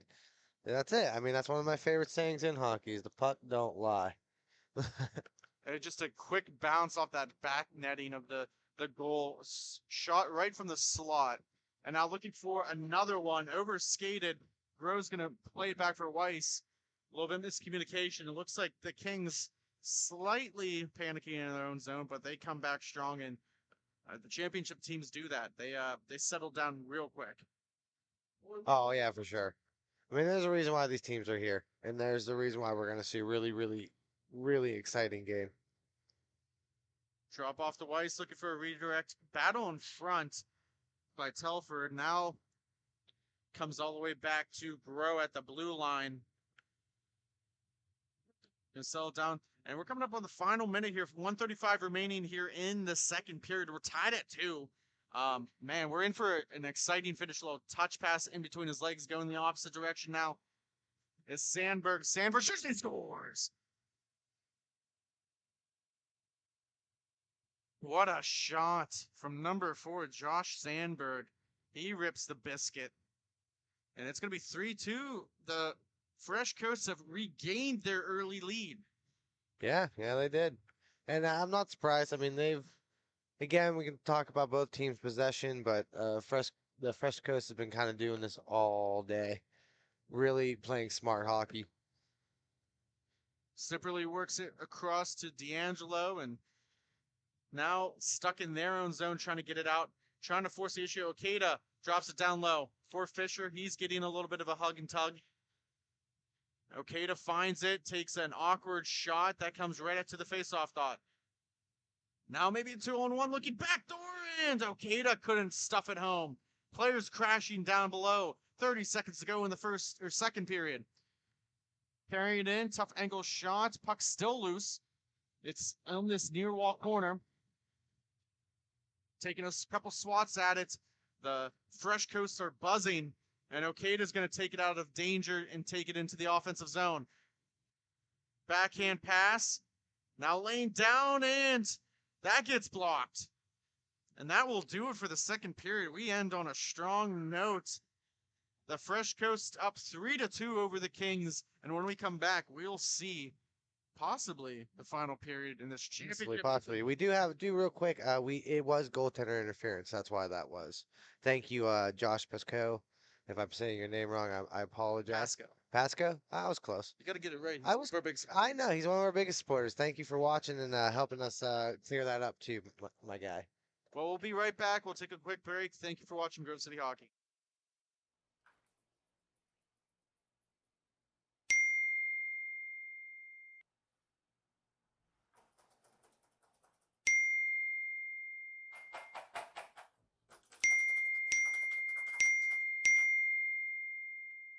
Frustrated and wasting time doing your own taxes? Getting confused by complex forms? Waste your time no longer. It's time for you to check out Bonus Accounting. Kenny and the team will help you with taxes, bookkeeping, and payroll services. Now that's an accounting hat trick. Leave it to the industry experts and check them out today. We are back for the conclusion of the T2A Championship in beautiful Fraser, Michigan. We got the Fresh Coast taking on the Cincy Kings. 1-goal lead. Both teams have been trading chances, opportunities. So it'll be interesting to see how this one finishes. And now coming up after this game too, we'll see Detroit Revolution, the Buffalo Fusion, Detroit Revolution. I think I might need to get off the call here, Colin. All right. Telford takes a strong power move to the nets, couldn't get the shot off, and beer is spilled behind, and you can hear the fans upset about that one. He never spilled the beer. Anything but the beer, right? Physicality and speed are now starting off this period, and a shot missing high and wide, just right below the netting. Good opportunity for the Fresh Coast. Looking to close this one out, give the Cincy Kings their second loss of the season, and send them back to Cincinnati, just hoping the Bengals for a championship. And if you're Cincy, you're looking to double up here. Get this one and maybe send the Bengals to the Super Bowl. Oh, it's that game today, huh? 6 o'clock, and stay with us here. We'll try to keep updates. And, of course, my Eagles are winning over the 49ers, so happy about that. Okada now on the backhand works it to the point to Weiss. Weiss holding on to it, dumps it back down, and then again behind the net, now to Grow. He's holding on to it, stops up, gives it all the way back to Okada as he traded places with Weiss. Defended away by Alex Robert. At the red line, and now just a soft little toss pass to Weiss. He's going to build up some momentum, get those legs churning like butter. Carries it in, using his big frame to protect the puck, and a cover by Robinson. Good job by number 8 on the Fresh Coast, kind of trying to clear up that front of the netminders area there. Can't have them in your office and taking away your view, right? Exactly. I mean, the unsung hero. I mean, I'm sure you appreciate that as a goalie. Yes. Oh, yes. I can't stand when my team just lets somebody just stand in front of me like that. It drives me crazy. I was about to say, as a defenseman, I try to do that. I know we haven't played too much together, but you know, so. You know, it's weird. That is true. Whenever I don't really get to play with much.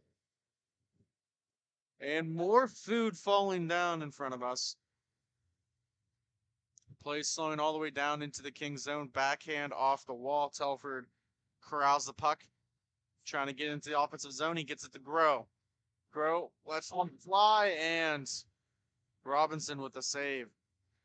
Little swat and whack by Callan, letting Telford know he doesn't really appreciate that little last poke on Robinson. Changes being made now by the Fresh Coast. 2 fresh troops out there. Now pushed off, and 1-4. That's a foot race, and keeping it in was Weiss. That hits off a couple sticks. Comes right to Telford and covered up. Smart play by the netminder. very dangerous play there. And it was rolling and bouncing, and it just came right to Telford's stick. You can't ask for anything better from the hockey gods. Nah, you cannot. And that's the one thing that's going to hurt the Fresh Coast is that sometimes I feel like they get a little too confident in their game, and they make those little mistakes just like that. Carrying it now. Does a little stutter maneuver. Back skates to the blue line, trading places with Lucado. Soft feed into it. Looking for Telford. Now trying to get it out, and they do as the Fresh Coast. Oh, no. Turnover. Okada's going to pick up the loose change, and he drops it off for Fisher. Fisher, the defenseman, holding on to it and controlling it for the Kings. Excellent passing. Trying to keep that puck possession. Now Telford gets it on one. That hits the steel beam up top, and we'll get a face-off down low again. Fresh Coast keep getting lucky here. They're coughing up some easy opportunities for the Kings to just come back and do some damage. And, I mean, if you are the Fresh Coast, what do you have to do to get rid of some of this junk that's right in front of you? Simplify it. Simplify the game a little bit. They're trying to go for some passes that I just don't think are smart passes. Just like that. That was an easy, nice pass right up into the offensive zone now. Holding on to it is Sandberg. He's got a goal in this game. Beautiful play shot earlier. Holding on to it is Ward. He also has a goal. Back skating is Robert. Trying to stop up. Almost lost the puck. Is able to drop it in the neutral zone for Chambers, and now he's going to back skate in his own zone. Right in front of his own net. Is it the Ward? Ward protecting the puck on his forehand off the boards, and maybe he's going to try to do a solo mission. Carrying it in, tries to get around one. Good defensive play by Fisher, using that big frame of his to push his man off the puck. Fresh Coast will hold on to it. They're going to go for a reset as Sipperly comes all the way back in his own zone. Stops up behind Robinson. They go for a whole change. Now carrying it up is Graham. He's got some space. Through the neutral zone, now offensive zone, right-handed shot. He gets poked at on the wall behind the netminder, taken away by the Kings. Chip pass off the boards. A little too far, but able to skate into it. Weiss, stick handling, trying to give it a poke shot on nets. And that's going to go into the corner. Weiss picks it up. Putnam had that opportunity with the one hand.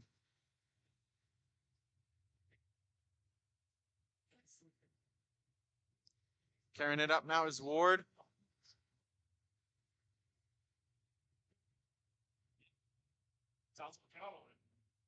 7-10 remaining here in the third period. Still a one-goal game. 3-2 score in favor of the Fresh Coast. Grow trying to chip away at that, and the backhand feed meets Robinson's left leg and says, no siree. Nice work by the defense with the Fresh Coast, kind of making him hesitate on that shot. That pass by Grow almost intercepted by D'Angelo, hit off the back of his blade. Telford now carrying it in. He gets hooked up. That was a pretty easy call, and this is a bad time to be taking a penalty like that. Yeah, with 6:30 left to go, the Kings are going to look to tie this up at 3 here, heading to the power play, their second of the game. They're 1 for 1 on that first one, and they looked real good. Looked really, really good on it. That's again why this is a bad time to be doing that with 6 minutes left in the third. You're only up by 1. Better lock it down now. Face off, and it's won and cleared off the boards by D'Angelo. Harden to play it from his crease. Skating all the way back. Now he retreats, gives it to Weiss, who's now carrying it in. They're stacking up in front of the net, trying to create a screen on Robinson. Okada now trying to find it in his skates, drops it down low. Telford, stick handling. Back to Okada. He misses. And it gets all the way back down. 30 seconds have gone by in this power play opportunity. Dropped in down low. Okada at the top of the dot, gives it back to Weiss. He fakes the slapper, but then he whiffs, and it's cleared. Oh, man, wonder what would happen if he actually got the power behind that shot. He's laughing. He's kind of laughing at himself and talking to Robert like, "Hey, you're lucky I didn't get that one off." Yeah, yeah. Okada now trading places with Weiss at the face-off dot. He takes a shot that misses, hits off the glass. Trying to keep it in was Telford, works it back to Weiss. He's now stick handling on his forehand, drops it down in a quick release one-timer. A little toe action save by Robinson. Yeah. Nice work by the Fresh Coast, though. They're keeping them outside of the slot here. Not really giving them anything to. Oh, I spoke too soon. Good thing he didn't get that pass. A little swat pass by Fisher to get it across to Okada. Only 25 seconds remain in this power play. Looking for that equalizing goal. Gets it across, and it's in. I just felt it in that one. And you know who else felt it was number 2, Chris Weiss. He got that equalizing goal off of his blade, and it's now 3-3. Power play goal, 2 for 2 in the game. I mean, it happens. There was a little bit of a defensive breakdown there. They were at one point. Yeah, at one point they were doing great, keeping them outside of the slot area, but then the Cincinnati Kings just swarmed on that slot area, and they gave the Fresh Coast no chance there. Next goal could do it for the T2A championship here in Fraser, Michigan. Be interesting. Telford wins that battle. He gets a shot off on the left leg for Cincy. And now battling for a couple players, tangling sticks. And trying to hold on to it. He does somehow, miraculously. And now lunging forward is hard, and he'll cover it up. That was a wonderful save. Lots of good goaltending.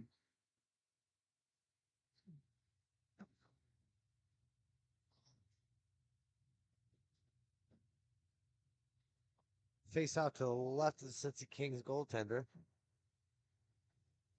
The Kings will get possession here. Fisher working it cross rink to Telford. He just loses an edge on his own.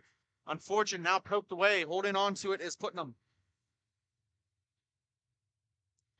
Gets it to Grow.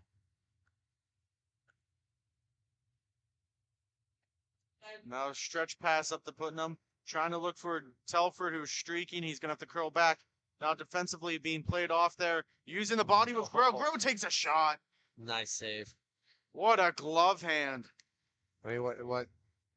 First of all, what a wonderful power forward move there to get that shot off to begin that, and an even better save. 2:26 remaining. Who will walk away with the championship? Will it be the Fresh Coast or will it be the Cincy Kings?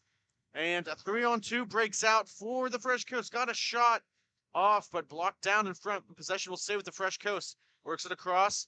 Now holding on to it is D'Angelo. Works it back to the blue line. Loses it down in the corner. He slips past the defender. And now has it. It's Telford. Telford's going to skate it. Trying to find Putnam streaking on the back door. Just a little too hard on the saucer. That shot hits the net and is out of play. Nice job getting the stick in the way of that shot. Could have been a very dangerous play here if they didn't get that one off. Well, it's like you said. I mean, next goal was the big one, right? So, want to be playing your heart out now. Hopefully, both teams have some gas in the tank.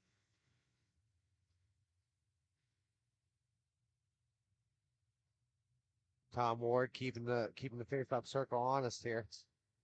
Both men trying to cheat. Weiss gets it to Okada. Okada walks in. He gets played off, and it's going to be taken the other way. Josh Ward, number 23, defended by Weiss. One-on-one. A mano-a-mano. Gets a shot off, and Weiss using that thigh and blocks the shot.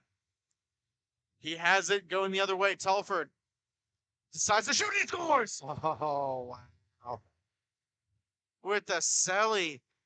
And it's 4-3 Cincy over the Fresh Coast. 1:25 remaining in the championship game. I mean, that was some top cheddar smoked Gouda cheese right there. And no one should know more about that than you. You're a fine cook. Hey, thank you. Yet you never vote for me when me and Jake do these cook-offs as you say this. That's true. I expect more. He cheats. does No, not. he cheats. He buys you guys ice cream, and then I just spend all this time making things. Works to his audience. He's smart. No, you use canned chicken for a chicken taco. Hey, that was one time, and I thought we were doing the cheapest meal possible.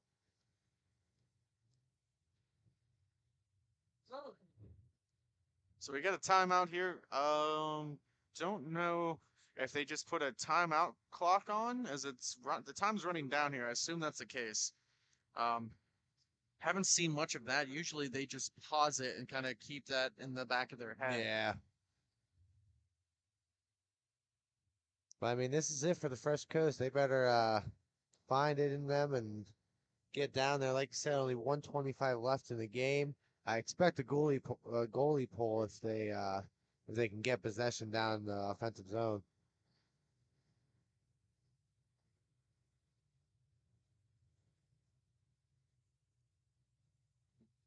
All right. Yep, that was the end of that timeout. These teams are ready. Look at that. Primed and ready to go. Minute 25. The countdown's on. And now just trying to milk the clock as the Kings holding on to it, dumps it all the way down. They'll give it to the Fresh Coast. Robinson plays it out of his net. Robert. Pull. There it is. Robinson off, and Robert going to carry it on in.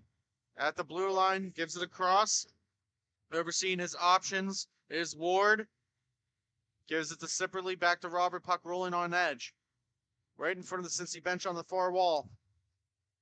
5-on-4. Shot on, and a good save by Harden. He was positioned well. As a reminder, coming up after this game, we'll see the T4 division. We'll see the Detroit Revolution taking on the Buffalo Fusion.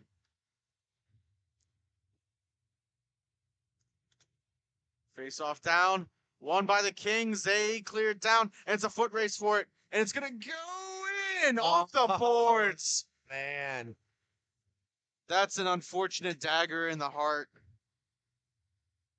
Yes, unfortunately, that will be it. That will be the nail in the coffin unless something insane happens in 44 seconds. They do have the stop clock, so if they can get a quick goal here, I mean, it could change some things. They need to, with 40 seconds to go. Robert trying to find it in his feet. He does. Little touch pass in the slots, and it's a battle for it behind the boards. 3 Fresh Coast players trying to dig it out. They do. And now the Kings have it, trying to put the icing on the cake. They got 20 seconds left. Bounce off the boards. Picked up by Ward. This really won't matter. Last chance opportunity. Oh, what a weird bounce. And that should be it. Your T2A champions are going to be the Cincy Kings. Final score 5-3. Congratulations. We're going to take a quick timeout here from our sponsors. When we come back, we'll hear Jake inside the glass. He'll be interviewing Mr. Jack Telford from the Cincy Kings. Thank you for listening to Grove City Hockey.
be safe. I'm glad to see you, buddy. We're with Jake inside the glass. He's with the game-winning goal scorer, Jack Telford, number 77. Jake, take it away.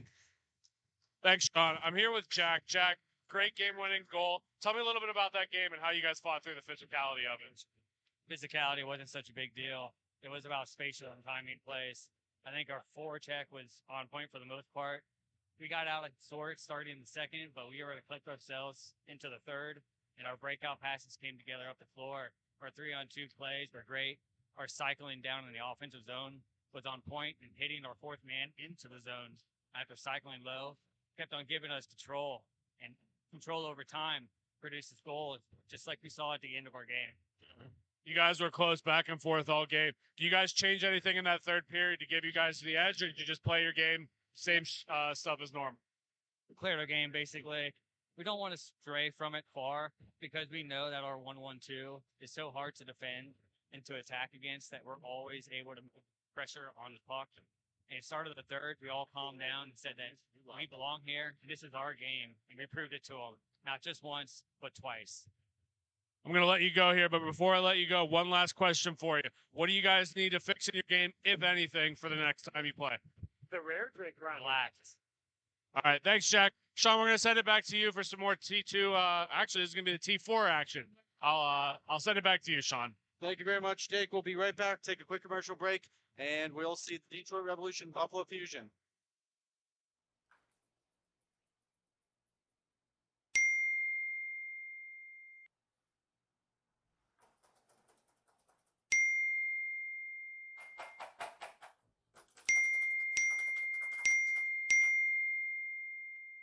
Frustrated and wasting time doing your own taxes? Getting confused by complex forms? Waste your time no longer. It's time for you to check out Bonus Accounting. Kenny and the team will help you with taxes, bookkeeping, and payroll services. Now that's an accounting hat trick. Leave it to the industry experts and check them out today.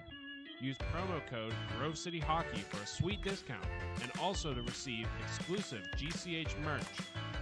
Bonus Accounting, the firm of the future.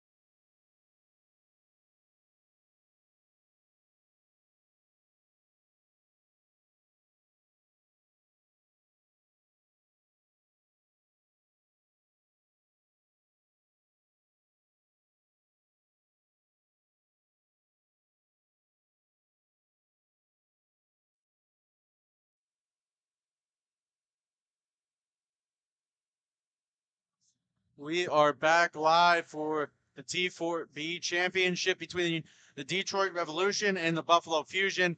And I'm joined in studio here with Mike Farinelli. Mike, always a pleasure to have you on. How are you doing?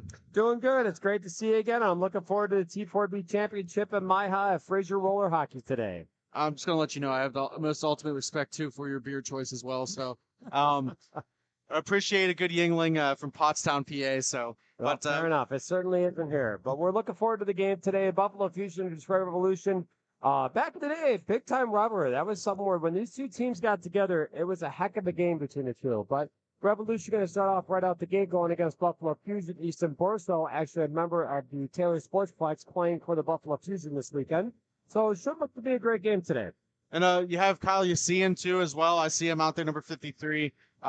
Now, talk about a little bit of that rivalry, because I saw you actually talking to Spencer Eldridge Jr. earlier today, and you guys had like a lengthy conversation for about 20 minutes there, and you were talking about even buying shots for each other. It's true. You know, as time goes on when it comes with a lot of the industry, especially in the Midwest, we are all pretty close at one point. You know, at one point, the Revolution and the Buffalo Fusion were a pretty high contested rivalry. You know, we were talking about multiple suspensions both ways, and teams that really got into it, kind of reminiscent of the Detroit and Avalanche days back in the NHL. Obviously, times have changed. We are not that way anymore, and we are just looking for good hockey and a good time with MIHA. I think we got some here, too, as well. I mean, this is your second team in a championship game today. What's it mean for your program to constantly put out a good product week in and week out? Well, I'm going to roll back here and say that with the new GM appointment with Nick Banaszak, who is the head coach for the Revolution this weekend, it's great to see that the Revolution are still playing the same game from, I would even say, 10 years ago with MIHA when we started, that they're still body first, they're team-oriented, they're smart, and we're really looking forward to have a successful time in the championship. It's great to see that they're still in championship games. They're moving forward. We got a couple rookies out there, including number 7, Jonathan Schroeder, who's taking his first start, and not just MIHA, but the Revolution for this weekend. So we're looking forward to it. I think it should be a great game. And I do appreciate Mr. Banaszak because he actually gave us the pronunciations for the players ahead of time. So he's doing an excellent job. And Colton James is out there too as the coach, right? That's correct. Nick Banaszak has done a great job actually getting everything together. And Colton James, both members of the Detroit Revolution T2 T2 teams, unfortunately just losing in the T2 Beat final over to the A team. And not exactly the closest game, but hey, you know what? It happens. That's part of the game. But now they're here, getting ready for the DREF T4 game. And a good start from both teams right now. A lot of offense from both teams, and the Revolution trying their best to keep control of the puck right now. Schroeder had the puck, the rookie, as you mentioned earlier, for a brief moment down in the offensive zone. Now it's battled for between Scott Zotera and the Revolution, and it looks like there's a little congestion there right in front of the Revolution bench. Players falling down. Now some offensive zone time here for the Revolution. Tip in front, just wide. Matt Snell tips it wide. That's one thing you can always find Matt. He's going to be somewhere down low in the offensive zone, or he's going to be in front of the net. That's somebody that likes to crash and likes to work. And he's in there now, and that's a truck. Oh, a little bit of an accident. I don't think it was on purpose there, but you can't do that, unfortunately. A little bit of controversy here between 00 and 26 the Revolution, trying to see if that goalie was actually tripped. They're going to be called for a minor penalty for goaltender interference. And the Revolution are going to be shorthanded here at 10:29 in the first period. We're going to see how both special teams for both teams can produce for this. Yeah, I don't think it was incidental. He was stopping up right in front, but he clearly took the goaltender out. So unfortunately, it's a penalty. It's an easy call to make, and it's easy to say when we're looking at no goal and it's a penalty. But now the question is, had the Revolution have scored and there was no call, then there would be a lot more controversy. So referees calling it early, trying to keep things in check here, and we're going to go 4-on-3 with the Buffalo Fusion over the Revolution. Just at the 10-minute marker here of the first period, and we'll see how this goes. Power play directed by Spencer Eldridge Jr. He doesn't have the puck now, but he's directing traffic from that point. He's going to hold on to it, drops it down low, shot on, but doesn't get on the net. He's able to get through that traffic there. Rake down in defense just a little bit. Maddox now picks it up and dumps it all the way down, getting some help from her other D-man. Great save by Joey Alesso there. Good toe save, puts it in the corner. Great rebound control. The Revolution with Chris Cummings, Jay Holland, and Nicole Maddox on the penalty kill here to see if they can knock it out. Brunette holding on to it. Well, hold on, let me see here. Yeah, that is Brunette. Throw me off with the Oregon Ducks jersey there, but I appreciate it. So not a problem. Yassian now going down low. Maddox now fighting for it. Sticks tangled up in the corner. Brunette falls down. Eldridge Jr. jumps down in, drops it off for Yassian. He's going to look, and that shot's blocked. Comes right back to Eldridge Jr., and that's blocked again. It's a good penalty kill by the Revolution right now. They're really doing a good job of clogging the middle here. And a good save by Alesso, able to square up and find it through the traffic. A lot of screening there happening, and at least when you were coaching, how do you kind of tell them, hey, when do you block the shot, when you get out of the way to let your netminder see it? Well, when you're 4-on-3, and in my opinion, one of the more effective ways of penalty killing is a triangle, try and true method. Your goal is to stop the one-timer. That shot right there that just happened by Spencer, that off the, nice goal, really nice goal. Short side high over goaltender Joey Alesso, and the Buffalo Fusion take a 1-0 lead over the Detroit Revolution. Number 92, RJ Cicero with the goal. Power play with about 15 seconds to go. Killed off about 1:45, just so close to getting back to even strength, but it's 1-0 in favor of the Fusion. Correct. And you know what? Your championship game in the Midwest Inline Hockey Association, there's 8 minutes left in the first. Plenty of time for both teams to capitalize on this. And at this point, now it's going to come down to kind of Revolution regroup after what we would call let's say, controversial penalty. And at the end of the day, 1-0, plenty of time left for both teams to capitalize on this. Puck's going to sit in the fusion zone. And now get some pressure on there by Schroeder. Getting an out was winning. And back in. He made his way towards the net. There was a turnover and a backhand by number 7, Jonathan Schroeder, with the goal, the equalizer. It's now 1-1. 1-1. It's a good attempt by number 40, Scott Whiting, to try to get the puck out of the zone. He was pinned down. He didn't have any support for the Fusion. They tried to clear the puck out, and Jonathan Schroeder's right on the doorstep to take that puck away. It's a 1-1 game, Revolution versus Fusion. And Schroeder, who just scored the goal, he goes and hunts it down in the corner, too, winning that foot race. And now Newman for the Fusion is going to try and get it out. Cross-rink feed to Brunette on the near wall. Goes to his backhand, protecting the puck, and it gets turned over. Schroeder on the rush again, moving up from left to right with the Revolution playing against Scott Whiting. Schroeder with a nice backhand toe drag, moves in, cuts and shoots. Great save on the Fusion. Good back and forth action now between both teams. Whiting is going to take a hold of it, gets pressure by Nick Amig. Let me tell you, I'm a little FRHL right now. We need to build a stanchion where you guys can see above, because how in the world we can see over all the fans for all the MIHA games right now is ridiculous. Holy smokes. And I got to tell you right now, we saw that little crow's nest up there. That might be something we could try to use for the future, too, as well here. Trust me when I tell you, you don't want to go up there. But back to the game. That's Chris coming, sends it down on low. Eldridge Jr. now picks it up. He's going to try and work around 2 different Revolution players. He does. Gets it through the neutral zone. 2-on-2 action. Now in the corner. Whiffs on that centering feed. Going to be taken away by the Revolution, and they get it out. And Borso, as mentioned before, playing for those Knights. You have a lot of Detroit teams here, too. And not only talking about the Revolution, but what does it mean for the city of Detroit to have all this? Well, we're really lucky, and it's been this way for a long time now, where Detroit, even through COVID and a couple of ring closures, which is really unfortunate, is that we are a big hotbed for hockey right now. We've got 135 teams currently playing at the Fraser Roller Hockey League. Taylor Sportsplex this year is now officially year-round, which is well overdue, and we're excited to see what the Taylor Sportsfest can bring out along with the JCC. There are plenty of Detroit teams that are playing this weekend at Fraser Roller Hockey, and we're excited to see that the sport of roller hockey is still flourishing in the state of Michigan. It helps having the Detroit Red Wings here, too, is a good standout, and you have some other teams. The rink itself was hosting some ice hockey, the District 3 championships, right? That's correct. This weekend was the District 3 championships, along with the Federal Hockey League Motor City Rockers are playing this weekend. It's one of the other reasons that we're really excited to be at FRHL along with the Revolution is that it's not just roller hockey. We don't just have a floor here with a couple other things.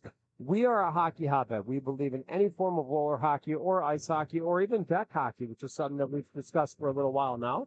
But we're just excited. It really shows, even with the Detroit Fuel, that with 135 teams, it's not just one organization that can play out of here. It can be anywhere between 6 and 12 to 15 teams. And we're just excited to see the growth. It continues to get bigger. And that's what it's all about at the end of the day, is the growth of the sport. Well, you took the words right out of my mouth as you get a little switcheroo here. Got to stay hydrated on the broadcast. And somebody stole my Yingling. I'm not very happy about that right now. She might have heard you.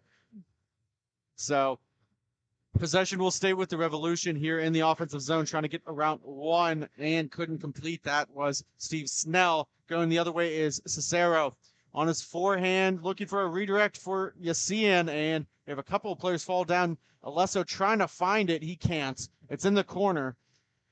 Tough angle shot. Now gets wrapped around the boards for some more offensive zone time here for the Fusion. And I do have a bone to pick with you. Uh-oh. Last year when you came to Grove City, you said that you guys wanted to come out to our rink again, and you weren't here this past tournament. Are you going to be here in March? So I will not be there in March. And one of the this will sound we got something going. Too many men, Detroit Revolution. Oh no. A bench minor, that's the last thing you want to do, commit in a championship game, just a mental lapse. Now, that was a poor line change. That wasn't just one player that was more than 5 meters away to the bench, which is actually the rules that MIHA uses. That was 6 or 7. They were really off on that line change. Getting an explanation here from the referee. Which is a shame. They were on a 2-on-1 the other way, and they had a good scoring opportunity here. And obviously, Captain Nick Boyke is talking to the official Alan Rogers to see the explanation of the call. But that's a pretty open and shut case right there, unfortunately. The Revolution got to call off another penalty. And it looks like in this game, special teams is going to be the name of the game here. It's always a factor in, it doesn't matter what form of hockey. Special teams, the ones that can capitalize, those are the championship teams. You're not lying about that. 4-on-4 hockey equally is important, and especially when you're even strength, you do have to beat the other team with that.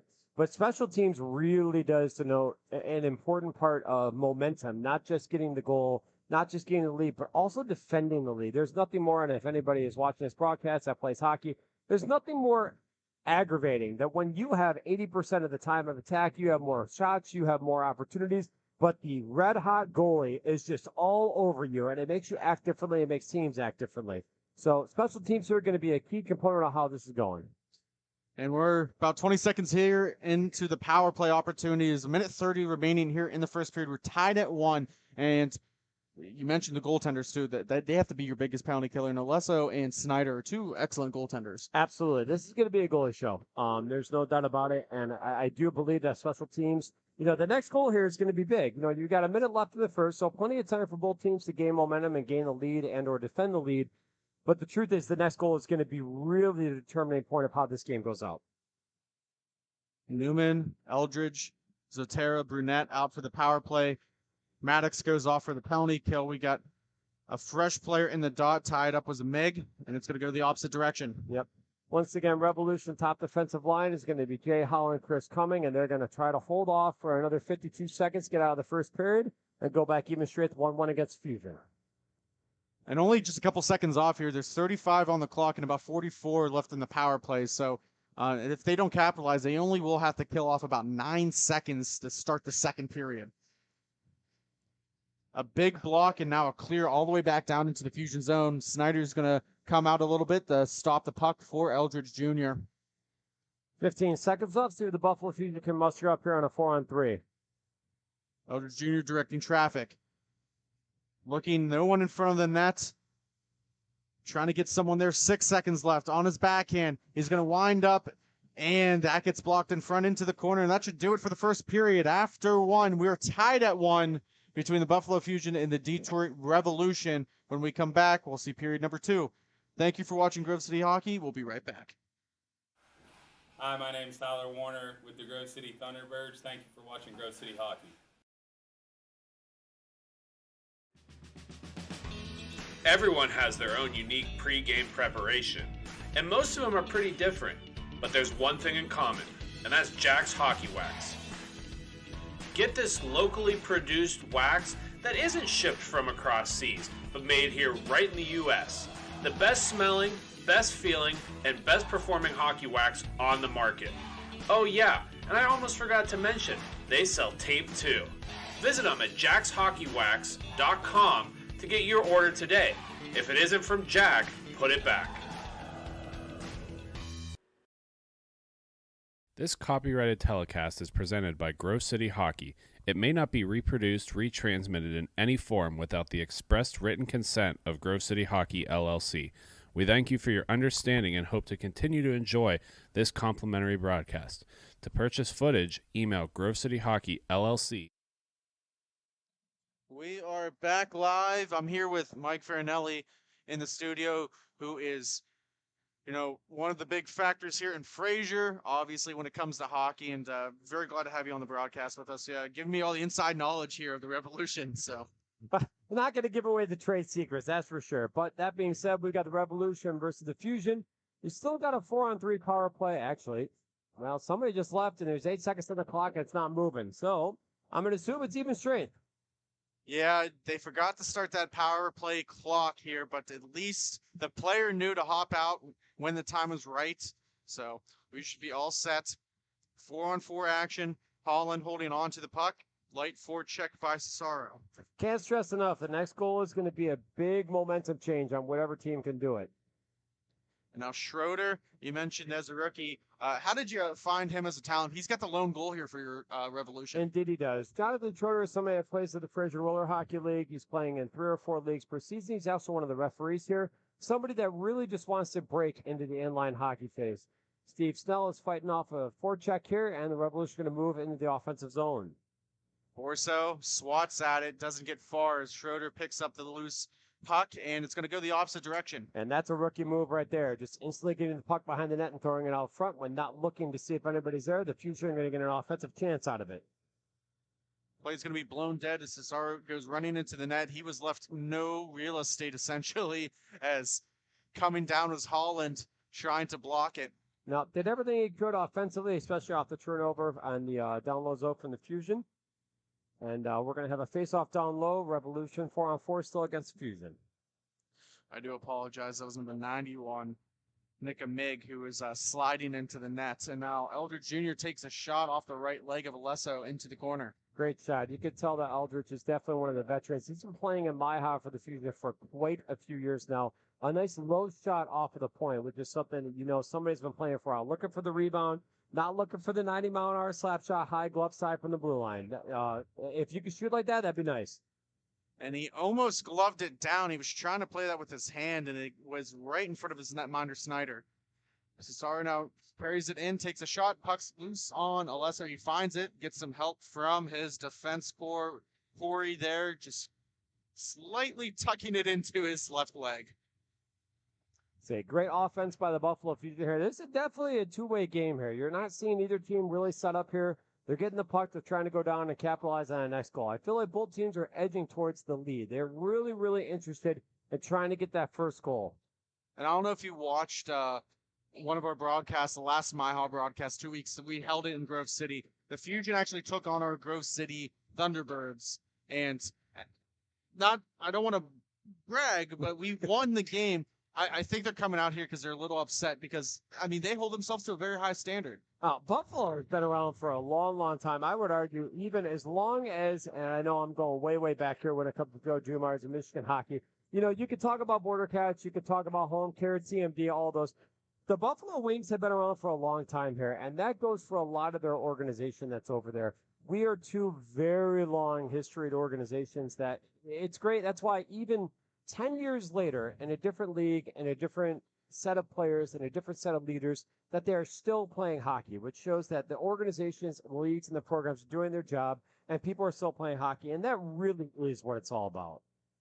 Face-off won by the Revolution, and it's something, I mean, we're obviously, me, myself, is trying to build here, and, you know, it's fun to see, especially because Newman for the Fusion, he came to our pickup practice the night before in Grove City, and he was chatting with us and, you know, just hanging out a little bit. So it's fun for us to get involved in here, and we appreciate everything that you do and all the teams do in the league. So. Well, with that, and I can openly say that it's really nice also to see that Grove City, you know, it's a new program working with different facilities and trying to figure things out. To see that it's not just, oh, hey, we got a new team. You got a couple new teams, and they're a pretty good team with a lot of talent, with a lot of speed. I will tell you from a coach's perspective, Grove City is fast. That is a team that really likes to emphasize skill and speed, and it really works. It was nice to see T3 Grove City playing in Cincinnati, and you really could tell they were putting the Jets on there, and they were really making teams work hard to keep up with them. And that's something I went out and tried to find, and, you know, my players, with them hopefully watching, we hold them to a high standard, and they do an excellent job with it. I can openly tell you as a Detroit Revolution player, when we see Grove City, the first thing we know is, oh God, we've got to skate, because if we don't skate, they're going to run us over just with their pure speed. The one thing I do have to talk to him about from time to time is be careful with those penalties as we lead T3 with penalty minutes, and a pass behind Whiting. That was a missed opportunity, as that was essentially a 3-on-0. Great play. And Nicole Maddox, one of the veterans of the Detroit Revolution, out on the floor now with her line mate Nick Boyke. And she's actually defending Yassine right now. She's trying to get back, and that hits Cesaro.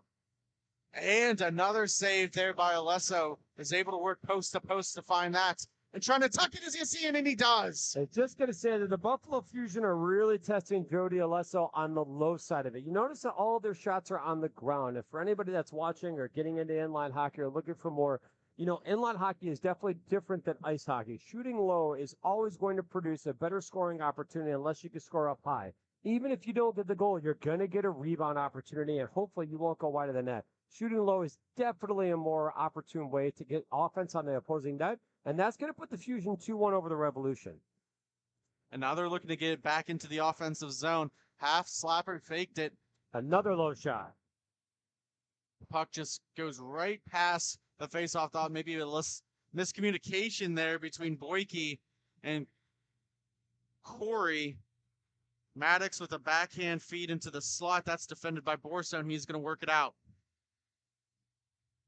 Maybe a 2-on-1. Maddox is hustling back on the back check. Great back check. Puts pressure on the 2-on-1, and that's going to have the Revolution going the other way. Maddox trying to join the rush. 3-on-1 for the Detroit Revolution. And that's, you talked about her as being a veteran leader. That's something for other players like Schroeder to see out there. See that hustle back on the back check, get back on the rush. Now, as a rookie, you have a lot to prove here, and I'm not trying to say that we've been around for a while, but we are pretty set in our ways here. Another low shot. It's a really great offensive tactic by the Buffalo Fusion to really try their best to keep things low. They're going to make Alesso work for it. They know he's one of the better players of the Revolution. Schroeder with one shot. Gets falling to his knees, gets up in celebration. His second of this game will tie it at 2. Number 7, Jonathan Schroeder. And again, that actually comes all the way back, not as much as Schroeder getting the second goal of the game to put them back in tie with the Buffalo Fusion. That's Alesso getting a good save on the back end here, and then the Detroit Revolution moving the puck up. That gives her offense opportunity to actually convert. We're back to tied up. We're 6:25 in the second period. Face off one forward by Newman. Fusion will hold on to it in the zone, and a quick shot opportunity gets deflected into the netting, and we'll have another face-off, this time in the Revolution zone. And I do want to say, if you ever want to, you're more than welcome to always come on the broadcast. You might be better. I mean, I think I do an okay job here. You have me beat so far. Now, I'm going to tell you this. As somebody who's been doing this for a long time, I had the benefit of knowing a lot of the players that are involved in MIHA, along with the Midwest, even in the country. It's something, obviously, my passion is inline hockey. I really enjoy doing this. It's something that when I wake up, this fan shot, but it still gets it towards the net. But that being said, I'm waiting for the day, obviously, around here at least. The Detroit Fuel and the Detroit Revolution is always an entertaining thing. It's great to see each organization, as much as they're competitors, they support each other. I'm waiting for the Detroit Fuel and the Detroit Revolution to actually have a game each other so I can get the owner of the Detroit Fuel, Nick Smolinski, to get on board here, who he and I go back at least 15, 16 years, whether it be D-Rev, we've played pro together, we've ran leagues together. Brad, turnover by Steve Snow there. It gets it in front of the Buffalo Fusion, and they're still attacking. I didn't want to cut you off there, but that was a bad turnover. Yeah, I mean, that was just a bad turnover. Didn't happen to hurt the Revolution, but, dangerous play right there. And Eldridge Jr. protecting the puck now. Got a player falling to the ground. He's on his backhand. Gets a little crash into the boards here. Looking for a call. Snell, he's not going to get it. 3-on-2 the Revolution again. Schroeder's got 2 goals. He's going to get a third shot off at least. That's not going to be his third goal, but he's been on fire so far. Steve Snell, unfortunately, turns it over again. That's 3 times on one shift that he has not kicked the puck up where he needs to. Comes back and makes up for it. So let's see the Revolution 10. That's Brunette with it. That gets cleared all the way back down to Easton Borzo, and he will pick it up. The Revolution might look like they have momentum right now, but it's a reminder that it's 2-2 right now. The game can definitely go either way. And it's funny that you brought up that point about the Fuel and Revolution supporting each other, because they actually did play, but unfortunately we don't broadcast on Saturdays. And I think we were talking about it a little bit yesterday. That was one of the more interesting games that we saw last year with the two Maddox and I believe it was Louis Clark. It is. It's times have changed, and you know what? I can say this because I'm not part of MIHA or Grove City. That's Carl's fault. Why you would put what might be a decent rivalry in the round robin? Like, what are you doing? Come on, man. This is easy money. Just go for it. But that being said, it was a good time. It was a great game, too. A 4-4 all the way down with 30 seconds left. And Nick Rujic from the Detroit Fuel came by and buried the last goal, which put the Fuel into the A bracket, the Revolution into the B bracket. Both teams were playing for the championship as we speak.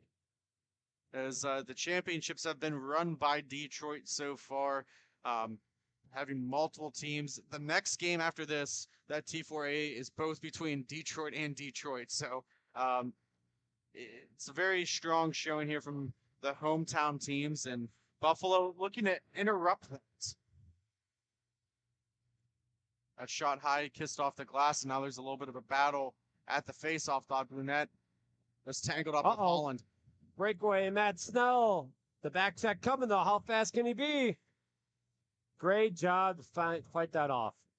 That was Mark Brunette, who came all the way back down. He was already at this face-off dot right to the right of Alesso. And now you got a 3-on-2 for the Buffalo Fusion. You're seeing? He's now getting played off and taken away there by Haichi. Yep. The tempo is definitely starting to pick up for both teams here. I think teams are starting to get comfortable, and they're starting to make a lot more, I would say, gamble chances here. They're really going up there. Neither team is really slowing the puck down. There's no established offense. Breakaway for the Fusion. And what a save! Alesso diving across, and he's going to cover it with about 2 minutes exactly in the second period. It's a great game. 2-2. It's definitely going both ways. Revolution get a breakaway one way, Fusion get a breakaway the other. Both teams working hard to see if they can get ahead in the second period here. Faceoff will be to the right. We have Holland out there, Boyke, Maddox, that forward and defensive unit number 1 for the Revolution, and the Fusion will Eldridge Jr. eating up a lot of minutes there. Same with Newman, number 00. Definitely. All the veterans, the Revolution out here. You got Nick Boyke taking the draw, along with Jay Holland off the wing. Oh, they're going to miss this guy in front, but they make it work. Nicole Maddox going to headband the puck up, see what the Revolution come up with here. Holland to Boyke. Right-handed shot, carries it into the slot, tried to go around Borso, was able to get a skate on it at the last second. Nick Boyke with the very deceptive hands. Somebody that, as you watch him, he looks like he's the power forward, somebody who's going to put his body into it and put the body into you, but he's got a great set of hands and a good shot if you let him loose. You know, it's funny that you say something like that, too, because I've noticed a lot of the guys with maybe bigger frames that play in this league, they always have hands on them. You're not lying about that. You know, it's interesting, and I'm not trying to get into a big giant thing here, but size, and I would honestly use Nick Smolinski, just play for the Detroit Revolution T2, unfortunately lost to the A team here. Here's somebody who's not exactly the biggest player, but I would argue is one of the best skaters in the Midwest, and that is somebody that just runs around at 200 miles an hour, and it's amazing how maybe you're not 6'2", but holy smokes, can you make a presence on the floor with skating. Holding up to it at the faceoff dot is Maddox. She gets around Borso, now curls back, centering feed to Holland, and he missed it just by a couple inches. Waits too long. Nicole Maddox makes a great play to make a good curl around the defender and gives it over to the high slot, and unfortunately it takes just a second too long to release that puck. And now the Revolution have a 2-on-1. Maddox coming in. We have back door. And what a play by Eldridge Jr. as time expires. And after 2 periods, we're tied at 2. Hopefully, one more frame will decide it, but we won't know. Stay tuned after the break. We'll be right back.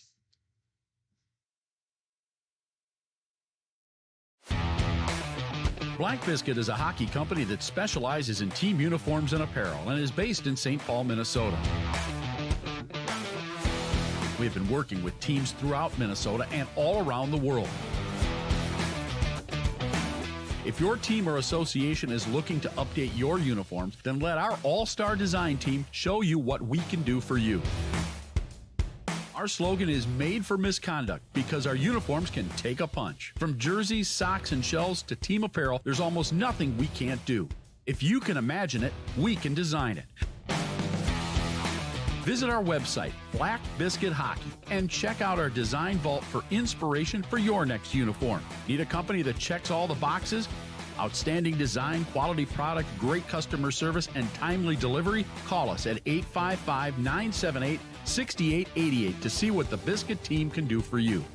Black Biscuit. Black Biscuit. Black Biscuit. Made for misconduct. Don't risk it. Go Biscuit.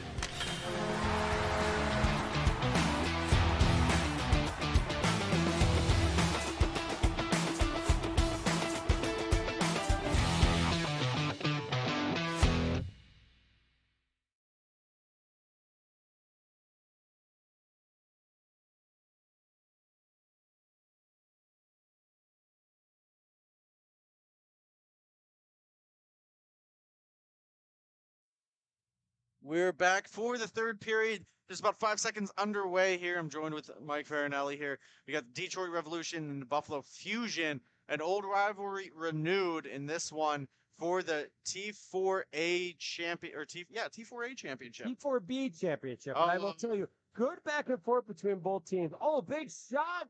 What a save! Snyder reaching for it. And if the Fusion win this game, you look at that one as maybe a deciding factor. I would agree. That's a huge momentum turner for the Buffalo Fusion. The Revolution are now trying to get out of their zone. Just past the reach of Schroeder, going to be played by Snyder out of his own net. Gets some help from Whiting. I can say this right now. If the Revolution want to win this game, their veterans got to step up. Right now, your rookie's got 2 goals, which is awesome. Great pickup. But you've got to get another one here, and it can't just be him. Schroeder now trying to settle the puck. He gets pickpocketed by Yassine and shot on an easy, or at least it looked very easy by Alesso. I know I wouldn't have saved that one, but man, that's an excellent glove save. Well, for what it's worth, neither would I. You won't get me in pads anytime soon. But again, Jody Alesso, somebody who is playing here at least 3 to 5 times a week. It is somebody that, you hear the rink rats or people that sing out around the rink all day. And this is definitely somebody who's here, I would say, from 10 a.m. until 9 p.m. on Sundays. Here we go. Sean Heights on the breakaway. 1-0, backhand, and Snyder comes up tall with the right leg save. Still an opportunity here, and Snyder again. Snyder definitely holding the Fusion in the game right here. The Revolution are pouring on all the offense right now. Still 2-2. Holland's going to retreat back into his own zone on the back skate. Gets it over to Haichi and going to try to look for a reset. Now, pass off of his skate comes to Cesaro. He's going to work it across for Brunette, carrying it in at the top of the dot. Right-handed shot on, and Alesso just hugging that to his chest for another save. Can't stress enough. We're in the beginning of the third period. Still a lot of time for both teams to take advantage and try to capitalize here. But the next goal is critical. It is going to absolutely determine the way that this game goes. What team is going to play defensive? What team is going to gamble and try to generate offense? They can get back into the game. The next goal is really going to make a big difference. Appreciate that. I just want to say thank you to Wade here for reaching out to us. We'll get to your message here soon as we're on the broadcast. So know you're watching here. We will get back to you. And thank you for at least giving us some background. He sent it because I think Ben pronounced it Weeks, and then I said Wikes, and we were trying to get that pronunciation correctly for him. As an outside entity who is not an employee of Grove City Hockey or even an employee of MIHA, this kind of stuff is way more difficult than, nice shot. Wow, nice cut in the middle there. But this is significantly more difficult than you think. We're not talking about 8 or 16 players. We're talking about a lot of players here. At any given time when it comes to MIHA, you're talking about 200 to 250 players over the course of 4 different divisions at play. And, you guys do a great job, and it's not easy. It is certainly harder than anybody realizes if they were in your position. Well, I appreciate that. But we have fun doing it. I mean, that's why we come out here. And Maddox gets it across. Snell. Looking for feed. And another huge. Whoa. Standing on his head is Snyder right now, and it's going to lead to a 2-on-1 the opposite way. A good back check by Snell. Yassine lets it fly. Cannot stress enough. We got a stoppage of play here at 9:56, but cannot stress enough what I said a little bit earlier. Running into the red hot goalie, the Revolution have had 5 or 6 solid chances where they should be able to bury, and it has come up huge on these goaltender saves. And that really is going to change the minds of the Revolution. Yes, you can keep pouring on offense, but if you can't bury it, what's the difference? So, you were in head coach Benancic's shoes. What are you telling him at this point on the bench? In my opinion, as somebody who's a coach for a minute, it is one of the hardest things is that, you have everything. You are playing 3-on-2s correctly. You are putting all your offense on where it needs to be. And you start to get frustrated because you're doing everything right, and it should be going in. It should be scoring. You should be taking the advantage and the momentum, but you're not because of one individual. So you start taking more shots. You stop passing the puck, you stop moving the puck, and that's when, in my opinion, the goaltender could change the entire game for any division or any skill level. Cumming works it across to Holland. He holds it at the blue line. Tried to get it across. Zatera, forechecking, gets down low. And now Whiting's going to play it on his backhand around the glass, and that sits around the rim. It wasn't even on the boards. It went around this blue trim here. If you're in the NHL, that red trim. Blame the rink. Whiting with a nice clear and a good finish check on Schroeder here. Welcome to the MIHA, buddy.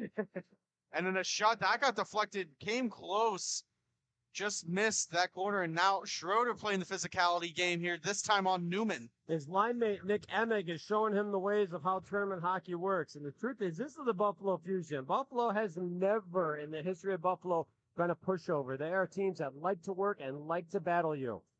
And now two different players overskated, but finds the stick of Newman, right-handed shot, gets it on net, and at least alleviates the pressure down in their own zone for the moment. That's a great save by Lesso. Both teams are playing very well. Obviously, there's your key players that are scoring and doing a lot of stuff right now, whether it be goaltender Jody Alesso.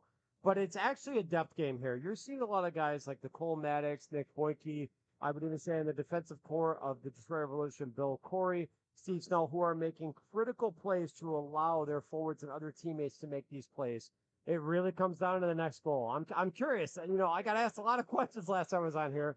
My turn now. Who gets the next goal? You know, if I had to put money on it, I'm going to give it to the rookie here. He's been red hot so far. He's had some more opportunities. I think he's going to finish it for your Revolution. How much money? You know, we were talking before you hopped on the broadcast about how much you think we make, and you say it's not enough. I'm going to leave it there. I can maybe do $20. No, stop. You're going to get me in trouble here. Well, we know Carl's at home watching. We love Carl, so, I mean, we're just glad he brings us out here. Actually, I'll give you a little one while teams are cycling in neutral zone. Carl and I also go way back. A lot of people don't know that Carl was actually one of the captains of my Detroit Revolution AA team way back in the day. We are talking something close to 2011. So it's really great. And this is, again, sorry, this is the, oh, wow, I've been around forever and I'm old now. But it's really great to see that 10 to 15 years later, everybody has moved on and they're all doing their own things here. Looking for passes. Hand redirection by Haichi. Ron Height from Matt Snell and Bill Coy are going to put the Revolution up 3-2 with 6:20 left in the third period. Wow.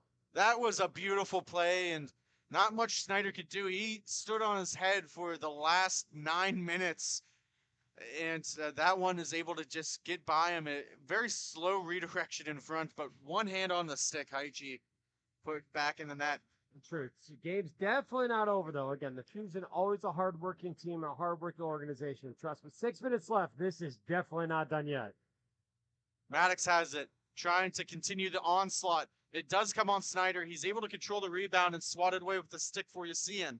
He settles it down through the neutral zone and is going to get some momentum. And instead of taking a shot, we'll wrap it around. He's got one wraparound escape.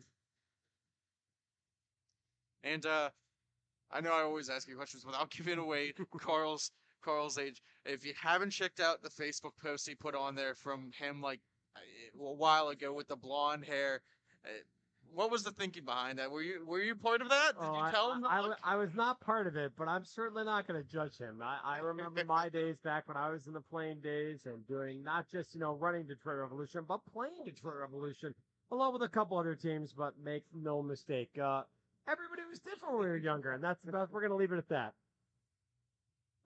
We all do fun stuff when we're younger, so... But good times. Those memories are something I would never, ever trade away for anything. And that's why it's great to see that there's a bunch of new players that are playing here that now they get the chance to have these experiences, memories. And that really is what it's all about. Yeah, especially too, even, before we put teams in, even the memories that we built for the broadcast have been great. And now to see that for our own players. And we sit down with a lot of these players all the time and talk about the experiences that they have. I think it was... trying to remember who it was. It was from the Motown Nights and the Fusion. Get it back. Did they score that? Did that go in? It looked like they were celebrating. I didn't think it did, but... But I'm going to tell you, great move to beat 3 Detroit Revolution defensemen to cut all the way in and get a good shot on Alonso. Again, the Fuse are going to pour it on here. The question is, can the Revolution hold out for another 3 minutes and 57 seconds? Oh, not that play. And Alessa was able to swat it down and cover it up again. We'll get another face-off here with just a couple seconds. But no, so I was talking to Eric Colgate, and it was just funny because he came out to our Grove City weekend and whatnot. He was talking about some of the things that he wanted to do. He's like, yeah, we'll go elk hunting in the country and everything like that. And man, you got another one here. What is it? Flannel Mouth. I don't know. People are giving me this. Well, it's a celebration for your home rink here. So I mean, it is a celebration. Again, obviously, I'm a little biased here as director of FRHL, but we're really proud of what we've accomplished here, right? We're not just talking about a rink. Yeah, we have teams. There's more to it than that. We have a whole infrastructure, a whole ecosystem here, where we have multiple organizations, whether it be the Detroit Revolution, the Detroit Fuel, the Detroit Border Cats, and I'm sorry for anybody else I'm not including here. We are big, and it's really nice to see that, last year when we had other organizations, other events here, I certainly remember the days where it felt like it was 95 degrees in here. So now we have AC and heating in the rink. We are constantly improving. We want this to be a place where people want to play hockey and get these experiences and get these opportunities that you may not have had otherwise. Shot on net, redirected for Schroeder, gets it back in. He's playing out of his mind right now. This, again, I'm sorry, Schneider, right? That was Corey with that tip in front. Snyder is absolutely playing out of his mind to keep the Fusion in the game here. You got 2:22 left in the third, and I mean, I'm not sure what else he's supposed to do to keep the Fusion going in the game. And it looks like there's a lot of controversy here happening right in front of that penalty box here. Referee's going to try and sort this one out. Admittedly, I really didn't see anything that happened here. I mean, Snyder just with an absolute mind-blowing save to keep the Fusion in the game, and I'm not sure if there's a penalty being called here. There was a couple players that were down in front of the penalty box over there as we were talking about the Snyder save. And from all indications here, looking back on it, we're getting it from our producer here, Colin. It looks like it was a pretty big hit that happened along the boards. Makes sense. You got the captain, Spencer Eldridge, and Nick Boyke from each respective team talking to the official here in their official circle. Going to try to figure out and sort this all out, see what's going on. On the board, we got the Fusion with a minor penalty with 2:15 left, and that is not necessarily a death sentence, but that is a really hard thing, because not only do you need to kill the penalty, but you're talking about actually trying to score a 3-on-4. Team still talking on. Looks like Easton Borso is going to go to the bench. Not entirely sure what the call is. He was on the bench when that play happens. Maybe a bench minor or too many men. He's got the game legal. All right, so we got 2:15 left, 3-2. The Revolution leading over the Buffalo Fusion. It's going to be a 4-3 for the Revolution. Interesting special teams here at the end of the championship game for the MIHA 2-4B championship to see if the Revolution and what their game plan is along with the Fusion. The Fusion have to gamble at this point here, and here's the start of it right here. The Fusion coming up one-on-one, and that is one of their better players with their better hands. Went in and out. Was you see him going for the backdoor feed was Brunette as the puck was just sitting there, and now Maddox is going to hold on to it, and the veteran move just going to get it to Boyke and now try to hold on to it and play the numbers game. The keep away game along with the numbers game is a very effective tactic, especially when you're trying to defend a lead. However, you have 2 minutes left in the game. There is a lot of time. And quick feed up, has a man at the back end here trying to get across, just put too much on that saucer pass.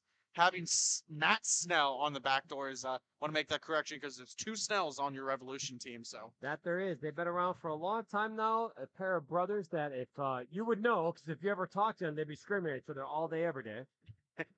Backhand on by Snell, swatting at it, and now Eldridge Jr. is going to pick it up with about 1:15. Going to take that gamble. Let's see if Snyder stays in the net at any point here, if they can get possession. Takes a shot on end. Alesso saves it. If you're going to pull Snyder, it's now. You've got 1:08 left, and you're 4-3, and it's much as anybody who's watching go, well, you can't pull the goal, you're 4-3.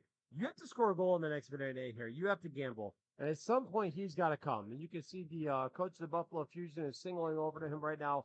It's got to come. Maybe they wait for the puck possession off the face-off here, and then they pull him to try to go 4-on-4 here. I was about to say, the time is now when the face-off's down in the offensive zone for them, but they did not get possession. But this is why the coach is here, because Revolution have a break.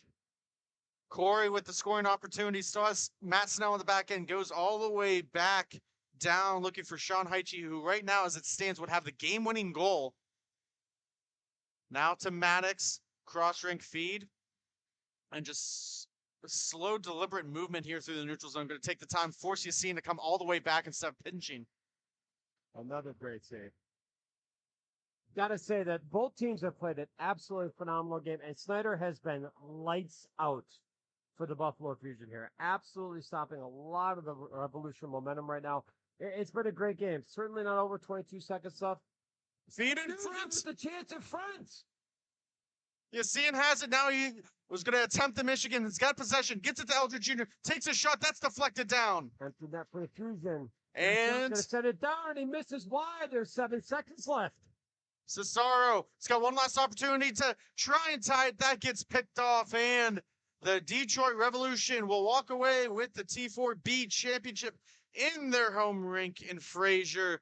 And Mike, thank you very much for hopping on with me for this game. I appreciate it. That was a great game. That was an exciting finish. You know, when you talk about championship games, whether you root or for either team, 3-2 in the final, and I'm going to tell you, both ways, action, absolutely both ways. Both teams with great offensive opportunities. Goaltenders stood on their head. The Fusion really came with a game plan to try to beat a lesser low, and they did a great job on that. Awesome game by both teams. Looking forward to the next game between the two. So we will take a quick commercial break. We'll be back with Jake's Inside the Glass, presented by Epic Hockey. Thank you for watching Grove City Hockey. This copyrighted telecast is presented by Grove City Hockey. It may not be reproduced, retransmitted in any form without the expressed written consent of Grove City Hockey, LLC.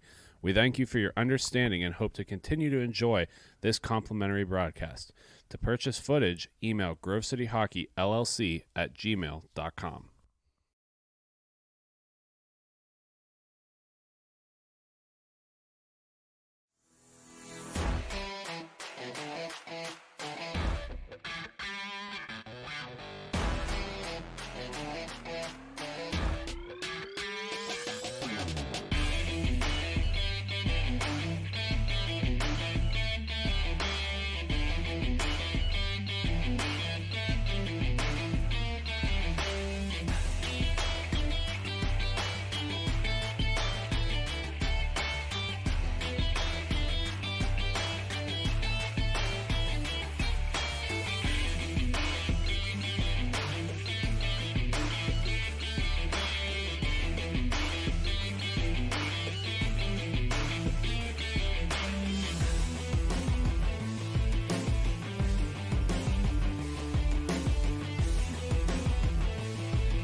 We're back for Jake's Inside the Glass, presented by Epic Hockey. Jake, take it away with the man with the game-winning goal. Thanks, Sean. I'm here with the other Sean, Sean Heitch. Sean, congratulations on a tournament win. Great game-winning goal. Break down the goal for him. I battled him on the boards there. My other guy picked it up. I just drove the net. It was a one-handed poke, and hope it made it on net, tell you the truth. And there. This was definitely a game of the goalies. Talk about Alesso and what it means to have him behind you and how much confidence that gives you going forward. Alesso is definitely our rocking net. Like, he plays huge every game for us. He's always on himself. If we have a hard game, he takes it personally. But, yeah, he's a huge rock, and his saves are amazing, as you can see. Awesome guy. Your old coaching staff, Farinelli, was actually on the call for that game, so he was pulling you guys apart, making fun. What's the new coaching staff like and playing under them? The new coaching staff is great. We got Colton and Banaszak back there, and they're both very positive. They're telling us where we need to be. Good outside look, and yeah, they're helping a ton back there. So we miss Mike. Don't get us wrong. We do miss Mike. Last one for you, Sean, before I let you go. You got a couple more games before playoffs. What do you guys need to correct, if anything, to get ready for playoff weekend? Our biggest one is turnovers, I feel. We do some stupid turnovers once in a while, and if we can clean that up, then, you know, we're playing great as a team right now, and I mean, a couple turnovers. I think that's our biggest fault. Other than that, we're really good as a team, and we're going to go. Well, from Sean and Jake, we're back to you, Sean. That's been an epic interview. Thanks again, Sean. We'll see you on the next one. Thank you very much, Jake. We will step aside here. We'll see our final championship of the day, Detroit Fuel taking on the Detroit Knights. Thank you for watching Grove City Hockey. Have you let office hygiene get away from you? Place of work starting to stink? It's time to call MagiClean. Windows? Check. Washing? Check. General cleanup? Check. Now that's a Magi Hattie. Reach out for your free consultation today. MagiClean. Keep the cleaning to MagiClean.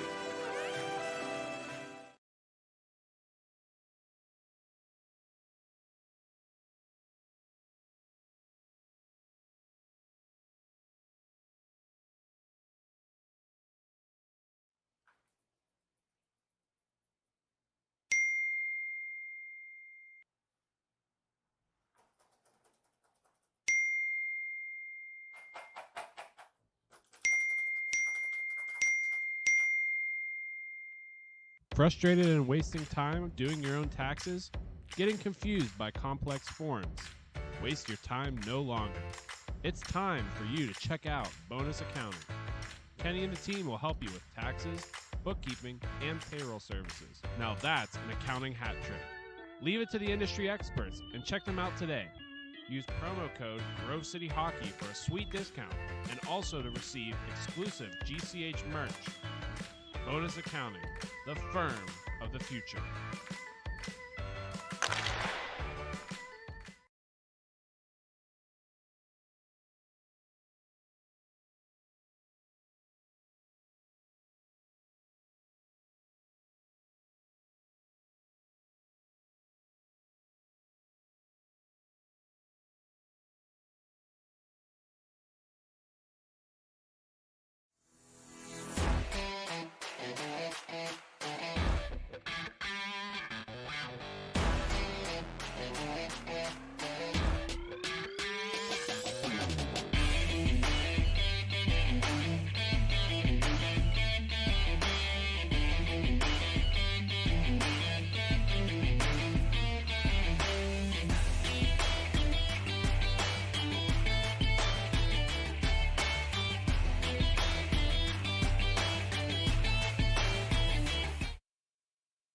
We are back live for the final game of the day. Another championship, again in the T4 division, T4A. And I'm still joined here with Mike Farinelli. We got two Detroit teams, the Detroit Knights and the Detroit Fuel, another hometown Fuel team that plays out of the rink here. But again, two more Detroit teams. I'm going to make the bad joke. There's nothing better than when a bunch of Detroit people get together, pay a bunch of money, and see the same guys that they see 3 times a week in each rink.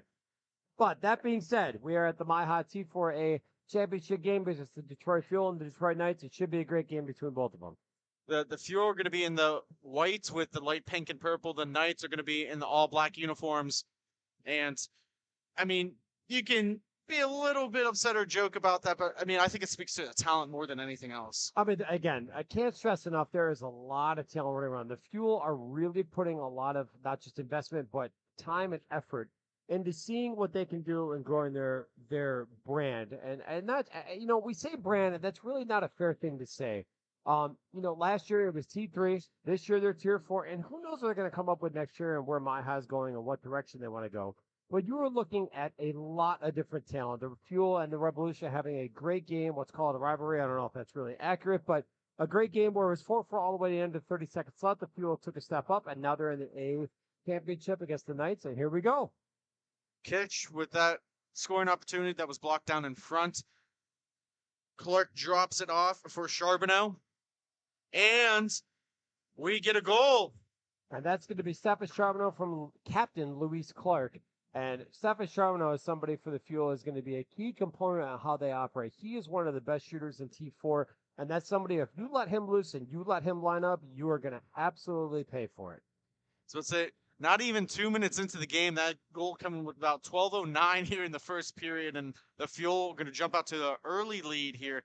And Mike, we talked about the growth of the game. I think we share a lot of similar ideas between you and what we try to do with Grove City Hockey. What does it mean for the growth of the game that we're seeing a lot more female players compete at the same level now with the males? Again, going to go a little selfish here. As I'm moving programs forward and seeing things happening, there are a lot more women that are playing. And at FHL, we've got a bunch of divisions that, in the last count that I had was 42 women above the age of 18 that were playing. And it's one of those things where we're sitting there looking around going, okay, there's got to be something here.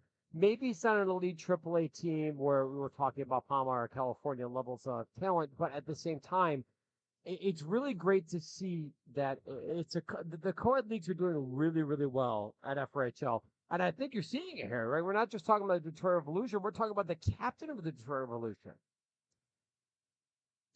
Detroit Fuel. I'm sorry.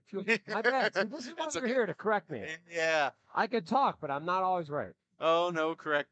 It's okay. I make mistakes all the time here. We get messages all the time here. And I'm not saying don't stop because I need to be corrected too. But No. And again, I am more than open to, 15 years of Detroit Revolution, which is kind of just a default or a staple at this point. But again, it can't stress enough that FRHL is a ambassador of people playing hockey and people having a good time and other orgs flourishing, not just the FRHL or the Detroit Revolution. That includes the Fuel, who clearly are doing well, since in the championship game for T4A. they've looked good so far in the first couple minutes here of the championship game. Pucks bouncing. It was floating in the air, and it's floating in the air again here. It's very lively at this moment, and both teams just struggling to just find the puck and hold on to possession for at least a couple moments. Now carrying it on in, making a couple players miss. That is Nathan Johns, who's one of the catalysts here for this Knights team. Now Gurdon carrying it up on the right hand. Shot, looking for a redirect in front. Wasn't there. Johns gets all the way back with the back check, affecting that play here and preventing that scoring opportunity. The Fuel now will regain their thoughts and composure as Parsvenkin, and I hope I'm getting that correctly.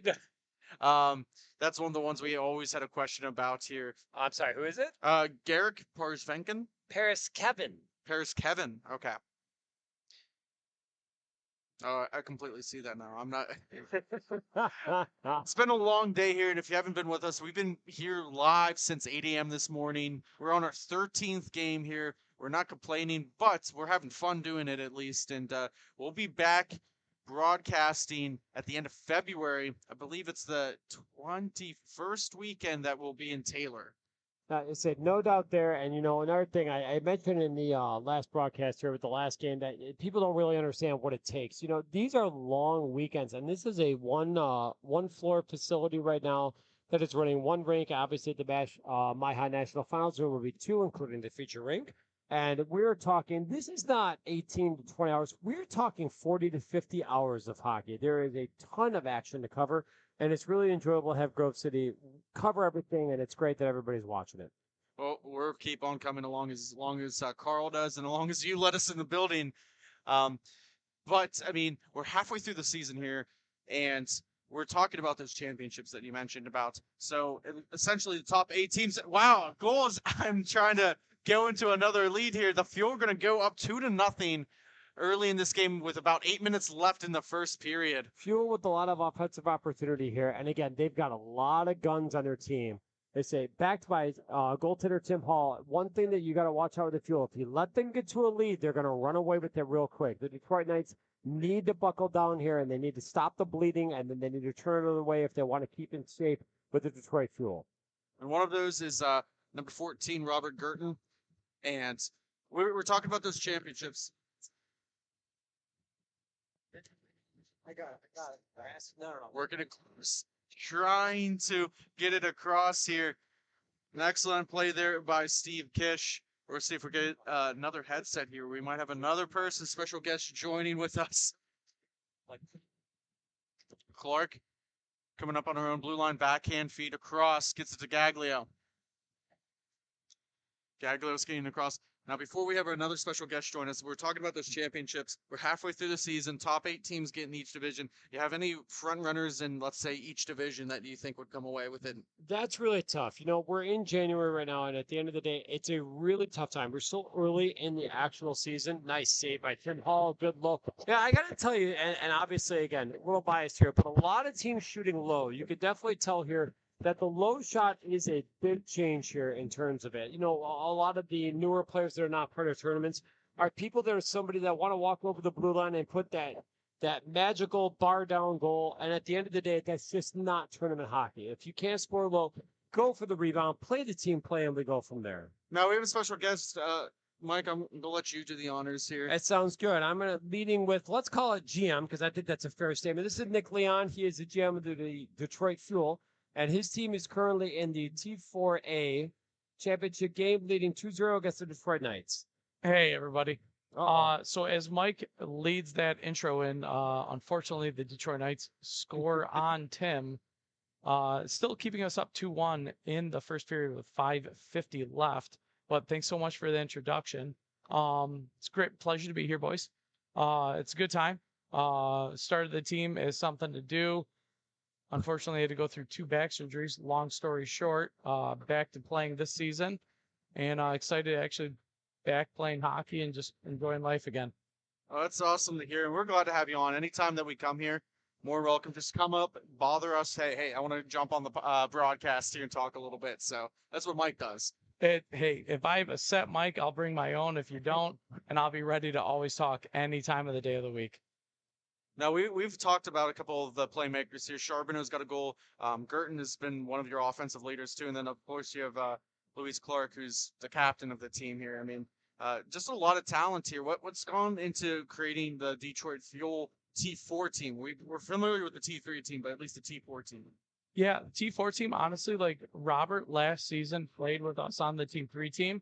And he approached me and he goes, hey, I'm kind of getting old and I want to take a step back and like, actually have fun and go out with the boys on the weekends and how it should be.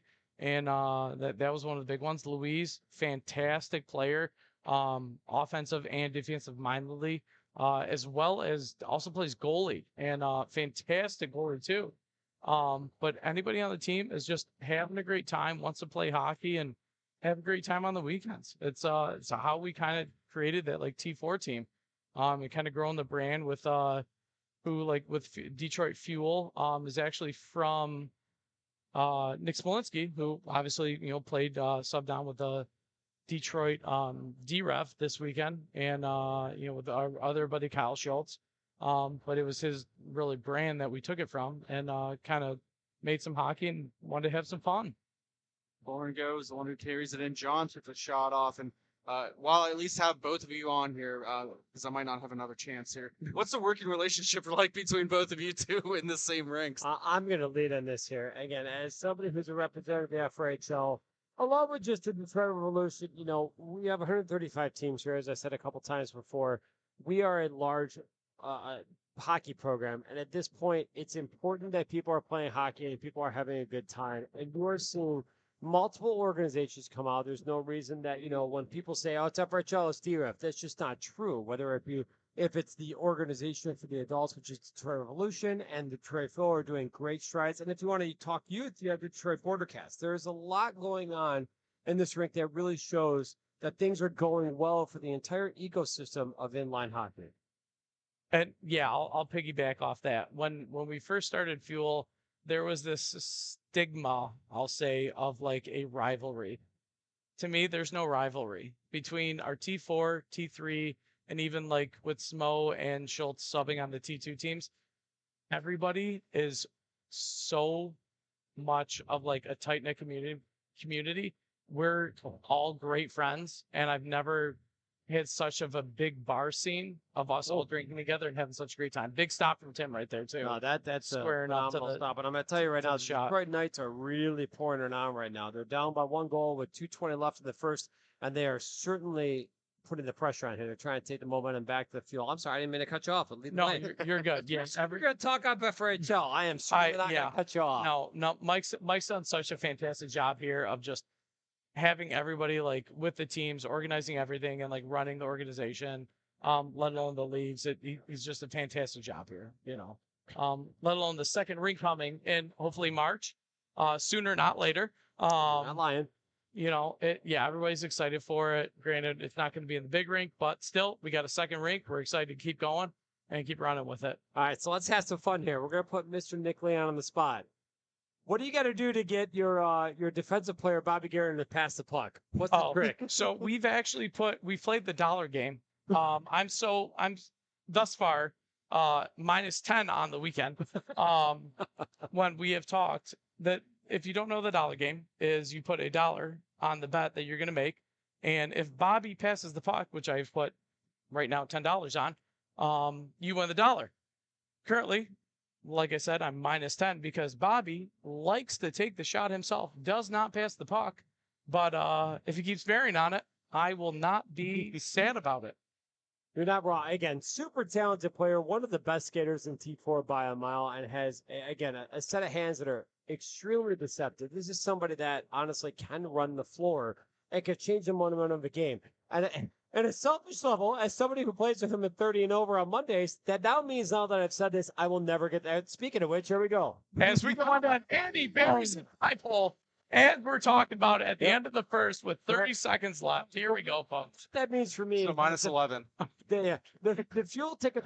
Yeah, I'm down. 28 seconds left in the first, and that means that Mike Farinelli will never get the puck from Bobby Garrett on Mondays at FRHL. So that seems like it's a win-win across the board. Yeah, again, you can't be mad when he buries the puck. Like Kyle Schultz says, pass me the puck unless you bury it, then I'm only half mad. We got about 10 seconds left here in this first period. 3-1 to score with the Fuel leading, and maybe one last opportunity, and that will do it. So, well, we're going to take a quick commercial break. When we come back, period number 2. So stay tuned. Final game of the day. Thank you for watching Grove City Hockey. Black Biscuit is a hockey company that specializes in team uniforms and apparel and is based in St. Paul, Minnesota.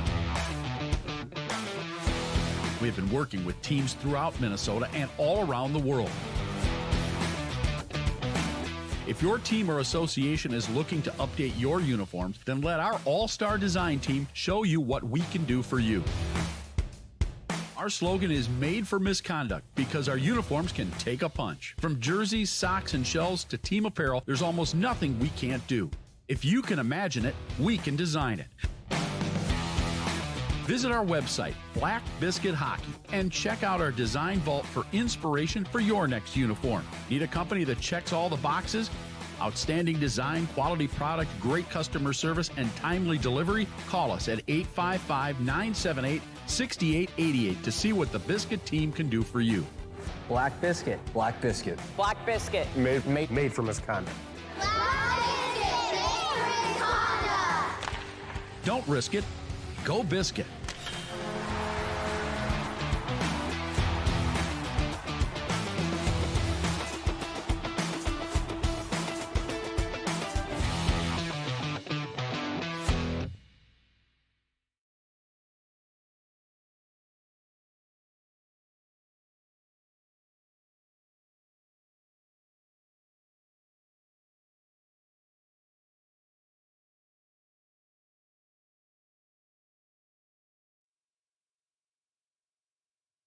Welcome back to the Detroit Knights and the Detroit Fuel in the T4A Championship game at the Detroit 3 event for the Midwest Inline Hockey Invitational. I'm joined by Nick Leon for the, let's call it, general manager of the Detroit Fuel. Is that fair? Yeah, hey, fair enough. Fair enough. And I am the ownership, having fun, having a great time playing hockey, enjoying life. Amen to that, which is all it's about. I'm the general manager of Detroit Revolution, and we're watching a bunch of Detroit teams take on for the championship game. 3-1, currently the Detroit Fuel leading. Tim playing a big game this day and weekend. I agree. I tell you what, and one thing too, as much as, you know, obviously we have a little bit of a home team, let's call it bias, and that's the truth, but the Detroit Knights are playing really well out of Taylor Sportsplex with Carl Richardson and really putting the game back in place here. 3-1, and that's not really an indicative score of what's going on right now. Exactly. And like that's one of the bigger parts is Detroit Knights, we faced them yesterday with the Detroit Fuel. And we beat them by, like, I'll say 1, maybe 2. But even with this game, everything is so close. It's a moment's notice when any game can change by a goal or 2 in such a quick range. Hey, that's what inline hockey is. It's a few connect passes and goals, and then we go. I agree. I think the next goal is going to be pretty critical for either team here. Yes, the Fuel up 3-1. But the next goal really is the momentum breaker here. If the Knights get it here, they can get the mount the comeback. And if the Fuel get it, they can really gap the lead and really take stranglehold of this game. The most dangerous lead you can have is that 2-goal lead, because as soon as you get that 2-goal lead, you can relax and enjoy the rest of the game and just throw it back. You need that extra goal to really secure it. I agree. And a little bit of selfish share again. Most people know that I am in charge of the Fraser roller hockey. Oh, nice play. I agree. And again, as much as Tim is great, playing great, and that's awesome. Keeps the fuel 3-1. The Knights are starting to capitalize here. They're starting to move the puck around. They're starting to really capitalize on the offense here. 3-1, 11:56 left in the second period. Lots of time left for a lot of development in this game. And I will say that as somebody who's, again, running the FRHL, you're seeing a lot of positive growth out of this rink. And not just this, but also the Taylor Sportsplex here. This year, the Taylor Sportsplex went year-round. And they are not just seeing the Detroit Knights, but many other teams and many other players playing year-round out of Taylor, Michigan, which is an absolute amazing thing for the sport. We're excited to see that. Exactly. And that's what you want to see. The sport growing, people being more involved year-round. And again, nothing to take from ice, but this is something that a lot of us that have evolved in the sport, myself, I have really never played ice growing up. I always played roller. And it's been a home, let alone grown a second family with the roller community. I can't disagree at all. For the record, and listen, we love Grove City. They do a great job. How does that guy fall on that? I'm sorry. There's the boy, Robert Gruden, probably playing. So, I don't know what it is. The game is 50 minutes long. He's playing 49 minutes. You're not lying about that. It sounds like my Monday team. But going kind of back at it here and just looking at it, at the end of the day, as we're looking at it, it's great to see everybody that's still playing and the sport growing as a whole. And that really is the overall goal of what's going on here. Exactly, and that's what we're looking for. Bobby finally gets a change for probably the first time in the game with 10:30 left in the game or the weekend. No, just we come in like you said. Detroit Knights is really peppering us, and with the fuel, we really need to step up and keep going and get that puck control back that we're looking for. And there's the first night goal. Again, it just nonstop onslaught. And at the end of the day, whether it comes to whatever fan you are, you have to play defense. And at the end of the day, Tim Hall has been standing on his head. He's doing a great job. The Fuel are going to have to reel here. 3-2, the Detroit Knights trying to come back here with 9:55 left in the second. Doing a great job trying to rally here. And again, lots of time left for the game to develop here. Exactly. We got a whole nother period. I'll even say more than half of a second. Detroit Fuel, we need to control, need to get back to, the basics of hockey of just running the puck, going up, running how we need to, and running how we scored the first in the first period, get it back and get it going. I agree. So, as the GM of the Detroit Fuel, I'm curious, and I suppose I could start asking that question. It says, actually, no, I'm sorry. I'm going to ask what I said. How Grove City kind of just left us, and I guess we're in charge now, so that works for me. But as somebody who has been a part of the MIHA organization for a long time, what's your thought process now that you're no longer Revolution, you're no longer doing your own thing, you're in charge of Detroit Fuel. As somebody who, myself included, who is starting to run organizations and be more of an administrative aspect of it, what do you think of MIHA and what it means to the Detroit Fuel? The big parts of that MIHA brings, and especially with playing with Detroit, this last state tournament, the State Wars tournament out in Taylor Sportsplex, the fun that we brought in was that it actually brings more of an affordable, I'll say league, let alone travel tournament to people that, again, if you're not playing, we'll say AA or A men's, to people that want to play hockey, want to go have fun, want to go see different cities, states, and have fun with it. Like, you open yourself up to so much more of the country and make it an enjoyable time. It's a travel and it's an environment that really brings the whole thing to you. And it really is a spectacle, let alone Carl Richardson does a fantastic job of running it and setting everything up, organizing it, let alone also making sure the divisions are very well leveled and organized. What Nick said here is actually pretty accurate. If you really start to look around and see what travel offers is, we're not talking about the guys that pay their $175 to $200 to play in a couple, weeks of hockey over at your local league. We're talking about travel hockey. When you really buckle down and look at whether it be Taylor Sportsplex, the Fraser Roller Hockey, or Big Boy Arena, or Grove City or anything like that, we're talking hundreds of dollars per month just for kids and or adults to travel around. Let alone adults, it's not really an opportunity. I would say that some of the other big events, we're talking about $110 to $130 per weekend. And now in MIHA, we're talking maybe 60 or 65, and you get the whole experience on Saturday and Sunday only. That doesn't involve traveling down and taking a whole weekend off, taking Friday off work, and which is one of the reasons that MIHA is really doing well in regards to travel hockey. And as we talk about that, looks like the Detroit Knights scored the game evening goal, tying it 3-3 in the middle of the second with 6:40 left in the second. You got it. And again, Taylor Sportsplex and the Detroit Knights definitely showing up here. While they might go down early, they're going to tie this game up 3-3 with 6:32 left in the second period. And again, watching it, not just, we say Carl, and I know that's a little bit of a misunderstanding with them. The Detroit Knights definitely have their own identity, and they work very hard for what they do. And it's one of the beauties of Detroit teams in general, whether it be blue collar or however you want to call it. As I'm watching one of the cameramen literally Spill their, we'll say, refreshing beverage. Yeah, which I'm hoping is just coffee. I have a feeling it's not that, but see, here's the good news. I could say controversial things and I can't get in trouble, so we'll go with it. However, as you're watching him drop it, it's a great game both ways. Detroit teams have always been hard work. Yes, we are smart. Yes, we work hard at what we do, and we're very passionate at what we do.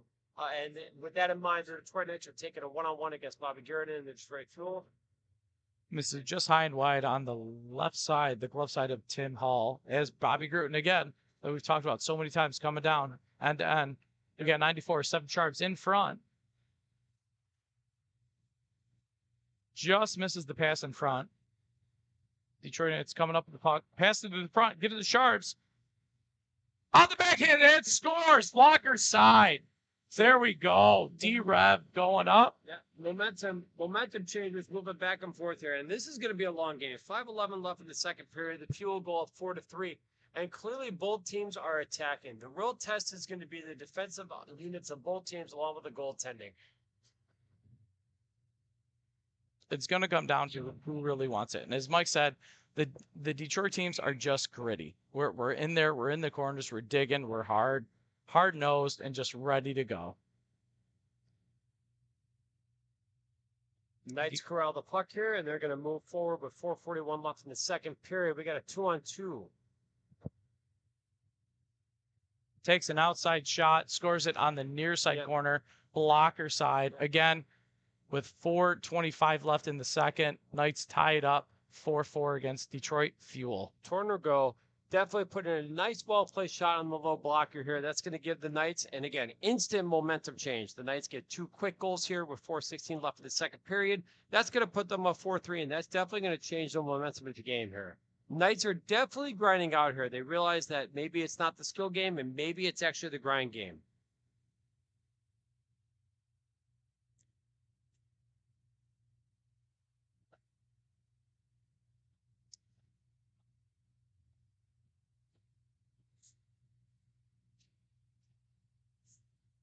Goodness. Okay, good battle in front of the net. Tim Hall, starting goaltender for the Detroit Fuel, going to need a little bit of help in front here.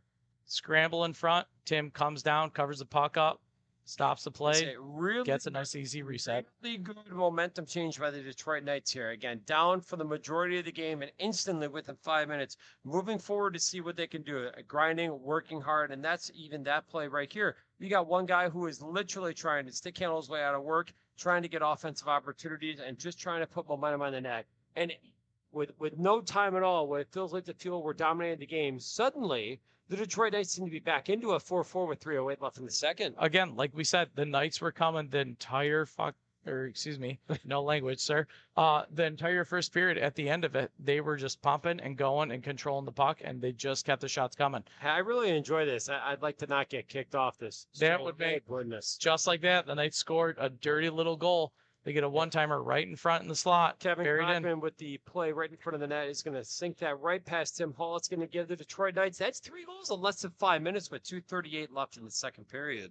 And as superstitions are going to say, I have to go to the table because we haven't won a game when I'm at the table, so I'm going to have to hand the mic off to somebody. Oh, fair Here enough. we go. I appreciate the call out. You guys have a great day. Have at it. Good luck, buddy.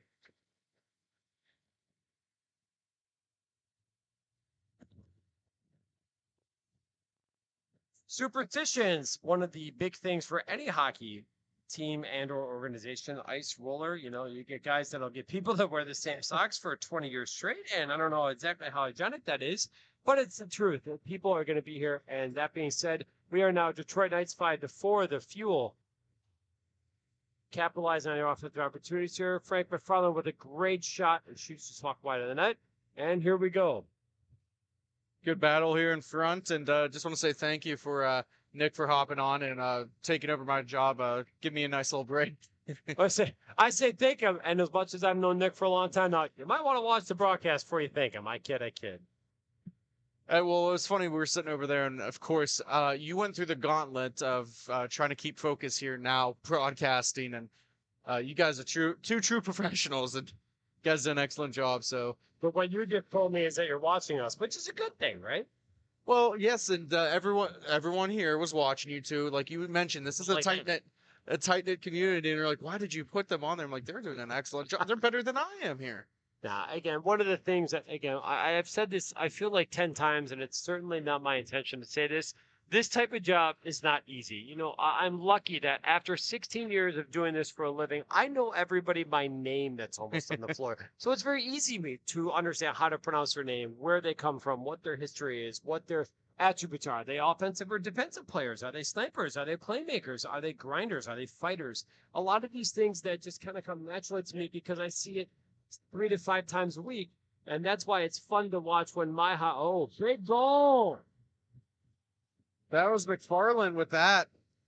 Put it right back. It's unfortunate, too, because he had most of the save there. He couldn't close that right arm in time. Just like the T4B championship, it looks like it's going to be a story of the goaltenders here. With that in mind, that's going to put them 5-5 at, hopefully, I would say near the end of the second period. You got 12 seconds left, so something absolutely crazy happened in the next 10 seconds here. And, any low division, never mind, I might be wrong. Charbonneau with a great shot. He's going to get him for a slash here. Detroit's really going to want a 4-on-3 power play.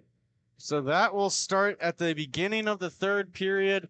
We're going to step aside. We'll be right back. Thank you for watching Grove City Hockey. Everyone has their own unique pre-game preparation, and most of them are pretty different. But there's one thing in common, and that's Jack's Hockey Wax. Get this locally produced wax that isn't shipped from across seas, but made here right in the U.S. The best smelling, best feeling, and best performing hockey wax on the market. Oh yeah, and I almost forgot to mention, they sell tape too. Visit them at jackshhockeywax.com to get your order today. If it isn't from Jack, put it back.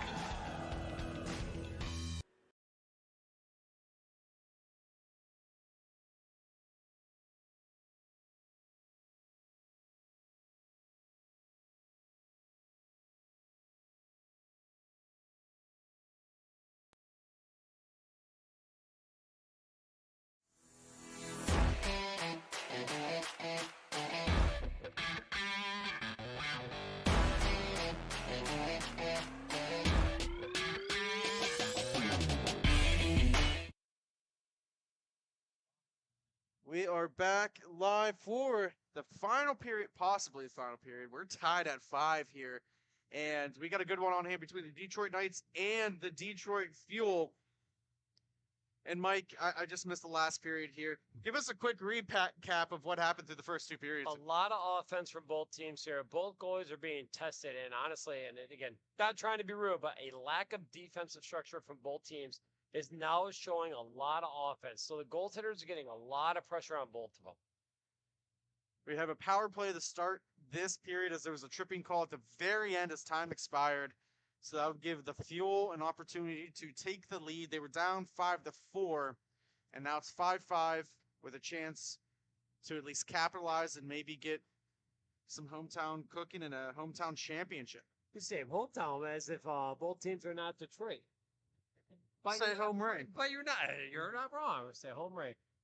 Here is Frank McFarland, number 9 for the Detroit Fuel, is going to lead the rush here. We got 4-on-3 with the Fuel over the Knights. See what kind of power play structure and our opportunity the Fuel have here. Well, it looks like it's going to be almost a typical diamond, and they get it in.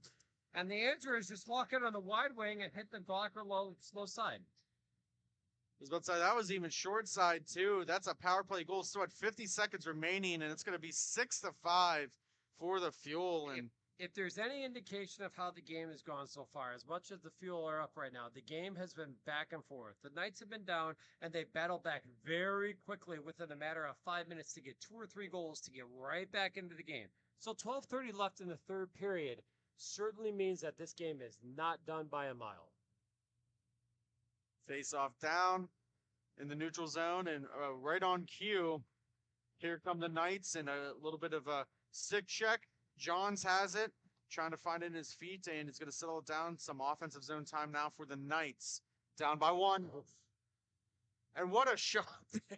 that is one of those deceptive shots that you just absolutely don't see. Kevin Conway, the second of the game, just out of nowhere, right? The Knights are cycling really well on the blue line, and that's great movement by the Knights to keep the puck moving, and then all of a sudden off the wing when you're expecting pass the whole way, bang, he just goes high blocker side from far side, and within 30 seconds, the Knights tie the game 6-6. Awesome play. Well, while we're even here, I'm going to put, as my favorite subject here, I guess I'll put you on the spot here. 6-6, who you got for the remainder of this game? It really comes down to, and I know this is the stereotypical answer, it comes down to the teams here. This is not going to be a one-goal game. The next goal is not going to win the game. We have to keep moving here and see what team really wants to. Now, I will say this. The Knights seem to be able to have an answer every single time the Fuel go ahead. So the question is, can the Fuel continuously get ahead and stay ahead of the game so that the Knights can't answer back? That really, to me, is what it comes down to. So from my indication here, I'm gonna say you said the Detroit Knights. Wait a minute, no, I didn't. The Knights come down. Here comes Johns, trying to get around 1. He loses an edge. As far as Kevin was defending. I truly believe this game could go either way. I will say this. The next goal is critical, right? The momentum for each team is going to be critical. That shot goes high and wide. Almost a knuckle puck, was not settled down. Now this time it will be covered by Hall for a face-off in his own zone. I will say for the Detroit Knights, Kevin Cochran seems to be the key player here. He's not just somebody who's got 2 goals in the game so far. He is the primary shooter that seems to have a lot of clear looks here. If the Fuel want to shut him down, they got to cover him. And then, quite frankly, even if they cover him, the Knights are coming strong here. They are really putting a lot of pressure when they have the puck on their Detroit Fuel. 6-6, 10 minutes left in the third period. Opportunity here. That's high, just a couple inches below the netting here, and a very high netting. Very good to have, especially when you have a lot of spectators, as Fraser does here. A strong community. So always want to make sure that they're protected. And as a facility management, for some reason, I always appreciate that. So. Do you know what's more boring than anything else? Facility management. Nobody cares. That's okay. Yeah, nobody cares, but I like the small details like that. And to say. Details are what matters, right? And we're talking not just program opportunities or other divisions or leagues or days. You know, it's the boring part. Oh, nice play. And trying to find it was the netminder. He was looking around both posts. Gurton created that opportunity, got a backhand to Charbonneau. And now Clark's protecting the puck. She loses her edge. Still has a puck, though. And right in front of the goal. Yep. And this is the Knights definitely have the momentum right now. That's a really, really nice goal by Steve Kish. It looks like he's in front of the net. Gives Tim Hall low blocker. And really, you can't stress enough, the Fuel are going to have to tighten up defensively here. They've got to take care of the puck. They've got to stop running up the floor. Get the puck, go down low, set it up, and use your overall team offense to get into the play. The Knights, on the other hand, have done a really good job to adapting and responding to what the Detroit Fuel are doing. Every time the Detroit Fuel go up, the Knights have an answer, and that's a huge part of being an organization that knows how to deal with teams that are trying to play offensively. And for one of the few times in this game they do have the lead, and they're going to look to keep on putting on the pressure, at least as Britain was the one who was getting the puck deep into the Fuel zone. So I gotta ask, and again, outside you here, Britton. I mean, you're right. You're dead on. How do you know all these people? Is this just study at home? Is something that you do, or are we constantly studying film or anything like that? No, so I mean that's kind of why they call Jake and then they'll call me the at least encyclopedia of hockey. When I follow a player, I just pick him up and I just remember him. I used to do play-by-play for the Youngstown Phantoms in the USHL. Did it for a game for the Madison Capitals and did some PA and announcing. So to me, picking up names isn't as hard. I'd like to say we studied film for our Grove City Thunderbirds, but unfortunately that's not the case. It's just, I don't know. I have a weird knack of picking it up, and the games are entertaining, right? If it wasn't a fun game to watch, it would make it a lot harder. And not to mention, Carl does an excellent job. He gives us the rosters ahead of time. You try to do the best you can with them.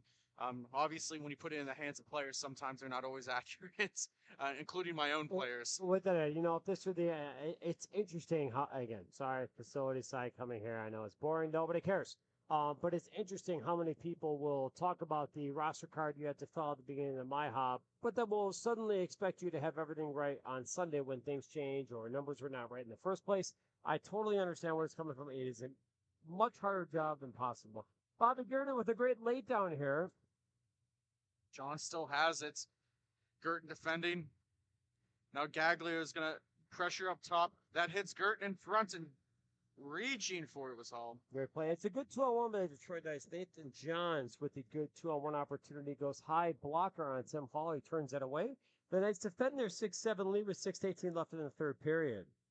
And one thing that also does help me too is being in this position to actually call the games. I get to watch hockey for 12 hours a day. It's a great feeling, right? There's no doubt about it. A lot of people ask what I do and how it is. And, as much as there's the boring parts, collecting money, getting rosters, putting schedules up, and that part is not exactly fun or enjoyable depending on what day it is or how you look at it. But at the end of the day, it is about hockey, and that's why we work so hard to make sure that these opportunities happen. In the meantime, Bobby Garrett in Detroit Fuel trying to run it by himself, gets it up there, and the Fuel get the puck down low.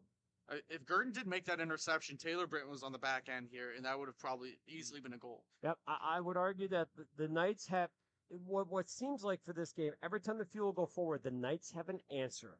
And that's really a big part of this game. As much as the Fuel go forward, suddenly the Knights, within a minute, seem to come back and they have the answer. So the Fuel have to pour on the opportunity here for the forwards. And they've got 5:15 left. They've got to answer the goal and tie the game up. And then in the next, I really believe the next goal is the key component here. If you're down by 1, it's one thing. If you're down by 2 with 5 minutes left, it's a different thing. Now carried into the offensive zone is Tish. That hits the skates of Girton. A good block. Picked up by Clark. She'll carry it through the neutral zone. Right-handed shot on her forehand. Waiting for some reinforcements to join her on the rush. There's nobody. 2-on-4. Come on, Fuel, get in there. Again, the Knights doing a great job of collapsing on that, too. Girton gets back. Now looking on the back end. It's going to go all the way back. McClellan was the one who jumped up into the play. One more shot by Johns. That hits the blocker of Hall. Now backhand going in the opposite direction by McFarland. Now pinned up, and that's going to be taken away. Tipped down low by the Detroit Knights. They're going to dump the puck in, get the Fuel possession. 4 minutes, 6-7 in the third period. Oh, tried to bank it off the boards and make it, or at least work around. And that hits a post into that steel beam right up top, and that's going to be a face-off down here in the offensive zone. All right, so let's have some fun with this. We're going to play each team. You're going to be the Detroit Fuel. What's the key to get back into this game? Possession.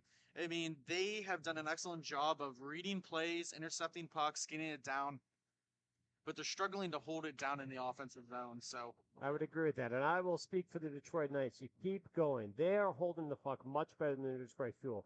Every single time, right now, they're trying to get an offensive opportunity, but they are holding the puck. They are not rushing. They understand they're up by a goal with 3 minutes left. And it's more important, even though going all the way back right now, to defend the lead of 1 goal than it is to score another 2 or 3 and give the Fuel the opportunity to get back into the game. So the question now becomes, can the Fuel take the offensive opportunity and try to capitalize on that? And I believe I can, and it starts with the man with the puck, Robert Girton right now. He has it, holding on to it in his own defensive zone as working on that controlled breakout here. He's going to hit. Thought that was Gagler. That might be Charbonneau and Stride.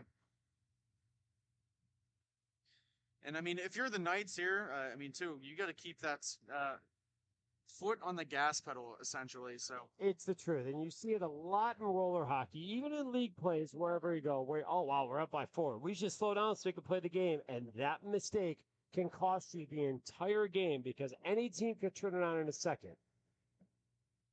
Gurn with a toe drag gets it on the post, just missing the back of the nets. Goes wide. That is the danger of the Detroit Fuel. They have a couple individual players that if you let them in like you just did, that can change the entire game hands down.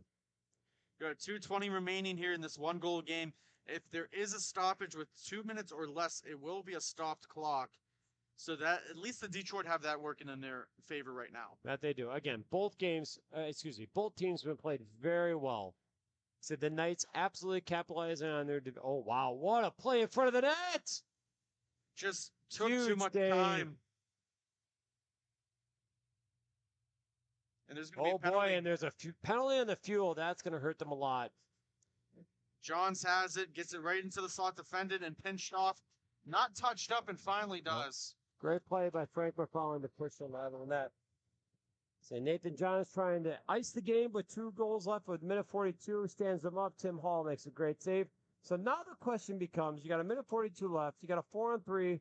The Detroit Knights are going to capitalize on a power play here. So the question now becomes for both teams, what do you do? I mean, and I'll say this from my own perspective, and what I would tell my teams is, if you're the Knights, I don't even worry about it. I keep on going for another goal. I keep on forcing the issue. I actually agree with you 100%. A lot of teams will sit here and go, okay, it's 2 minutes. There's a minute 42 left. If we play keep away, we win the game. You know, mathematically, by default, you win. However, one mistake on a power play will instantly give the Fuel the one chance they need to get back into the game. Whereas if you score another goal, 2 goals with less than 2 minutes is 10 times harder to come back from the game forward with a minute 42.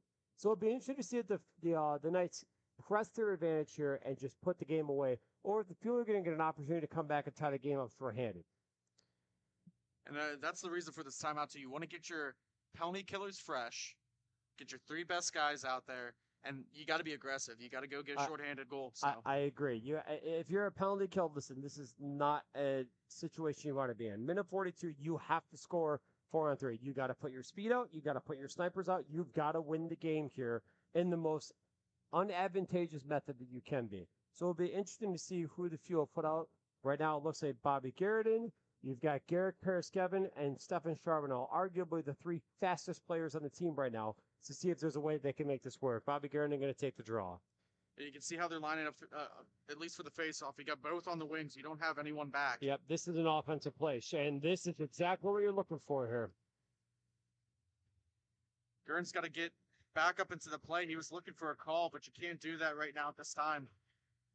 I agree, and I would argue, and I know I'm biased, but number 1 shooter for the Detroit Fuel, Stefan Charbonneau coming in. There's forehand. And there it is. Goal goes far side.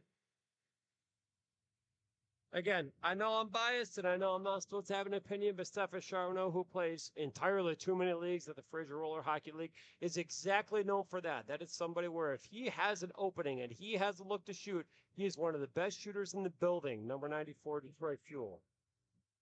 And now you can at least ease up offensively on this penalty kill and make sure that that next shot doesn't go in the back of the net. You hit it on the head. So now, you're so focused on making sure that you can tie the game 4-on-3, which, holy smokes, you actually pulled it off. But now you have to revert. Now you have to understand that you are tied up, and your goal is to get out of this period without letting them score. You've got a minute 9 left, and then even worse is you've got an overtime, and you are shorthanded. You've got some work to do if you want to stay in this game. The only reason why I say that because I went through that similar situation in Buffalo last year against a very famous Detroit Revolution team with we didn't have enough players subbed in. I was playing in that game, and I was completely out of my element, and I had to try and kill that off, and I was just happy we only let in, I believe it was 1 or 2 goals. Well, I'll say the wrong word. Good times, good times.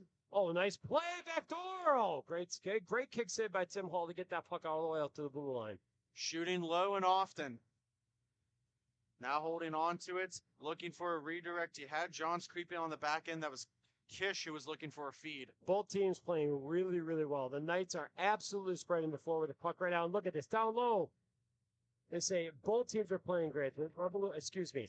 The Fuel are doing a really good job of taking away the pass. Oh, boy. Slap shot that looks like I hit a stick in front. 10 seconds remaining. Not done yet. The Knights. Oh boy, there's a hook. That is going to be a huge play going with 3 seconds left in the third period. That being said, as a coach, I will tell you, great hook to take. They had him. He's in the high slot 5 feet from the rink. 5 feet from the net. And that is an absolute, with 3 seconds left in the championship game, you can't let that guy take that shot. So for all intents and purposes, we're going to start overtime with an odd man advantage. Not just odd man. You're talking 4-on-2. I mean, that is literally one of the hardest things. Oh, my goodness. So good play. Again, great play by both teams. The Fuel coming up shorthanded to tie the game, sending it to overtime. T4B championships at MIHA, 7-7. And now you're going to have an overtime game. So what do you think here? What's the next key plan? Well, you got to do the same thing. Now this is when you start to reamp it back up for the Fuel, because essentially you're going to be playing 2 of the 5 minutes shorthanded. 1 goal's going to end it now. You know that for a fact.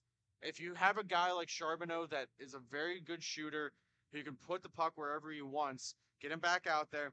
And, I mean, it's a battle to the end at this point. And maybe I'm wrong here. We've agreed on literally every single point to this point. So, I mean, again, I can't give enough credit to the Detroit Knights, and I understand you're in the FRHL building. I understand that, quite frankly, I know the Fuel and the Revolution, everybody else more than the Knights, but they are battling every single time that they have gone down. They have answered the bell and they have put it up. And even when the Fuel come up, they are still on top right now. They're not out of it. Now, what's interesting in the overtime, you got 4-on-2. So to me, the Fuel have to get out of the 4-on-2. You got 21 seconds, and you need to kill it. Unless you send Bobby Gator in, he just does it by himself. He might have been listening to the broadcast. And now Kish has it. If they hurry, they could probably get a 3-on-2, odd man rush. Have the opportunity, going to sit back down. You got your best penalty killers out there with Clark. She's defending. And now it's going to be 4-on-3. Gaglio's covering the guy up top, but he's got to move. And nice save by Tim Hall to keep him in it. But now you got 1:25 left on a 4-on-3, and good play by the Detroit Knights. They get the championship-winning goal. What an excellent end to not only this game, but to the broadcast in the day-to-day. Number 3, Bob McClellan with the power play overtime game-winning goal in this championship over the Detroit Fuel. And what an excellent way. We're not done yet. We got one more interview upcoming. So phenomenal game by both teams here. The Detroit Fuel putting the pedal down and absolutely feeling their way, getting ahead of the Detroit Knights, and the Detroit Knights had to answer for everything that they did. Both goaltender plays phenomenally. I again can't stress enough, and I know it's hard depending on what team you are, and the Knights just answering everything. They were down in the hole a couple different times. The Knights answer back. The Fuel absolutely get in front. And quite frankly, the Fuel being 4-on-3 shorthanded, and they still score to bring it forward. A phenomenal game for the T4A championship at MIHA. Well, we'll just keep it here live here for a second. Before we bring Jake on for our Inside the Glass here, what's the next thing now that the MIHA tournament's done? What's next on the docket here for you? For me, it's more league games. We've got our Platinum Gold league games. We've got the Michigan State Spartans playing against a bunch of other elite teams that are happening here on Sundays. But MIHA's been great. We always enjoy having them here. We're looking forward to not just the year, along with the national finals over in May. We're looking forward to next year in 2024, and we are just excited to have everybody playing hockey, which is what it's all about. I couldn't say it any better than what you just did here. And, thank you to Carl for having us out. Thank you for hosting us too here at the rink today. It's always a pleasure to be here in Fraser. You always take real good care of us, so we appreciate that, and we appreciate all the workers that help put this together too, including our crew: Matthew Flannery, Colin Corbett, Mark Modzalewski, and of course Jake Drzinski and Ben Stock, who was here earlier calling the games while I was helping work on those pictures that you might see come up in the next couple of days. So Look forward to it. Thanks for having me on board. Looking forward to the next event. Good luck, Grove City and MIHA, and we'll go from there. So I'll hold you when you come to Grove City next time, but we'll see you back in May. Look at that, a nice little shout out. That's what it's all about right there. That is. So we got inside the glass here, Mr. Jake Drzinski with not Steven Johns, Nathan Johns. Jake, take it away. Thanks, Sean. I'm here with Nathan and the goalie, apparently, too. A surprise guest here in the studio. Nate, obviously a really close game. It doesn't get much closer than overtime. Tell me what you guys did to get that final win, that final goal, and to come home with the championship. Well, it definitely helped being on a power play going into overtime. We really played man-to-man hockey, tried to pick up their chances, and we wanted to win each small battle at a time. It's rare that you have a fourth period intermission. This case with overtime, you do. Knowing that you're going to have that power play, what are you guys talking about on the bench, and what are you guys setting up to get the victory? Cycling the puck real well, shots on net. We want to make sure we got good positioning and just keep them moving out of position. 2 Detroit teams in this one. Any rivalry there? Any animosity, or you just play your game and you show up and do the things you want to do? Pretty much the second option. Play our game, show up, do what we do best. Last one for you, Nate. What's it like having a big guy behind you the whole tournament and really coming big for you today? Oh, we love it. We know we can rely on Dougie in that, and he's made some big saves throughout the tournament for us. He kept us in a lot of games. Well, we're going to send you home. Long weekend. Thanks again. Congratulations on the victory. Sean, we're going to send it back to you and close this thing out. We're done. Well, thank you very much for that, Jake. I appreciate it. That was Inside the Glass with Jake Drzinski here, presented by Epic Hockey 3P1C. Make sure you go visit them at www.3p1c.com. So from me to everyone at home watching and everyone in the rink, from our team, Grove City Hockey, we appreciate you coming in and watching today. We will see you in February when we broadcast from Taylor. And I just want to say thank you from Matt, Mark, Colin, Ben, Jake, and myself.